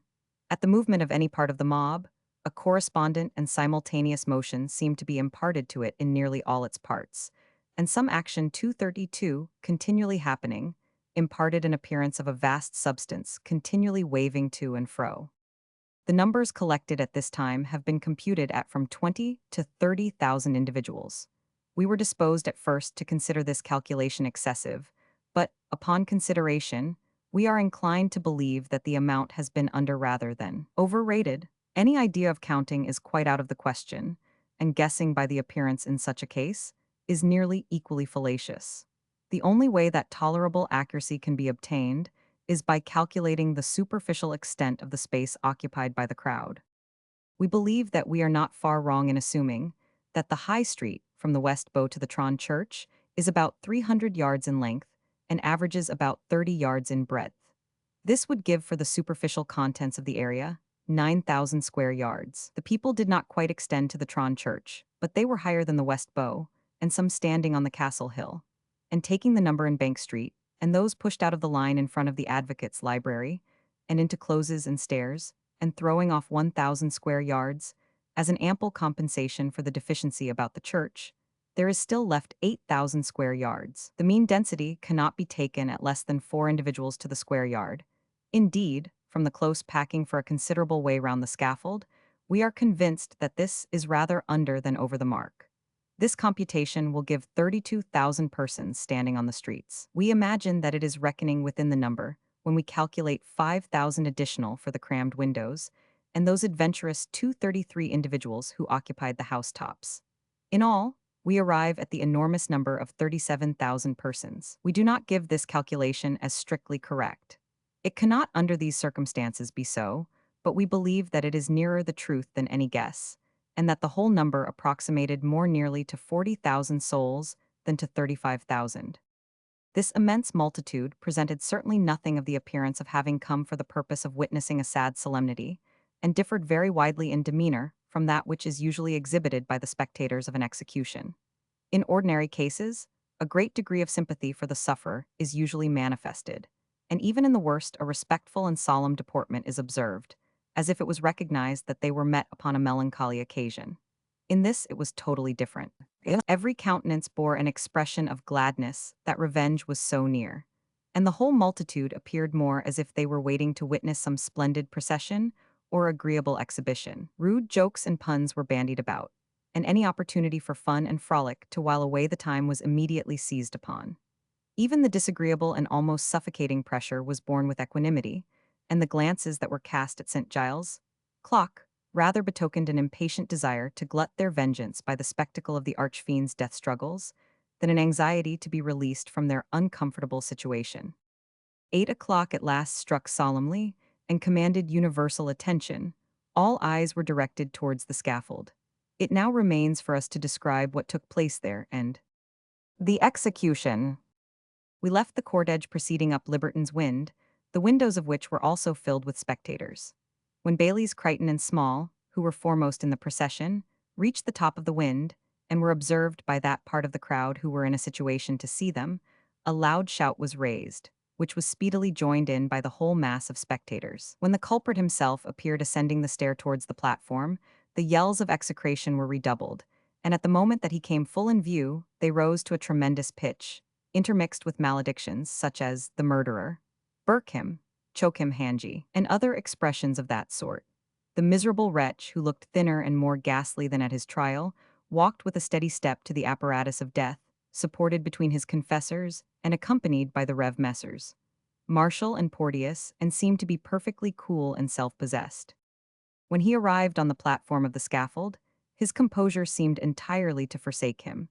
When he heard the appalling shouts and yells of execration with which he was assailed, he cast a look of fierce and even desperate defiance as the reiterated cries were intermingled with maledictions, such as we have already described. His face suddenly assumed a deadly paleness, and his faculties appeared to fail him. Deafening cries of "Hang Hare too? Where is Hare? Hang Knox" were mingled with the denunciations against Burke. His appearance betrayed considerable feebleness, whether from disease or emotion we cannot say. He was dressed in the suit of black that we have already noticed, which was rather shabby in appearance. The coat had been made for a man of a much larger size, and from the looseness gave a look of weakness to his person. His appearance was that of a short man, narrow about the shoulder and chest. This proceeded from the dress, as he was really a well-formed muscular man. His head was uncovered, and his hair, which was of a light sandy color approaching nearly to white, along with his dress, gave somewhat of a reverend aspect to him. The resemblance to the portrait which was given in our third number was universally acknowledged by those who were around us, and we cannot give a better idea of the man at this time to those who did not see him than by referring to it, allowing for the color of the hair, the cadaverous hue, and some alteration which disease, confinement, and the murderer's fare had produced. He wore a white neckcloth, and boots which seemed to have lain uncleaned for a length of time in some damp place until they had become moldy.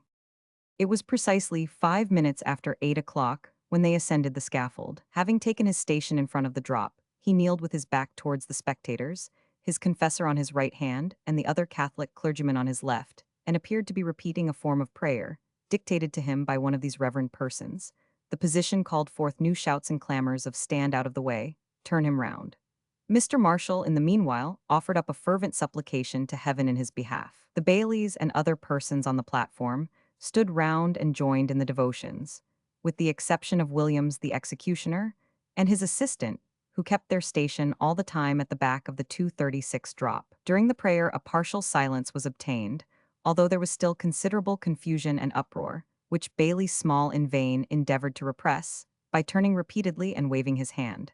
Mr. Marshall's prayer occupied exactly 5 minutes, when he and the others, excepting the Catholic clergyman, retired from around him, Burke and the priests still continuing to kneel. His prayers seemed to be very fervent, and he mentioned to one of the priests that he died in the full assurance that he would be saved through the mediation of our Savior. When he arose from his kneeling posture, he was observed to lift a silk handkerchief on which he had knelt and carefully put into his pocket. He then cast his eyes upwards towards the gallows and took his place on the drop, the priest supporting him, though he did not seem to require it from any bodily weakness. There was some hesitation displayed in his manner, as if loath to mount. One of the persons who assisted him to ascend, having rather roughly pushed him to a side, in order to place him exactly on the drop, he looked round at the man with a withering scowl which defies all description. While the executioner, who was behind him, was proceeding with his arrangements, some little delay took place, from the circumstance of his attempting to unloose the handkerchief at his breast. Burke, perceiving the mistake, said, "The knot's behind," which were the only words, not devotional, uttered by him on the scaffold, and the only time he spoke to anyone excepting the priests. When the hangman succeeded in removing the neckcloth, he proceeded to fasten the rope round his neck, which he pulled tightly, and after adjusting it and affixing it to the 237 gibbet, put a white cotton nightcap upon him, but without pulling it over his face. Execution of William Burke. Taken on the spot. Published by Thomas Ireland Junner, Edinburgh.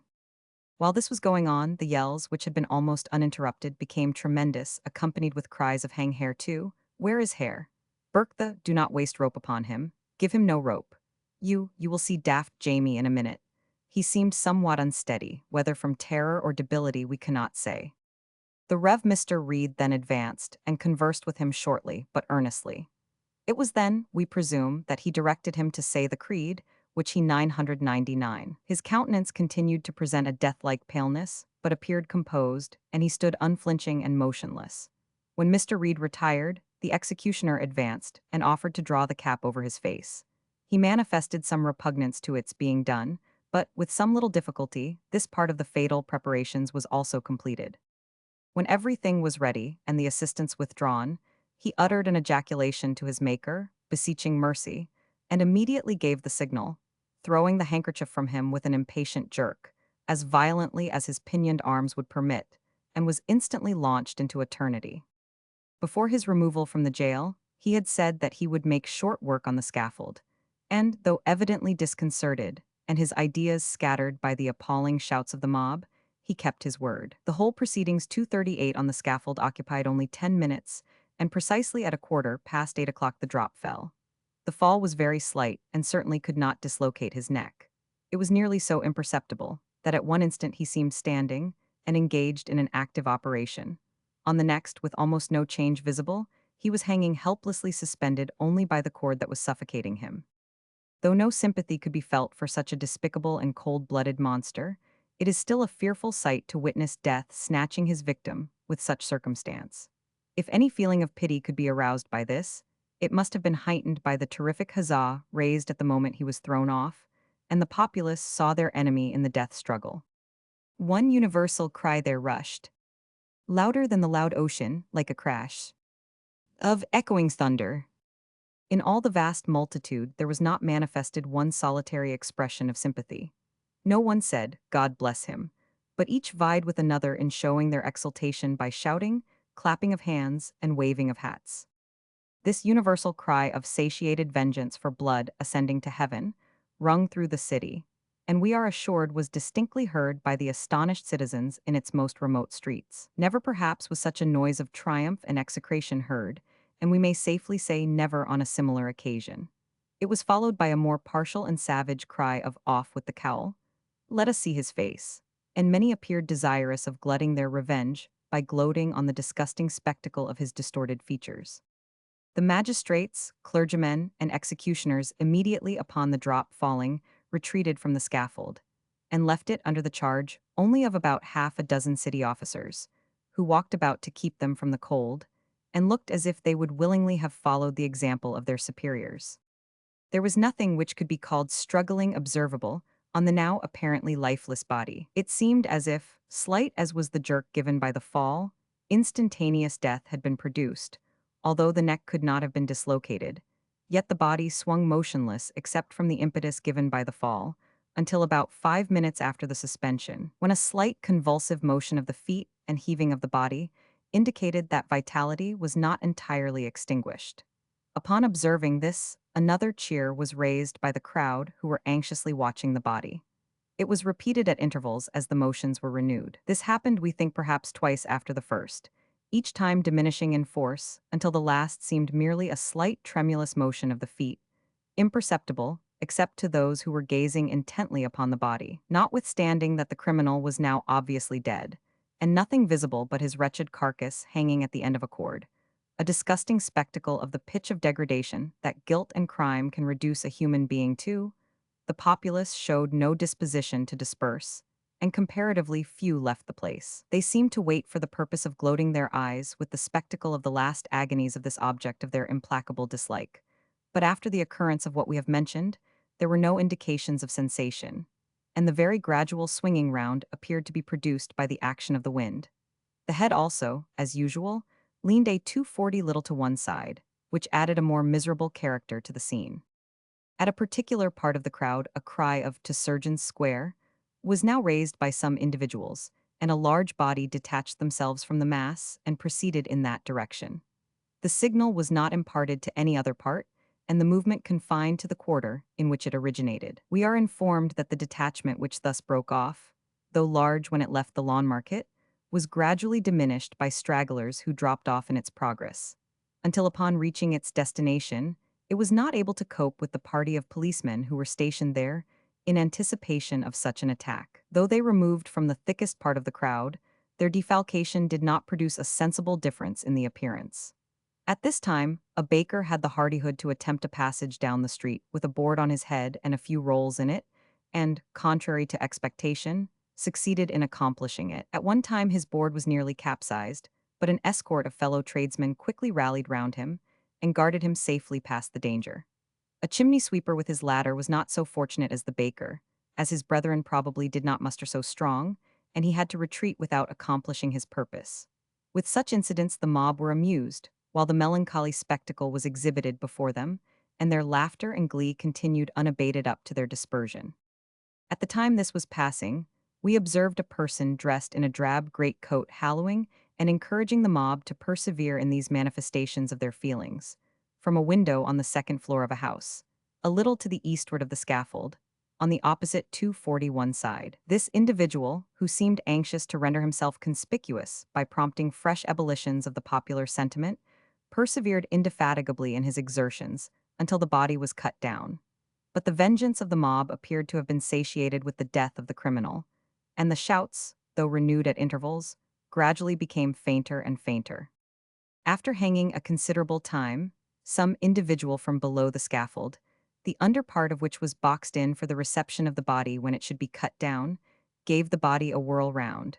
But no motion except what was thus given was observable. From the same place was handed up to the town officers on the platform shavings and chips taken out of the rude coffin underneath.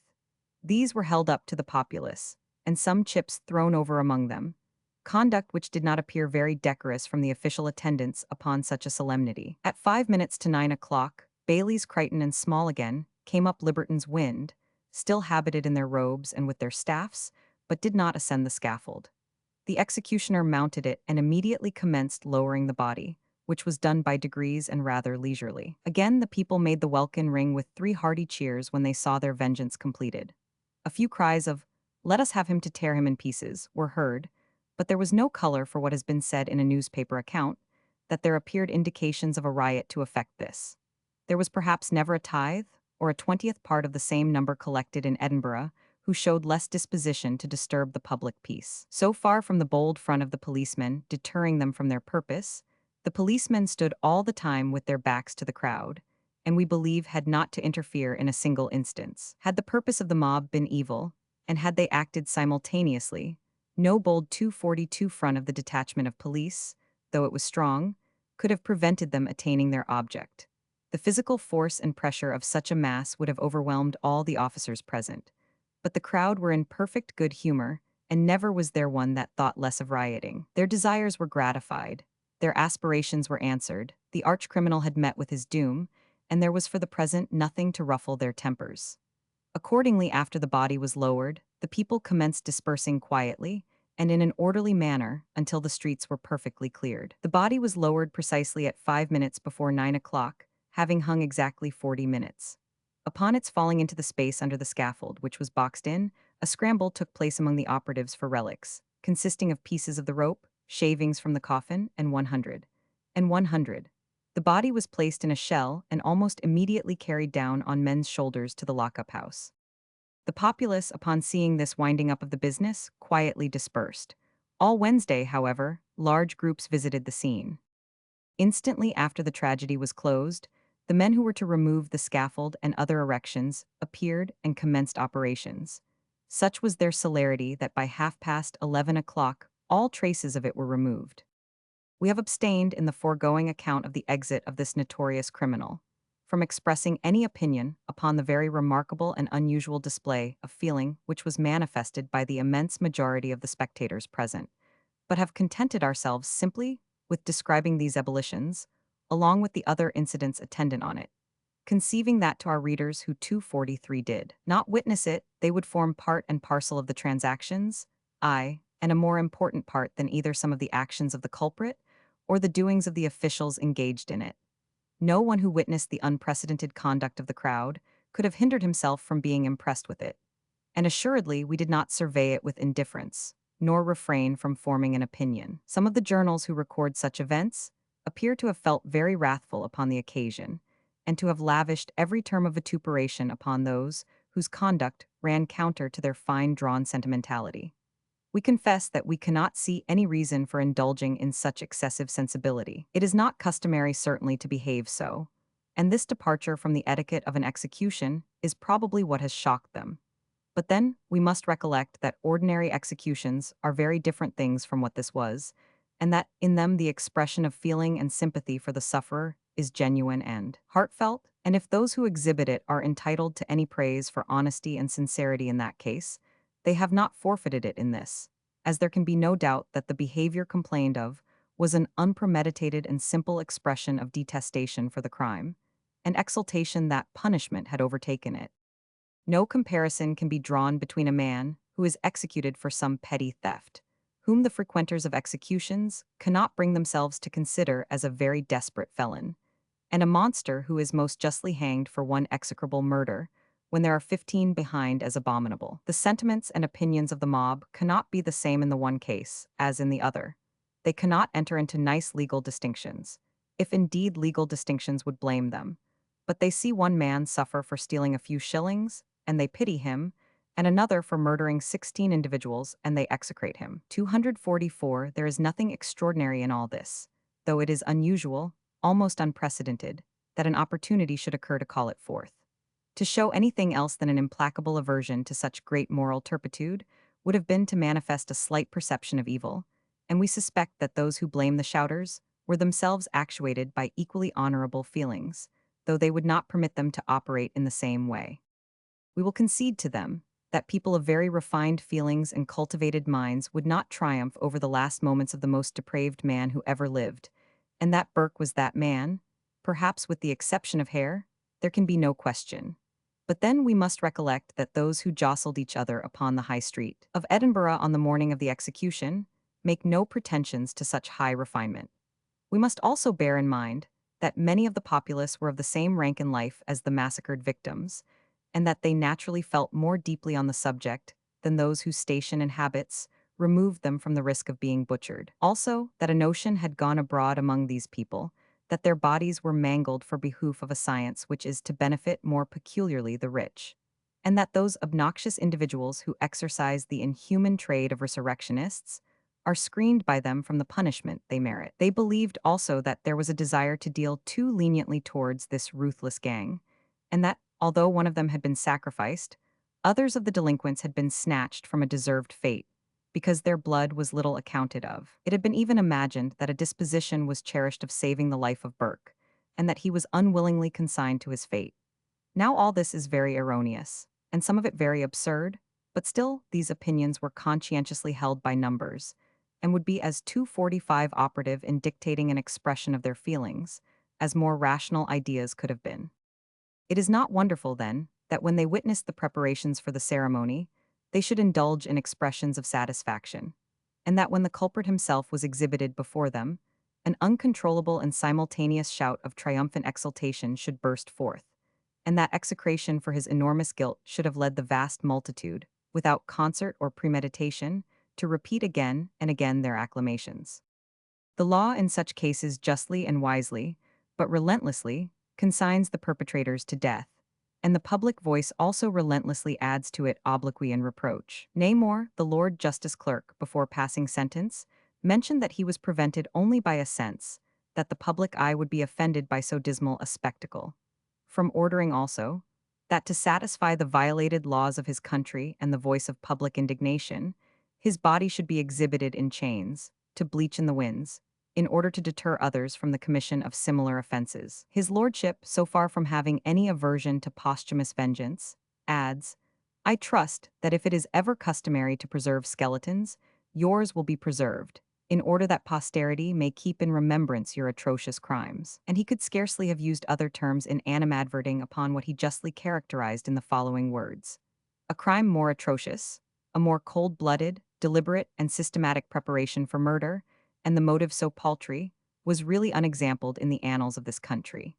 His lordship's colleagues also expressed themselves in similar terms, and still the people are blamed for acting in unison with their declared sentiments. Even the hangman seemed to share in the general feeling. His instructions to the porter who assisted him were conveyed in the following petty sentence: "Hold him till I get the rope adjusted, and then let the kick." When fastening the rope about his neck, he did give it an unmerciful tug, so as nearly to strangle him. It is admitted by those who complain of the violation of decency and good taste that he was a cold-hearted miscreant, towards whom a spark of sympathy could not be extended, and his atrocities are denounced in eloquent and indignant terms. And yet it appears to have been anticipated that the public, on the only occasion they had of publicly manifesting their sentiments, should have met him with a semblance of pity and forgiveness. They could not have done so without doing violence to every feeling that agitated them, and it would have been an unaccountable piece of hypocrisy to have attempted it. Public detestation unequivocally expressed is always an important, and sometimes the most important auxiliary of punishment, and the scorn and contumely that is heaped upon a guilty head may be the best ally of the repressors of immorality. And if there was in that assemblage one individual whose sordid soul could contemplate the commission of enormities which might outrage humanity and bring on him similar manifestations of disgust, it must have acted as a solemn warning when he made the terrible discovery that, when it goeth well with the righteous, the city rejoiceth, and when the wicked perish, there is shouting. Our sentiments concerning the character of the unhappy wretch and his crimes has been explicitly stated in the foregoing part of this narrative, but it may not be unacceptable to our readers that a brief view of the opinions of others should be furnished.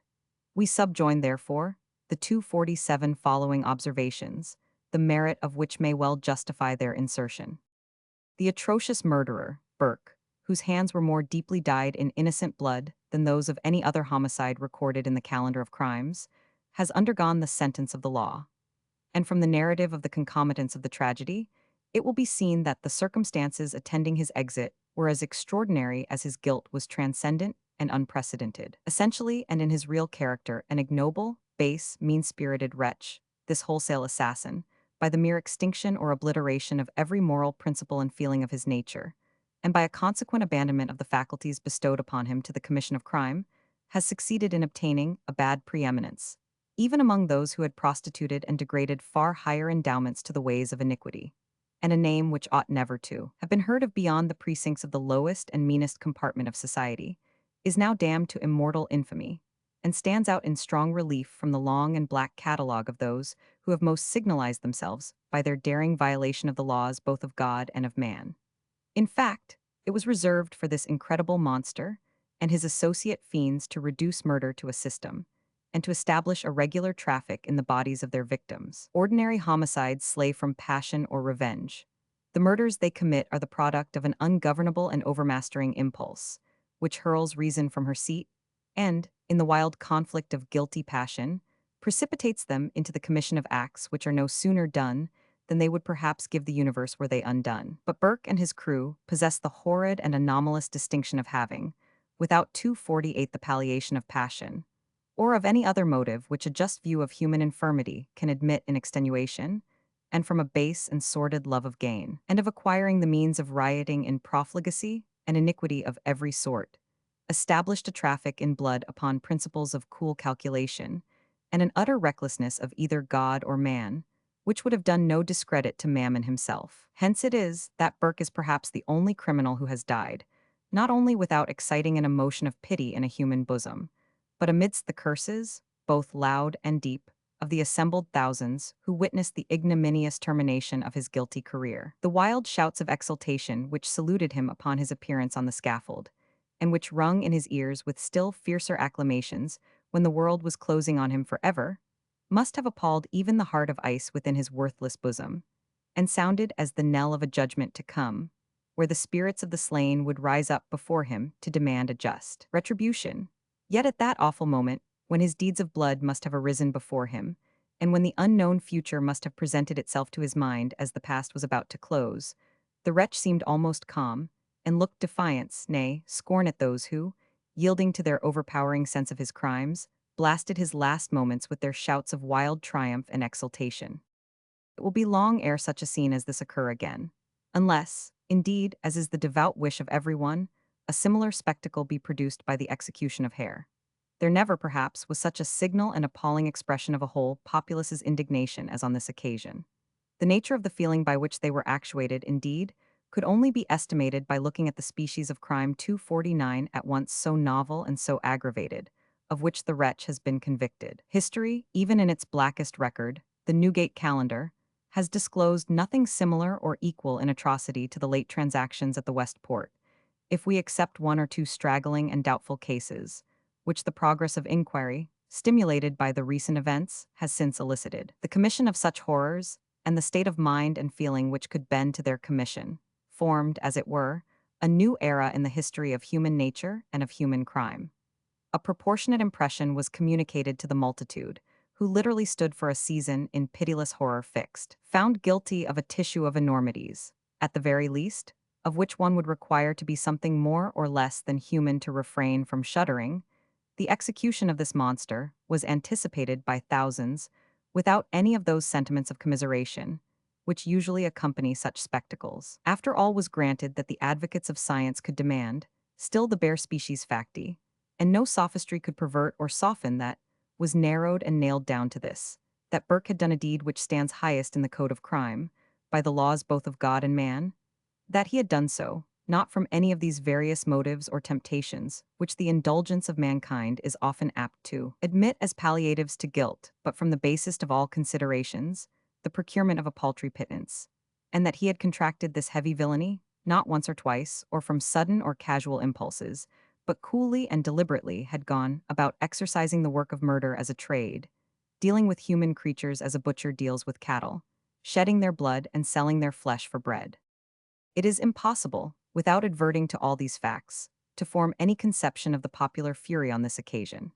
It might be possible to imagine a case in which a criminal, although exhibiting the very highest depravity, might yet be not improperly looked upon with the eye rather of pity than of condemnation, as one whom nature had given instincts and passions such as she gives alike to man and brute, but for whom subsequent events had done worse than nothing. In fact, such is the strong tendency of mankind to revolt from the idea of such unnatural enormities being committed in aught of human shape, that when the system of traffic which had been practiced by Burke and his associates first flashed in a full disclosure on men's understandings, not a few were inclined to search, in some extenuating circumstances of this kind, for a cause of palliation of this unparalleled felon's iniquity. It was at least not an impossible supposition that the wretched man might have been laboring under a total insensibility of moral and even of intellectual feeling, arising from an entire want of education, from a mind dull and inert in its perceptions originally, and not only in after life allowed to lie waste, but rendered still more callous and impassive every day by a constant contact with scenes of infamy. Could we indeed imagine that Burke had been left to have his character formed under an accumulation of influences, fatal and awful to contemplate as these are? That his life had been always spent in profligate habits and profligate haunts, that he had been born with a ferocious and indocile nature, and bred in situations which barred all progressive movements to good, that, in short, he had never had ideas poured into his intellect, or any humane feelings generated in his bosom, then perhaps it might furnish matter of curious investigation to the metaphysicians, whether he was not, after all, a case which called for deep sympathy. But 251 enough has transpired of the history of this extraordinary man to show that he at least was placed in no such deplorable predicament. His education and rank in life, instead of having been by any means of the lowest order, were such as, in the judgment of the world, and on the authority of experience, are held of necessity to humanize and inform the mind, and to communicate perfectly just conceptions of moral distinctions. In addition to this, many people hold it to have been made out that Burke was a man of strong mind, of an understanding much superior to his condition. When, therefore, he stood convicted before his country as one who, for his livelihood, had been a wholesale dealer in human slaughter, he stood without the benefit of one single mitigating circumstance, to weaken the profound sense of horror and indignation which pervaded all hearts. He had known the full measure and enormity of the guilt which he was perpetrating, and the whole practical amount of human suffering which he was inflicting day by day on bereaved families and friends, and, appearing in this light, everyone felt that it was idle to talk of mercy, and the most charitable were disposed to say, "Let the law take its course." During the whole of Wednesday, the college was beset by numbers anxious to catch a glimpse of the body, as it was conveyed to Dr. Monro's anatomical theater. It was resolved, however, that the removal should not take place upon that day, but should be effected in the subsequent night, when there was no probability of a crowd collecting. Still, however, the people continued to stand and gaze at the building in which they believed him to be, as if they expected the inanimate body to appear to them. Early on Thursday morning, the corpse was removed from the lockup house to the college, and placed in one of Dr. Monro's rooms. Several scientific gentlemen attended at an early hour to examine the appearances before the promiscuous entry of the students should prevent their undisturbed examination. Among others, we noticed Mr. Liston, Mr. George Combe, and his philosophical opponent Sir William Hamilton. Mr. Joseph, the eminent sculptor, was also present, and took a bust of the criminal. Sketches were likewise taken by more than one young gentleman. The body was that of a man you might call stout or sturdy. The neck was one of those that are usually denominated a bull neck. The chest and the upper part of the arms were extremely muscular. The lower parts were so also, but not in the same proportion. The lower part of his body was thin, but his thighs were extremely large, the leg and foot small. Altogether, he exhibited anything but the appearance of an emaciated body, and everyone was astonished to find it display such plumpness and stoutness, differing very materially from the aspect he had upon the scaffold.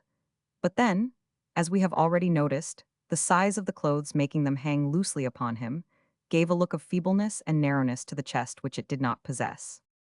The countenance was not so much altered after death as is usually the case, or as was generally expected. It presented the appearance of great placidity, without the slightest thing which could indicate that he had suffered a violent death, excepting the discoloration of the neck, where the cord had surrounded it and made a livid mark. Nor was there that fullness of the features generally attendant on those who have suffered a similar death, owing 253 perhaps to his head having been supported in a perpendicular position after being cut down. The countenance betokened the same meanness and low wickedness which it exhibited at the trial. In the course of the forenoon, the body was inspected by a number of individuals, though the public were not admitted generally. Professor Monroe, in pursuance of the sentence of the court, gave a public dissection of the body at 1 o'clock to a numerous audience. Indeed, the classroom was quite crowded. The learned lecturer was received with every mark of respect, accompanied by the usual demonstrations of welcome. We observed among the audience many highly respectable professional gentlemen anxiously waiting to hear Dr. Monroe upon the particular subject of the day's lecture, as it was known that it was to be the brain, a portion of the anatomy of the human body on which the professor has bestowed particular attention, and on which, in consequence, his lectures are particularly valued. He has also some new views regarding the brain, the correctness of which we are assured the result of the lecture sufficiently proved. Previously to commencing, the professor did everything in his power to satisfy the curiosity of those who wished to have a view of the features, by exposing him in the most favorable position. In the dissection, he was aided by his able assistant, Mr. M. Kenzie. It was commenced by first taking off the scalp to show the muscles of the upper part of the head. These being removed, the skull was sawn through, and the brain with its covering exposed. The quantity of blood that gushed out was enormous, and by the time the lecture was finished, which was not till 3 o'clock, the area of the classroom had 254 the appearance of a butcher's slaughterhouse, from its flowing down and being trodden upon. The anxiety to obtain a sight of the vile carcass of the murderer was exceedingly great, particularly after the dismissal of Dr. Monroe's class. And the doctor, in the most obliging manner, accommodated every one to the utmost extent the apartments would admit of. About 2:30, however, a body of young men, consisting chiefly of students, assembled in the area, and becoming clamorous for admission en masse, which of course was quite impracticable, it was found necessary to send for a body of police to preserve order. But this proceeding had quite an opposite effect from that intended. Indignant at the opposition they met with, conceiving themselves to have a preferable title to admission, and exasperated at the display of force in the interior of the university, where they imagined no such interference was justifiable, the young men made several attempts, in which they had nearly succeeded, to overpower the police, and broke a good deal of glass in the windows on either side of the entrance to the anatomical theater.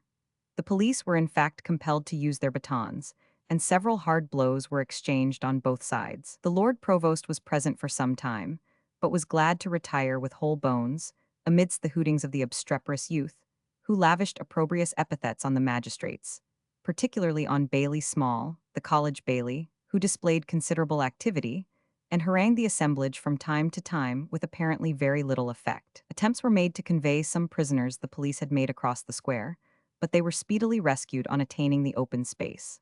Those captured afterwards were lodged in one of Dr. Monroe's rooms, but this scarcely 255 afforded more secure custody. It was also attempted to clear the yard with but indifferent success. Indeed, the police were overmatched, and could only stand their ground by avoiding the open area. The disturbance lasted from 2:30 till nearly 4 o'clock, when an end was at once put to it by the good sense of Professor Christison, who announced to the young men that he had arranged for their admission in parties of about 50 at a time, giving his own personal guarantee for their good conduct. This was received with loud cheers, and immediately the riotous disposition they had previously manifested disappeared. We cannot conceive why this expedient was not thought of earlier, for if it had, there would have been no disturbance of any kind. Several of the more violent of the youths were taken into custody by the police, but were very properly liberated on their parole by the magistrates. The whole fracas, indeed, was a mere ebullition of boyish impatience, rendered more unruly by their extreme curiosity to obtain a sight of the body of the murderer. Several of the policemen were severely hurt. But en revanche, we believe not a few of the young men have still reason to remember the weight of their batons, and some severe contusions were received. South Bridge Street, in front of the college, was kept in a continued uproar, and almost blocked up by the populace who were denied access to the interior. And had the approaches not been guarded, fresh accessions of rioters might have given it a more serious aspect. In fact, the body of police on duty were too weak for the rioters, small parties being sent from the office as they came in from other quarters, a circumstance which rendered it necessary for them to use harsher means than they would otherwise have employed. On Friday, however, matters were better arranged. An order was given to admit the public generally to view the 256 body of Burke. And of course, many thousands availed themselves of the opportunity thus afforded them. Indeed, so long as daylight lasted, an unceasing stream of persons continued to flow through the college square, who, as they arrived, were admitted by one stair to the anatomical theater, passed the table on which lay the body of the murderer, and made their exit by another stair. By these means, no inconvenience was felt except what was occasioned by the impatience of the crowd to get forward to the theater. On that day, we again paid the college a visit, and formed part of the immense multitude who pressed on anxious to see the remains of the wretch. Having made our way to the stairs leading to the classroom, we moved up without much exertion of our own being required. The progression alone of the dense body, which kept continually advancing, almost supplying the place of our usual locomotive powers. After a sufficiency of squeezing, we found ourselves in the room, where we tarried for a while, that we might have sufficient time to make more minute observations than those who were hurriedly carried past in the continuous stream that moved along. The body was lying on the black marble table, which is usually in the classroom, on one side of the area, so as to allow free ingress and egress. To give a better idea of what the countenance had been, the skull cap which had been sawn off the preceding day was replaced, and the outer skin brought over it, so as to retain it in the proper situation. The face, however, was much altered. We understand that an immense quantity of blood had flowed from the body during the night, producing doubtless the paleness, which was now its principal 257 characteristic. The features had entirely lost that decidedness and sharpness they yesterday possessed. The nose was thickened, as the lips likewise were, producing that bloated appearance usually seen in the faces of those who have died from strangulation. It altogether no longer presented the countenance of Burke. It was really amusing to observe the different emotions displayed in those approaching and passing the body. They presented as great a variety of faces, both in old and young, as the most zealous physiognomist could have wished for in his studies. Some hesitated at the entrance, half inclined to retrace their steps, as if appalled at their own audacity in venturing so nearly into the presence of a corpse. The crowd behind, however, and their own curiosity urged them on, and they were almost borne past with uncovered head and pallid lip. Others walked boldly forward, viewing the body with a malicious smile, which spoke plainly their disgust at the crimes of the individual, and that this aversion overcame every sentiment of horror they might have felt at another time in looking on a similar spectacle. The immense concourse of people whose curiosity induced them to visit this sad and humiliating spectacle of fallen and degraded man may be judged of, when it is mentioned that by actual enumeration it was found that upwards of 60 per minute passed the corpse. This continued from 10 o'clock until darkening, and when we left at nearly 4 o'clock the crowd was increasing. We cannot compute the number at less than 25,000 persons, and counting the other days on which many saw him, though the admissions were not so indiscriminate, the amount cannot be reckoned under 30,000 souls. 25,8 a greater number of males probably than was present at the execution, and a far greater concourse perhaps than ever paid homage to the remains of any great man lying in state. We understand, though we did not witness it, that some women whose curiosity presented a stronger impulsive motive than could in them be counteracted by the characteristic grace of a female, modesty, found their way with the mob into the room where the naked body was exposed. It is not likely, however, that their curiosity will, in such a case, again get the better of their discretion, as the males, who reserved to themselves the exclusive right of witnessing such like spectacles, bestowed such tokens of their indignation upon them as will probably deter them from again visiting an exhibition of the sort. 7 in all is said to be the number of females in Edinburgh so void of decency. But in justice even to them, we may presume that they did not anticipate such an exposure. Several more, however, cast a longing look into the university, and even ascended the steps, but had the prudence again to retire. Next day, Saturday, all ingress was denied, and again the front of the college presented a scene of confusion sufficiently annoying to those in the neighborhood and to passers-by. Long after they had ascertained that no admission was allowed, the people continued gazing at the outer walls, and when their curiosity was abundantly gratified by this, or their patience exhausted, fresh arrivals of unwearied spectators arrived. The phrenologists have, as a matter of course, seized with avidity this opportunity of, as they imagine, through it exhibiting the advantage of their favorite science, and thereby advancing it in public estimation. We will, out 259 of the descriptions of the number given forth, confine ourselves to the two following.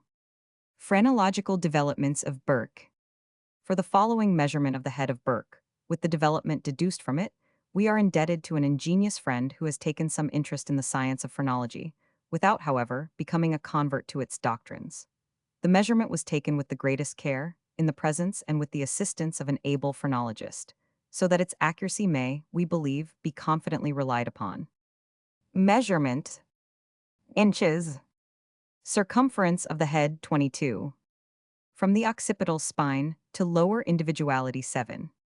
From the ear to lower individuality 5. From ditto to the center of philoprogenitiveness 4. From ditto to firmness 5. From ditto to benevolence 5. From ditto to veneration 5. From ditto to consciousness 5. From destructiveness to destructiveness 6. From cautiousness to cautiousness 5. From ideality to ideality 4. From acquisitiveness to acquisitiveness 5. From secretiveness to secretiveness 5. From combativeness to combativeness 5. Development. Amativeness very large, philoprogenitiveness full, concentrativeness deficient, adhesiveness full, combativeness large, destructiveness very large, constructiveness moderate, acquisitiveness large, secretiveness large, self-esteem rather large, love of approbation rather large, cautiousness rather large, benevolence large, veneration large, hope small, ideality small, conscientiousness rather large, firmness large, individuality upper moderate, due, lower full, form full, size due, weight due, color due, locality due, order due, time deficient, number full, tune moderate, language full, comparison full, casualty rather large, wit deficient, imitation full. The above report, it may be necessary to observe, was taken a few hours after the execution. In consequence of the body having been thrown on its back, the integuments not only at the back of the head and neck, but at the posterior, lateral parts of the head were at the time extremely congested, for in all cases of death by hanging, the blood, remaining uncoagulated, invariably gravitates to those parts which are in the most depending position. Hence, there was a distension in this case over many of the most important organs which gave, for example, amativeness, combativeness, destructiveness, and 100, an appearance of size which never existed during life, and, on the other hand, made many of the moral and intellectual organs seem in contrast relatively less than they would otherwise have appeared. In this state, a cast of the head was taken by Mr. Joseph, but although for phrenological purposes it may do very well, yet no measurement either from the head 261 itself in that condition, or a cast taken from it, can afford us any fair criterion of the development of the brain itself. We know that this objection applies to the busts of all the murderers which adorn the chief pillars of the phrenological system, and in no case is it more obvious than in the present. Our able professor, Dr. Monroe, gave a demonstration of the brain to a crowded audience on Thursday morning, and we have, from the best authority, been given to understand that it presented nothing unusual in its appearance. We have heard it asserted that the lateral lobes were enormously developed, but having made inquiry on this subject, we do not find they were more developed than is usual.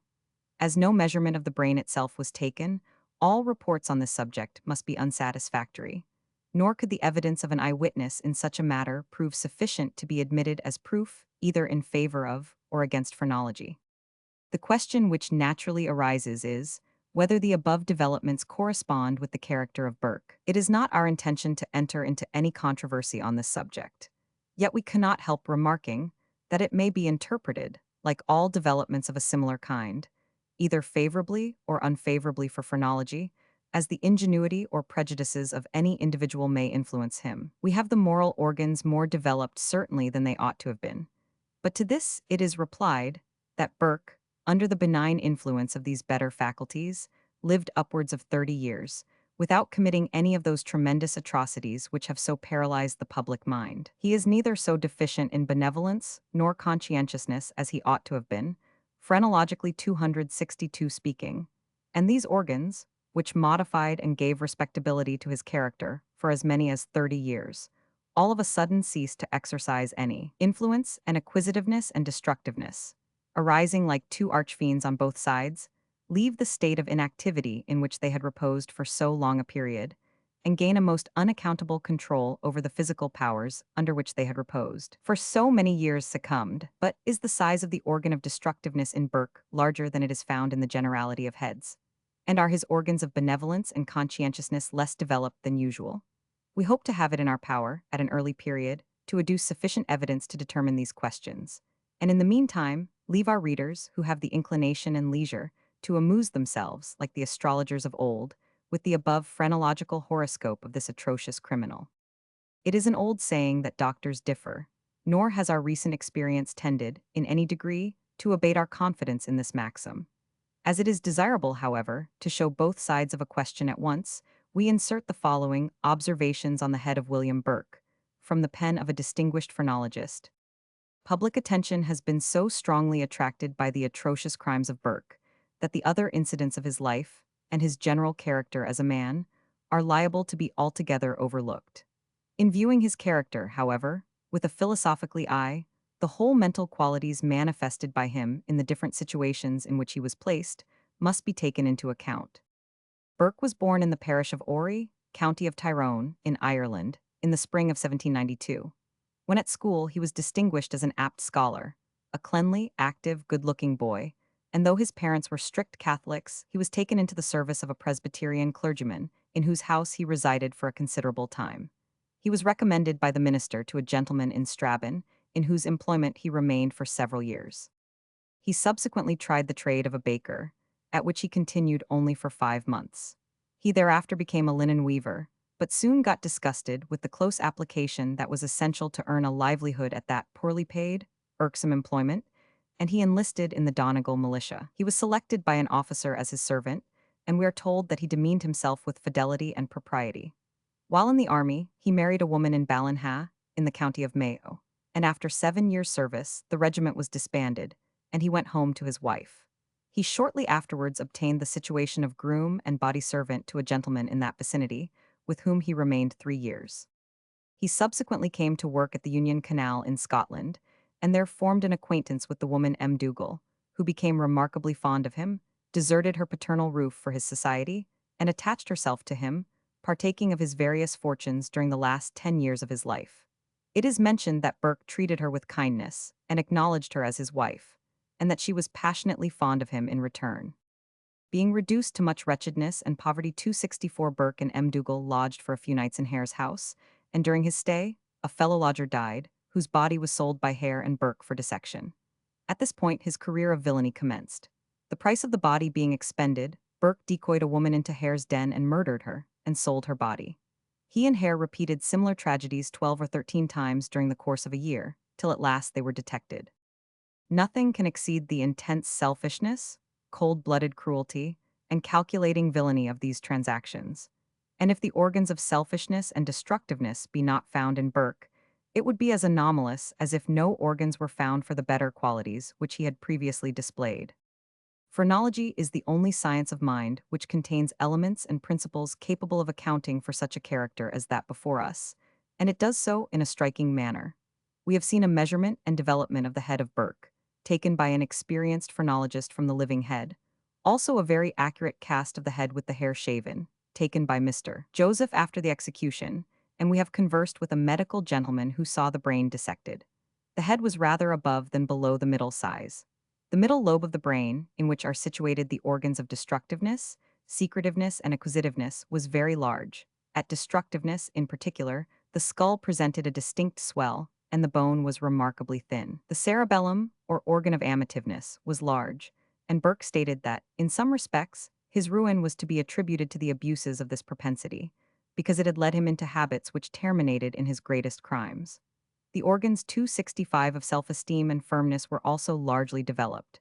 It is mentioned in all the phrenological works that self-esteem and acquisitiveness are the grand elements of selfishness. The anterior lobe, or that in which the intellect is placed, although small in proportion to the middle lobe, was still fairly developed, especially in the lower region, which is connected with the perceptive faculties. In accordance with this fact, Burke displayed acuteness and readiness of understanding. He could read and write with facility, and his conversation was pertinent and ready. The upper part of the forehead, connected with the reflecting organs, was deficient. The organ of ideality, which gives refinement and elevation, was exceedingly small. That of wonder, which prompts to admiration, is also deficient, and the organ of wit is small. Here we find the organs, which, when abused, lead to selfishness, cruelty, cunning, and determination, all large. But we have still to account for the faculties which enabled him to act a better part in life. Accordingly, combativeness is considerably inferior to destructiveness in size, and cautiousness is large. These, acting in combination with great firmness and secretiveness, would give him command of temper. And, accordingly, it is mentioned that he was by no means of a quarrelsome disposition, but when once roused into a passion, he became altogether ungovernable. Deaf to reason and utterly reckless, he raged like a fury, and to tame him was no easy task. That is to say, when his large destructiveness was excited to such an extent that it broke through the restraints of his other faculties, his passion was elevated into perfect madness. Farther, looking at the coronal surface of the brain, the seat of the moral sentiments, we find it narrow in the anterior portion, but tolerably well elevated. That is to 266 say, the organ of benevolence, although not at all equal in size to the organs of the animal propensities before mentioned, is fairly developed. Veneration and hope are also full, while conscientiousness is, in phrenological language, rather full, or, in common speech, not remarkably deficient. Love of approbation also is full. In these faculties, we find the elements of the morality which he manifested in the early part of his life, and also an explanation of the fact, remarked by all who saw him, that he possessed a mildness of aspect and suavity of manner, which seemed in inexplicable contradiction with his cold-blooded ferocity. If there had been no kindness at all in Burke's nature, this expression would have been an effect without a cause. The organ of imitation is well developed, and it is mentioned in the phrenological works that secretiveness, which in him is likewise large, in combination with imitation, produces the power of acting or simulation. It is curious to observe that Burke possessed this talent to a considerable extent. He stated that he was fond of the theater, and occasionally represented again the acting which he had seen. He also, and not Hare, was the decoyer, who, by pretended kindness, fawning, and flattery, or by acting the semblance of a friend, inveigled the victims into the den. This quality enabled him also to act a part in his interviews with the various individuals who visited him in jail. He showed considerable tact in adapting himself to the person who addressed him, and from the same cause it was sometimes difficult to discover when he was serious, and when only feigning. His great self-esteem, firmness, cautiousness, and secretiveness produced that self-command and unshaken composure which never forsook him during his trial and execution. One of the most striking tests of the degree in which the moral sentiments are possessed by a criminal is the impression which his crimes make upon his own conscience when the deeds have been committed. In John Bellingham, who murdered Mr. Percival, the organ of destructiveness is very large, while that of benevolence is exceedingly deficient, and Bellingham could never be brought to perceive the cruelty and atrocity of the murder. Burke, in whom benevolence is better developed, stated that for a long time after he had murdered his first victim, he found it utterly impossible to banish for a single hour the recollection of the fatal struggle, the screams of distress and despair, the agonizing groans, and all the realities of the dreadful deed. At night, the bloody tragedy, accompanied by frightful visions of supernatural beings, tormented him in his dreams. For a long time he shuddered at the thought of being alone in the dark, and during the night he kept a light constantly burning by his bedside. Even to the last, he could not entirely overcome the repugnance of his moral nature to murder, but mentioned that he found it necessary to deaden his sensibilities with whiskey, leaving only so great a glimmering of sense as to be conscious of what he was doing. He positively asserted that he could not have committed murder when perfectly sober. Burke was considerably muscular, and in the cast with the hair shaven, taken after death, the measurement of destructiveness is 2/8 of an inch larger than the measurement taken during life, which must be abated in the estimate of the organ. We confess that we do not possess enough of science to 268 enable us either to vindicate or refute the reasoning contained in the above developments. It is understood that a gentleman who has already distinguished himself as an opponent of phrenology is to appear again as an impugner of the doctrine given forth in the above description, and questionless, he will be replied to by the amateurs of the science. One thing must be apparent in the above account, that while phrenology is pompously announced as the only science of mind, which contains elements and principles capable of accounting for such a character as that before us, the utmost that is attempted is to give a phrenological description of the head, and to explain some traits of the character of Burke, and to endeavor to reconcile some discrepancies in the development, which seem not only inconsistent with each other, but which, taken in connection with his character and actions, would appear to anyone but a phrenologist to be positive contradictions. It does not appear in this instance, at least, that phrenology possesses any peculiar aptitude in accounting for such a character, as the knowledge that a man may commit atrocious crimes and bear a different semblance to the world, that he may be actuated by a powerful motive at one time which gives place to another at a different season, and that again yielding to a third, is a fact that was sufficiently known before the science was promulgated, and would have been as intelligible as phrenology has made it though we had never heard of the science, and merely telling us that such and such protuberances on the skull denote such and such faculties does not at all account for the character. Many ignorant people also who cannot view his character with a philosophically eye might inform us that frequently a man does not get desperately wicked all at once, and that there is nothing very uncommon in a person behaving 269 tolerably well for a length of time, and afterwards abandoning himself to the most profligate courses. Neither is it unusual with an ignorant man, when once roused into a passion, to become altogether ungovernable. We have seen such a thing occur where large destructiveness was never exhibited nor suspected. The learned phrenologist then goes on to reconcile what has usually been accounted incompatible qualities, his full benevolence and large destructiveness. It is rather too much to assume that the existence of the affection benevolence is sufficiently proved, even for phrenological purposes, by quoting the story that Burke himself told of his horror after committing the first murder. Surely, though this tale was implicitly credited, the mere fact of a murderer's slumbers being haunted with the image of his victim for a brief space cannot prove the existence of benevolence.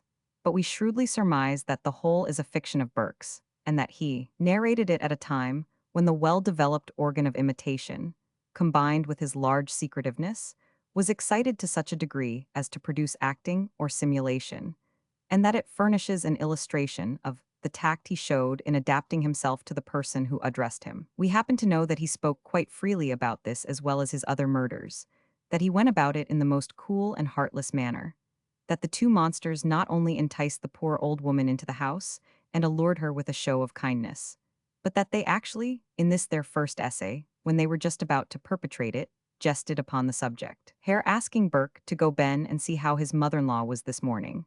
Surely then was the time for benevolence to exhibit itself, but we presume that his large destructiveness was excited to such an extent that it broke through the restraints of his other faculties, 270, and forced him to suffocate a helpless and infirm female without even the miserable palliation of having previously intoxicated himself for the purpose, and on the next opportunity they could discover to perform the same bloody tragedy, without being ever troubled with compunction or remorse, until his organ of imitation, in combination with secretiveness, produced the power of acting, or simulation, in the condemned cell in the Calton Hill jail. We suppose that this acting or simulation, of which so much is made by the eminent phrenologist, means neither more nor less than that he was an accomplished liar, and that faculty seems to have been in full operation when he averred that he could never entirely overcome the repugnance of his moral nature to murder, but that he found it necessary to deaden his sensibilities with whiskey, leaving only so great a glimmering of sense as to be conscious of what he was doing. His moral nature must have been of a very accommodating description, if it could without repugnance allow him to prowl about continually literally seeking whom he might devour, and, by pretended kindness, fawning, and flattery, or by acting the semblance of a friend, to inveigle the victims into the den, and when there to entertain them with a show of kindness and hospitality, and then prompt him to deaden his sensibilities with whiskey, before it could permit him to complete the scene. But perhaps it was his benevolence that induced him to behave in this kind manner until the whiskey should excite his destructiveness at the moment that the sacrifice was prepared. But the truth is that there was neither ungovernable fury nor intoxication to excuse or account for his murders. 271, they were all committed in cold blood, and without one palliating circumstance. And although he might have been drunk when some of them were concluded, he was generally sober during the preparatory process of kidnapping and instigating them to drink. He was continually drunk, because from his seldom working, he had leisure for drinking and an abundant supply of money. And with these, he would have indulged in the same vice, although there had been no reason for deadening his sensibilities. The smallness of the organ of wit is in direct opposition to the notoriety for humor and drollery he had acquired among his acquaintance. While we allow that Burke was not such a reprobate all his life, as he was towards the close of it, we question whether he ever possessed much of the elements of morality, even in his youth. An account has been adopted which gives some color to the opinion that his morality was purer than the actual fact would warrant us to allow. We have already stated in a former number that he served only one gentleman before entering the militia. This is on his own authority, and we believe also, from the same source, he was never either a baker or a weaver. So far from being 3 years a groom after his discharge from the Donegal militia, he did not remain 1 year in Ireland, which the dates will abundantly testify. He first proved unfaithful to his wife, and as we have seen, afterwards deserted her and his children, on discovering that his father-in-law properly appreciated the selfishness and worthlessness of his character, and refused to trust him too far. His living in adultery with the woman 272 M. Dougal does not display great attainments in morality, as in like manner, his unfaithfulness even to her, and frequent brutal usage of her, cannot exhibit his benevolence in a very favorable light. It is altogether too much to elevate this unnatural and anomalous monster into a being possessing some of the best and noblest attributes of humanity, merely that the dogmas of a favorite pursuit should be supported. We opine that the lauders of the immaculate science must content themselves with the fame it has acquired from the developments of former murderers, or alter the whole systems of metaphysics heretofore received, should they not be able to discover a new designation for the bumps they may find on a murderer's cranium. Proceedings against Hare. After the trial and conviction of Burke, some very interesting proceedings were instituted by the mother and sister of James Wilson, or Daft Jamie, the object of which was to bring him to trial for his participation in the murder of their relative. These proceedings have issued in the liberation of Hare after an argument and determination in the High Court of Justiciary. This question has been regarded by some persons as really of no material importance, because whatever might have been the issue of it, means would have been adopted by the public authorities for obtaining a pardon for Hare if he had been found guilty under the contemplated prosecution. This circumstance does not, in our apprehension, lessen the importance of the question, inasmuch as the conviction and punishment of any single criminal, however atrocious, is a matter of trivial moment when compared with the great 273 and constitutional principles of law, which constitute the code of our criminal jurisprudence. Viewing these proceedings therefore in this light, there has rarely, if ever, been a question raised in our courts of law involving principles of more paramount interest, as it relates, on the one hand, to the rights and powers of the public prosecutor, which are, in other words, the rights and powers of the public, and on the other hand, the rights and privileges of individuals aggrieved by the perpetration of crimes, which affect their property and their feelings. It became a matter of serious concernment to have it clearly and well decided by the highest legal authorities what are the extent and limits of the Lord Advocate's powers as public prosecutor, to enter into compacts with associates in crime, whereby he may afford them an immunity from punishment for participation in crimes, on condition of their affording such evidence as may be requisite for the discovery and punishment of offenses, in cases which from their very nature can neither be traced out nor established to conviction of the delinquents, without such information and evidence, and how far such compacts may be carried, without infringing the privileges of private parties, who are by law entitled to sue in their own name, and for their own interests for redress of their individual wrongs? This is the question which has been raised in the present instance, and which has now been solemnly decided by the Supreme Criminal Court of this country. William Hare, as he appeared in the witness box, taken in court, published by Thomas Ireland Junner, Edinburgh. The proceedings referred to originated in an application for Hare to the Sheriff of Edinburgh on the 20th of Jan, 1829. His petition was to the following effect: that of this date, November 10, 1828, He was apprehended on a warrant of the sheriff's substitute, granted on the application of the procurator fiscal of the county, and was committed to the jail of Edinburgh a prisoner on a 274 charge of murder. That the petitioner was examined before the sheriff substitute of the county in relation to various acts of murder alleged or suspected to have been committed by William Burke, then in custody, and other persons. That in the course of these examinations, the petitioner was assured by the public prosecutor that if he made a full disclosure of all he knew relative to the several alleged murders which formed the subject of inquiry, no criminal proceedings would be instituted against the petitioner himself in relation thereto, whatever might be the circumstances of suspicion or apparent participation or guiltiness appearing against him. That the petitioner was examined as a witness, and without the caution and warning which it is the duty of the judge-examinator to give to a party accused, every time he is brought up for examination, and the petitioner made a full and true disclosure of all he knew, and gave every information he possessed, in relation to all the alleged murders as to which he was examined. And this he did under the assurance of personal and individual safety. That one of the alleged murders, as to which the petitioner was so examined, was that of a person described as James Wilson, commonly known by the name of Daft Jamie. And in relation to that matter, as well as in relation to all the others, the petitioner made a full and true statement and gave every information he possessed, whether relative to the alleged act of murder itself, or the means of obtaining or tracing any circumstances of evidence in relation thereto.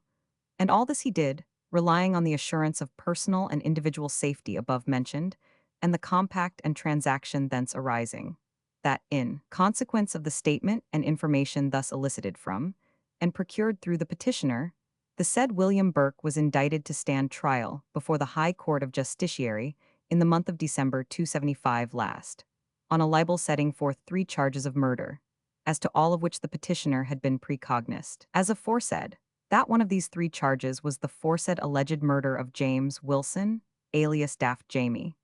That the petitioner was included in the list of witnesses for the prosecution, annexed to the said libel, and he was cited to attend as a witness for the prosecution, in relation to all the charges therein contained. The libel was found relevant to infer the pains of law, and the public prosecutor having proceeded to lead evidence against William Burke and another prisoner as to one of the charges, being the murder of Mary Docherty, the petitioner was called in, sworn, and examined as a witness for the prosecution. On that occasion, the petitioner stated many things in evidence which he would not have stated, and could not have been required to state, but for the perfect assurance of personal security given him by the public prosecutor, not only as to the murder of Mary Docherty, but likewise from any prosecution as to the murders charged in that indictment, and which was laid down and confirmed from the bench on the said trial. It was then stated from the chair of the court, as the decided opinion of the whole bench present, that the petitioner was fully protected by law against either trial or punishment for any of the charges contained in that indictment.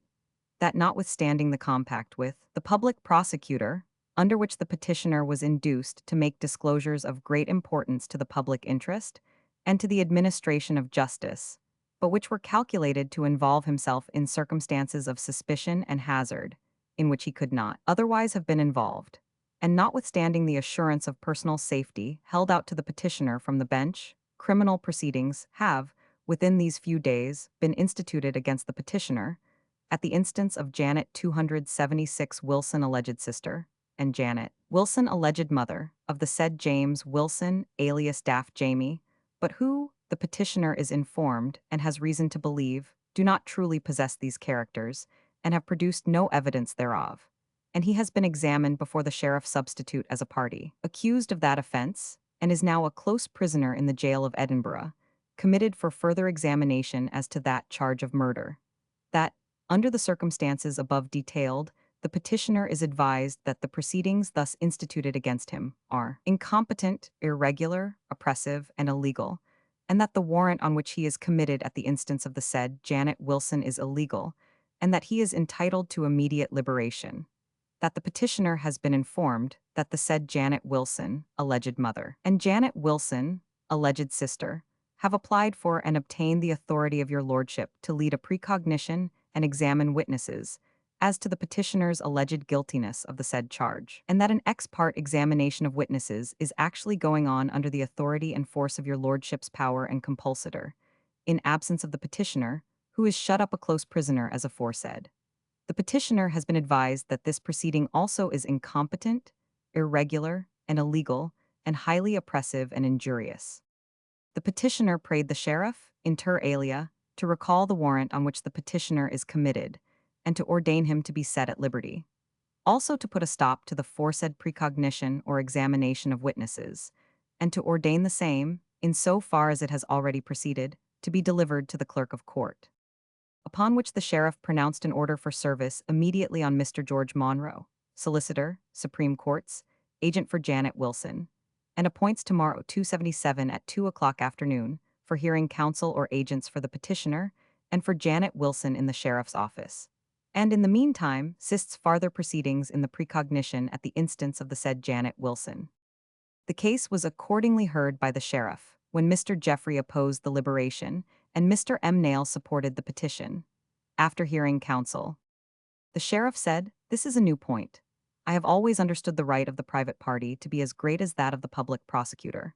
I do not think the private party is prevented from investigating by any guarantee given by the public prosecutor, and therefore refuse the petition for hair, reserving his right to apply to the Court of Justiciary, for which purpose I shall sist proceedings for 2 days. The question is new and delicate, but I see no reason for stopping proceedings."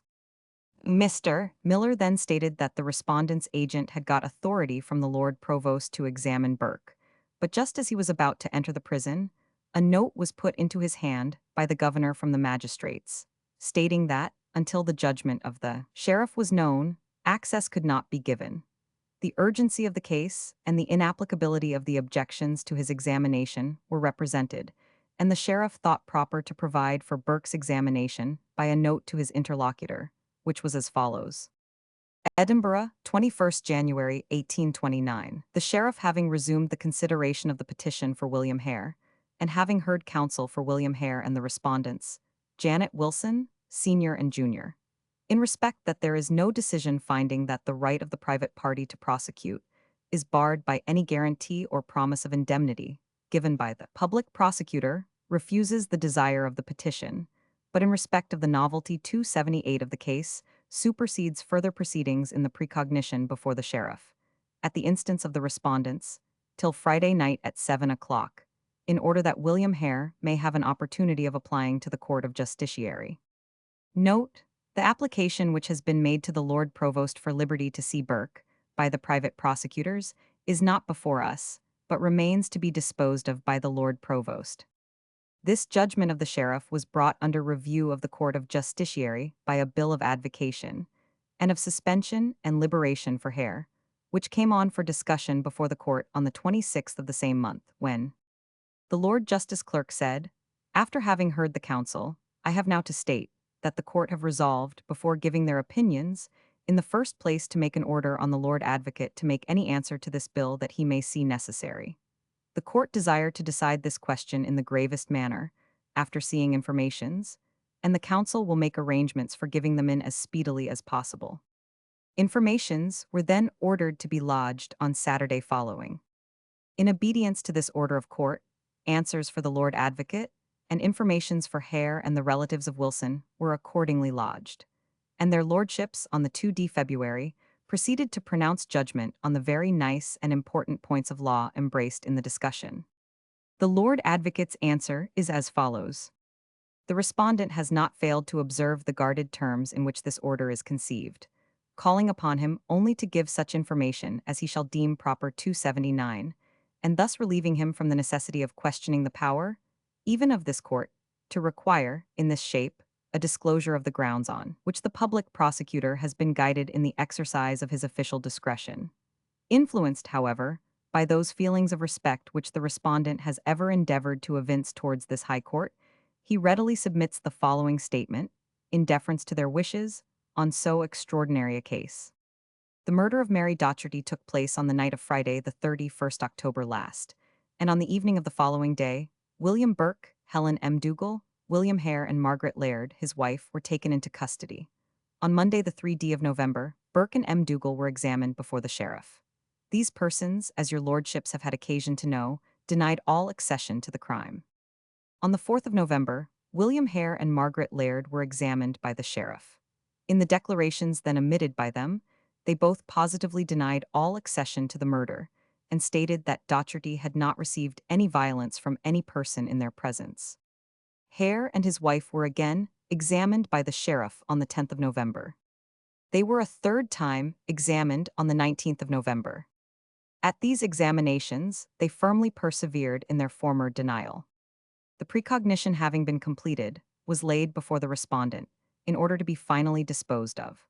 A month had now elapsed since the date of the murder, during which period the four prisoners had been kept separately from each other, but no disclosure had been made by any of them, either as to the alleged murder or as to the participation of any of the persons accused in offering violence 280 to the deceased. After repeated and most anxious consideration of this extraordinary case, it appeared to the respondent that the evidence, including the examination of medical gentlemen, was defective, both as to the fact of Docherty having been murdered and as to who was the perpetrator of the deed. Conceiving it of the greatest importance, for the satisfaction and security of the public, that a conviction should be ensured, the respondent did not feel justified in hazarding a trial, on evidence which appeared to him to be thus defective. He well knew, from long experience, how scrupulous a Scottish jury uniformly is in finding a verdict of guilty where a capital punishment is to follow, and he deemed it hopeless to look for a conviction, where the fact of a murder having been committed was not put beyond the possibility of question. The only mode by which the information essentially awanting could be procured was by admitting some of the accused persons as witnesses against the others. Another consideration of still greater importance rendered this course indispensable. Some circumstances about this time transpired, which led the respondent to dread that at least one other case of a similar description had occurred. In such circumstances, he felt it to be his imperative duty not to rest satisfied without having the matter probed to the bottom, and that he should, for the sake of the public interest, have it ascertained what crimes of this revolting description had really been committed, who were concerned in them, whether the whole persons engaged in such transactions had been taken into custody, or if other gangs remained, whose practices might continue to endanger human life. Compared with such knowledge, even a conviction for the murder of Docherty appeared immaterial. But such information could not be obtained by bringing to trial all 281 the four persons accused. A conviction might lead to their punishment, but it could not secure such a disclosure. After deliberately weighing all these matters, it appeared to the respondent then, as it does to him now, that in the exercise of a sound discretion, and in the performance of his public duty, embracing equally the interest of the community at large, and of the relatives of injured parties, he had no choice left but to follow that course he had adopted. The only matter for deliberation regarded which of the four should be selected as witnesses. M. Dougal positively refused to give any information. The choice, therefore, rested between Hare and Burke, and from the information which the respondent possessed, it appeared to him then, as it does now, that Burke was the principal party, against whom it was the respondent's duty to proceed. Hare was therefore chosen, and his wife was taken because he could not bear evidence against her. This course having been resolved upon, an overture was made to Hare by the authority of the respondent, with the view to his becoming a witness, and the proposal which was so made to him, and which did not proceed from him, was accepted. He was in consequence brought to the sheriff's office on the 1st of December for examination, when, by the authority of the respondent, he received an assurance from the procurator fiscal that if he would disclose the facts relative to the case of Docherty, and to such other crimes of a similar nature committed by Burke, of which he was cognizant, he should not be brought to trial on account of his accession to any of these crimes. This assurance had no reference to one case more than 282 another. It was intended for the purpose of receiving the whole information which Hare could give, in order that the respondent might put Burke, and all others concerned, on trial for all the charges which might be substantiated. In giving it, the respondent acted under the impression, and on the understanding, that when offenses are to be brought to light in the course of a criminal investigation carried on at the public instance, such assurance altogether excluded trial at the instance of any private party. In its nature, this assurance was thus of an unqualified description, and was calculated to lead the party to believe that the possibility of future trial or punishment was thereby entirely excluded. The assurance was so meant to be understood. In consequence of this assurance, Hare omitted a declaration, detailing the circumstances connected with the murder of Mary Docherty and with similar crimes in which Burke had been engaged. Of these, the murder of James Wilson and of Mary Patterson or Mitchell were two, and it was from the facts which Hare so detailed that evidence was obtained from unexceptionable witnesses, of such a nature as enabled the respondent to bring forward those two murders as substantive acts in the same indictment which charged Burke with the murder of Mary Docherty. By this proceeding, the respondent conceived that he had fully satisfied not only the ends of public justice, but the rights and feelings of all those who were connected with the unfortunate individuals thus referred to. In the indictment, William Hare and his wife were inserted in the list of witnesses, along with all those persons whose evidence the respondent had been able to obtain in consequence of the disclosures which Hare had made. When the respondent entered the court on the day of 283 trial, it was his full intention to examine Hare and his wife as to each of the three murders set forth in the indictment. How he was prevented from so doing the court is already aware.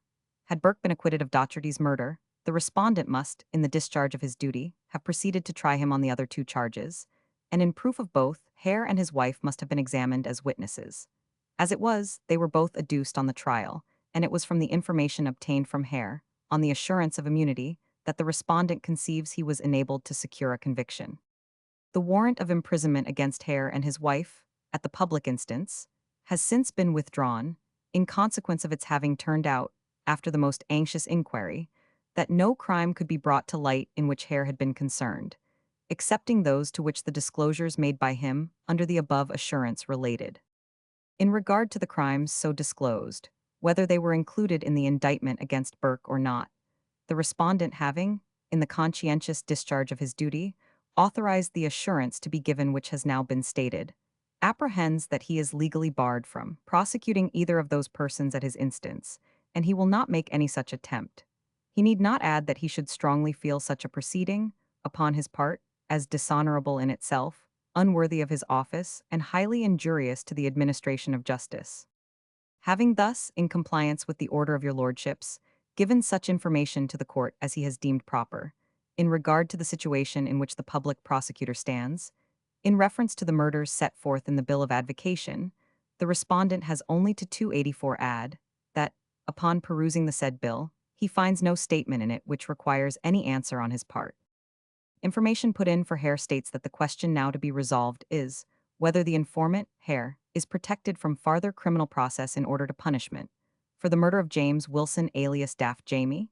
It then narrates the facts and circumstances which have given rise to the question, and states the legal grounds on which Hare rests his application to the court for liberation from prison, and at great length proceeds to submit the grounds of his plea, and concludes thus. The principles of law and the direct and recent authority now stated are sufficient, it is submitted to govern this case. Even if the principle of law and the authority referred to had been less plain and satisfactory than they are, the informant might, with great confidence, have rested his case on the principles of humanity, justice, and policy, which are said, on the other side, to be at the foundation of the rule of law which secures protection to a witness socius criminis, and which, indeed, pervade, and are interwoven with, every part of the criminal law of Scotland, and may legally be appealed to in the absence of any other guide. Everything adverse to these principles, and certainly every novelty adverse to them, must be repugnant to the spirit of the law. The proceedings which the informant now resists are of this character, while the prayer he has preferred to your lordships is plainly in unison with those great principles which are at the foundation of our criminal code, and are intermingled with the administration of it. Your lordships have before you the case of a prisoner who has had the misfortune to be accused by the public prosecutor of acts of murder, of which he may have been innocent or guilty. Let it be taken either way. Suppose 285 him to be, as his adversaries describe him, a delinquent polluted by crimes of the blackest dye, one of a fraternity who conspired against the lives of the lieges, and who carried on the work of blood with a secrecy and a success which the firmest cannot hear without trembling, or the hardiest without horror. Let the prosecutors describe his character and his crimes in any language they please. Still, in his case, as in every other, justice must be observed, and the law must be administered in the spirit of humanity, and with a view to future consequences. If he has really been a member of such a conspiracy as is alleged, the greater is the benefit which he has conferred upon the public, by laying open all the hidden acts and secret ramifications of that confederacy, and the greater the danger to which, in the event of trial, he has exposed himself by giving any information or any evidence whatever in regard to any of its transactions and deeds. But he made a compact with the representative of the interests of the public, and he has given to the public, by their representative, the benefit of all his knowledge of these transactions, in consideration of the community having released him from all claim for punishment. This compact having been acted upon, every information which the informant possessed having been drawn from him, he having been publicly called upon to appear as a witness in regard to the very murder now under consideration, he having been placed in the witness box, and having publicly given evidence in relation to a part of those proceedings to which he is said to have been accessory, and having thereby publicly connected himself with the chief actor, whose conviction he ensured, and having exposed the system, and laid open the sources of evidence, and thus furnished the means of bringing himself to trial, if that were competent, borne down with difficulties and surrounded by perils, by which 286 he would not otherwise have been environed, the strength of his defense impaired or taken away, is it consistent with humanity, or justice, or policy, that two individual members of the community, who all the while lay by without giving notice of such intention, should now come forward, to violate public faith, and to turn the information given for the benefit of the public against the life of him who gave it, in reliance on the compact he had entered into with the public prosecutor? Every principle of humanity, of justice, and of policy is opposed to such a proceeding. There is no precedent, there is no authority for such a proceeding. The informant acted in the belief that he had secured his protection. The public prosecutor acted in the belief that he was entitled to secure, and had secured to him that protection, and had done so for the ultimate benefit of the public, in securing the conviction and punishment of an offender. If both parties erred in their notions of the law, they erred in common with a quorum of your lordship's number, discharging the most important duty of the Supreme Criminal Court. If the law is now, for the first time, to be declared against that understanding and opinion, let the operation of this new declaration be confined to future cases. But let not this new state of things, this alteration of a deliberate judgment of the Supreme Court, operate to the prejudice and injury of the informant, when matters are, in respect to him, no longer entire. To do otherwise would be productive of no good object. The ends of justice would not be thereby promoted. The public faith would be broken, and, above all, the informant could not now have a fair trial.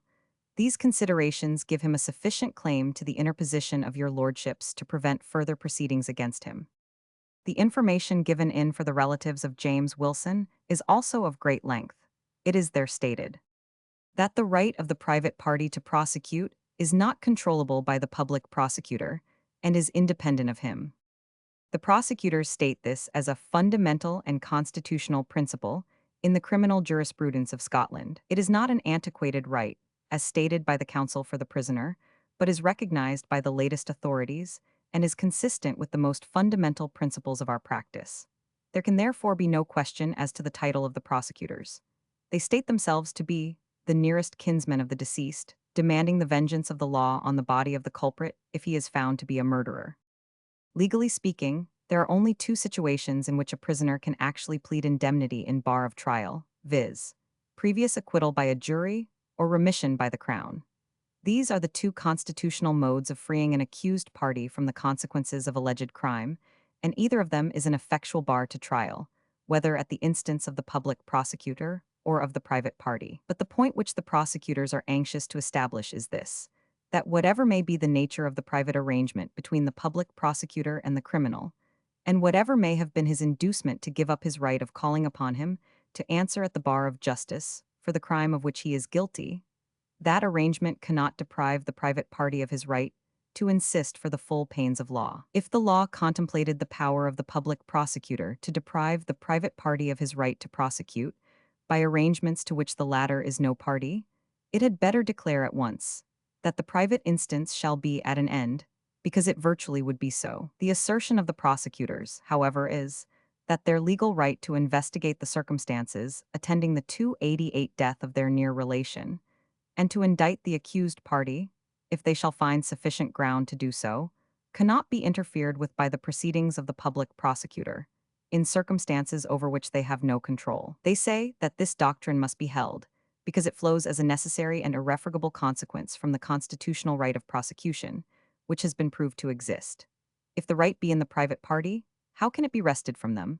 By the communications which pass between the criminal and a third party over whom they have no control, but to whom, on the other hand, the law gives no power of depriving them of that right of demanding justice and vengeance which it has vested in them.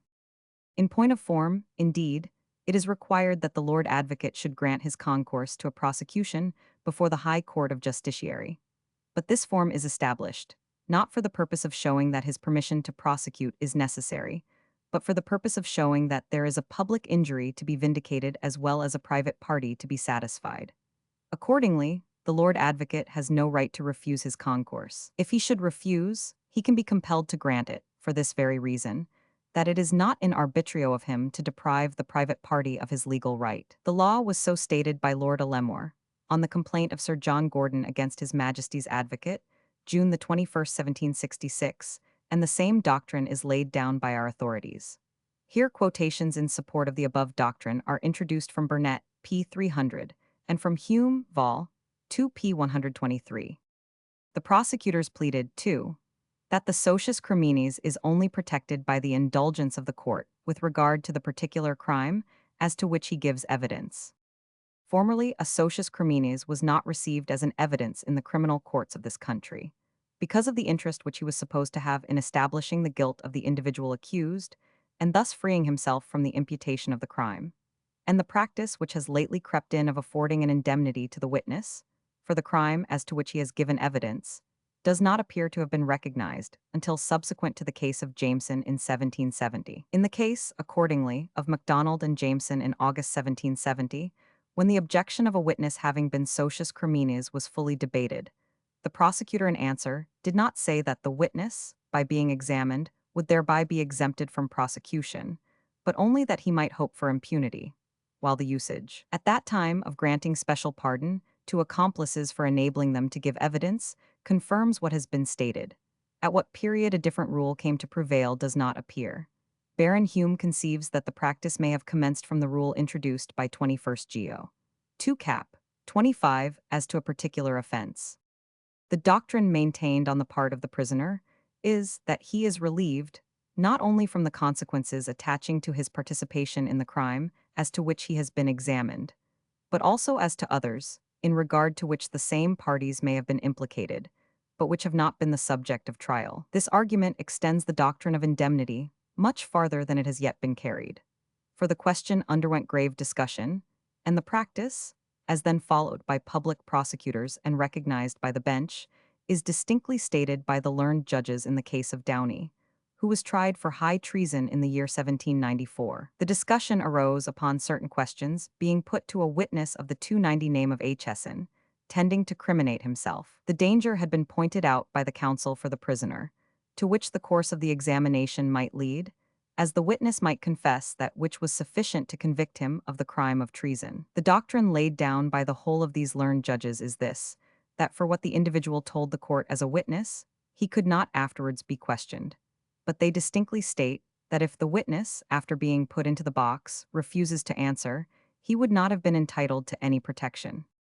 The information then goes on to narrate the trial of Burke, the circumstances of which are already well known, after which it proceeds to the examination of the suspender, Hare, as a witness on the trial. After administering the oath to the prisoner, who was brought forward as a witness upon the trial alluded to, Lord Meadowbank stated to him, "Now we observe that you are at present a prisoner in the Tolbooth of Edinburgh, and from what we know, the court understands that you must have had some concern in the transaction now under investigation. It is therefore my duty to inform you that whatever share you might have had in that transaction, if you speak the truth, you can never afterwards be questioned in a court of law.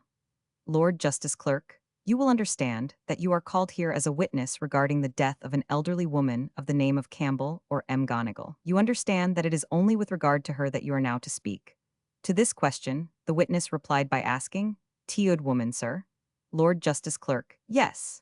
But what is perhaps of still greater importance, it will appear that he was not permitted to answer questions which might otherwise have been of importance to the individual then upon 291 trial, upon the ground that he would not be protected upon so doing.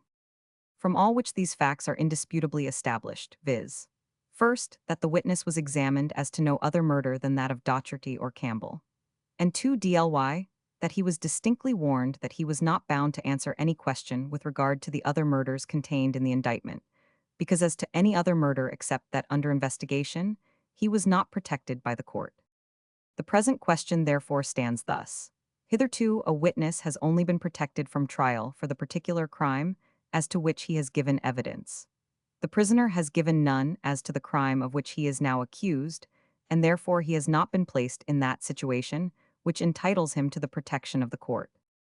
When the court met on 2 February, the bill of advocation for Hare against the nearest of kin of James, Wilson, was called. Mr. Jeffrey, addressing the court, said, "Their lordships would not suppose that he had any notion of resuming the argument, but the case was brought to such a point that he might be indulged in making one remark. It was maintained on the part of the suspender that the public prosecutor was entitled to make a compact, to which compact their lordships were bound to give effect, that their lordships had no discretion, but that it rested entirely with the Lord Advocate to enter into any compact, and to extend immunity to any number of cases, without the control of the judge. In short, that the Lord Advocate possessed the uncontrolled power of exercising the royal prerogative. 292, and this he might do, not merely with respect to the particular crime as to which a socius criminis was to be used as a witness, but might extend it to all other crimes of which he may have been guilty. Whenever the Lord Advocate stipulated an immunity, it seemed to be maintained that a sufferer by housebreaking, fire-raising, or other crimes was to be deprived of his right as a private party to prosecute the guilty perpetrator of the wrong, and that the Lord Advocate had a power to enter into a compact by which he could grant immunity for offenses past and future, known or unknown. Such a prerogative would be investing the public prosecutor with a power of pardon, which only belonged to the Crown, and this too without a tittle of authority, and totally different from judicial authority, amounting to an assumption of the prerogatives of Parliament. Mr. M. Nail stated that he had no observations to make. Lord Gillies expressed his thanks to the learned gentleman who had argued this case. The papers were drawn with much care, and with an ability and promptness which did them the highest honor. His lordship then alluded to the form in which the case came before the court, and the prayer of the bill, and stated the question to be, whether they were to affirm the judgment of the sheriff, and refuse the prayer of the petition to that judge for liberation, or to grant it and liberate the prisoner Hare. His lordship considered the question of law to be an undecided and open question. The facts which gave rise to it were but too well known. They were of the most atrocious character. Murders committed, not from the ordinary motive of revenge, or of robbery, or to escape from the punishment of other offenses. But its object was indiscriminate murder for dissection, and cold-blooded 293 traffic, rendering the crime profitable in proportion to the number of its victims. These atrocities seem to have attracted the notice of the Lord Advocate, whose conduct, in all these proceedings, he considered highly meritorious. We were all much indebted to that high officer for the wisdom and prudence with which he had conducted the business. There can be no doubt that the same feelings and wishes existed in his lordship's mind as in that of every other man, and his lordship thought that if he could obtain the punishment of two, or even one of the murderers, a great service would be rendered to the public. The result, too, fully justified his lordship's measures. It became necessary to collect evidence of these crimes, and a body of it had been collected, such as could not, perhaps, be obtained in any other part of the world. And what would the consequences have been if such crimes had escaped altogether without punishment? It was for this purpose that he caused the proposition to be made to Hare, which was stated in his lordship's answer. And Lord Gillies expressed his entire approbation of his lordship's conduct. The Lord Advocate gave his assurance of pardon. That assurance was properly given. He had a power to promise remission, and Hare was entitled to ask and bargain for it, and no man can look into the case without being satisfied that Hare was entitled to a remission for the important information which he had afforded to the public prosecutor. On this very information the indictment against Burke was raised, accusing him of 3 different acts of murder. Annexed to that indictment, Hare's name was in the list of witnesses, and he might have been examined on any one or all of the 3 charges. The court pronounced an interlocutor, limiting the trial to one of these, the murder of Docherty. The only information Lord Gillies had as to the trial was 294 derived from the papers, and these referred to opinions delivered at the trial, on which he could not venture to offer an opinion, as he was not present. But in the information for Hare, there was an explanation which was not satisfactory, of the opinions which were said to be contradictory. Those opinions must have had an effect upon the witness Hare in giving his evidence, and persons in his situation were not to be supposed qualified to judge of the law. The impressions, therefore, made on Hare by those opinions were more important than the abstract law, as they must have regulated him in giving his testimony, in as far as his belief that he was safe was concerned. He would, therefore, without reference to what had passed at the trial, express his own opinion whether or not the court was entitled and empowered by law to quash the proceedings in consequence of what took place at the examination on the trial. His lordship held the right of a private party to prosecute for murder undoubted. The information for Hare says it is an antiquated privilege. It was not antiquated. He had himself been counsel in a case from Aberdeen, and there were many cases of trial for forgery at the instance of banks. In Captain Macdonough's case from Aberdeen, there was no objection hinted at, either by counsel or the bench. It was a sacred right, as much so as if exercised at the instance of the Lord Advocate. There are not many cases of trial for assignment, and none are noticed in the informations. It is due in three contingencies: when remission is before trial, when the accused is tried by a court-martial, and when he is fugitate or outlawed. His lordship would not say if in any other case assignment might be found due. What prevents the relatives of the poor lad Wilson from suing? The same principles apply in this case as if the person murdered had been the highest in the land. Are his 295 relatives to be controlled by the public prosecutor? Though Hare was admitted as witness on the trial for Docherty's murder and promised an immunity for his participation in it, the Lord Advocate can neither defeat nor control the right of prosecution in Wilson's relatives, nor unless in a case where the witness promised an immunity has been actually examined and borne testimony. If a prosecution at the instance of the public prosecutor for murder is followed by death, that is conclusive and shuts out process at the instance of a private party. If there is a remission, assignment is competent, and if there be an acquittal, there can be no process. There is nothing of this kind in the present case. His lordship stated that the avowed object was to bring Hare to trial, that the right to do so was clear, and he did not know if the court had any legal right to prevent it or to defeat it. The practical result was important, as Hare would not suffer death. He reprobated the plea that this case should be decided on principles of humanity, justice, and policy. It was not what judges held to be such principles, but what the law lays down that is to regulate them. The true question is whether the court has power to prevent the trial, and he was satisfied that neither the law nor the Constitution authorized it. He went into a view of the history of the law upon the subject of admitting socii criminis and referred to the Act 21 Go. 2-100 as for the first time introducing what was previously unknown in our law. He considered that act as a resting place in the progress of the law upon the subject, and the only satisfactory one, and it was given under limitations. It was afterwards extended, and he was not sure if it was well and wisely done. His lordship then referred to cases since that time, and, after other illustrations, concluded by 296 expressing his opinion that the bill should be refused and the investigations allowed to proceed. Lord Pitmilly approved of the manner in which the case had been conducted. He did not consider it necessary to take notice of the proceedings at examination on the trial, of which there is no authenticated record. The question was whether they were to stop proceedings or not, and he could not concur in Lord Gillie's views. As there were two ways to the same object, and as he had the consolation to think that the practical result would be the same as to the individual concerned, he should have been happy if he could have concurred. But there was a principle involved which prevented him from doing so. His lordship took a view of the practice with regard to socius criminis in reference to the public prosecutor and to private parties, and stated that the old law of this country excluded them. The law of England admitted them from the first, but more recently our late decisions and practice admitted them in every case.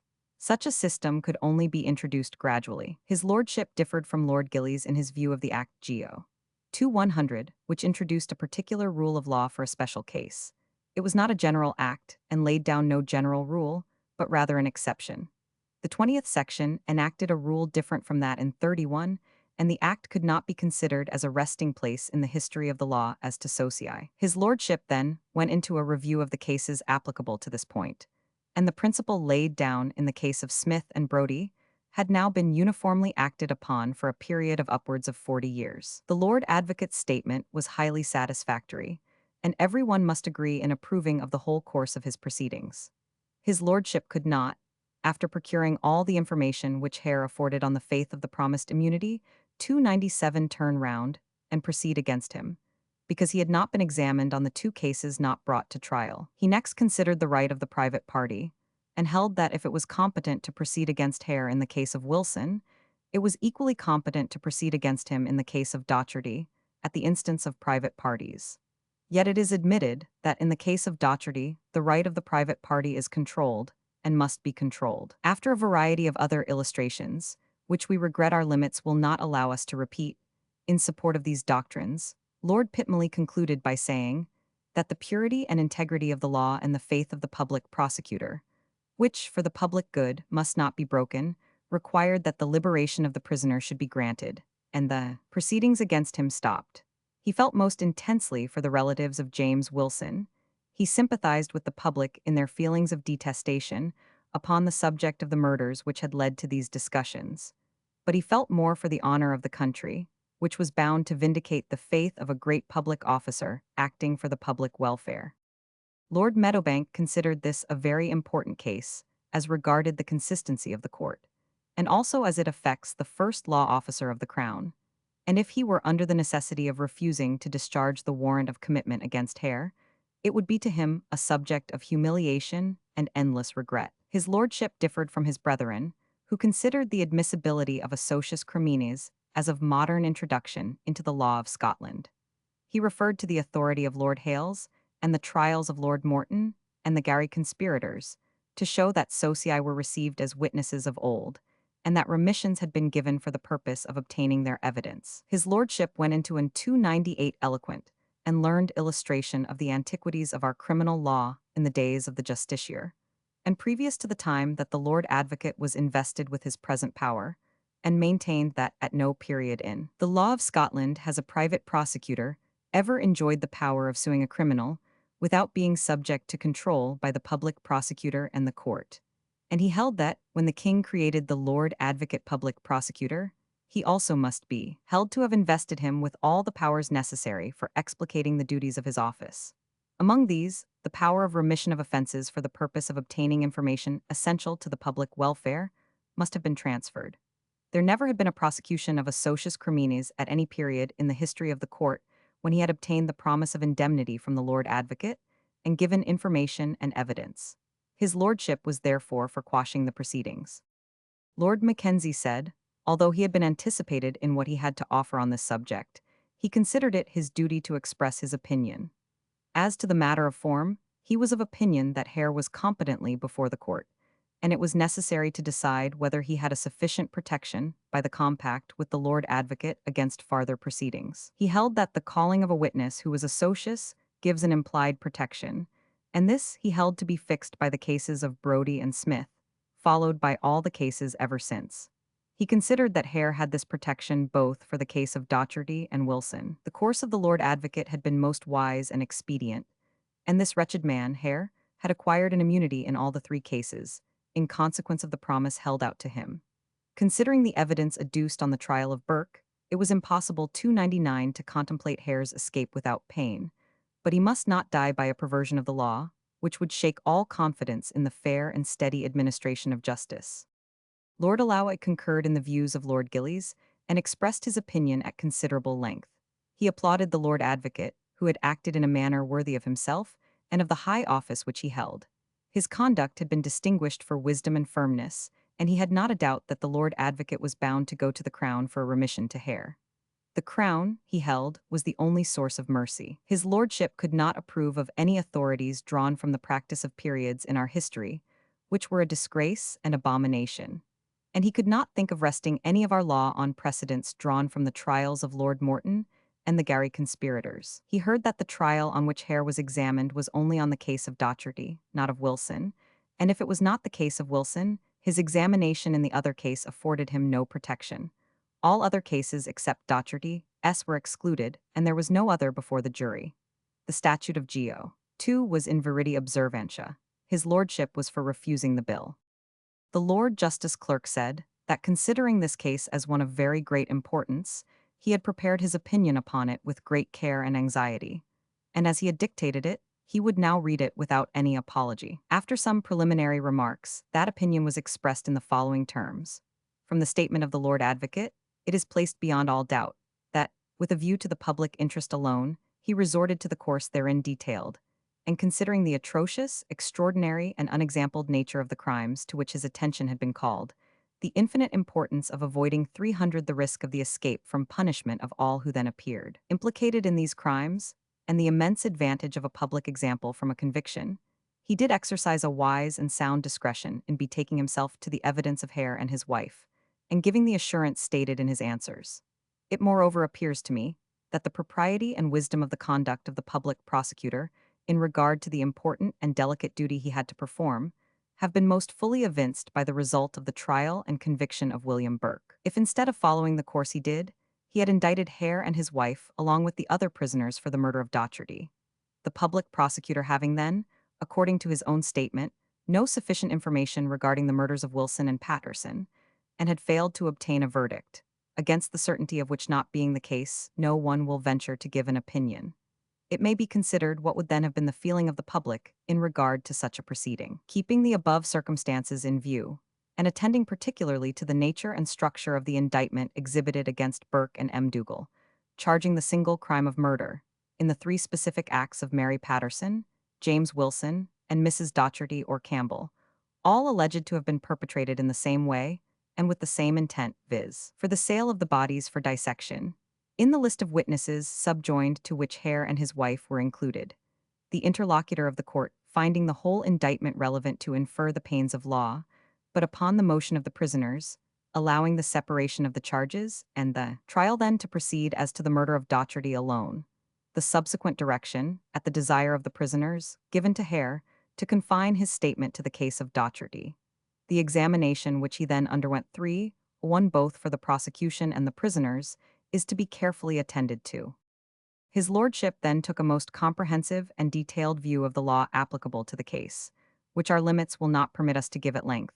But the conclusion of it is so important that we must give it to the public, as it affords explanations, which it is desirable that every individual should be acquainted with in a case that has excited so deep an interest.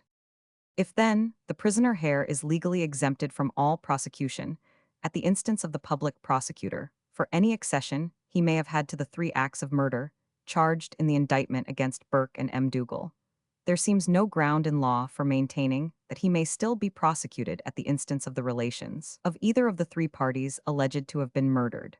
As to the speciality attempted to be founded on, as to his not having been examined with regard to the actual murder of James Wilson, it has already been sufficiently adverted to, in reference to the supposition of the Lord Advocate attempting to prosecute for that offense. The nature of the indictment, the interlocutor finding the whole charges relevant, and the almost identity of the modes of slaughter and intent with which the three acts were perpetrated, and the general nature of Hare's evidence, have already been pointed out as demonstrating that without a total departure from the fairness and justness that must ever characterize judicial procedure, it is impossible to deny that Hare did mix himself up with matter that had the closest affinity to the other acts, the trial of which did not proceed at the time. It is farther to be recollected that, in the list of witnesses, their stand included various persons connected with the death of Wilson, the discovery of whom, we have the assurance of the public prosecutor, was made through 302 the information of Hare alone, who did also make such disclosures as led to the framing of that and the other charge in the indictment. It is utterly impossible, therefore, to view Hare as a person who had not spoken out or given any evidence relative to the crime for which he is now attempted to be tried. He can by no possibility be replaced in the situation in which he formerly stood. Things are no longer entire with regard to him, as has been justly said. The public has derived the benefit that was expected from his evidence, by the conviction and execution of this guilty associate, and the public faith that was pledged to him in the face of the country, and confirmed by the intervention of the authority of this court, must be preserved inviolate. Such is the deliberate opinion that I have formed, after the most careful and anxious consideration of all that has been urged, both in speaking and in writing, upon this important question, and a careful review of the authorities that appeared to bear upon it. The same opinion I formerly delivered in a most important stage of the trial of Burke and M. Dougal, with the concurrence of my brothers who were then sitting with me. I am free, however, to admit that, notwithstanding this circumstance, it was my bounden duty to reconsider that opinion with all due attention to the able and elaborate argument that was offered against it by the respondents' counsel. I cannot, however, agree with them that the opinion to which they objected, and were well entitled to object, was one of an obiter or passing nature, and not to be considered of importance at this stage of the trial when it was pronounced. It was, on the contrary, delivered to the jury, as the opinion of the court, upon an objection urged in point of law, in the most earnest manner by the counsel for the prisoners, and which, if well founded, must have gone to the destruction of the credit of the accomplices 303 who had given evidence. There can be no part of the duty of the judge who presides at a criminal trial more sacred than that of expounding the law to a jury, in reference to such an objection, and it is necessary, therefore, that the opinion of the court should be given in the most unequivocal terms.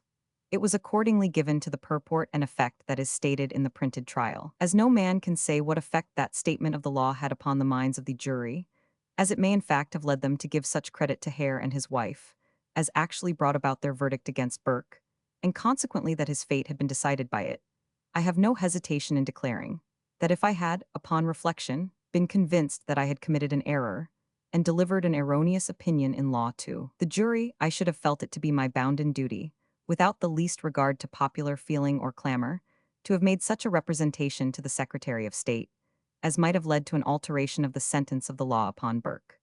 The opinion, however, which I did deliver in my charge to the jury, so far from being shaken, has been strengthened and confirmed by all that I have since heard or read upon the subject. I shall only add that if the objection to the credit of the accomplices, upon the ground of their being actually liable to be tried for the 2 acts of murder contained in the indictment, the trial of which had that day merely been postponed, had been taken, as it ought to have been, when Hare and his wife were offered as witnesses, the point would have been fully argued and solemnly determined by the court. But as it was withheld till the addresses to the jury, every one knows that it could not otherwise have been disposed of than by delivering an opinion upon it to the jury. I have but one word more to add with regard to the supposed inconsistency between the 304 opinions expressed by myself and my brothers, in regard to a question proposed to be put to Hare, and that which I delivered to the jury. I must beg leave, however, to say that when the real res gesti are attended to, no such inconsistency can be found. I find from my notes that the argument of the counsel was raised upon the question if Hare ever was concerned in the commission of other murders.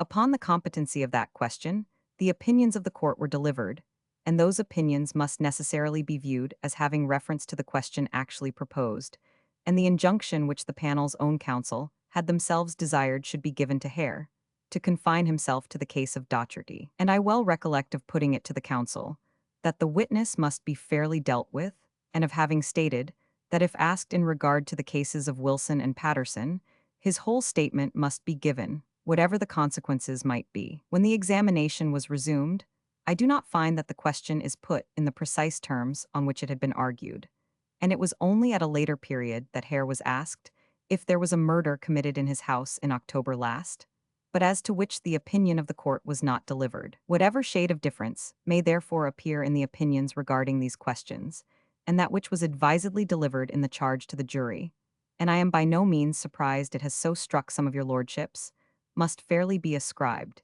either to the imperfections of the report of the trial, or to the course of proceeding that was adopted at the suggestion of the counsel for the prisoners. I am, upon the whole, of opinion that the prayer of the prisoners' bill ought to be granted, and that it would be directly contrary to the established practice of this court, and the principles of our law, merely to suspend the proceedings against him, 305, in order that a pardon should be obtained for his concern in the offenses charged in the indictment, upon which he was examined as a witness. Such would be the course adopted by the judges of England. But, respecting as I do that law and its institutions, I do not, as a Scottish judge, feel myself warranted to follow it on the present occasion. My opinion is that it would be equally incompetent to the first officer of the Crown, as it is to the private parties now before us, to institute any criminal procedure against Hare, steeped in guilt although he be, in reference to the acts contained in the indictment against Burke, and I can allow that opinion in no degree to be influenced, civium ardor prova jubentium. An interlocutor was then pronounced, passing the bill of advocation, thereby reversing the decision of the sheriff, ordering the magistrates and keepers of the jail of Edinburgh to liberate the prisoner Hare from confinement, quashing the proceedings which had been instituted with a view to bring Hare to trial at the instance of James Wilson's nearest of kin, and ordering the precognitions already taken for that purpose to be cancelled. Thus, in as far as Hare is concerned, these prosecutions connected with the late murders are closed, and whatever may be the opinions entertained out of doors with respect to the conflicting views of the judges upon the law of the case, it must be satisfactory to the country to find that, although differing materially on many points in the discussion, the court were unanimous in approving most warmly and decidedly of the Lord Advocate's proceedings. And, however deeply every virtuous man may lament that a wretch, who is so covered over with crimes, should escape the hands of justice, this feeling ought to be controlled by the recollection that even the guilty must not suffer by 306 stretches of the law, which might also be perverted, in other cases to the ruin of the innocent, that, without the information which Hare has afforded, not even one of the horrid crew of murderers would have been convicted, or the means afforded of checking a hideous system of murder, and that, by the course which the public prosecutor has pursued in giving one man immunity from punishment for such information, a great benefit has been conferred upon society, for which his lordship is entitled to the gratitude of his country. As to Hare himself, he is morally, and in the eyes of all mankind, a self-convicted murderer. He is liberated for the present from the jail and the gibbet, but he goes forth an outcast on the world, with a brand on his forehead that can never be effaced. Wherever his name is heard by him, he will hear it amidst the execrations of mankind. His doom hereafter it is not for man to anticipate. The delivery of their lordships' opinions in this interesting case occupied the court upwards of 7 hours. The courtroom was crowded during the whole time. In the former part of this account, we announced that some particulars of the lives of each of the prominent actors in the black dramas should be given. The press of matter that has since occurred has hitherto prevented this, but we now proceed to redeem our pledge, in so far as one of them is concerned, by briefly mentioning such things as have come to our knowledge respecting the notorious William Hare. This villain's character apparently has presented few traits which could interest anyone previous to his great crimes. It may be judged of by picturing the beau ideal 307 of a drunken, ferocious, and stupid profligate. What few incidents have occurred in his miserable life, if such there were, would also have been lost by the insuperable aversion everyone previously acquainted with him seems to have in avowing even a casual connection. While the acquaintance of Burke has been claimed by many, and his habits and manners freely dwelt upon, all have shrunk from an avowal of such an intimacy with his fellow monster as would justify them in depicting his character. After it was discovered that Burke had, before his crimes, displayed some of the attributes of humanity, and had borne a very different character from what his real one turned out to be, it was assumed that he had been made a tool of by Hare, and that he was the tempter and archfiend who had lured him on to his destruction, and instructed him in the hellish arts.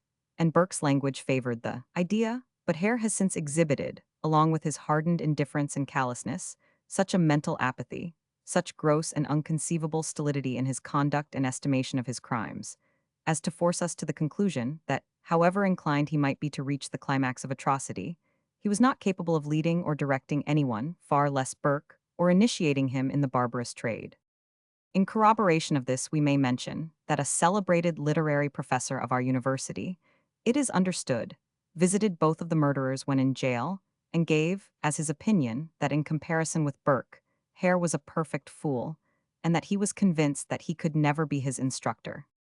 He describes Burke to have been a very intelligent man, and one whose conversation would give a great idea of candor and open-heartedness, though his conduct displayed nothing like remorse or contrition. On the contrary, he seemed happy that the professor's knowledge of 308 Innerlathen enabled him to talk of the kindness and charity towards him of several individuals there. He talked of them so as to lead the learned gentleman to remark that he understood perfectly well what charity was, though he did not practice it. Hare's behavior and conversation were perfectly different. He seemed not to possess the slightest moral perception of the enormity of his conduct, and described his guilty compeer as one of the best men in the world, who would part anything he had in the world with a beggar. His aspect did not belie him. Well might Mr. Cockburn describe him as a squalid wretch. We scarcely ever saw a more disgusting specimen of human nature, and both in his physical and moral conformation, the brute seemed to vie with the man for the ascendancy. A continual idiotic though diabolical laugh appeared to be upon his countenance, such as might be imagined to characterize the lowest grade of fiends. He is a native of Ireland and was born in the neighborhood of Londonderry. And after working at country work there, he came to Scotland and engaged as a common laborer upon the Union Canal, and for some time assisted in unloading Mr. Dawson's coal boats. There he fell in with Log, the former husband of his notorious wife, and subsequently came to lodge in his house. After the work at the canal was finished, he took up the trade of a traveling huckster, and with an old horse and cart went about the country selling fish, and sometimes crockeryware, which he gave in exchange for old iron and 100, and sold it again to the dealers in Edinburgh. He used also to go about with a hurley selling articles. Before Log's death, he had left his house in Tanner's Close, but returned again after this event, and assumed the privileges of the master of the house, although Mrs. Log never was called by his name. He then became a perfect pest to the inhabitants of the West Port. From his debauched, dissolute habits and reckless brutality, 309, his conduct would justify the oft-repeated allegation of an Irishman's addiction to fighting, as he was continually in a brawl. He never failed to pick a quarrel upon any opportunity that offered, and an individual looking at him was sufficient apology for a challenge to the combat. Though a sorry pugilist, he was never tired until fairly disabled, and the many drubbings he received could not cure him of his pugnacious propensities. If no adversary presented himself out of doors, he was always sure of one within, and his wife and he were perpetually engaged in conflicts. Though almost always intoxicated herself, his drunkenness incited frequent attacks from her. Any of the neighbors would desire a boy to go and tell Lucky Log that Willie Hare was on the street drunk, and a fight immediately ensued upon their rencontre. In our account of the murders, we have already noticed the share that he had in them, as well as his conduct upon the trial and immediately subsequent to it, and it is unnecessary to repeat it here. We will confine ourselves, therefore, to some farther notice of his deportment while in jail and his adventures after liberation. At first, after Burke's conviction, he imagined that his detention was for the purpose of protecting him, and was very easy and not at all troubled with compunction. But after his confinement was extended to a period far beyond what was necessary for immediate protection, he began to become uneasy, which was increased when inquiries about the murders were renewed. His behavior indicated most unbecoming levity, as well as imbecility. He apparently was incapable of comprehending anything of moral rectitude. On the last Sabbath of Burke's life, and when his own case was pending in the courts, he is said to have displayed the only symptoms of feeling that he had suffered to escape him. It was during the discourse of the Rev. Mr. 310 Porteous, which, contrary to his usual custom, he listened attentively to, and appeared affected when pointed allusion was made to his compeer. On the 2d February, and probably within half an hour of the time when the wretch would have been liberated, in consequence of the judgment of the High Court of Justiciary, on his bill of advocation, suspension, and liberation, a detainer was lodged against him at the instance of the mother and sister of Daft Jamie, proceeding upon a petition setting forth that the petitioners had a claim of assignment against Hare on account of the murder of their near relative, that the sum of £500, or such other sum as might be modified, was due to them by Hare on that head, and that, as the said William Hare, a foreigner, was in meditation fugi, and about to withdraw himself forth of the kingdom with a view to disappoint their just claim, wherefore a warrant was prayed for to take him into custody, to bring him before the sheriff for examination, and to take him bound in caution judicio sisti et judicatum solvi. The petitioners having taken the usual oath, Hare was consequently detained, and 8 o'clock the same evening was fixed for his examination. Accordingly, a little after the hour appointed, he was brought into an apartment of the jail for examination, and a number of interrogatories were put to him. But he preserved an obstinate silence in regard to all of them, except the first, we believe, which related in some way to the murder of Jamie, and in reference to which he growled out that he would say no more about it. Several witnesses to whom he had communicated his intention, after getting out of jail, to quit this country and return to Ireland, were then called and examined. Among these was a prisoner of the name of Lindsay, a brisk fellow, with a black scratch wig on the top of his head, who proved distinctly that Hare meant to 311 leave Scotland and withdraw to some part of Ireland, and having finished his deposition, volunteered his unqualified testimony in favor not only of Hare, but also of Burke. This fellow, whose misfortune as well as fault it is to be alimented and housed at the public expense, and who is not yet a man of tried character, although it will soon, we understand, be put to the test, observed that he knew both Burke and Hare well, that in particular he had slept for a considerable time with the former before his trial, and that he was decidedly of opinion they were the best Irishmen he ever knew, from which we would charitably infer that his acquaintance has been rather limited and somewhat select. Several turnkeys gave evidence to the same effect with this youth as to the expressed intentions of Hare, and ultimately the sheriff granted warrant for the incarceration of the latter, until he should give caution judicio sisti.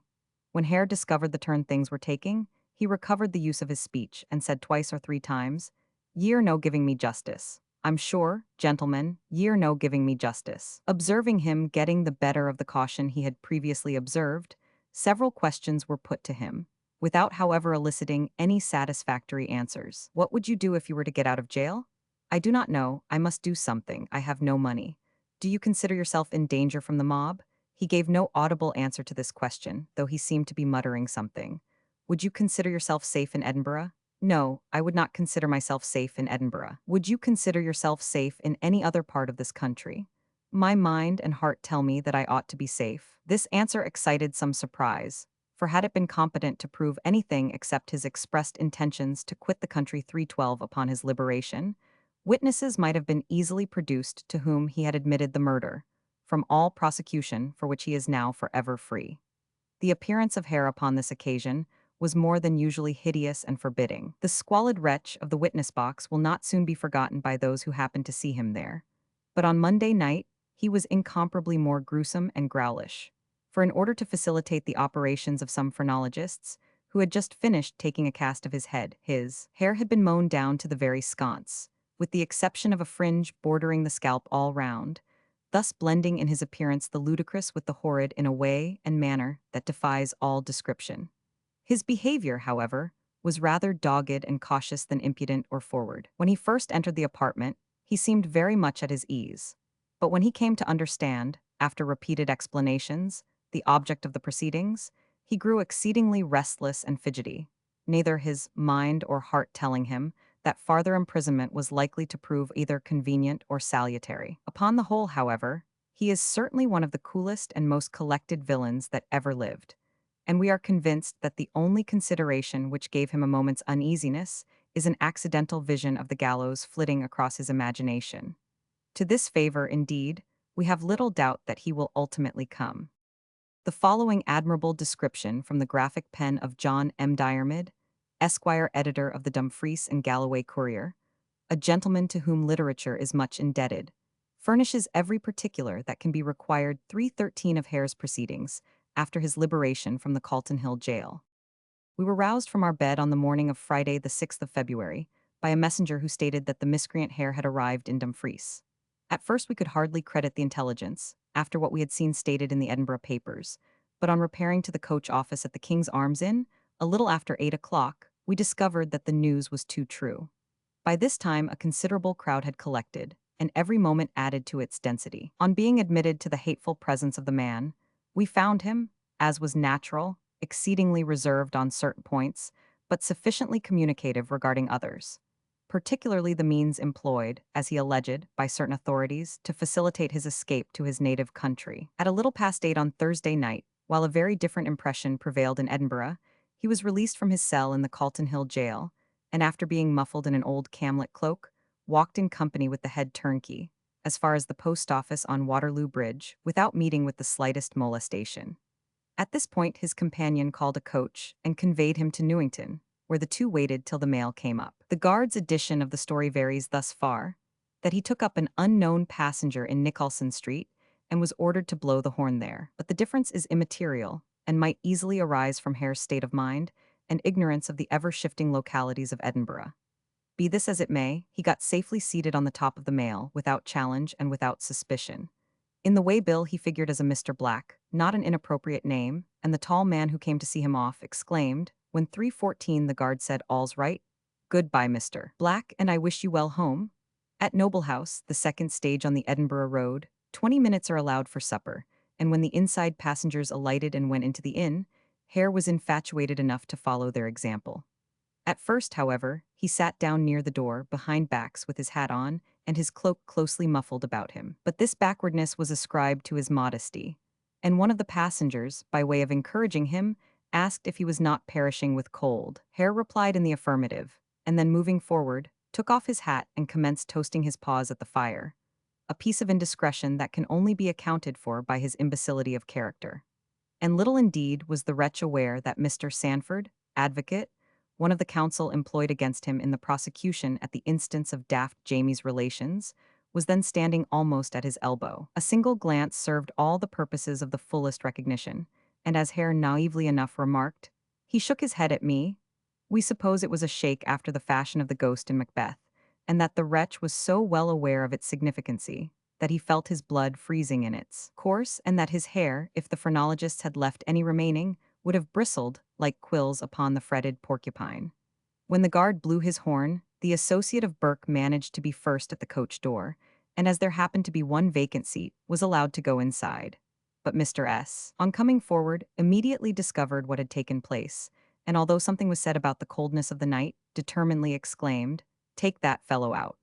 Again, therefore, he was transferred to the top, and then Mr. S. to explain perhaps his seeming harshness, revealed to his fellow travelers, two of our own townsmen, a 315 secret which we devoutly wish he had kept. News, whether good or bad, partake of the diffusive nature of light, and at Beedick, the guard, and even the driver, became as learned as others, though not half so close.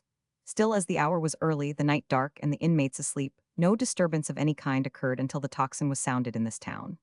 Each of our townsmen had a servant in waiting to receive his luggage, and the moment Jack and Bill, Tom, or Peter received a hint, the news flew like wildfire in every direction. We have already spoken of the crowd that had assembled shortly after 8 o'clock, and by 10, it had become perfectly overwhelming. Nearly the whole of the High Street was one continued mass of people, so closely wedged that you might have almost walked over their heads, while Buccleuch Street was much in the same state.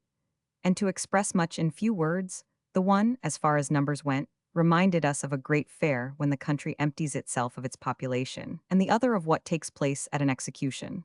The numbers of the people are variously estimated, but the best judges are of opinion that they could not be under 8,000. As it was known that Hare was bound to Porttrick, the mob everywhere evinced the greatest anxiety to see him pass and pay their respects to him in their own way. But in the interim of more than 4 hours, that elapses between the arrival of the Edinburgh and departure of the Galloway or Porttrick mail, hundreds if not thousands were admitted to see him. And if poll tax had been levied during the day, from the multitudinous visitors to the wild beast, a large fund might have been raised for the purposes of charity, though we question whether the poorest person in town would have pocketed farthing so ignominiously come by. The Edinburgh mail arrived about 20 minutes before 7, and 3:16 as the crowd were soon on the qui-vive, it became necessary to secrete Hare in the taproom attached to the King's Arms. Here, from the first, he was surrounded by a knot of drivers and other persons, and as ale was handed to him, he commenced clattering to all and sundry, and drinking absurd toasts, such as, "Bad luck to bad fortune." At this time he appeared to be the worse of liquor, and when interrogated as to his personal identity, he replied that he was indeed the man, and that there was no use of denying it now. But all questions regarding his crimes he evaded, by stating that he had said enough before, had done his duty in Edinburgh, and 100. To have pressed him on such points would have been the height of folly, for even if he had been disposed to speak out, no reliance could have been placed in his statements. And just as ill-timed, in our opinion, were the threatenings addressed and the reproaches showered upon him by a variety of persons. Betwixt 9 and 10 o'clock an intelligent gentleman visited Hare, and shortly after he was taken into a closet off the tap-room, and left in the presence of 3 individuals. After various questions, touching chiefly his early history, in the course of which he stated that he had almost no money, and had tasted no food from the time he had left the prison, the gentleman alluded to gave him a sovereign, and this piece of kindness seemed to surprise him so much that he actually burst into tears, though his bearing had been sufficiently unflinching before. When this visitor retired, those without forced the door and crowded the closet to suffocation. In an instant Hare was nosed and squeezed into the smallest possible corner, and strongly reminded us of a hunted fox when he stops short, turns round, shows his teeth, though unable to fly, and vainly attempts to keep the jowlers at bay. In the absence of the police, his situation was far from being free from 317 danger, and amidst a dreadful torrent of other imprecations, "Burke him! Burke him!" resounded so loudly that we actually believed he would be murdered on the spot. One old woman, the only one in the crowd, was particularly emphatic and ferocious in her gestures, and seemed anxious to get forward to strike the villain with the butt end of a dirty, ragged umbrella. But she could not make her way through the crowd, and lucky it was for the object of her abhorrence.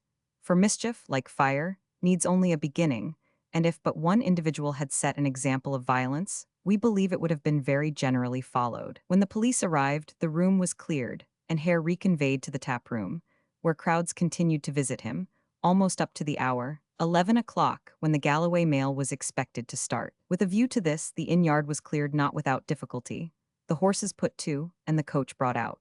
But the mob, who, Argus-like and with far more than his eyes, anxiously watched every opportunity, had previously taken their plans almost by instinct, and their aspect appeared so truly threatening that it was impossible to drive the mail along the high street, if Hare was either out or inside, with safety to any person connected with it. In these circumstances, and while 2 passengers were sent forward a few miles in gigs, the coach started perfectly empty, if we accept the guard and driver, and one of Bailey Fraser's sons, who seemed anxious to protect his father's property. The crowd opened and recoiled so far, and the tremendous rush, the appalling waves on waves of people, far exceeded in magnitude and intensity anything we ever witnessed in Dumfries before. When near the post office, the coach was surrounded, the doors opened, and the interior exposed. And though this proceeding served to allay suspicion, the cry soon resounded far and wide that the miscreant 318, who was known to be a small man, had managed to squeeze himself into the boot. We have said that the mob had concocted a plan, and from all we can learn, their resolution was to stop the mail at the middle of the bridge and precipitate Hare over its goodly parapet into the river. Failing this, they had fully determined to waylay the coach at Castellan's toll bar and subject him to some other species of punishment. And in proof of this, we need only state that they had forcibly barricaded the gates. But when it became obvious that Hare was neither in nor on the mail, the guard and driver were allowed to proceed. And we here mention that Mr. Fraser Junn, while returning home on foot, was hooted and threatened, merely from having been upon the top of the mail. Even those who interfered in his behalf were exposed to a shower of mud, and ourselves among others, was so honored for daring to take the part of an unoffending citizen. But that is a matter of no moment. Otherwise, we could tell a number of similar tales. Hare, as we have said, was not allowed to go by the mail, and when that fact became generally known, group after group continued to visit the monster's den, though policemen with their staves guarded the mouth of the King's Arms entry, kept the mob at bay, and only admitted whom they pleased. By these successive visitors, he was forced to sit or stand in all positions, and cool and insensate and apathetic as he seems, he was occasionally almost frightened out of his wits. Abuse of every kind was plentifully heaped on him, as the only fitting incense that could meet his ear. And one woman, it is said, seized him by the collar and nearly strangled him, while a sturdy ostler who happened to be present, though perhaps not at the same moment, addressed him in these emphatic words: "War are ye gone, or war can ye gang to? Hell's o'er good for 319 the like o' you, the very devils, for fear o' mischief, wadna door to let ye in, and as for heathen that's entirely out o' the question." Another man told him that he should never rise off his knees, and many that he should hang himsel on the first tree he cam to. On one occasion he was menaced by a mere boy, while others urged him on and took his part, and at this time he became so much irritated that he told them to come on and give him fair play. A second time, when pressed beyond what he could bear, he took up his bundle and walked to the door, determined, as he said, to let the mob tack their will owe him. In this effort he was checked by a medical man, but it would be endless to repeat all that occurred while Hare remained a prisoner in the tap room. During the whole forenoon, Mr. Fraser was apprehensive for the safety of his premises, and naturally anxious to eject the culprit who had rendered them so obnoxious. In fact, the whole town was so completely convulsed that it was impossible to tell what would happen next, and in these circumstances, and after due deliberation, on the part of our magistrates, who had a very onerous duty to perform, an expedient was hit on and successfully executed, though the chances seemed 10 to 1 against it. Betwixt 2 and 3 o'clock, a chaise and pair were brought to the door of the King's Arms Inn, a trunk buckled on, and a great fuss made.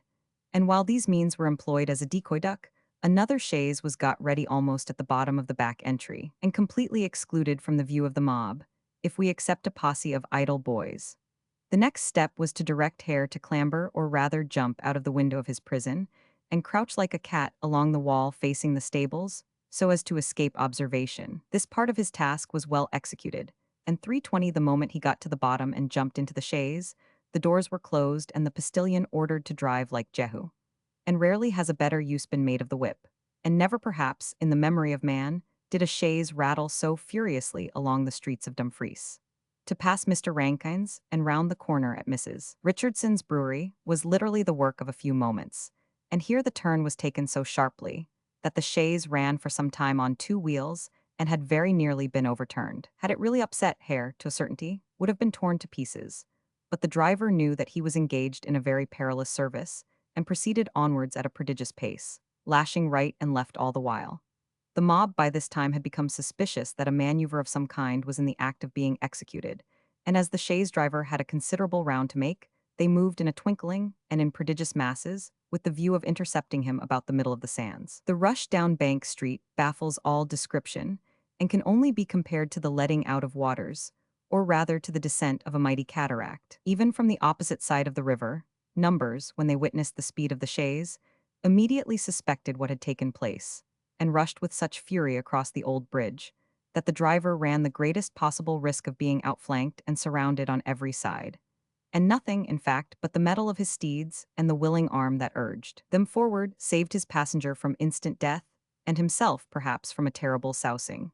At every little interval he was intercepted and threatened, and though Hare endeavored to keep up the near panel, and also cowered down to be out of harm's way, 3 stone were thrown at and entered the chaise, one of them heavy enough to have knocked his 321 brains out. "Stop, stop, let the murderer out," were shouted by 100 voices at once, and while some stood still from inability to run, others immediately supplied their places, and closed up almost with the speed of thought, nearly the whole wake of the careering vehicle. As an impression prevailed that the driver meant to gallop out the Galloway road, there was a general rush to the western angle of the new bridge, and this mistake operated as a diversion in his favor.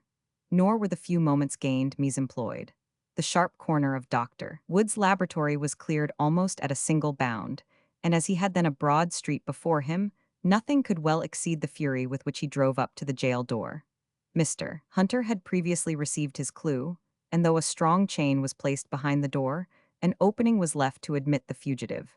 And into this gulf he leapt, hop, step, and jump, 1,000 times more happy to get into prison than the majority of criminals are to get out of it. His escape enraged the mob greatly, and the scene of action must now be shifted from the King's Arms Inn to the neighborhood of the jail. As their numbers increased, they laid regular siege to this place of safety, preventing all ingress or egress excepting at considerable personal risk. From 4 to 8 o'clock, nothing but clamor and rioting were heard, and at nightfall they smashed and extinguished the nearest gas lamps, for reasons that may be easily enough conceived.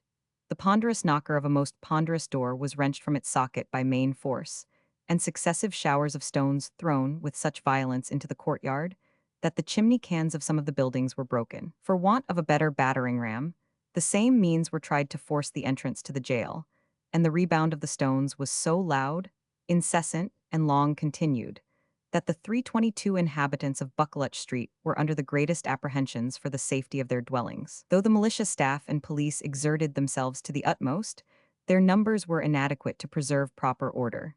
And it was not till near 8 o'clock, when 100 special constables were sworn in, and appeared armed with batons on the spot, that the peace of the town was reassured. Previous to this, nearly the whole front windows of the courthouse were smashed, as well as a few in an adjoining building, though that, we believe, occurred by accident.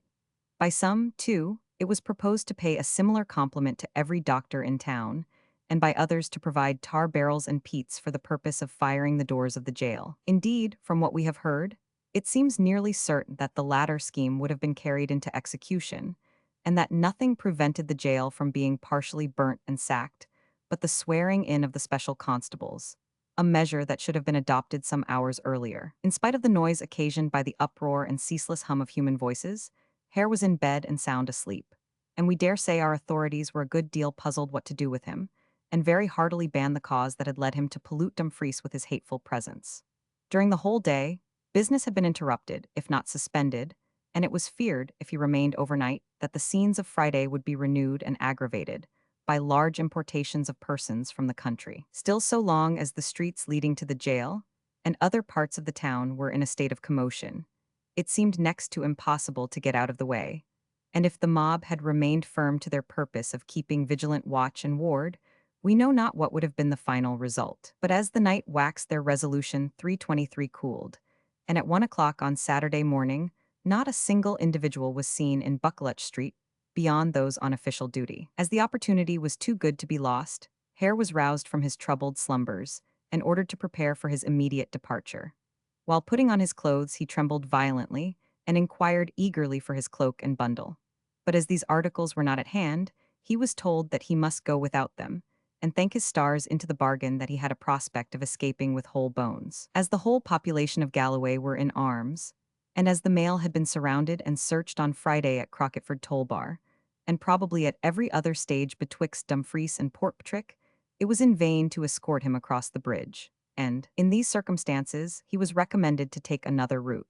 He at once consented, and after being guided to Hood's loaning by 2 militiamen and a sheriff's officer, and fairly put on the Annan road, he was left to his own reflections and resources. At 3 o'clock he was seen by a boy passing Dodbeck, and must have been beyond the border by the break of day, though a report was circulated on Saturday and Sunday that he had been discovered at Annan and stoned to death. But this mistake was corrected yesterday by the driver of the mail, who reported that he saw him at 5:15 on Saturday evening, sitting beside 2 stonebreakers on the public road, within half a mile of Carlisle. As the coach passed, he held down his head, but the driver recognized him, notwithstanding, as well as a gentleman who was on the top of the mail. The news soon spread, and as a number of persons went to see him, he was told he would be murdered if he went into Carlisle, and although he appeared completely done up, he turned off by the Newcastle 324 road and doubtless made his bed in the open fields.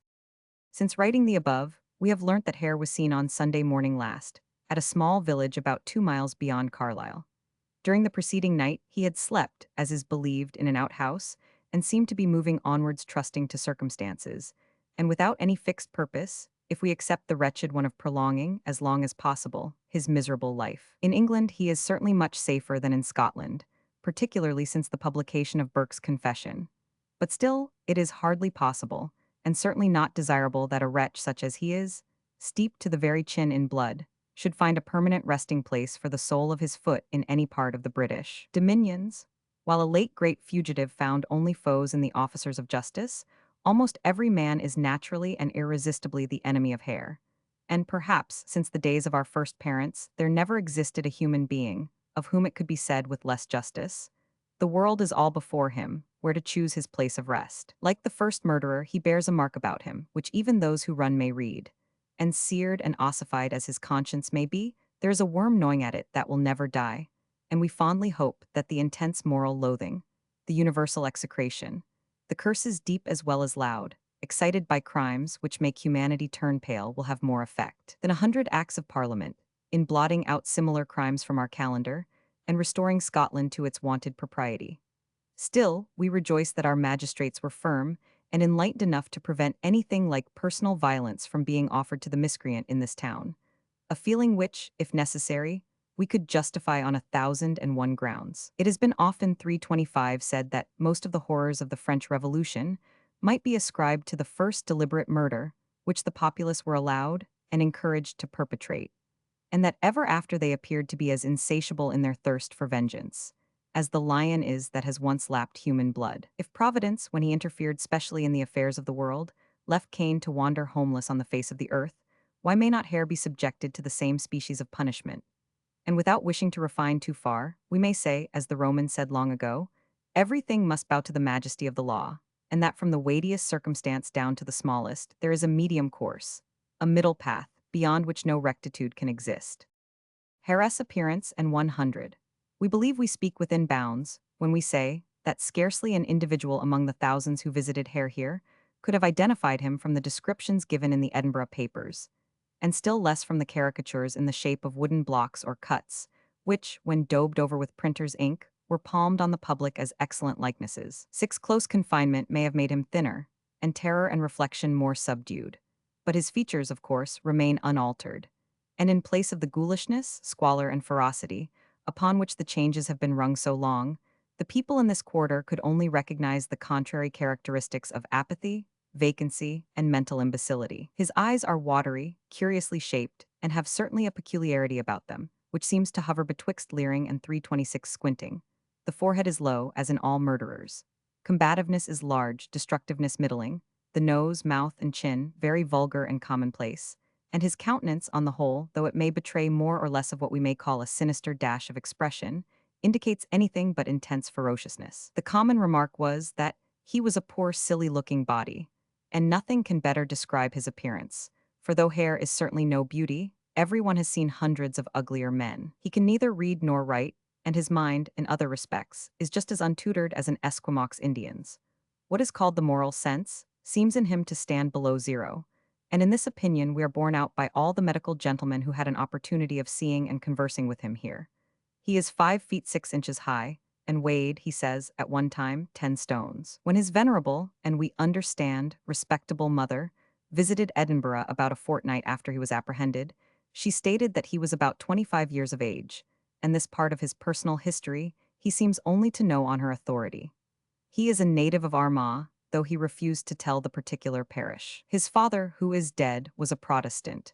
His mother is a Catholic, and though he never cared much about the matter, and either could not or would not give the name of the priest he attended, he seems inclined to prefer his mother's religion. He has 2 brothers and 2 sisters alive. He came to Scotland 10 years ago, and after landing at Workington, traveled to Newcastle and 100.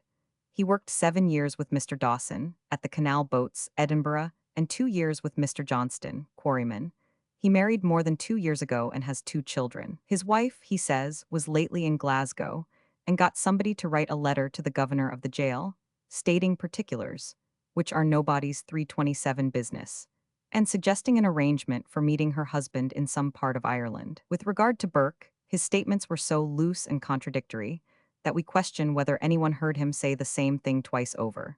Sometimes he denied, and sometimes admitted that he had seen his confession, sometimes hinted that the whole truth was not yet known, and at others that far more had been said than was true. To one person, he averred that he had only witnessed 2 murders, and he was only, perhaps, consistent in this, that he seemed uniformly willing to blacken his associate and whitewash himself. Burke's statement that his female associate had no knowledge of the murders committed goes far to damage his whole testimony, and if both assassins had been confessed and gibbeted, we question whether the truth could have been got at between them.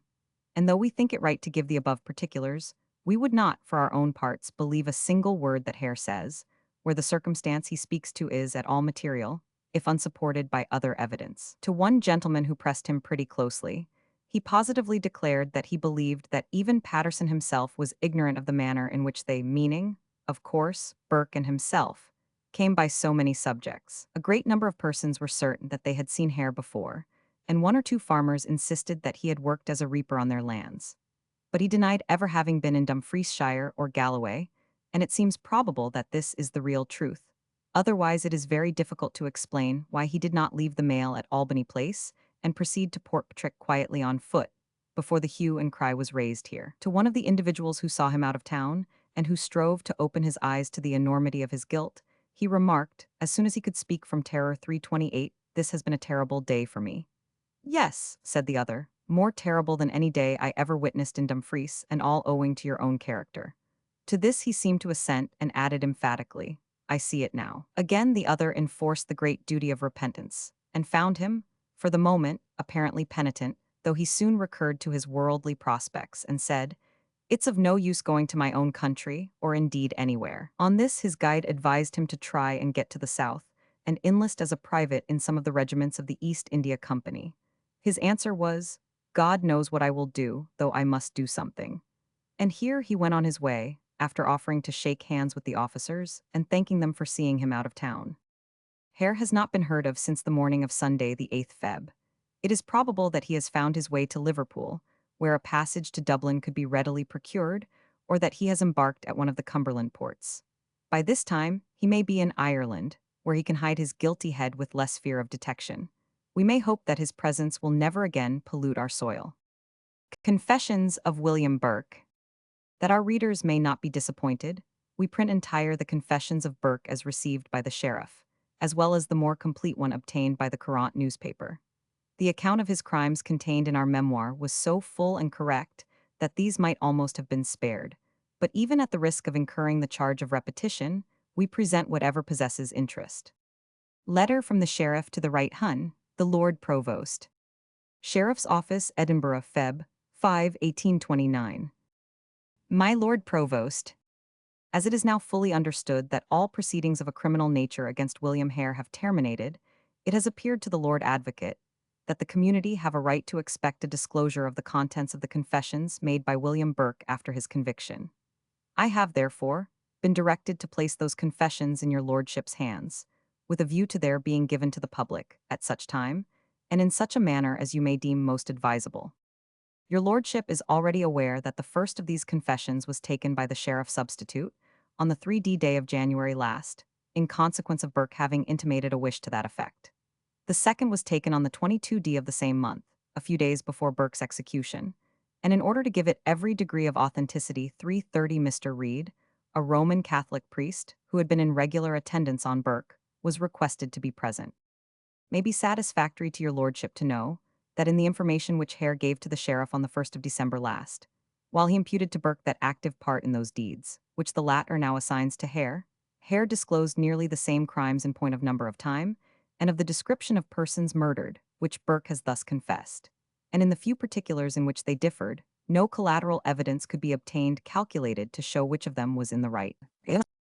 Your lordship will not be displeased to learn that after a very full and anxious inquiry, now only about to be concluded, no circumstances have transpired calculated to show that any other persons have lent themselves to such practices in the city or its vicinity, and that there is no reason to believe that any other crimes have been committed by Burke and Hare, excepting those contained in the frightful catalogue to which they have confessed. In concluding, I need hardly suggest to your lordship the propriety of not making those confessions public, until such time as you are assured that Hare has been actually liberated from jail. I have the honor to be, my lord, your lordship's most obedient humble servant. Ad Duff. The Right Hun, the Lord Provost in 100 and 100, 331. Official confessions of Burke in the jail. Present, Mr. George Tate, Sheriff Substitute, Mr. Archibald Scott, Procurator Fiscal, Mr. Richard J. Moxey, Assistant Sheriff Clerk. Edinburgh, 3D Jan, 1829. Compared William Burke, at present under sentence of death in the jail of Edinburgh, states that he never saw Hare till the Hallow Fair before last, November 1827, when he and Helen M. Dougal met Hare's wife, with whom he was previously acquainted on the street.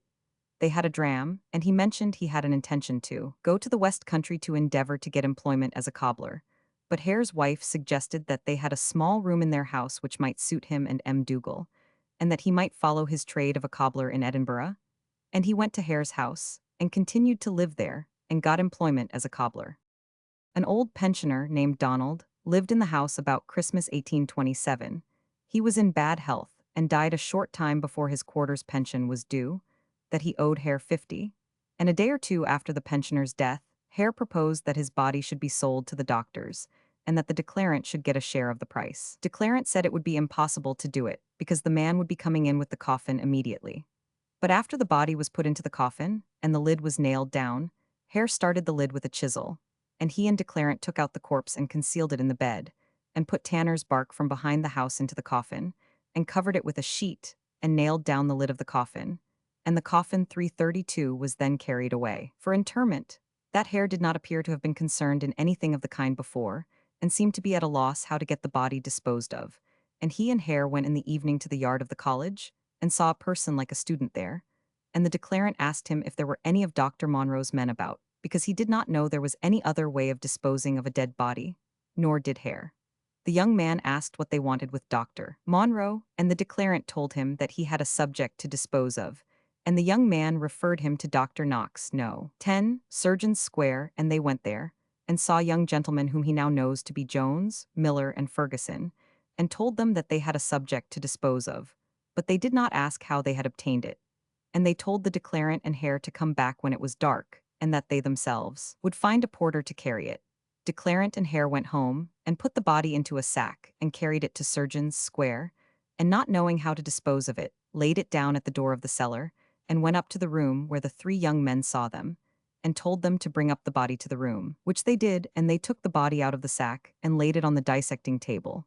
That the shirt was on the body, but the young men asked no questions as to that, and the declarant and Hare, at their desire, took off the shirt and got 50 tens.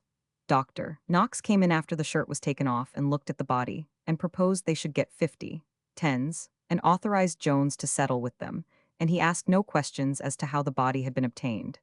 Hare got 50 fives, and the declarant got 50 fives, Jones and 100. Said that they would be 333 glad to see them again when they had any other body to dispose of.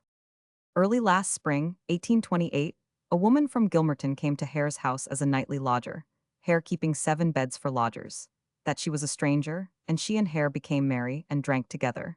And next morning she was very ill in consequence of what she had got, and she sent for more drink, and she and Hare drank together, and she became very sick and vomited, and at that time she had not risen from bed. And Hare then said that they would try and smother her in order to dispose of her body to the doctors. That she was lying on her back in the bed, and quite insensible from drink, and Hare clapped his hand on her mouth and nose, and the declarant laid himself across her body in order to prevent her making any disturbance. And she never stirred, and they took her out of bed and undressed her, and put her into a chest, and they mentioned to Dr. Knox's young men that they had another subject, and Mr. Miller sent a porter to meet them in the evening at the back of the castle, and declarant and Hare carried the chest till they met the porter, and they accompanied the porter with the chest to Dr. Knox's classroom, and Dr. Knox came in when they were there. The body was cold and stiff. Dr. Knox approved of its being so fresh, but did not ask any questions. The next was a man named Joseph, a miller, who had been lying badly in the house. That he got some drink from declarant and Hare, but was not tipsy. He was very ill, lying in bed, and could not speak sometimes, and there was a report on that account that there was fever in the house, which made Hare and his wife uneasy in case it should keep away. Lodgers and they, declarant and Hare, agreed that they should suffocate him for the 334 same purpose, and the declarant got a small pillow and laid it across Joseph's mouth, and Hare lay across the body to keep down the arms and legs, and he was disposed of in the same manner to the same persons, and the body was carried by the porter who carried the last body.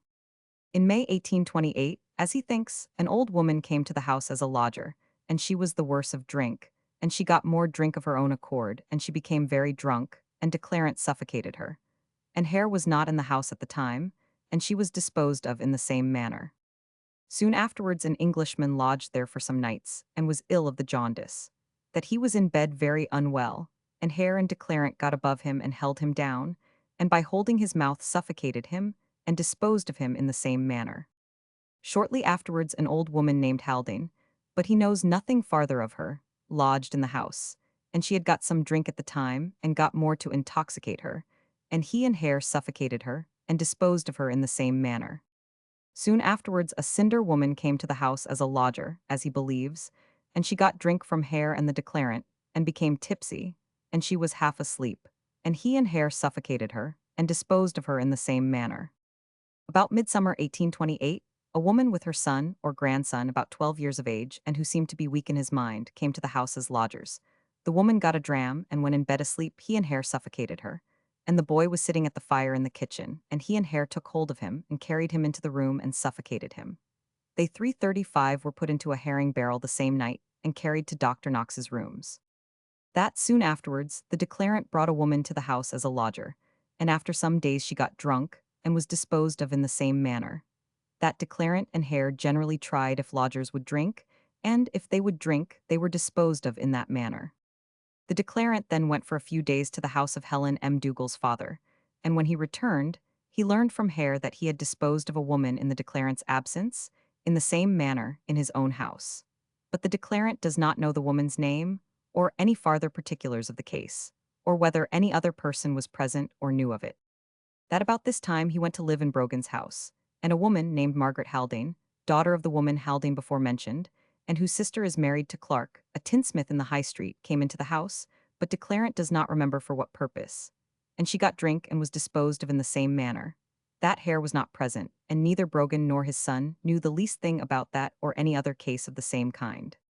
That, in April 1828, he fell in with the girl Patterson and her companion in Constantine Burke's house, and they had breakfast together, and he sent for Hare, and he and Hare disposed of her in the same manner, and Mr. Ferguson and a tall lad, who seemed to have known the woman by sight, asked where they had got the body, and the declarant said he had purchased it from an old woman at the back of the cannon gate. The body was disposed of 5 or 6 hours after the girl was killed, and it was cold but not very stiff, but he does not 336 recollect of any remarks being made about the body being warm. One day in September or October 1828, a washerwoman had been washing in the house for some time, and he and Hare suffocated her and disposed of her in the same manner. Soon afterwards, a woman named M. Dougal, who was a distant relation of Helen M. Dougal's first husband, came to Brogan's house to see M. Dougal, and after she had been coming and going to the house for a few days, she got drunk and was served in the same way by the declarant and Hare. That daft Jamie was then disposed of in the manner mentioned in the indictment, except that Hare was concerned in it. That Hare was lying alongside of Jamie in the bed, and Hare suddenly turned on him and put his hand on his mouth and nose, and Jamie, who had got drink but was not drunk, made a terrible resistance, and he and Hare fell from the bed together, Hare still keeping hold of Jamie's mouth and nose, and as they lay on the floor together, declarant lay across Jamie to prevent him from resisting, and they held him in that state till he was dead, and he was disposed of in the same manner. And Hare took a brass snuff-box and a spoon from Jamie's pocket, and kept the box to himself, and never gave it to the declarant, but he gave him the spoon. And the last was the old woman Docherty, for whose murder he has been convicted. That she was not put to death in the manner deponed to by Hare on the trial. That during the scuffle between him and Hare, in the course of which he was nearly strangled by Hare, Docherty had crept among the straw, and after the scuffle was over they had some drink, and after that they went both 337 forward to where the woman was lying sleeping, and Hare went forward first and seized her by the mouth and nose, as on former occasions, and at the same time the declarant lay across her, and she had no opportunity of making any noise, and before she was dead, one or other of them, he does not recollect which, took hold of her by the throat. That while he and Hare were struggling, which was a real scuffle, M. Dougal opened the door of the apartment, and went into the inner passage and knocked at the door, and called out police and murder, but soon came back. And at same time Hare's wife called out, never to mind, because the declarant and Hare would not hurt one another. That whenever he and Hare rose and went towards the straw where Docherty was lying, M. Dougal and Hare's wife, who, he thinks, were lying in bed at the time, or perhaps were at the fire, immediately rose and left the house, but did not make any noise so far as he heard, and he was surprised at their going out at that time, because he did not see how they could have any suspicion of what they, the declarant and Hare, intended doing. That he cannot say whether he and Hare would have killed Docherty or not, if the women had remained, because they were so determined to kill the woman, the drink being in their head, and he has no knowledge or suspicion of Docherty's body having been offered to any person besides Dr. Knox, and he does not suspect that Patterson would offer the body to any other person than Dr. Knox. Declares that suffocation was not suggested to them by any person as a mode of killing, but occurred to Hare on the first occasion before mentioned, and was continued afterwards because it was effectual and showed no marks, and when they lay across the body at the same time, that was not suggested to them by any person, for they never 338 spoke to any person on such a subject. And it was not done for the purpose of preventing the person from breathing, but was only done for the purpose of keeping down the person's arms and thighs to prevent the person struggling. Declares that with the exception of the body of Docherty, they never took the person by the throat, and they never leapt upon them, and declares that there were no marks of violence on any of the subjects, and they were sufficiently cold to prevent any suspicion on the part of the doctors, and, at all events, they might be cold and stiff enough before the box was opened up, and he and Hare always told some story of their having purchased the subjects from some relation or other person who had the means of disposing of them, about different parts of the town, and the statements which they made were such as to prevent the doctors having any suspicions, and no suspicions were expressed by Dr. Knox or any of his assistants, and no questions asked tending to show that they had suspicion. Declares that Helen M. Dougal and Hare's wife were no way concerned in any of the murders, and neither of them knew of anything of the kind being intended, even in the case of Docherty. And although these two women may latterly have had some suspicion in their own minds that the declarant and Hare were concerned in lifting dead bodies, he does not think they could have any suspicion that he and Hare were concerned in committing murders.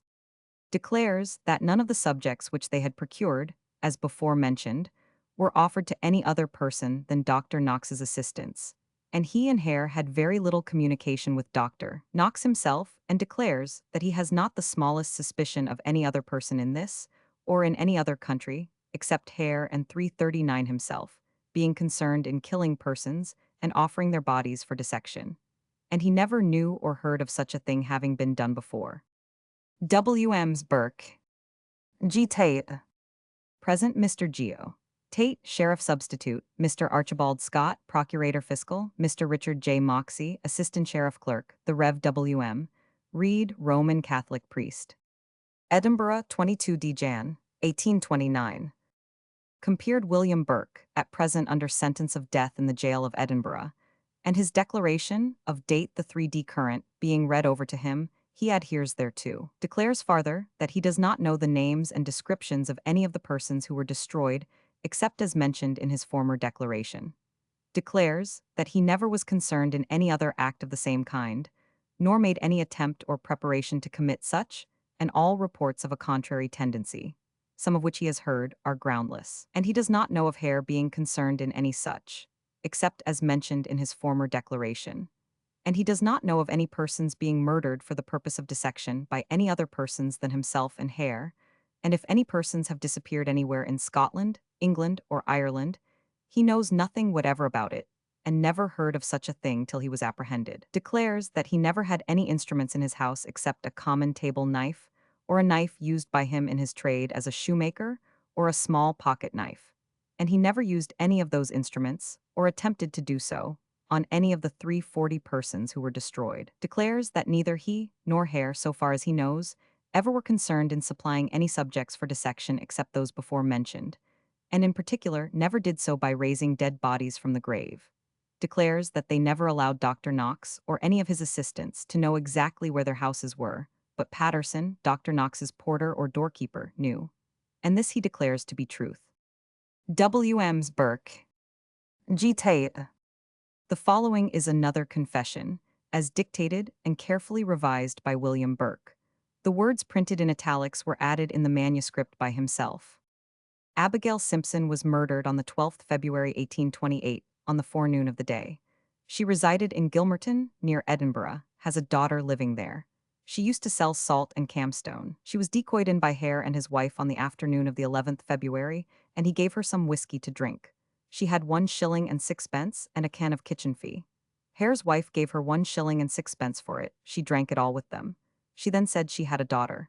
Hare said he was a single man and would marry her and get all the money amongst them. They then proposed to her to stay all night, which she did, as she was so drunk she could not go home, and in the morning was vomiting.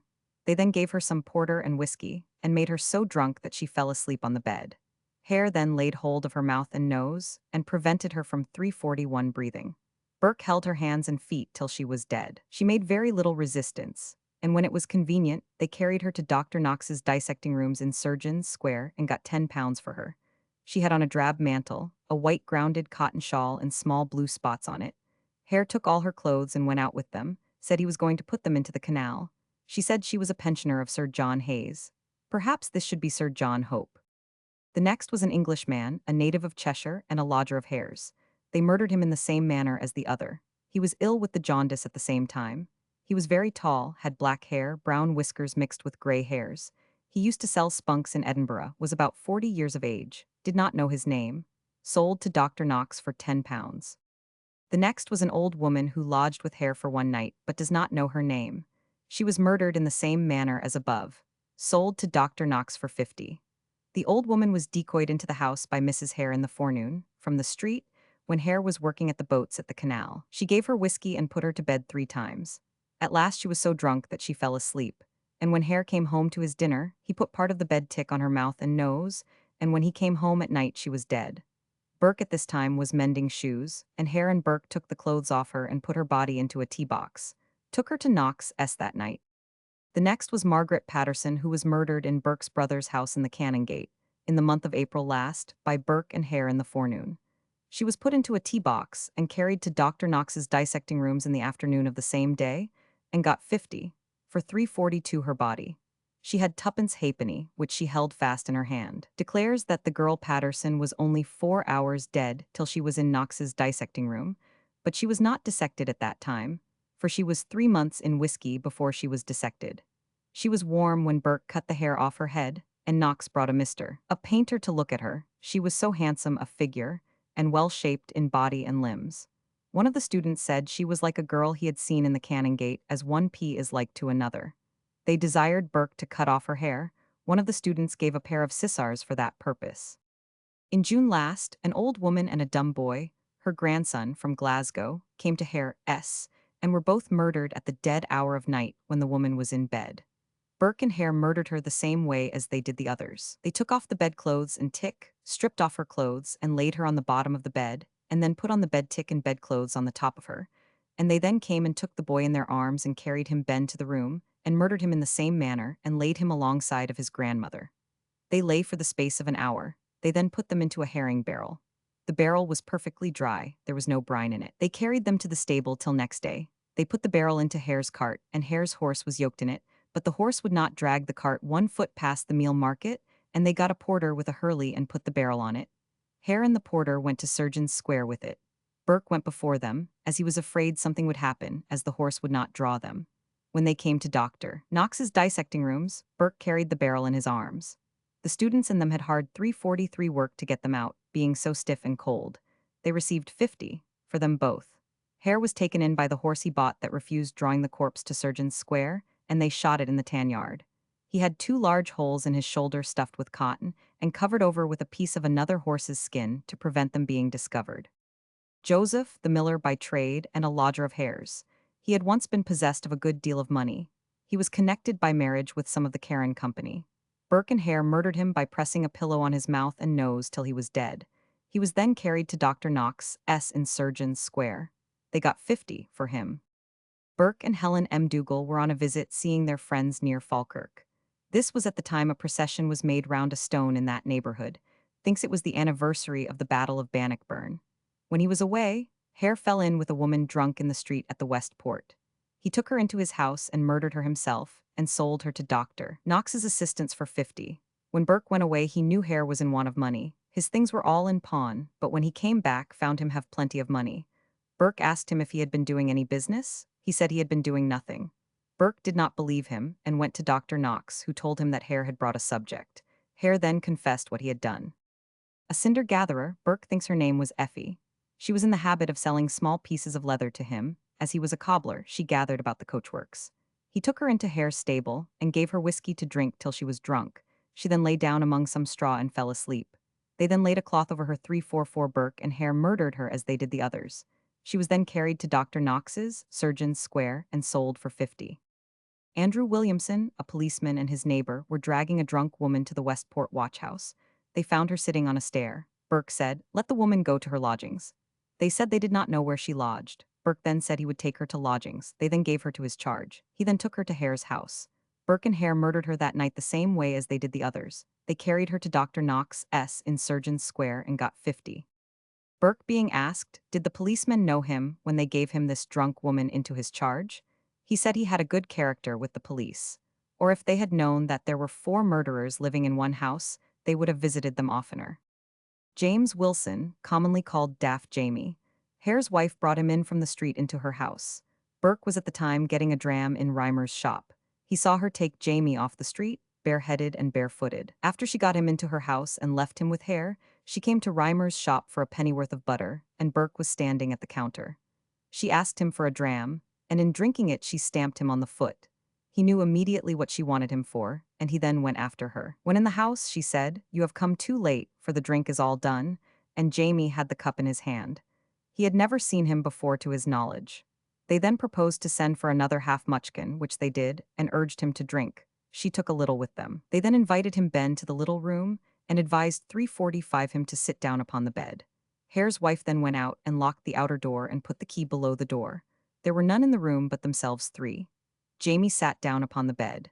He then lay down upon the bed, and Hare lay down at his back, his head raised up and resting upon his left hand. Burke was standing at the foreside of the bed. When they had lain there for some time, Hare threw his body on the top of Jamie, pressed his hand on his mouth, and held his nose with the other. Hare and him fell off the bed and struggled. Burke then held his hands and feet. They never quitted their grip till he was dead. He never got up nor cried any. When he was dead, Hare felt his pockets and took out a brass snuff box and a copper snuff spoon. He gave the spoon to Burke and kept the box to himself. Some time after, he said he threw the box away in the tan yard, and the brass box that was libeled against Burke in the sheriff's office was Burke's own box. It was after breakfast Jamie was enticed in, and he was murdered by 12 o'clock in the day. Burke declares that Mrs. Hare led poor Jamie in as a dumb lamb to the slaughter, and as a sheep to the shearers, and he was always very anxious making inquiries for his mother, and was told she would be there immediately. He does not think he drank above 1 glass of whiskey all the time. He was then put into a chest that Hare kept clothes into, and they carried him to Dr. Knox's in Surgeon's Square that afternoon, and got 50. For him, Burke gave Daft Jamie's clothes to his brother's children. They were almost naked, and when he untied the bundle they were like to quarrel about them. The clothes of the other murdered persons were generally destroyed to prevent detection. Anne M. Dougal, a cousin of Helen M. Dougal's former husband. She was a young woman and married and had come on a visit to see them. Hare and Burke gave her whiskey till she was drunk, and when in bed and asleep, Burke told Hare that he would have most to do with her. As she being a distant friend, he did not like to begin first on her. Hare murdered her by stopping her breath, and Burke assisted him the same way as the others. One of Dr. Knox's assistants, Patterson, gave them a fine trunk to put her into. It was in the afternoon when she was done. It was in John Broggan's house, and when Broggan came home from his work he saw the trunk and made inquiries about it, as he knew they had no trunks there. Burke then gave him 2 or 3 drams, as there was always plenty of whiskey going at these times, to make him quiet. Hare and Burke then gave him 50 tens each as he was back in his rent to pay for it, and he left Edinburgh a few days after. They then carried her to Surgeon's Square as soon as Broggan went out of the house and got 50 for her. Hare was cautioner for Broggan's rent being 50, and Hare and Burke gave him that sum. Broggan went off in a few days, and the rent is not paid yet. 7. They gave him the money that he might not come against them for the murder of Anne M. Dougal, that he saw in the trunk that was murdered in his house.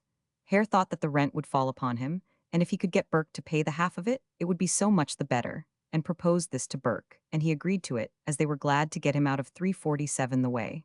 Broggan's wife is a cousin of Burke's. They thought he went to Glasgow, but are not sure. Mrs. Haldane, a stout old woman who had a daughter transported last summer from the Calton jail for 14 years, and has another daughter married to, in the High Street.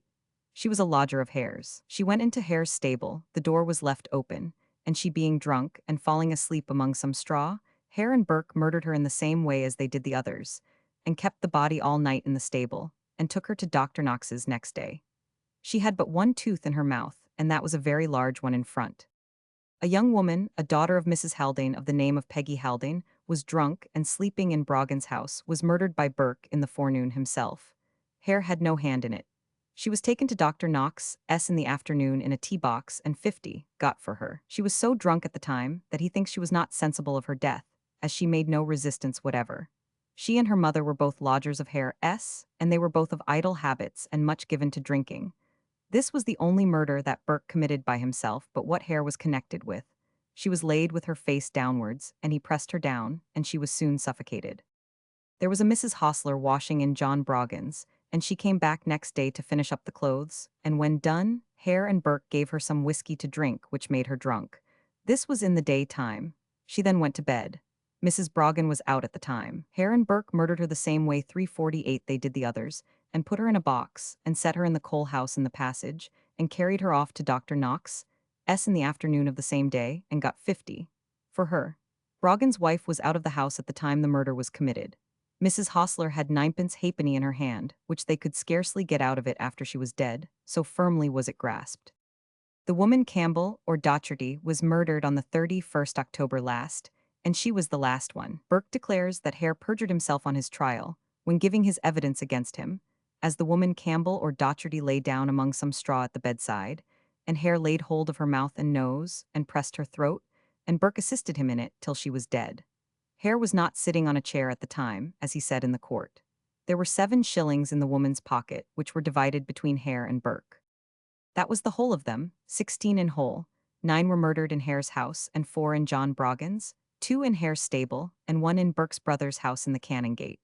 Burke declares that 5 of them were murdered in Hare's room that has the iron bolt in the inside of it.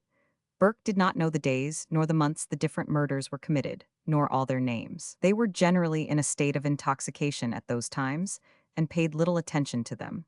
But they were all from the 12th February till 1st November 1828. But he thinks Dr. Knox will know by the dates of paying him the money for them. He never was concerned with any other person but Hare in those matters, and was never a resurrection man, and never dealt in dead bodies but what he murdered. He 349 was urged by Hare's wife to murder Helen M. Dougal, the woman he lived with. The plan was that he was to go to the country for a few weeks, and then write to Hare that she had died and was buried, and he was to tell this to deceive the neighbors, but he would not agree to it. The reason was they could not trust to her, as she was a Scotch woman. Helen M. Dougal and Hare's wife were not present when those murders were committed. They might have a suspicion of what was doing, but did not see them done. Hare was always the most anxious about them, and could sleep well at night after committing a murder. But Burke repented often of the crime, and could not sleep without a bottle of whiskey by his bedside and a tuppenny candle to burn all night beside him. When he awoke, he would take a draught of the bottle, sometimes half a bottle at a draught, and that would make him sleep. They had a great many pointed out for murder, but were disappointed of them by some means or other. They were always in a drunken state when they committed those murders, and when they got the money for them while it lasted. When done, they would pawn their clothes and would take them out as soon as they got a subject. When they first began this murdering system, they always took them to Knox's after dark, but being so successful, they went in the daytime and grew more bold. When they carried the girl Patterson to Knox's, there were a great many boys in the high school yards who followed Burke and the man that carried her, crying, "They are carrying a corpse." But they got her safe delivered. They often said to one another that no person could find them out, no one being present at the murders but themselves too, and that they might be 350 as well hanged for a sheep as a lamb. They made it their business to look out for persons to decoy into their houses to murder them. Burke declares when they kept the mouth and nose shut a very few minutes, they could make no resistance, but would convulse and make a rumbling noise in their bellies for some time. After they ceased crying and making resistance, they left them to die of themselves.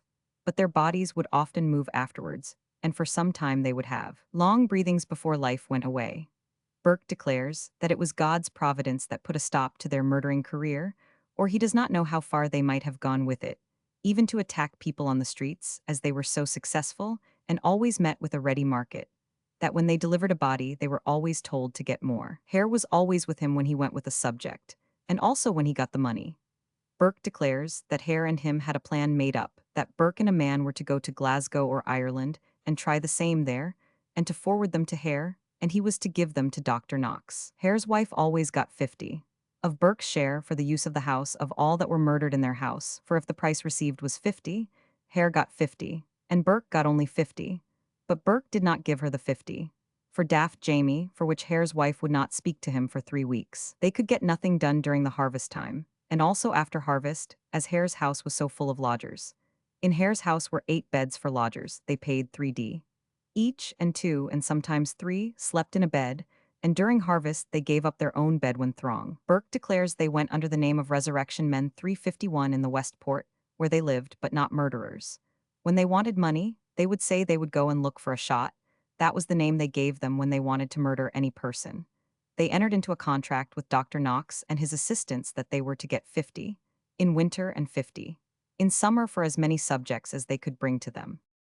Old Donald, a pensioner, who lodged in Hare's house and died of a dropsy, was the first subject they sold. After he was put into the coffin and the lid put on, Hare unscrewed the nails and Burke lifted the body out. Hare filled the coffin with bark from the tan yard and put a sheet over the bark, and it was buried in the West Churchyard.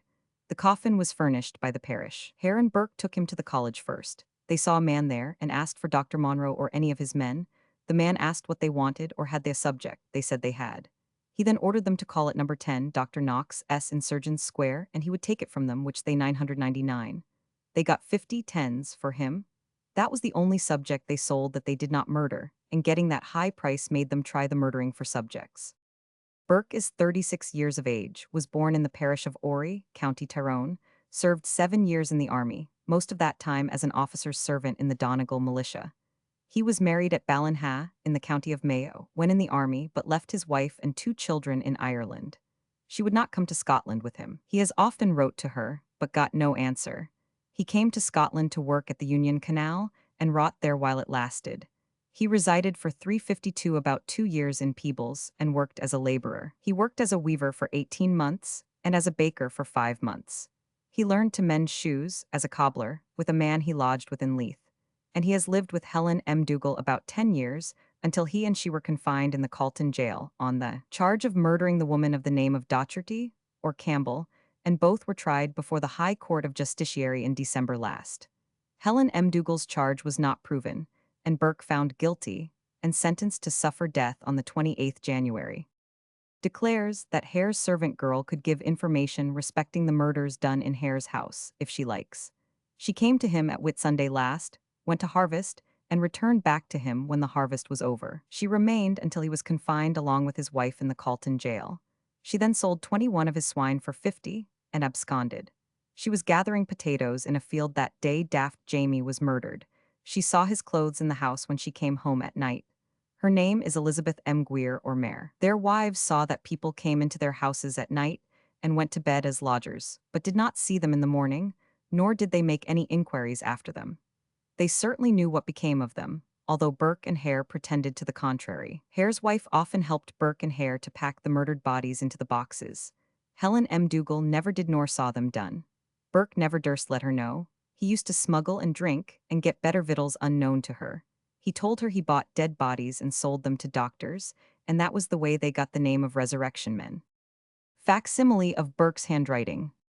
Enough has been said of the two principal actors in the horrid proceedings. The memory of Burke may be left to that infamy which his unparalleled atrocities merits, when his deeds are recollected, and Hare may be allowed to seek some corner of the world where he may skulk unknown until his miserable existence be terminated. It remains for us only to notice briefly the two subordinate agents who, by their connection with the principal culprits and participation in their crimes, have gained such an unenviable degree of notoriety. Of these, the first is Helen M. Dougal. She is a native of the small village of Maddiston, in the parish of Muiravenside, and county of Stirling, where she resided in her early life.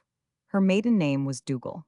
Her character does not appear to have been good at any time, and her conduct speedily dissipated any doubts that might have existed upon the subject. At an early period of her life, she formed an unlawful connection with a man who resided in the same village, to whom she bore a child during the lifetime of his wife. After her death, their intercourse continued, and after a short interval, they cohabited publicly together, she bearing his name of M. Dougal and passing for his wife. At this period, they came to reside in Leith, where M. Dougal followed his occupation of a sower, until he took the typhus fever at the time that disease first raged so fearfully in Edinburgh. He became a patient in the hospital opened in Queensberry House, where he died. His partner, upon his decease, again returned to her native village and father's house. Shortly after her return, she met with Burke, who was a laborer on the canal, when their adulterous intercourse commenced, and in about a year from 354 their first acquaintance, they agreed to live together as man and wife. From that time up to his apprehension, she followed his fortunes, and adhered to him in all his wanderings. Wherever they resided, her character seems to have been the same. In Edinburgh, Leith, Peebles, and Penicuik, she was distinguished for her drunken, dissolute habits, and was universally disliked, and considered unworthy even of Burke.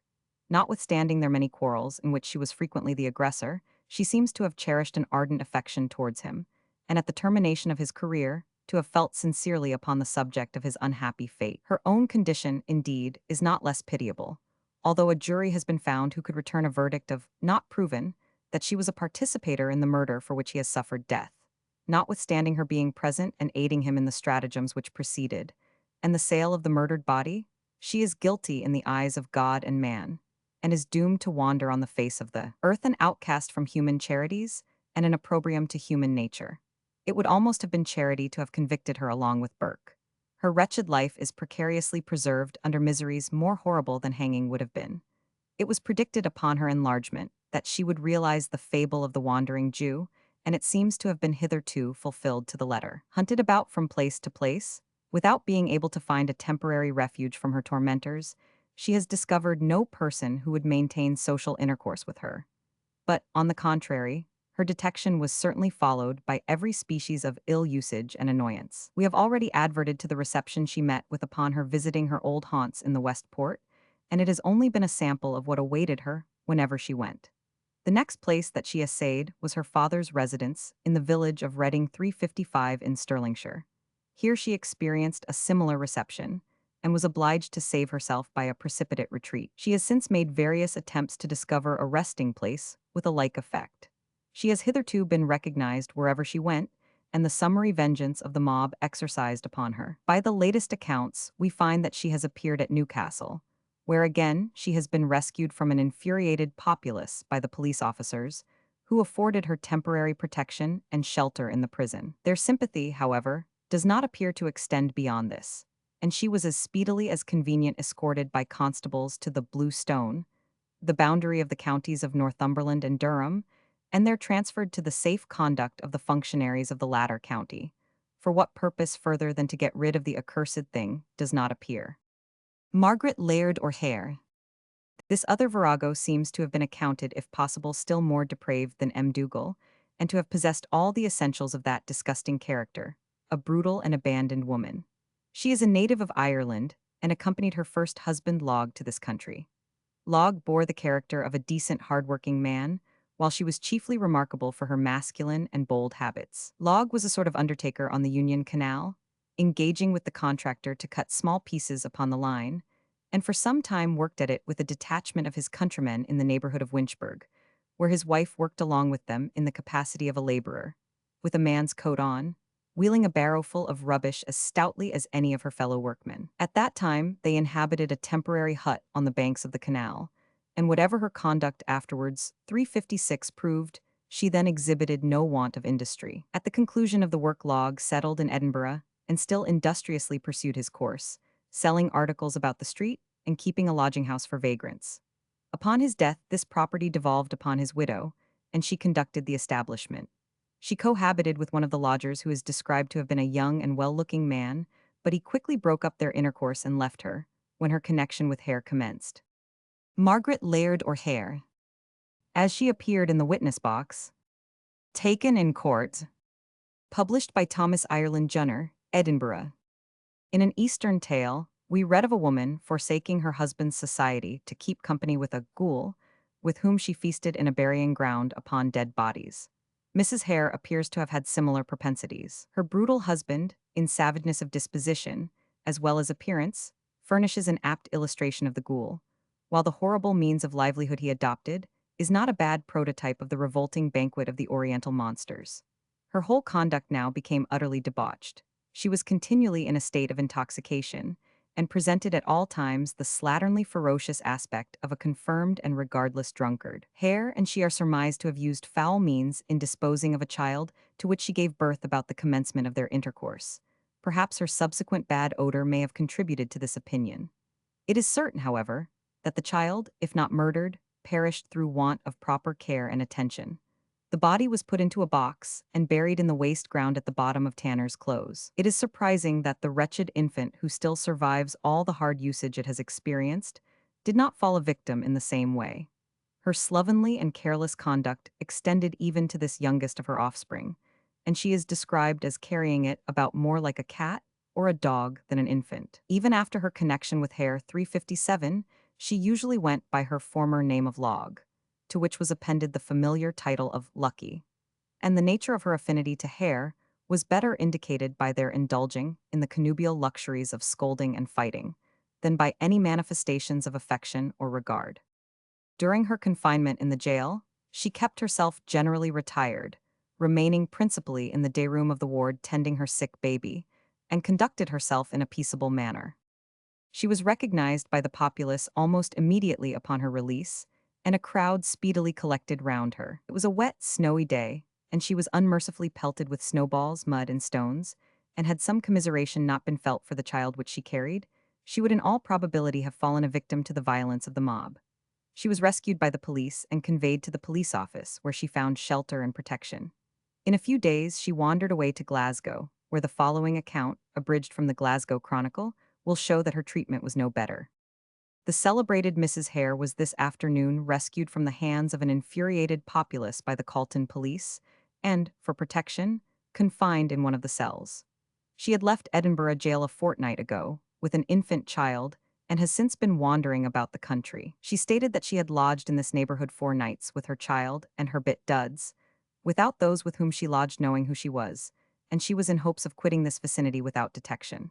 For this purpose she remained in her lodging all day, but occasionally, early in the morning or at twilight, she ventured the length of the Broomielaw, in hopes of being able to procure an immediate passage to Ireland, but had hitherto been disappointed. She had gone 3:58 out this morning with the same object, and when returning, a woman who, she says, was drunk, recognized her in Clyde Street and repeatedly shouted, "Hare's wife Burker," and threw a large stone at her. A crowd soon gathered who heaped every indignity upon her, and with her child she was pursued into Calton, where she was experiencing very rough treatment when she was rescued by the police. She says she wrought 16 years ago in Tureen Street Powerloom Factory, till she was married to her first husband. About 3 years ago, she unfortunately fell in with Hare, and then her misery commenced. She married him and has since had 3 children, one of whom is dead, and another is left behind in Edinburgh. She describes Hare as devoted to the devil and laziness. She admitted it was needless to deny she knew something of the murders and had a suspicion of what was going on, but not to the full extent. Hare was often drunk, their house was a complete hell of iniquity, and she was often on the point of exposing his hidden conduct, but was afraid to do so. She left his house 3 times on account of his brutal usage. She says she would much rather be killed outright than suffer what she has done. She did not require to beg, having had a little money, but she had now scarcely as much as would pay her passage to Ireland. She was quite ignorant of what had become of her husband since she left Edinburgh. She asked if he had been subsequently tried, and expressed the utmost indifference respecting his fate. She said she was determined never more to associate with him or have anything to do with him. It was truly melancholy to see her stretched on the guard bed of the cell, in tears with her infant, 11 months old, clasped to her breast, and, as the mother of 11 children, imploring the protection of the police and that they would not make a show of her. She occasionally burst 359 into tears while deploring her unhappy situation, which she ascribed to Hare's utter profligacy, and said all she wished was to get across the channel and end her days in some remote spot in her own country, in retirement and penitence. She has since left Greenock in the Fingal, Belfast steam packet.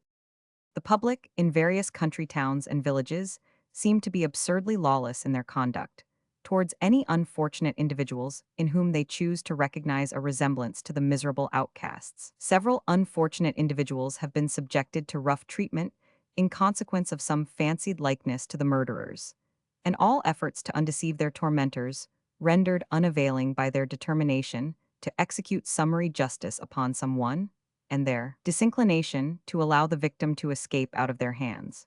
This inordinate desire of working vengeance has sometimes been exhibited when it was scarcely possible to suppose that the populace could be so senseless as believe that the veritable culprit was in their hands. While it was perfectly well known that Hare was detained in close confinement, possessing the usual complement of members, a poor itinerant flute blower, who contrives to manage his instrument with one hand and a stump substituted for the other, was assaulted in consequence of some idle reports that he was Hare, and it was with some difficulty that he was rescued. Another unlucky wight was also mistaken for Hare at Kirkliston a few days back, and maltreated in such a manner that he is now a patient in the Royal Infirmary. Although he is directly dissimilar to him in appearance, being a tall, dark Scot, and speaking his mother tongue with 360 a true lowland accent, and we might add many like instances. Even some rural dignitaries have taken occasion to adopt summary measures towards those whose condition allowed them some pretense to display the vigor of the law. In a West Country burgh, the following narrative is given of a search for M. Dougal. The principal rendezvous of Randy Gangrel bodies was searched. The whole 36 beds were overhauled, but she was nowhere to be found. The search, however, warranted the suspicion that some of the cadgers who frequented the house had no lawful trade by which their earnings could equal their expenditure. Marked attention was drawn to Pig Jock, as it was evident all the rags he took to Edinburgh, and all the crockery he brought in return, even though stolen, was not sufficient to pay his weekly bill, and it being surmised that the keeper of the house was not ignorant of the ways of his guests, he and Jock have been banished forth of the town. There seems really very little legal evidence against poor Jock, while the landlord's being made accountable for the ways of his guests is a stretch of despotism scarcely allowable in a very small township. Indeed, the whole island appears to be frightened from its propriety, and each town vies with another in adding its quota of alarm.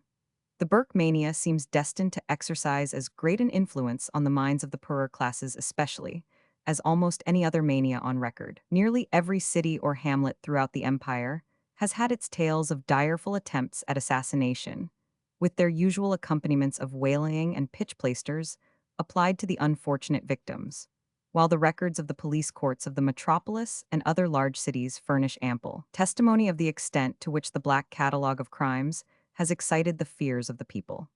From all accounts 361, we cannot doubt that some wicked and heartless individuals have been keeping alive the excitation by their foolish tricks, but we forbear giving extension to the evil by detailing any of them. On the afternoon of Thursday, the 12th of February, occurred what will probably prove the last ebullition of popular feeling on this subject in Edinburgh. It commenced with the dressing on the Calton Hill of an effigy intended to represent a celebrated anatomist.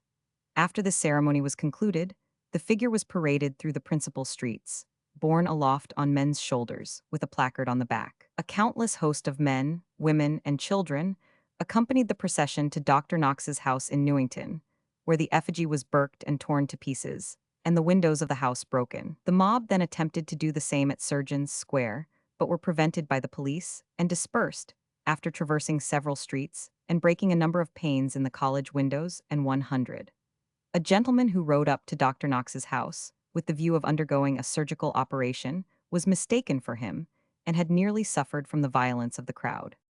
We have already exceeded the limits that we had prescribed, and still have not been able to touch upon the important subject of the best means for supplying the anatomical theaters with bodies for dissection, and we cannot now enter upon it. It is admitted by all enlightened people that subjects must and will be procured, and that severe legislative enactments only tend to increase the difficulty and enhance the price. The recent proceedings present a fearful illustration of this opinion. But out of evil, if properly considered, good may be extracted. And these transactions 362 will, indeed, have failed in their effect, should some plan not be devised which, while it saves the feelings of relatives from outrage, may prevent a recurrence of such frightful scenes. Venice, Edinburgh, printed by A. Balfour and Co. High Street. The following correspondence has taken place between the publisher and Mr. Johnson, law agent for Mr. Swanston, who conceives himself aggrieved by a passage in Janet Brown's statement, contained in number 6. As the best way of giving Mr. S. justification, we print the letters entire. Edinburgh, 7th February, 1829, 4 Grove Street. Sir, Mr. William Swanston, spirit dealer in the Canongate, feels himself much aggrieved by the unwarrantable falsehood under which he is represented in the 6th number, page 126, in the account which you choose to publish of the Westport murders. Mr. Swanston, knowing the statement to be entirely false, must necessarily think that in associating his name in such a manner with the late wretched Burke, and singling him out individually in this way, must have been done with a malicious intention of doing an injury, not only to his character, but to his trade. You must have been aware when you published this account that every person in Edinburgh would have shuddered at the very thoughts of having, however innocently, exchanged words with Burke in his lifetime. But what must have been your feeling when you have represented Mr. Swanston as his companion at 5 o'clock in the morning, and given it again to the public as truth? You were bound as a publisher, in justice to every individual, to have inquired into the truth or falsehood of the statement, and to have asked permission to publish it, supposing the statement to have been correct. Because, whether true or false, must have been a great annoyance to any person possessed of any degree of moral feeling. Mr. Swanston has therefore instructed me to institute an action of damages against you, for reparation for the injury which he must sustain in his own feelings and in his business, as well as in the eye of the public, who must have an inveterate grudge at him, and consequently must shun him in all civil intercourse, resulting from such false, injurious, malicious, and calumnious statement, represented by you as an authentic and faithful history, published by you for your lucre. I am, sir, your most obedient servant. Signed, John Johnson. Mr. Thomas Ireland, bookseller and publisher, 57 Southbridge Street. Edinburgh, 10th February, 1829. Sir, in consequence of your having taken no notice of my letter to you of the 7th instant, on the subject of your late libelous publication on Mr. Swanston, I presume you mean to justify the fact. I have therefore to intimate to you that the case will be forthwith put into a shape of a summons of damages against you. I am, sir, your most obedient servant. Signed, John Johnson. Mr. Thomas Ireland, Jun. Publisher and bookseller, 57 Southbridge Street. Edinburgh, 57 Southbridge Street. February 11, 1829.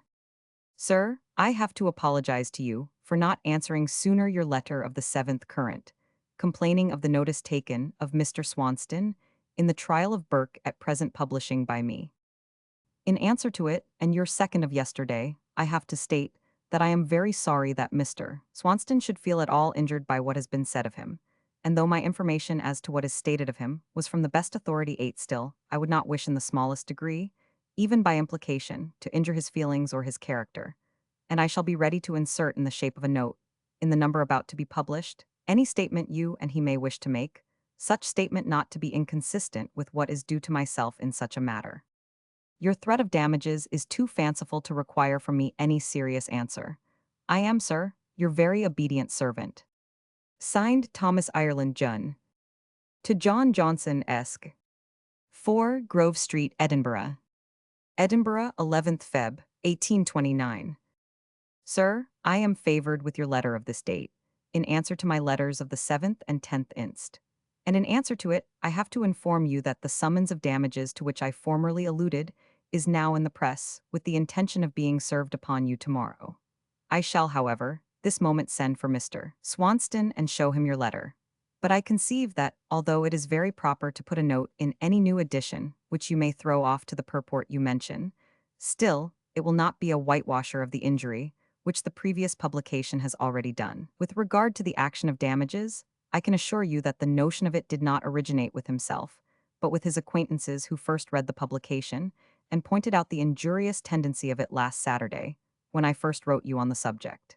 He felt the effects of it before this, but he did not know a reason then to which he could attribute a 9. I am, sir, your most obedient servant. Signed John Johnson. Mr. Thomas Ireland, Junn.